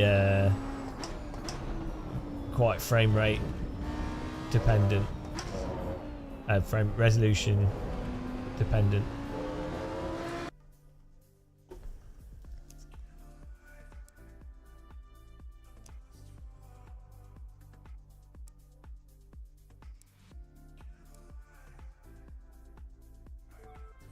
Weird that the DLSS presets don't seem to have that much of an impact on, like, I guess they've not really optimized the game much because the different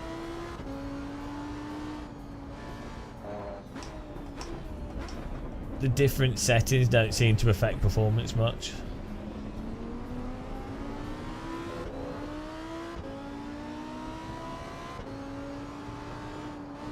Should be using DLSS 4, but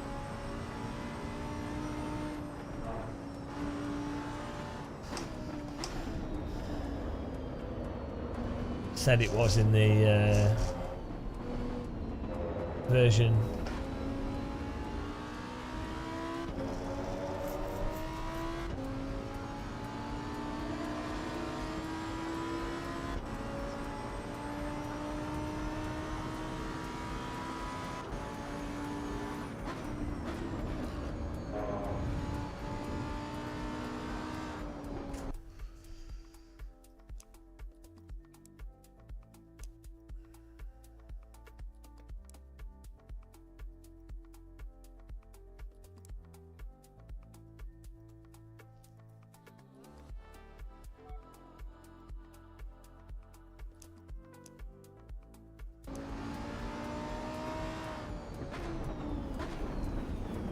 We get 40 FPS at 4K.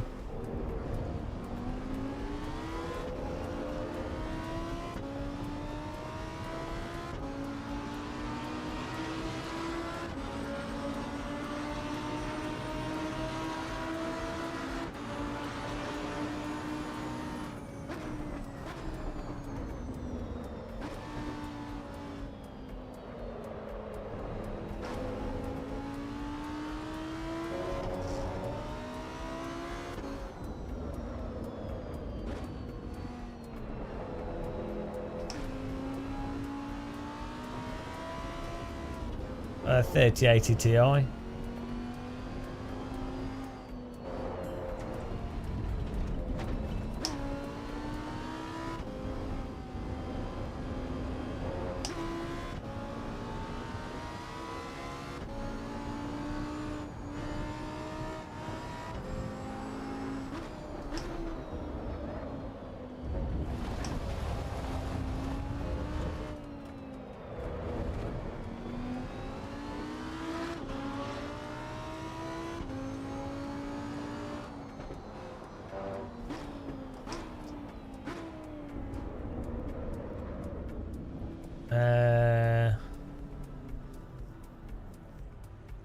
Okay, we can try MFAA.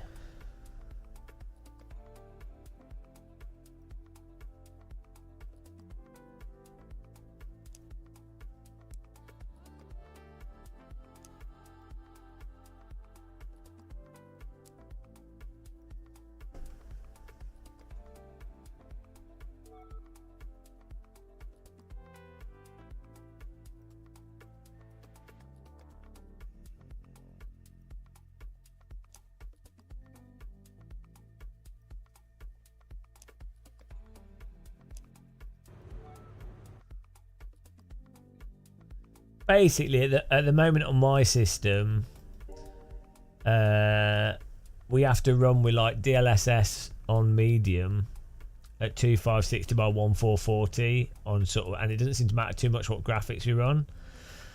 But then that will sort of get 90 FPS. But other than that, there's not really much anyway to get much more performance out of it.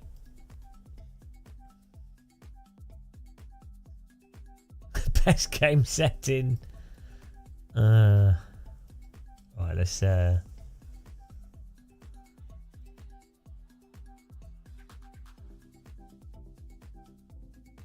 does it...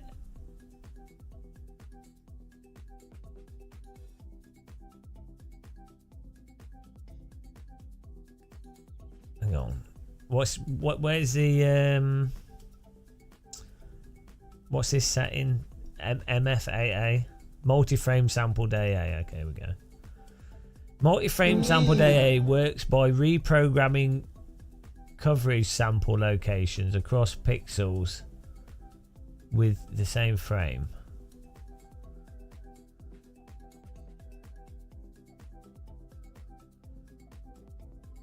So it's kind of offsetting the existing image.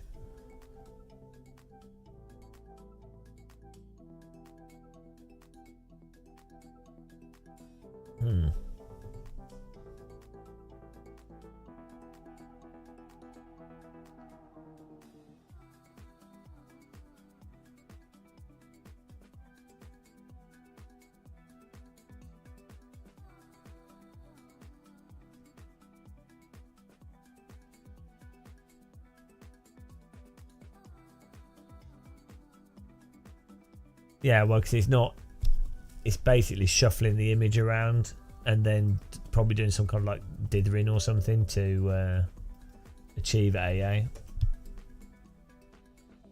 It's interesting. I mean, if it works, it works.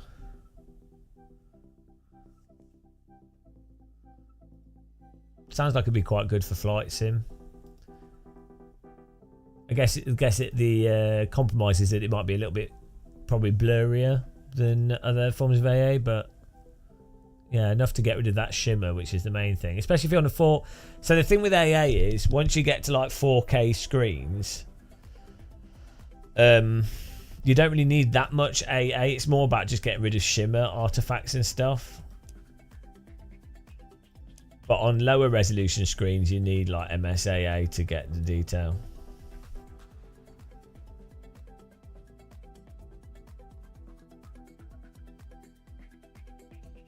No, we're not getting those stutters anymore.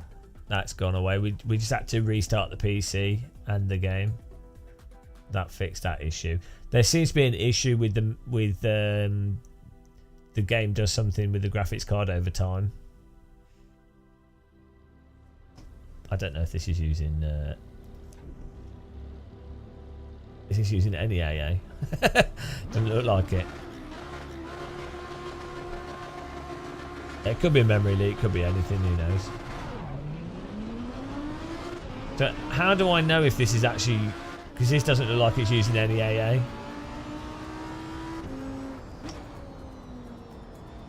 Do you have to still set it in the game? Does it go off the game setting? So in the game it thinks it's MSAA, but it's not. Obviously. So this is now MFAA. Okay.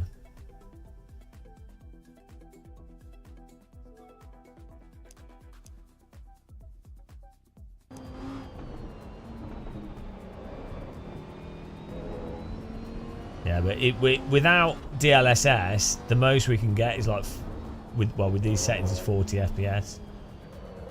Okay, this AA is actually shit. Because the problem is when the image is in motion. No, this is terrible. This is actually awful.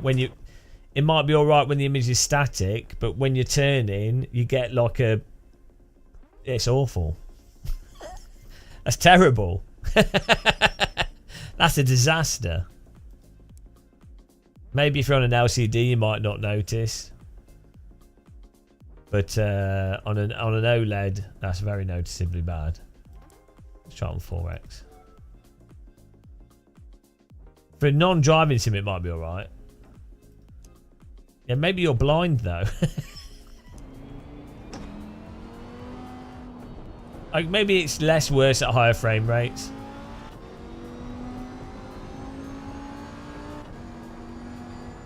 Like it does, you do get good sharpness, but what the problem is stuff in the distance temporally is blurred. Like as soon as you turn, the whole image is like blurring in a really like shimmery way. It's good with a static image, weirdly.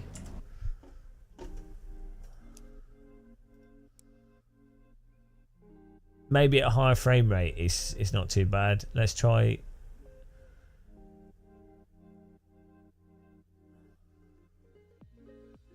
Yeah, it might really need a higher frame rate for it to not be a problem.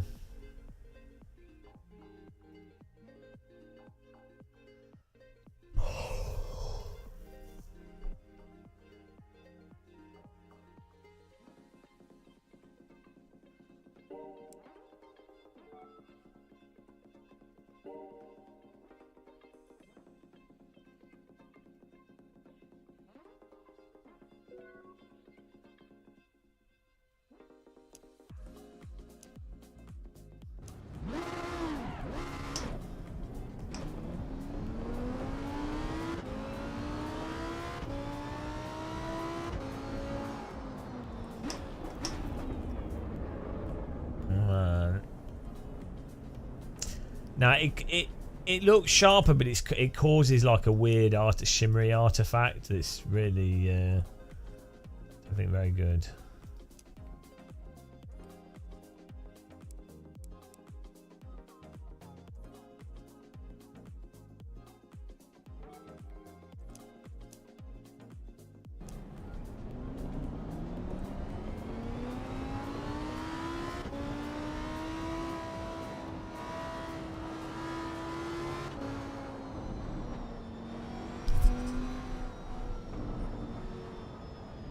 I don't think these AA changes require. Well, they don't. They might require reset for them to run smoothly, but we can see they're applying.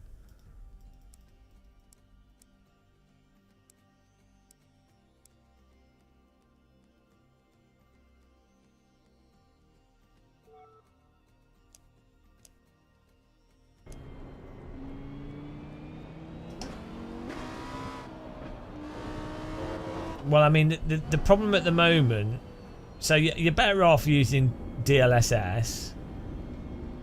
However, the issue at the moment is the game, obviously they need to do more optimization, so it's hard to know what settings would be the best ones to use in what scenario. But the issue is that at the moment, at least, maybe when they optimize it more, it'll be different, but at the moment, you could basically change. You can do whatever, but you're not going to get a higher frame rate. Basically, like you're stuck at a certain frame rate that's dependent on the graphics card you've got. Like, ideally, you could turn graphics down, you'll get a higher frame rate. But basically, as it is now, you could dick around with all the settings and you'll still get 70 FPS. I mean, you could put DLSS on the absolute worst setting.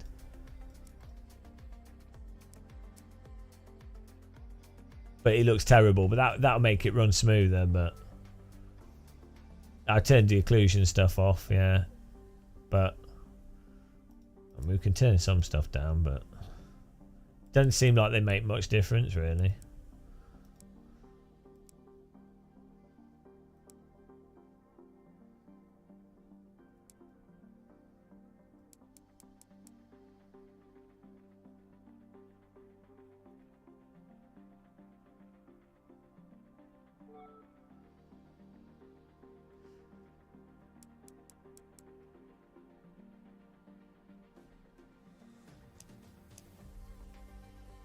Maybe let's try restarting and seeing if we get sudden jump in performance.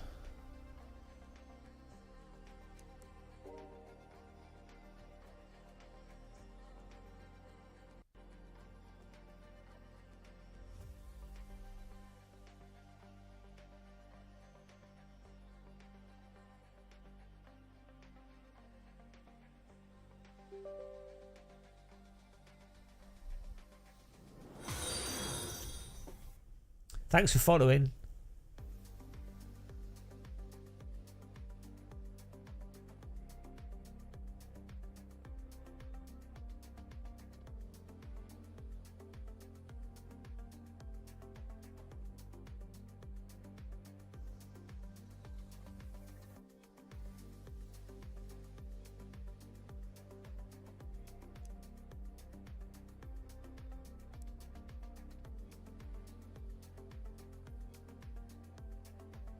No, impossible pair, it's fine.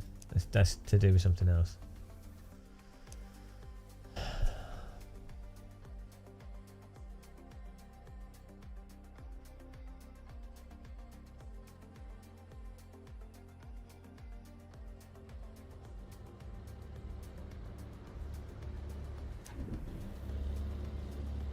Nice.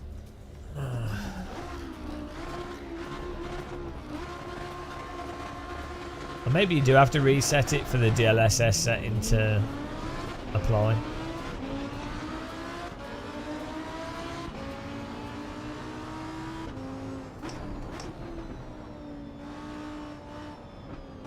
Is this on performance?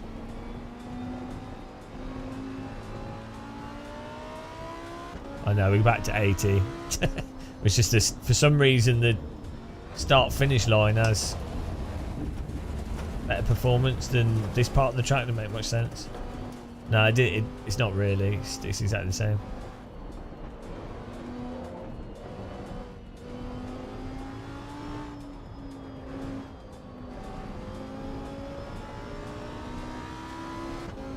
It's really weird where this...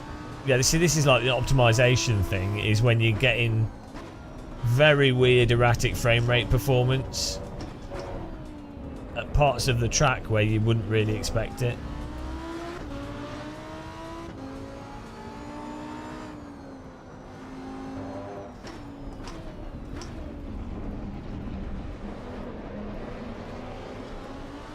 Is this on...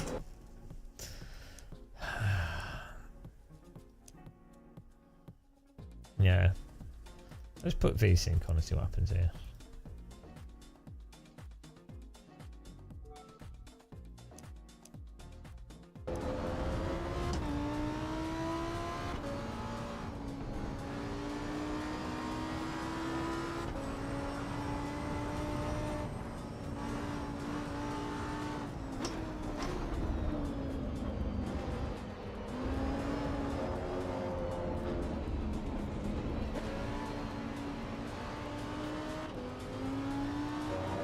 Lino, because I have motion sickness and I'm looking at the track and having the camera's keeping the track stable, and so it's actually more natural to how your eyes operate if you haven't got G-forces acting on your head. So it's because for some reason you're probably, I don't know, because you've got like some kind of mental issue. You probably fixate on the car cockpit or something rather than looking right into the distance. I don't know. No, like, think of it logically. If you don't have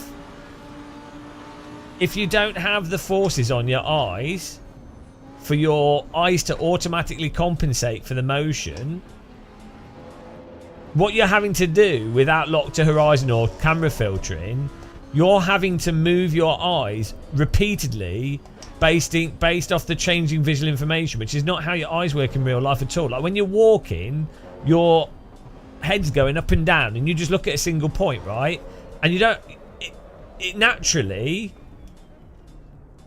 like, put your finger here and move up and down looking at your finger, right? Move like this, your finger stays it's totally like in focus, because your head is, your brain is, it's like a low level part of your brain that processes the motion. to like make your eyes work like a gimbal so you can focus on stuff. If the finger, if you don't know where it's going to move and it's moving like this, right? If you move your hand like this, well, you have to keep like, you're going to have to keep refocusing on it because it's moving independent of, yeah. So locked, it's really weird. Like, I'm not saying different people will have different perception of lock to horizon, and if it makes them motion sick or not will be dependent on their expectation and how what they're used to. Often is what triggers motion sickness. It's not necessarily an objective thing. Like why some people get seasick, some people don't get seasick. Some people get land sick after being on a boat for a while because they're used to something and then it changes, and vice versa. Some people get sim sick and they don't get seasick. So it depends on like a matter of perspective, what your brain's got used to, what you've acclimatized to. Anyway, the point is, it's really weird for people to outright go, oh, your lock to horizon makes me motion sick. It's like, okay, I get it because you're fixating on the car bonnet, but if you're looking at the track into the distance, it shouldn't. Is it using pure lock to horizon? I think it's got the camera. I think you can choose both. It actually seems to be better. It's one thing they seem to have done quite well, actually, is that in fairness to them, it's one of the things that I think they've done a good job on. So you can do this motion setting. I think you can turn it off, and I think the movement actually might still filter. Oh no. So that's just locked to car. So it's not doing like the iRacing chicken head. So that's just locked to car. So the motion is... I did not mean to click that. Clicked off the screen like a noob.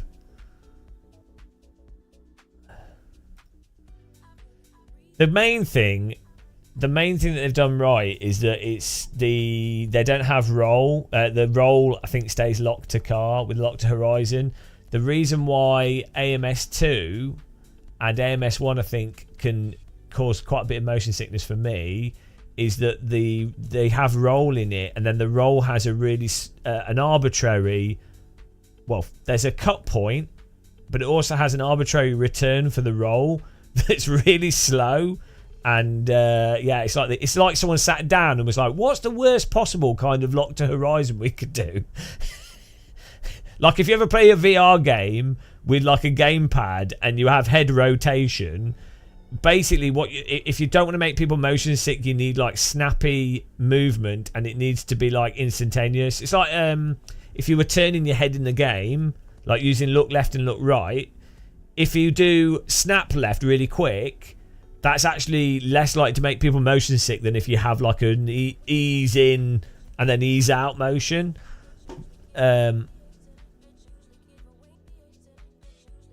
So unfortunately, unless someone gets motion sick from these things, then they tend not to care. It's like being colourblind or something. For VR, you probably want lock to horizon as well, maybe. I don't know.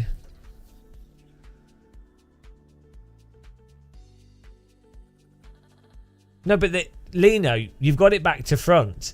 Lock to horizon is less motion because most of the screen is the racetrack, not the cockpit.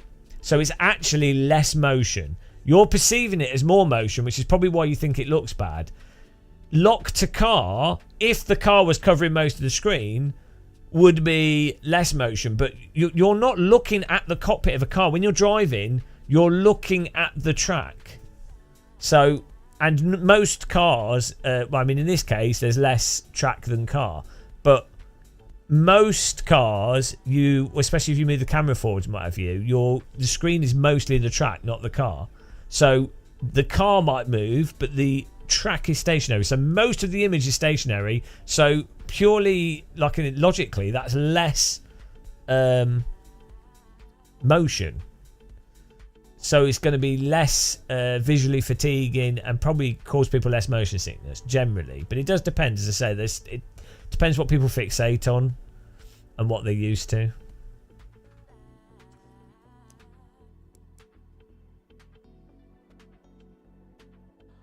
Why is that? Hang on. Why is the camera moving forwards and backwards when I move my mouse up and down?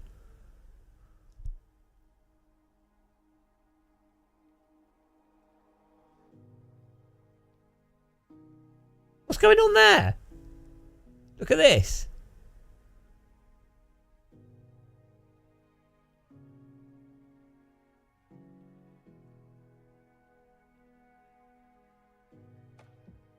Why is it moving when my mouse moves? But only on the options. Is it? Maybe it's updating the options when the mouse is selected. That's weird. Let's see what that is. Or maybe there's like a mouse. No. So this camera movement setting is. Oh, it's just moving the camera in accordance with bumps. So that will accidentally smooth out some of the. That will smooth out some of the details or some of the visual information. I think it's the G-forces are basically just moving the camera a bit. But ironically, so they go, well, that's head movement, but actually it's kind of arbitrary.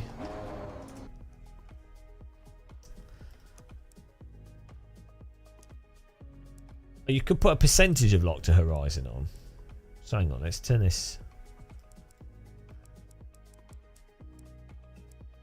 Maybe this applies a like a. I don't know if it's a limit or if it applies some general.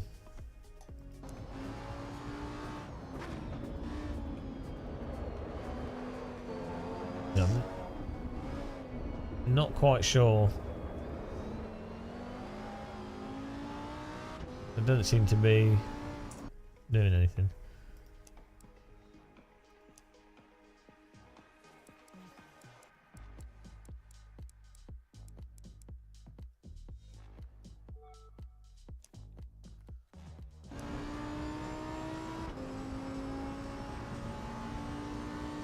I don't really get that.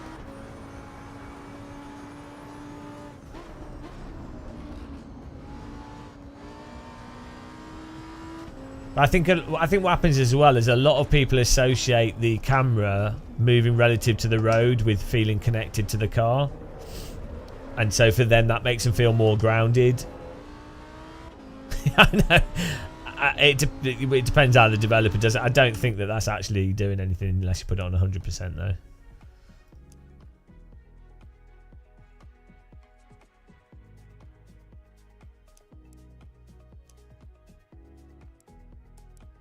It does seem to be altering the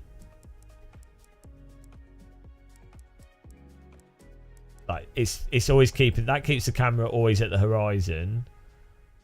And this is keeping it at the set position that the view set at in the game, and with the car. But then this is having the effect of filtering. 100% is filtering all the camera bumps. So you've got two effects from lock to horizon. One effect is that the camera always looks at the horizon. But the other effect is, if you put lock to horizon on 100%, the camera acts like it's as if you've got a gimbal, in that the camera is staying on the horizon 100%, and so the car movements are not affecting the camera movements. And the gimbal component of it is the component that stops you getting motion sick, because the camera is staying stationary and it's not fatiguing your eyes. You don't have to keep refocusing on bits of the track or wherever it moves to. So that's why lock to horizon accidentally works as a way to stop getting motion sick.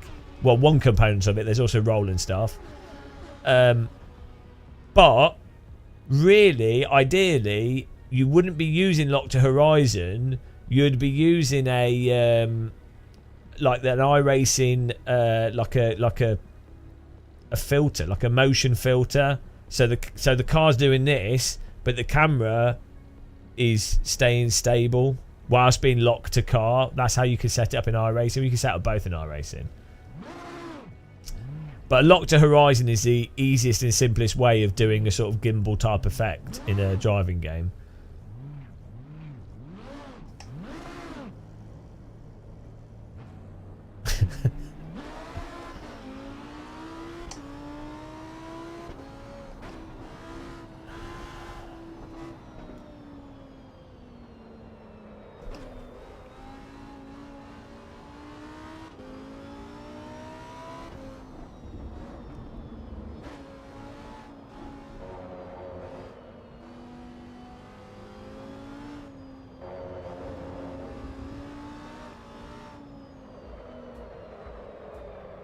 Hang on, we turned the...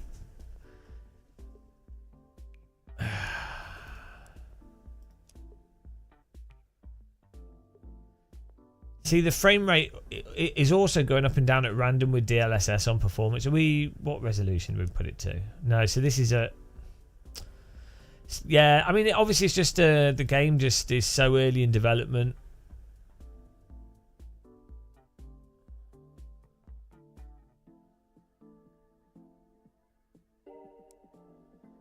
You just can't know what is causing what, and if there's other underlying issues. You just can't know.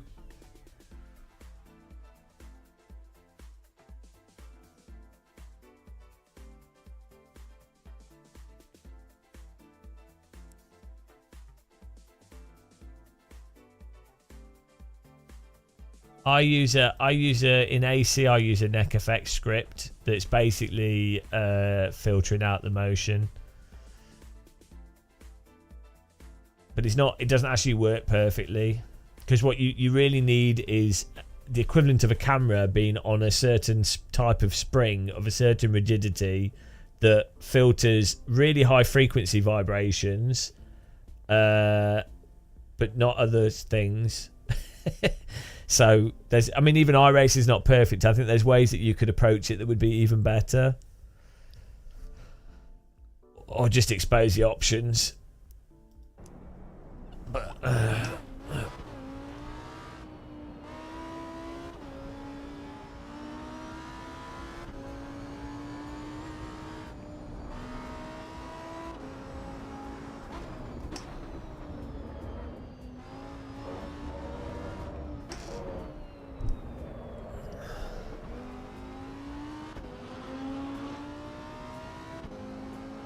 were these issues present in GTR 2? Well, GTR 2 was effectively just a really polished version of R Factor 1. Well, they did do some other stuff.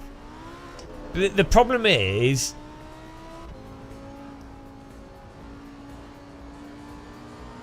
it's like, it's a case of like, well, how much does the developer push forwards the graphics engine, and is that what their expertise is? And then, are you play like? The thing is, I don't think who is playing driving sims for the graphics. Like, as long as you've got past like AC1 level or iRacing, but I mean, obviously for a mass market, you know, the screenshots and that does make a big difference for sales and stuff. But for people that are sim racers, like losers, we do not care about the graphics as long as they look kind of okay, right? It's about the physics and the handling and the frame rate is more important. And the frame rate is the immersive quality along with the physics and the force feedback and everything, not the shaders being particularly good. Like, nice graphics are a bonus. They're not the most important thing. Like, a sim racer or an esports driver or like a competitive person, or a person that's playing a driving sim, would generally sacrifice visuals for performance, like to get like at least like 120 FPS or like, you know, a decent frame, like super consistent frame rate. But the problem Kunos would face, any developer that's making a new driving simulator, is they need to have a technological platform that they can develop on for the next 5 or 10 years. And basically you need to have a DirectX 12 supporting engine if you're going to work on this generation of consoles and next generation of consoles and take advantage of all the bollocks that's supposedly where we are meant to be going with the games industry. So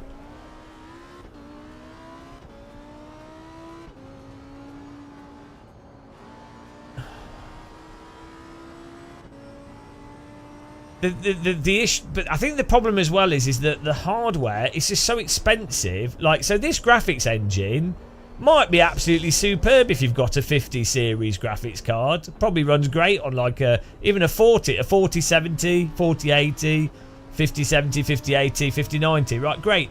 But all those graphics cards cost £500-600. So they're all outside of the price range. Like, they're all actually prosumer equipment. And ultimately, this type of game needs to work really, like a good frame rate, maybe on lower graphic settings, but a good frame rate on a what would be like a 2070. Like, it should still run at 70-80 FPS on a 2070 with the graphics turned right down, because like a 30, like a 40, like whatever the low end AMD graphics cards are, they're at that spec. So there's this like this game should realistically, ideally run on a Steam Deck, basically, which is like, that's like a 1080 Ti. And it doesn't have to, like, you know. So we're in this weird thing with video. We're driving like PC games, graphics engines. I don't know. Who knows how much to optimize this? But you do have like Wreckfest and Automobilista 2. They run apps. They look amazing and they run really well. But I don't know. You know, I don't know how. You don't know how much details are in the maps, how big they are, how many assets there are. A driving sim has so many objects. Like, the tracks are huge. There's so many textures, so much going on, and then you have to have like multiple lights. Then you have to have all the other crap going on it, and then all the physics running. So,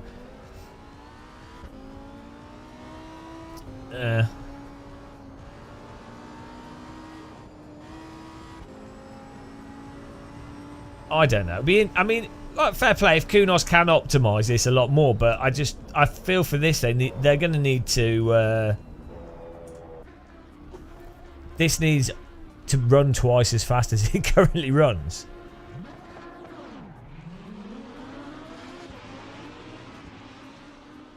I don't envy game developers.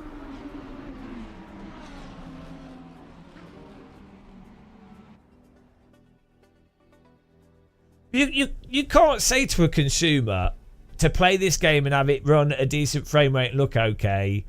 You need a £500 graphics card. Like, I mean, you can say that, but you're going to be excluding a lot of players.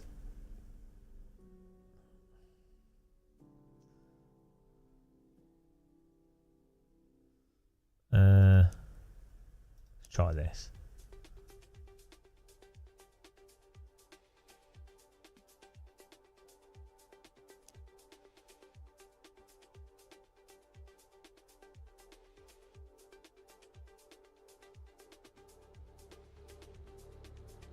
You wonder why Kunos doesn't ask people helping set a Corsa for help. Well, well, it's not that simple, is it? And it's not. You don't really necessarily know what they do. Like, they've probably done a really good job but based off how much time they've probably got and how many people are actually working on it, they've probably done like an absolutely exceptional job. But that's not the perspective that the consumer's looking at a video game from.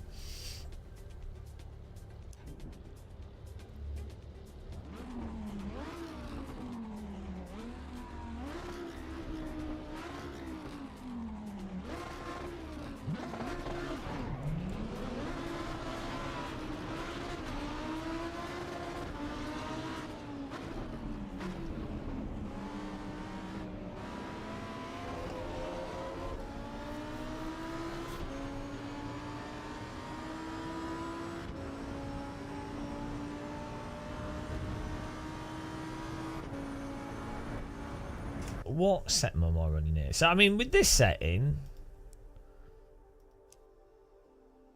Oh, see, this is on DLSS performance at 4K. So, yeah, this is definitely using the new DLSS 4.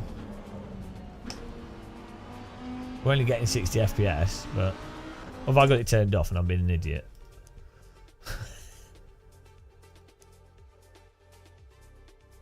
No, so that, I mean...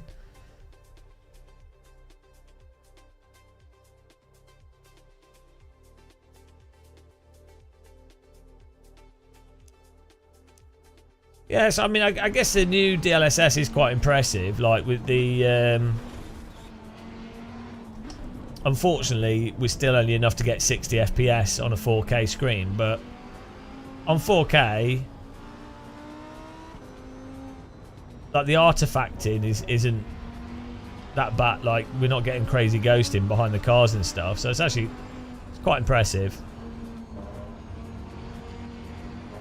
It's just, unfortunately, so this is on a 3080 Ti, it's outside the range that you basically, you'd have to get a better graphics card. I mean, in fairness, I am playing on a 4K screen, and you could argue, well, a 3080 with a new game, 4K is too much. But I think as a counter argument to that, a lot of people will be playing on a 4K screen regardless. And the problem is you can't just turn the graphics down to get high performance. So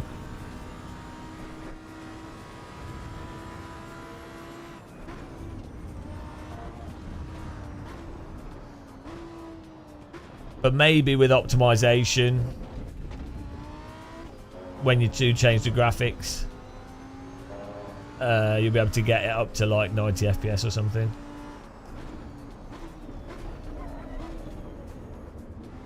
Like also with it, the other thing would be with the VR headset, a Quest 3 is effectively like a 4K screen in terms of pixels, and so that's why it would also be relevant as to what quality you can get.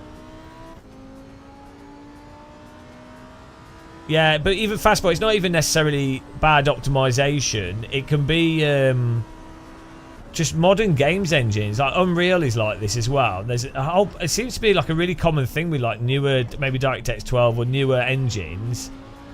They're limited, I think, by fundamental aspects of whatever graphics card you have, such that unlike like DirectX 9 or older game engines, where you would lower the shadows and you get 20% more performance, or you lower you lower the draw distance and you get 10-15% more performance, or you lower the details, you get 20% more performance. Newer graphics engines seem to basically get whatever performance they get.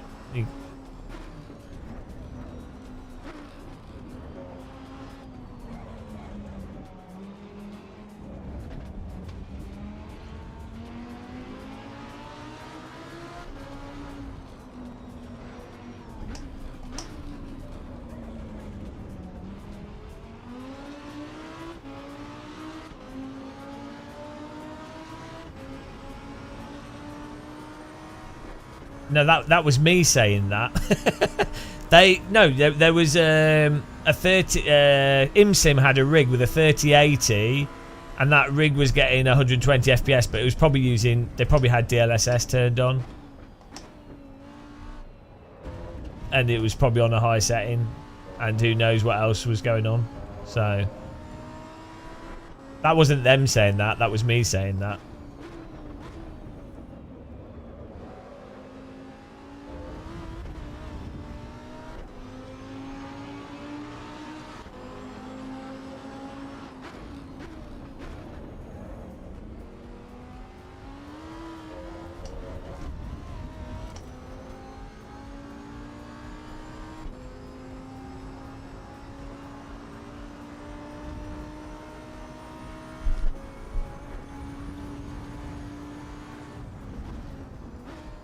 Yeah, well, I think the high-end PC market has gone upwards. But on the, as I was saying, I don't know if you were here earlier, we're saying how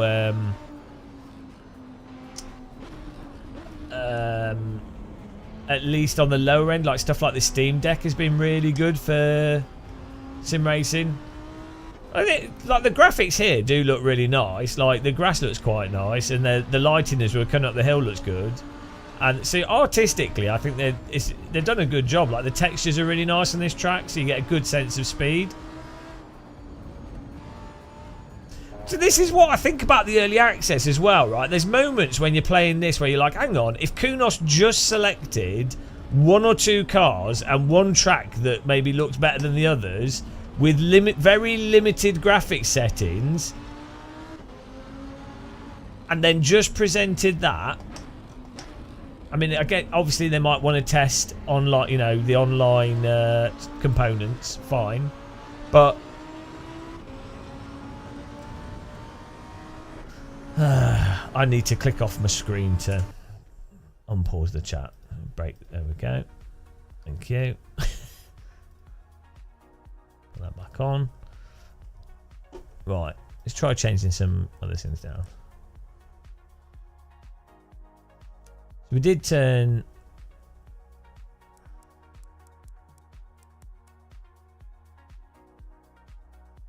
There's a level of details on medium. Let's put it on low. See if we get a performance increase from that.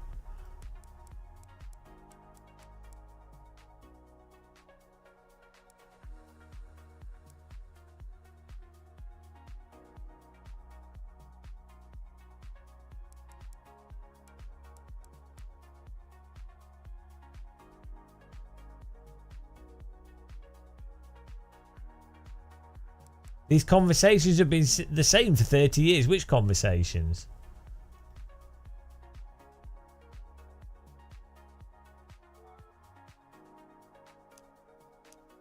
You have to be more specific than that.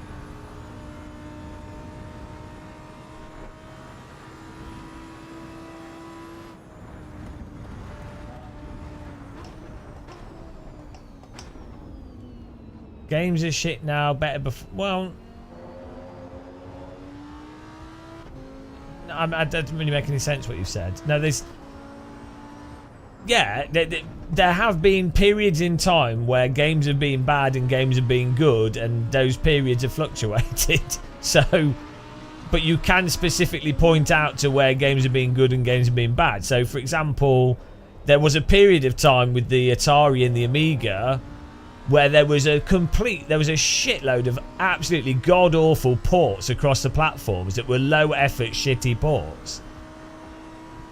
But there was also an era with the Atari and Amiga where there was really good original games. In the arcade space, there was a really good period of completely original, absolutely fantastic arcade games. And then, you know, towards the end of the 90s, there was just pure cash-in, complete shit games that...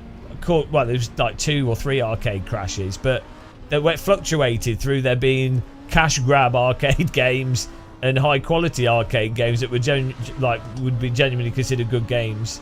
So you just have to be more specific. Yeah, but you know, even now, so in the AAA space, I think it's quite fair to say that there's a lot of publishers doing a lot of shit. They always have done. But there have been periods where the AAA publishers, like I'd say the sort of PS4 era, like 90s to like 2005 or 6, there was like a really strong, even from like AAA developers, there was such a range and quality and choice.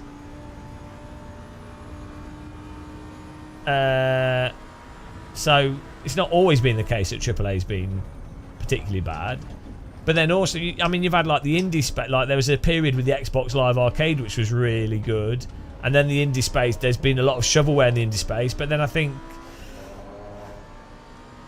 I mean, right at the moment, from a business perspective, the indie space is quite hard due to how difficult it can be to get an audience behind a title, and then the quality of titles not necessarily being the important factor. It seems very arbitrary what audiences latch onto, and there's a lot of competition.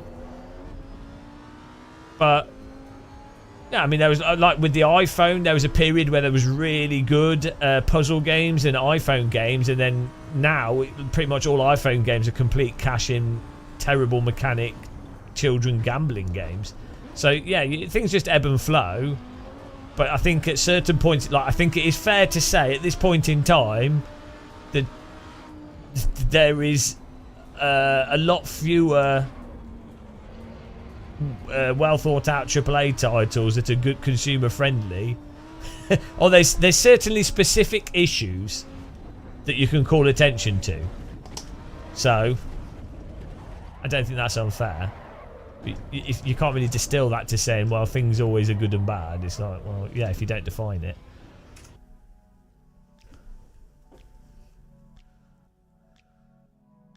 That's not it. That's not. So it'd be like me saying now, quality of life has decreased, and then someone saying, right, so quality of life for your average person is decreasing, and there's more wealth inequality. It'd be like someone replying to that by saying, oh yeah, things have got better and worse all through history. It's like, well, that's not relevant to what's being talked about. If that makes sense. Yeah, what's completely novel to right now is the price of high-end.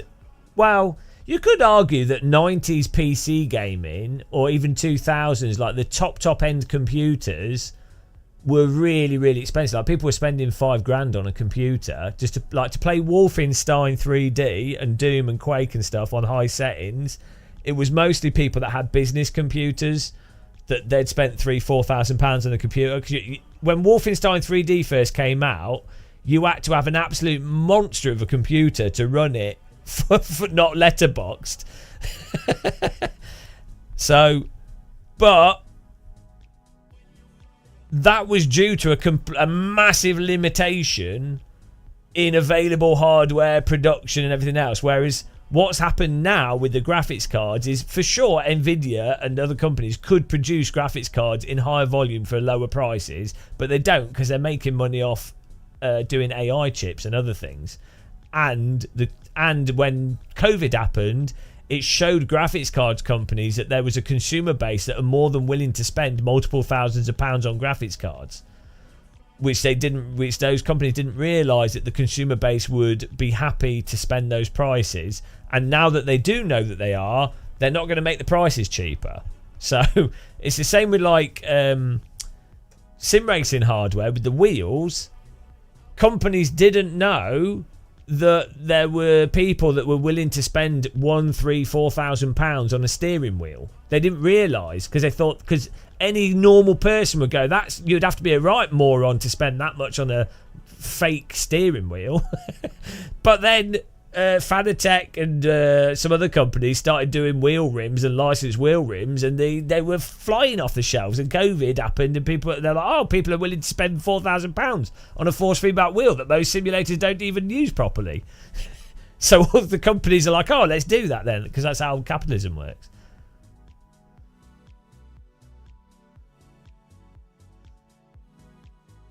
The PC gaming market in some ways isn't beginner friendly, but as I say, you have stuff like the Steam Deck, which is really, really good.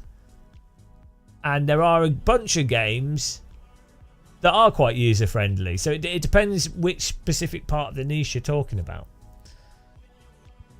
Freaking AI.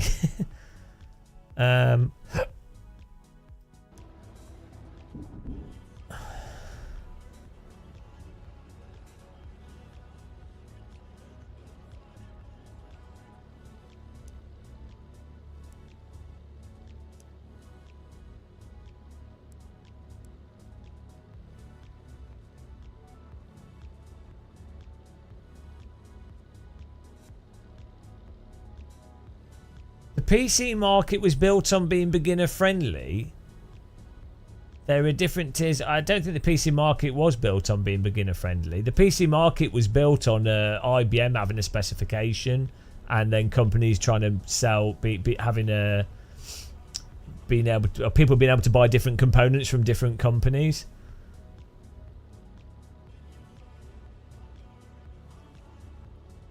It wasn't. I mean, parts of PC was built to be was designed around being user friendly, but not. It depends on what degree you really mean.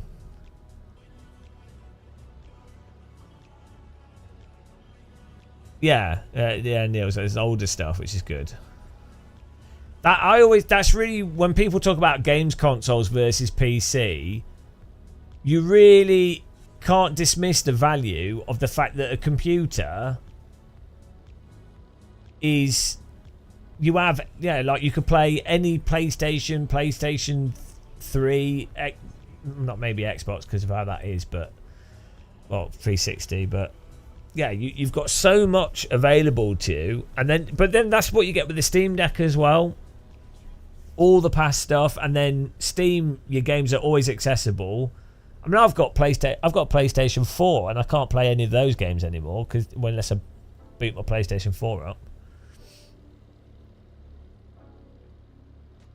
I'm on a 3080 Ti.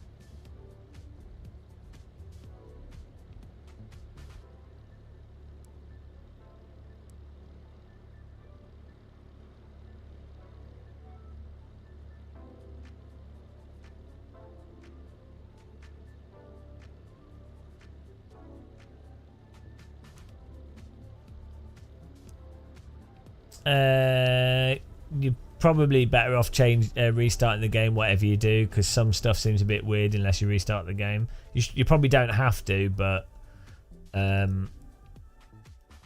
it does seem to me that restarting the game seems to help with some things.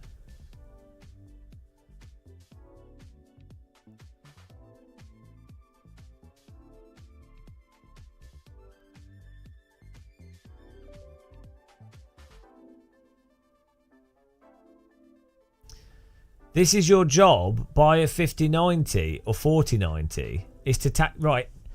Jesus Christ. Right. First of all, have you seen the availability of 4090s and 5090s? So yeah, good luck buying one of them. Secondly, I think people don't understand how tax works.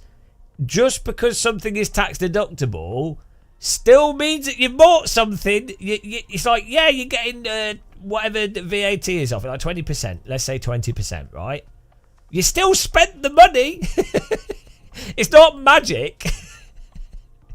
It's like, sure, okay, if you're at a certain tax bracket or you're going to go over a certain thing, then spending the money could reduce it. It could make sense in some cases, fine. But then it depends where you are with your other aspects of your finances and stuff.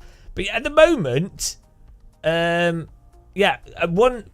one big advantage of me using a 3080 is it's relatively in parity with what a lot of other people are using. So when I see the performance I get from a 3080, it gives me a reasonable idea of what other people like to get. Whereas if I've got 4090 or a 5090, yeah, well, okay, well, everything runs great, but it's a £3,000 graphics card which nobody else has, so it's not really that useful from a review standpoint.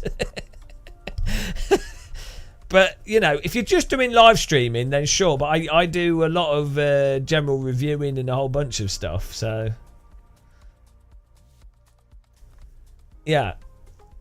But if I hear another person justify expenses through tax deductible, it's so like, I don't know, mate, I don't know who it is, why this is such a common meme. No, it's not about the right, it's not about me moaning about it. It's a conversation because it's relevant and interesting to other people. I don't know why. Right. I don't know why that's difficult to understand. Like my personal perspective on all these things is driving simulators are all an absolute miracle and incredible and fantastic. I do, like personal perspective, I do prefer some sims over others, but it's not particularly. I'm not gonna be that critical. Like if it was just me playing Sims and I didn't do YouTube content on it or whatever, I would probably just play Counter-Strike 2 and Rocket League, and I'd probably just play AC and VR occasionally. I'd probably play some older Sims more. I don't know, but I wouldn't do what I'm doing now. Like, it's a different perspective. I don't know why that's hard to understand. If someone's a reviewer, live stream or whatever, they're going to be presenting based off a perspective that's designed around annoying people on the internet for engagement, right?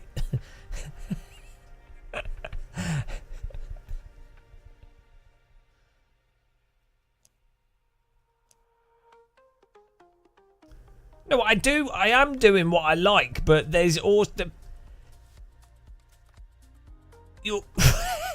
I like making content, but that's a different approach to gaming than if you are loading up a game just to play it whilst you also have a full-time job and God knows what else going on. You're going to approach things differently depending on your specific use case, right? Like, if I had a driver training centre and I did driver coaching, I would use a computer differently. I would use simulators differently. I'd have different equipment. I would have things set up for that specific business and use case. Everybody has different use cases. And so I have my individual use case that I would have for me personally. But then there's also what I do as part of the live streaming and YouTube stuff that I do. But you have to... So the key is... You can think about these things and you can think why different people are doing things differently for different reasons and why everything isn't the same for everyone. That's probably the key thing to keep in mind.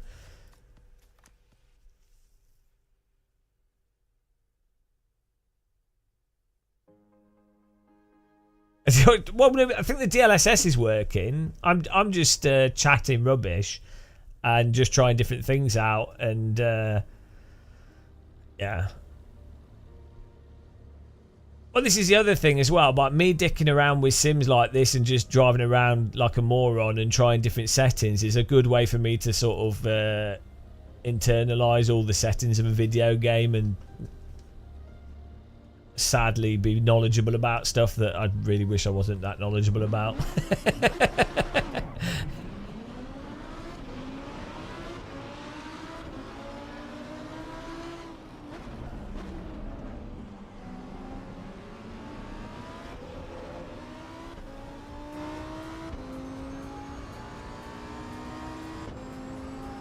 Yeah, it actually drives a bit nicer without TC.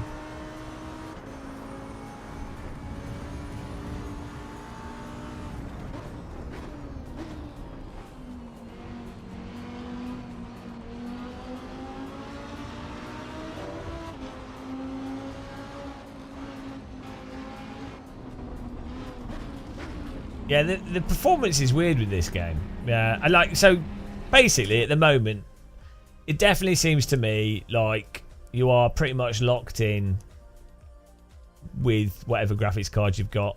So it's probably not really worthwhile people messing around with settings too much.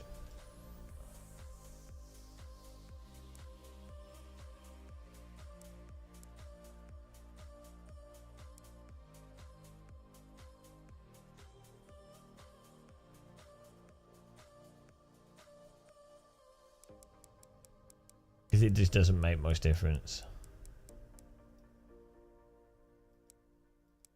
Hang on.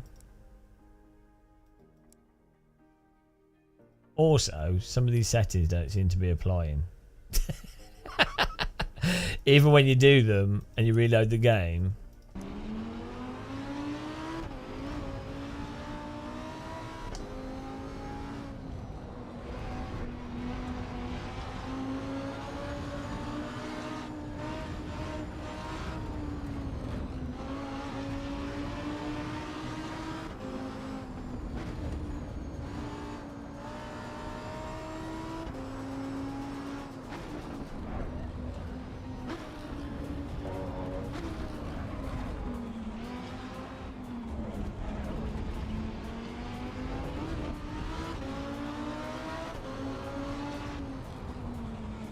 The argument, if a 4070 beats a 3070, it can be more expensive.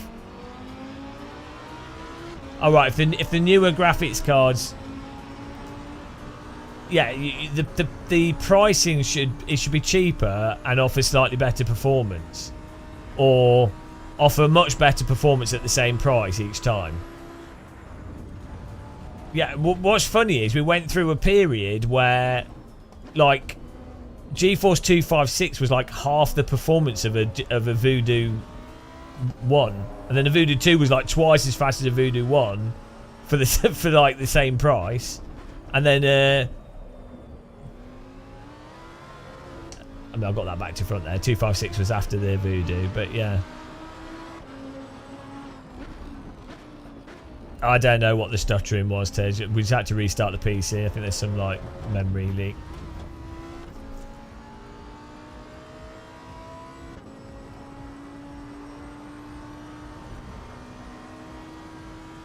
Yeah, it used to be like fair enough. Maybe the developments in CPUs and GPUs are not the same jumps, but in many ways, the consumer would be better off if Nvidia was still doing 30 series graphics cards, like 3090s, but offering the 3090 at a quarter of the price. That would be better for the consumer. Like if do you know what I mean? Rather than doing 40 and 50 series cards, most consumers are not on a 3090 or a 4080 or a whatever.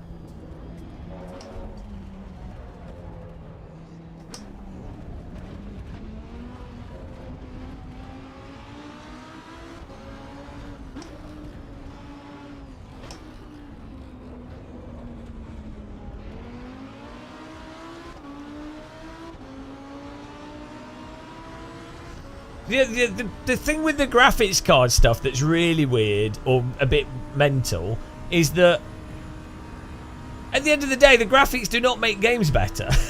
We passed, in about 2008 or 9, we passed a threshold where you can basically do, like, I think Battlefield 3 is a really good example of, you can have very big maps, you can have shitloads of objects, more objects on the screen than you'd ever really need.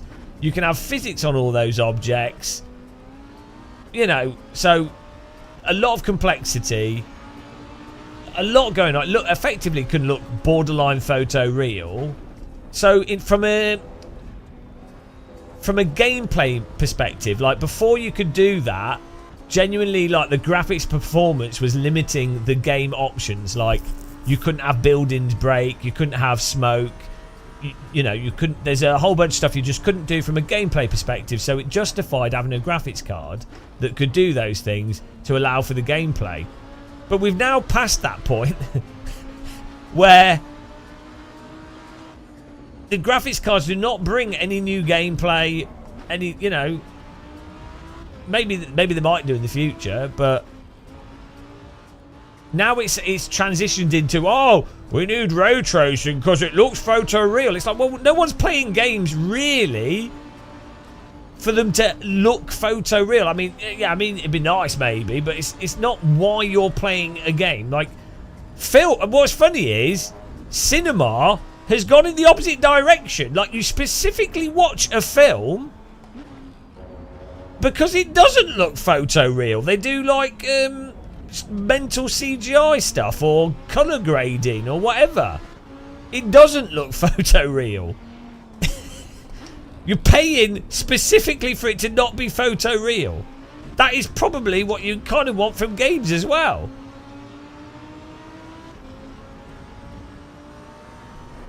And then there's the big problem of like all the focus on like ray tracing and graphics and 2D shininess, which is all complete dog shit compared to a VR headset. If your goal is actual photoreal, like it looking as real as possible, well, AC or AMS2 or whatever, or some other game running at 200 FPS easily in a VR headset looks way more photoreal than anything else. Like, it's experientially real. It's beyond photoreal.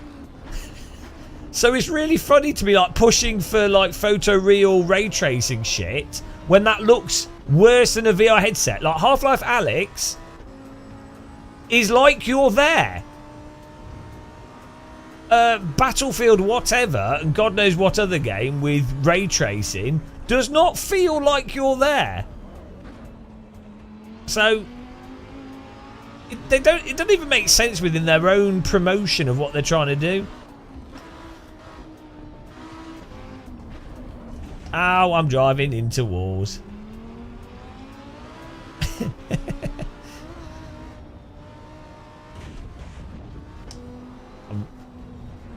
I need more frames. Frames stop me driving into walls.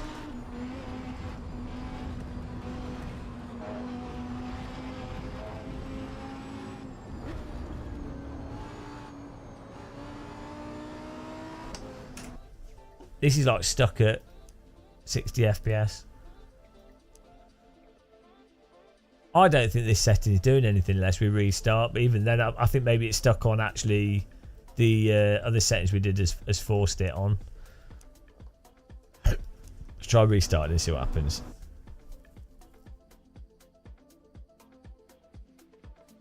Yeah, but I did put VSync on, but it should still, we should be able to, with performance mode on, it should still go up to 120.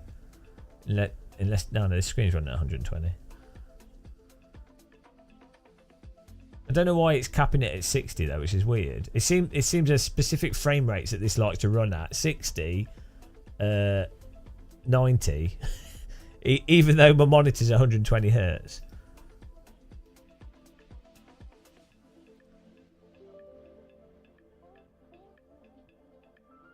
Yeah, maybe it's half in it. Yeah, 72 for you. AC1 used to do that as well. It would have like specific frame rates that it like kind of sticks to. Really weird. Probably a bottleneck due to CPU or something, or RAM or whatever. I don't know.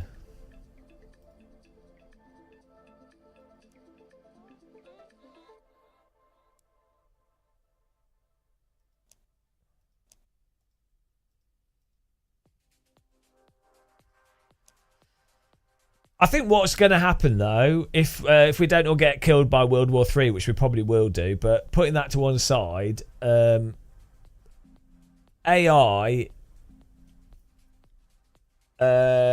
like AI will work out ways to use graphics cards in a ridiculously hyper optimized way. And then you'll also have stuff like, you know how you can use large language models to generate photographs? Well, you'll be able to just do that in real time. So all rendering, you know, you'll have like a basic game that has potentially like an image that's somewhat okay, and then the developer will just say, well, this is the output we're going for, it's this specific thing, or it'll take the data that's presented and then make it photo real. You would bet a stroopwafel. Is it a filled stroopwafel? Was it one with like one of the ones I get advertised stroopwafels all the time? Is it one with like chocolate sprinkles on top? I don't know. I mean, World War III is happening, so all bets are off. Enjoy the next months whilst we can. A stroopwafel of my... I just want a stroopwafel. I'll lose the bet just for the stroopwafel, to be honest. I'm easy going. Just give me the waffle. I don't care if I win or lose the bet. I want a stroopwafel.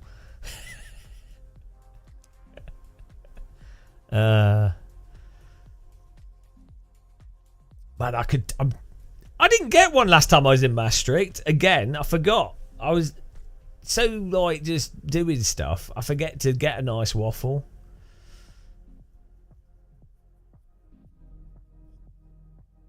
What am I doing? Oh yeah, turn the VSync off and have a look. No! Wrong button.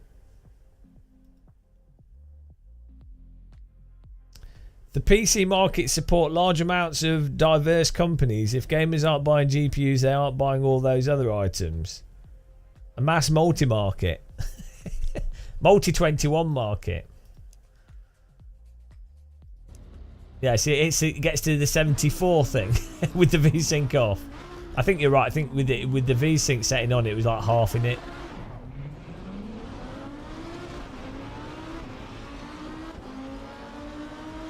Unfortunately, my computer does not like G-Sync with my capture card. Even though it technically works, it's a bit funny.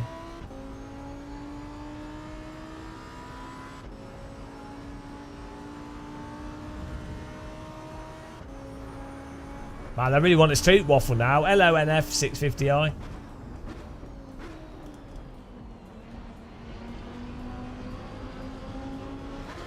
The lighting looks really nice when you come up this hill. It'd look even better if it was HDR, but like the sort of way the saturated light is happening. And you don't get the crawling textures that you get in ACC, so... the risk of sounding positive there, guys. Okay, there are some crawling shadows now, but generally speaking, they're not too bad. They're not completely obnoxious. Mountain, not a hill.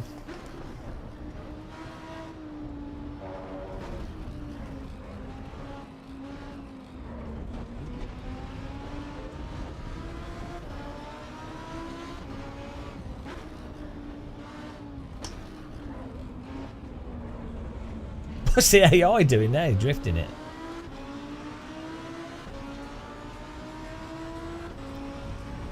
Wow.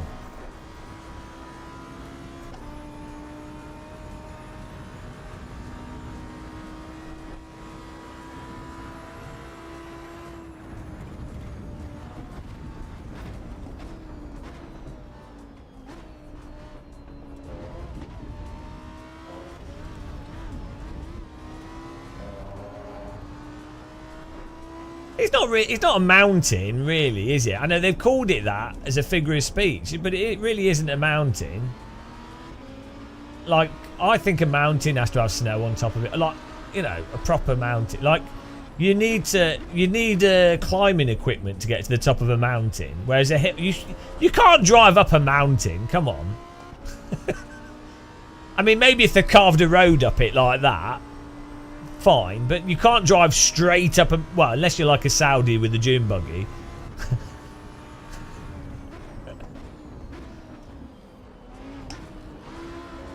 This is typical Australians. They overplay the hills, but when it comes to wildlife that will eat your foot off spontaneously, they're like, oh, no. Yeah, that's a toe nibbler. Hang on, that's Australian. Yeah, nah, that's a toe nibbler.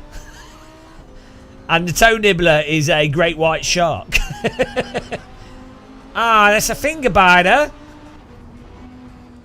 Oh, it's a crocodile.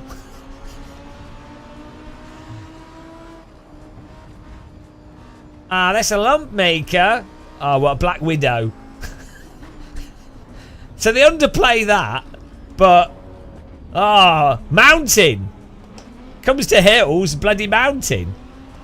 Australia's this is why we sent them to Australia. There's something off with them.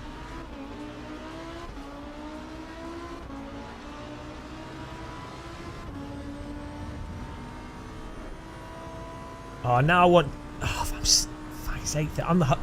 This is Niels' fault.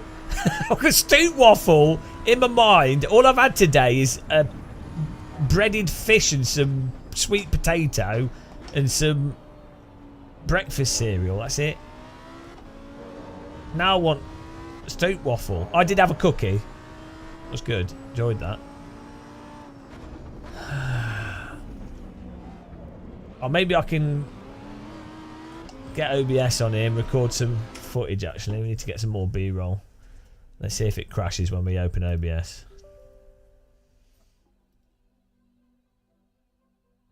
That was weird. That's what makes me think there's some like weird issue with performance with the game in terms of how it's using the graphics card and some other things. Yeah, it's a bit of a meltdown when OBS is running.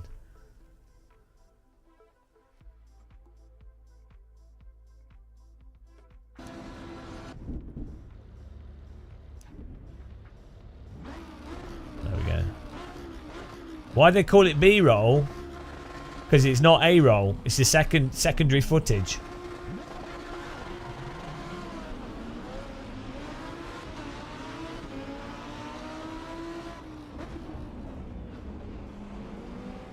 Typically, because I think it's to do with filming, you have the A team and the B team. So you have a separate team of people capturing the footage. I think that's where it comes from. Go check it, see what it says on Wiki. I don't know, but I'd be interesting to know. I don't actually know. I'm just making it up. Well, I make everything up. No change there. Can you find out for me?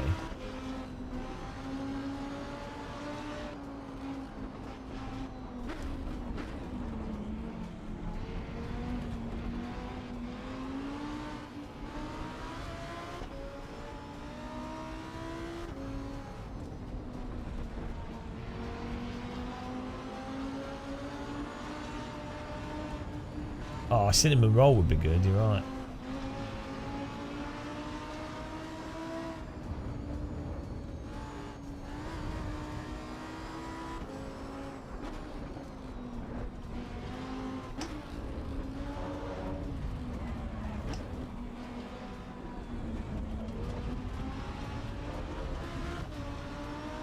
Yeah, no. We know it's secondary footage, but we want to know where the name... Bloody hell. Want to know where the name came from. Like, more directly. Yeah, we know... We know what it is! We want the etymology of the term. Like, the actual history. Not what it is. Like, why is it specifically called B-roll? Like, why did people start calling it? Is it from the... film industry? Is it because it's background footage?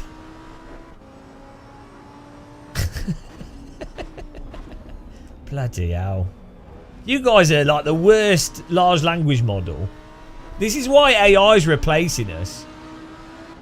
I'm sorry, but people are useless.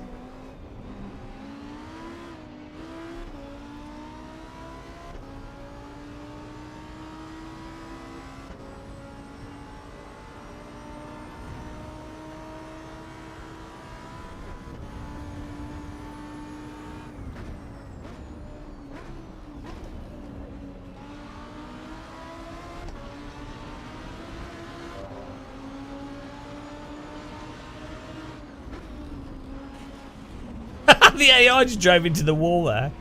Oh, it's pretty funny.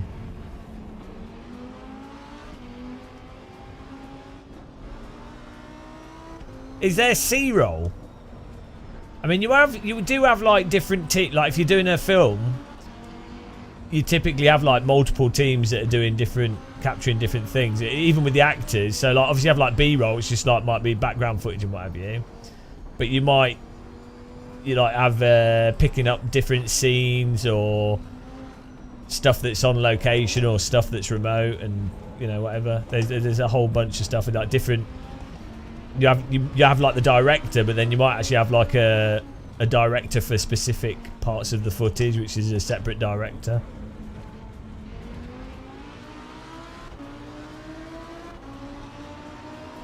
No, we know what B-roll... Oh my god. I'm actually going to put a power drill through my forehead. Everybody knows what B... Oh, bloody hell. Honestly. I wish sometimes... I need like a breeze block. I did actually order a brick pillow so I could bang my head with a brick on live streams, but it never arrived. The boat it was on probably sank. It was like a plushy brick. A plushy breeze block.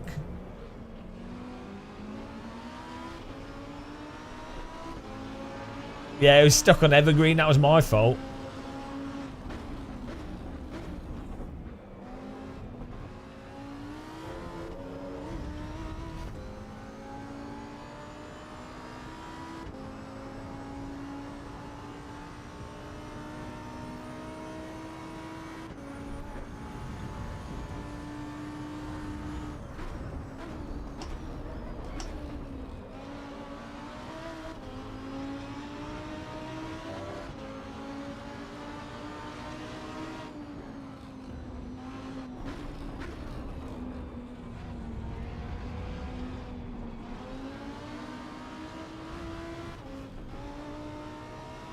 Well, B-movie CGI, so they probably didn't film any B-roll. We're quite selective as to what they rendered. They have dailies. That's just like normally low quality rendered footage for them to check with the animated films.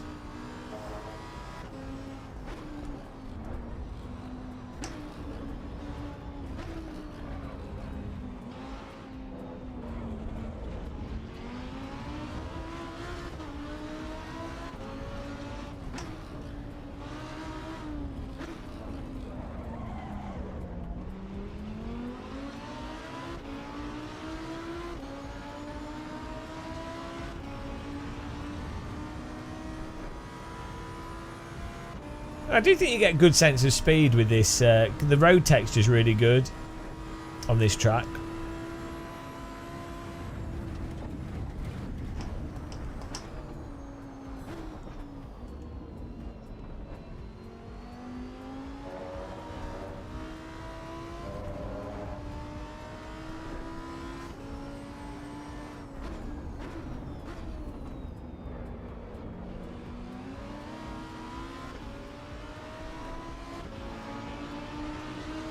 I'm starving.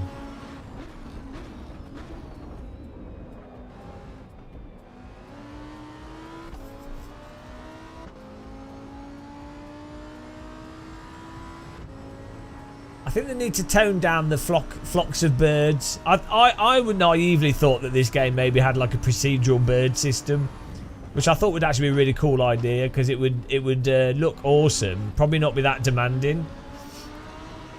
But you basically have like a procedural wildlife system, so you have birds that are flying around the game world. Make it pretty simple, but have it so that they want to fly from one tree to another tree, or like generally, or maybe you have like 4 trees in the environment that they go between, and they want to settle in, and if a car goes by it, they kind of move to another tree. I don't know. You could probably set it up quite. You could probably go for something that's quite simple, but it could be quite effective.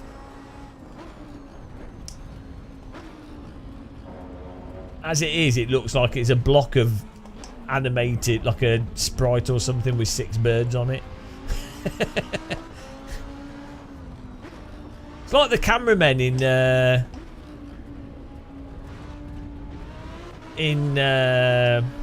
Richard Burns Rally, just having a, but that was they were fixed animations, but having that was really effective for immersion. Well, no, look, these are the important things. Have I fixed the stuttering? Yeah, we just restarted the computer. Seemed to help with that stuttering issue we had.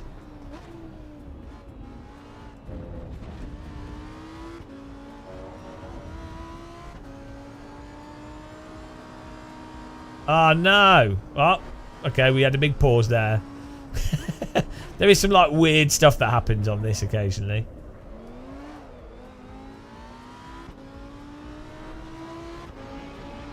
There's a noodle man on the hill.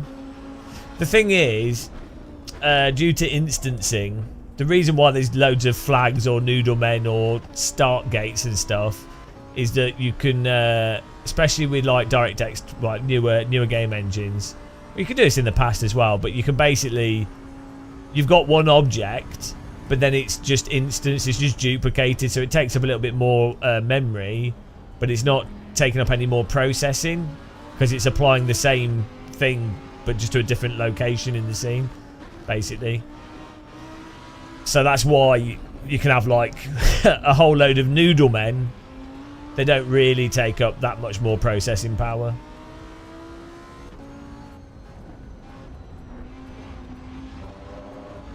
Noodle man, there's one there.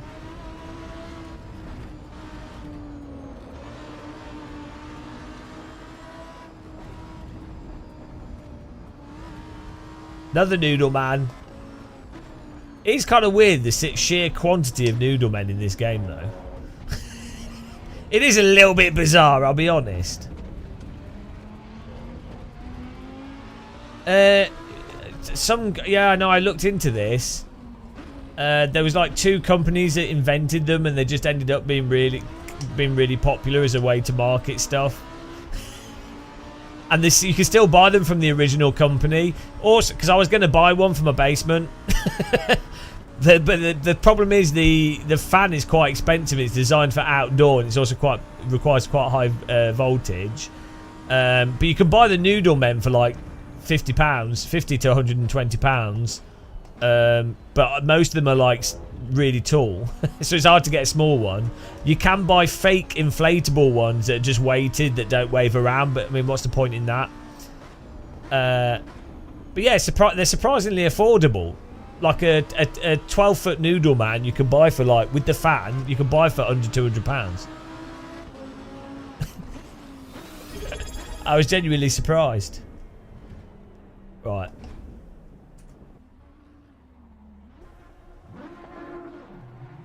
Did someone just subscribe or something? Thank you very much. Oh yeah, Joe, genitals on a plate. Thank you very much, appreciate it. Welcome along.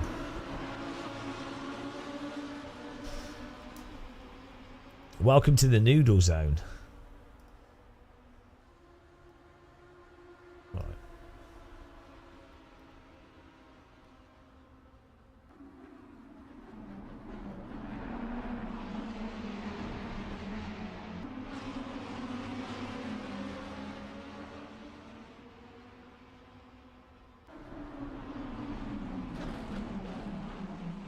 We did. We're going to try Fuji again. I'm going to try it with the other car, see if it crashes. Thanks for clicking the like button, guys.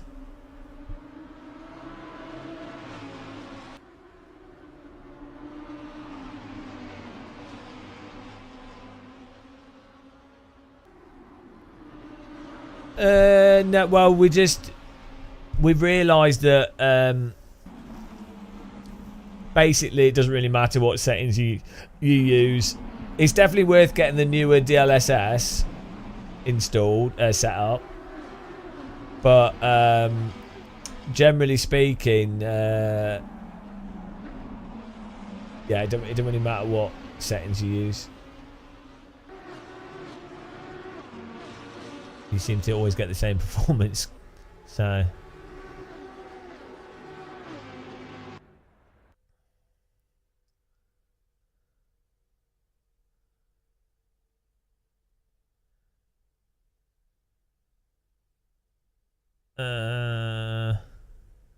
Oh yeah, what was the car?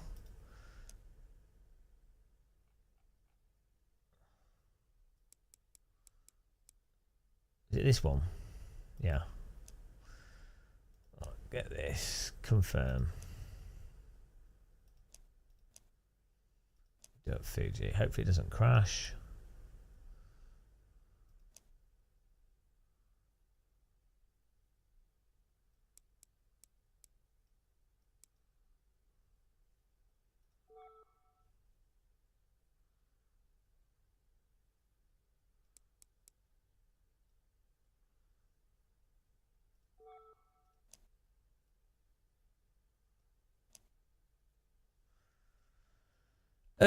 No, we played. We did iRacing race, and then we did some AC1, and then when this update came out, so we've been on this for like 5.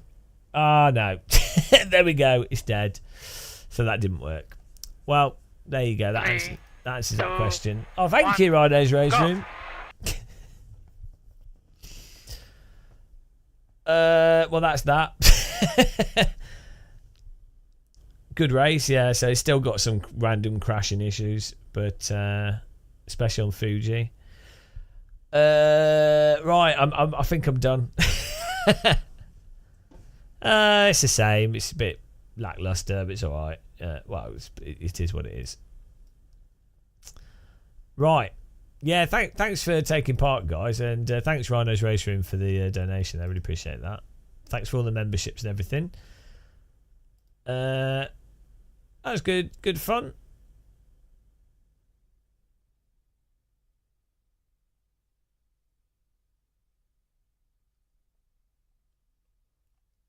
Whew.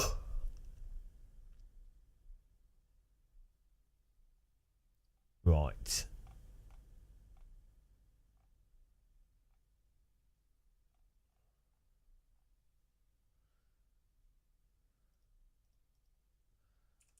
not sure. We definitely need to do some more normal AC. The normal. The normal.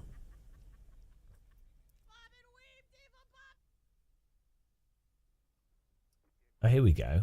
Send you to a German friend. Right. Yeah. We'll do some more soon. Thanks for watching. Appreciate it. I'm gonna have some food. I'll see you in the next stream. Look out for a video. Subscribe on YouTube so you don't miss it. But yeah. Till then, off to Germany land. Bye.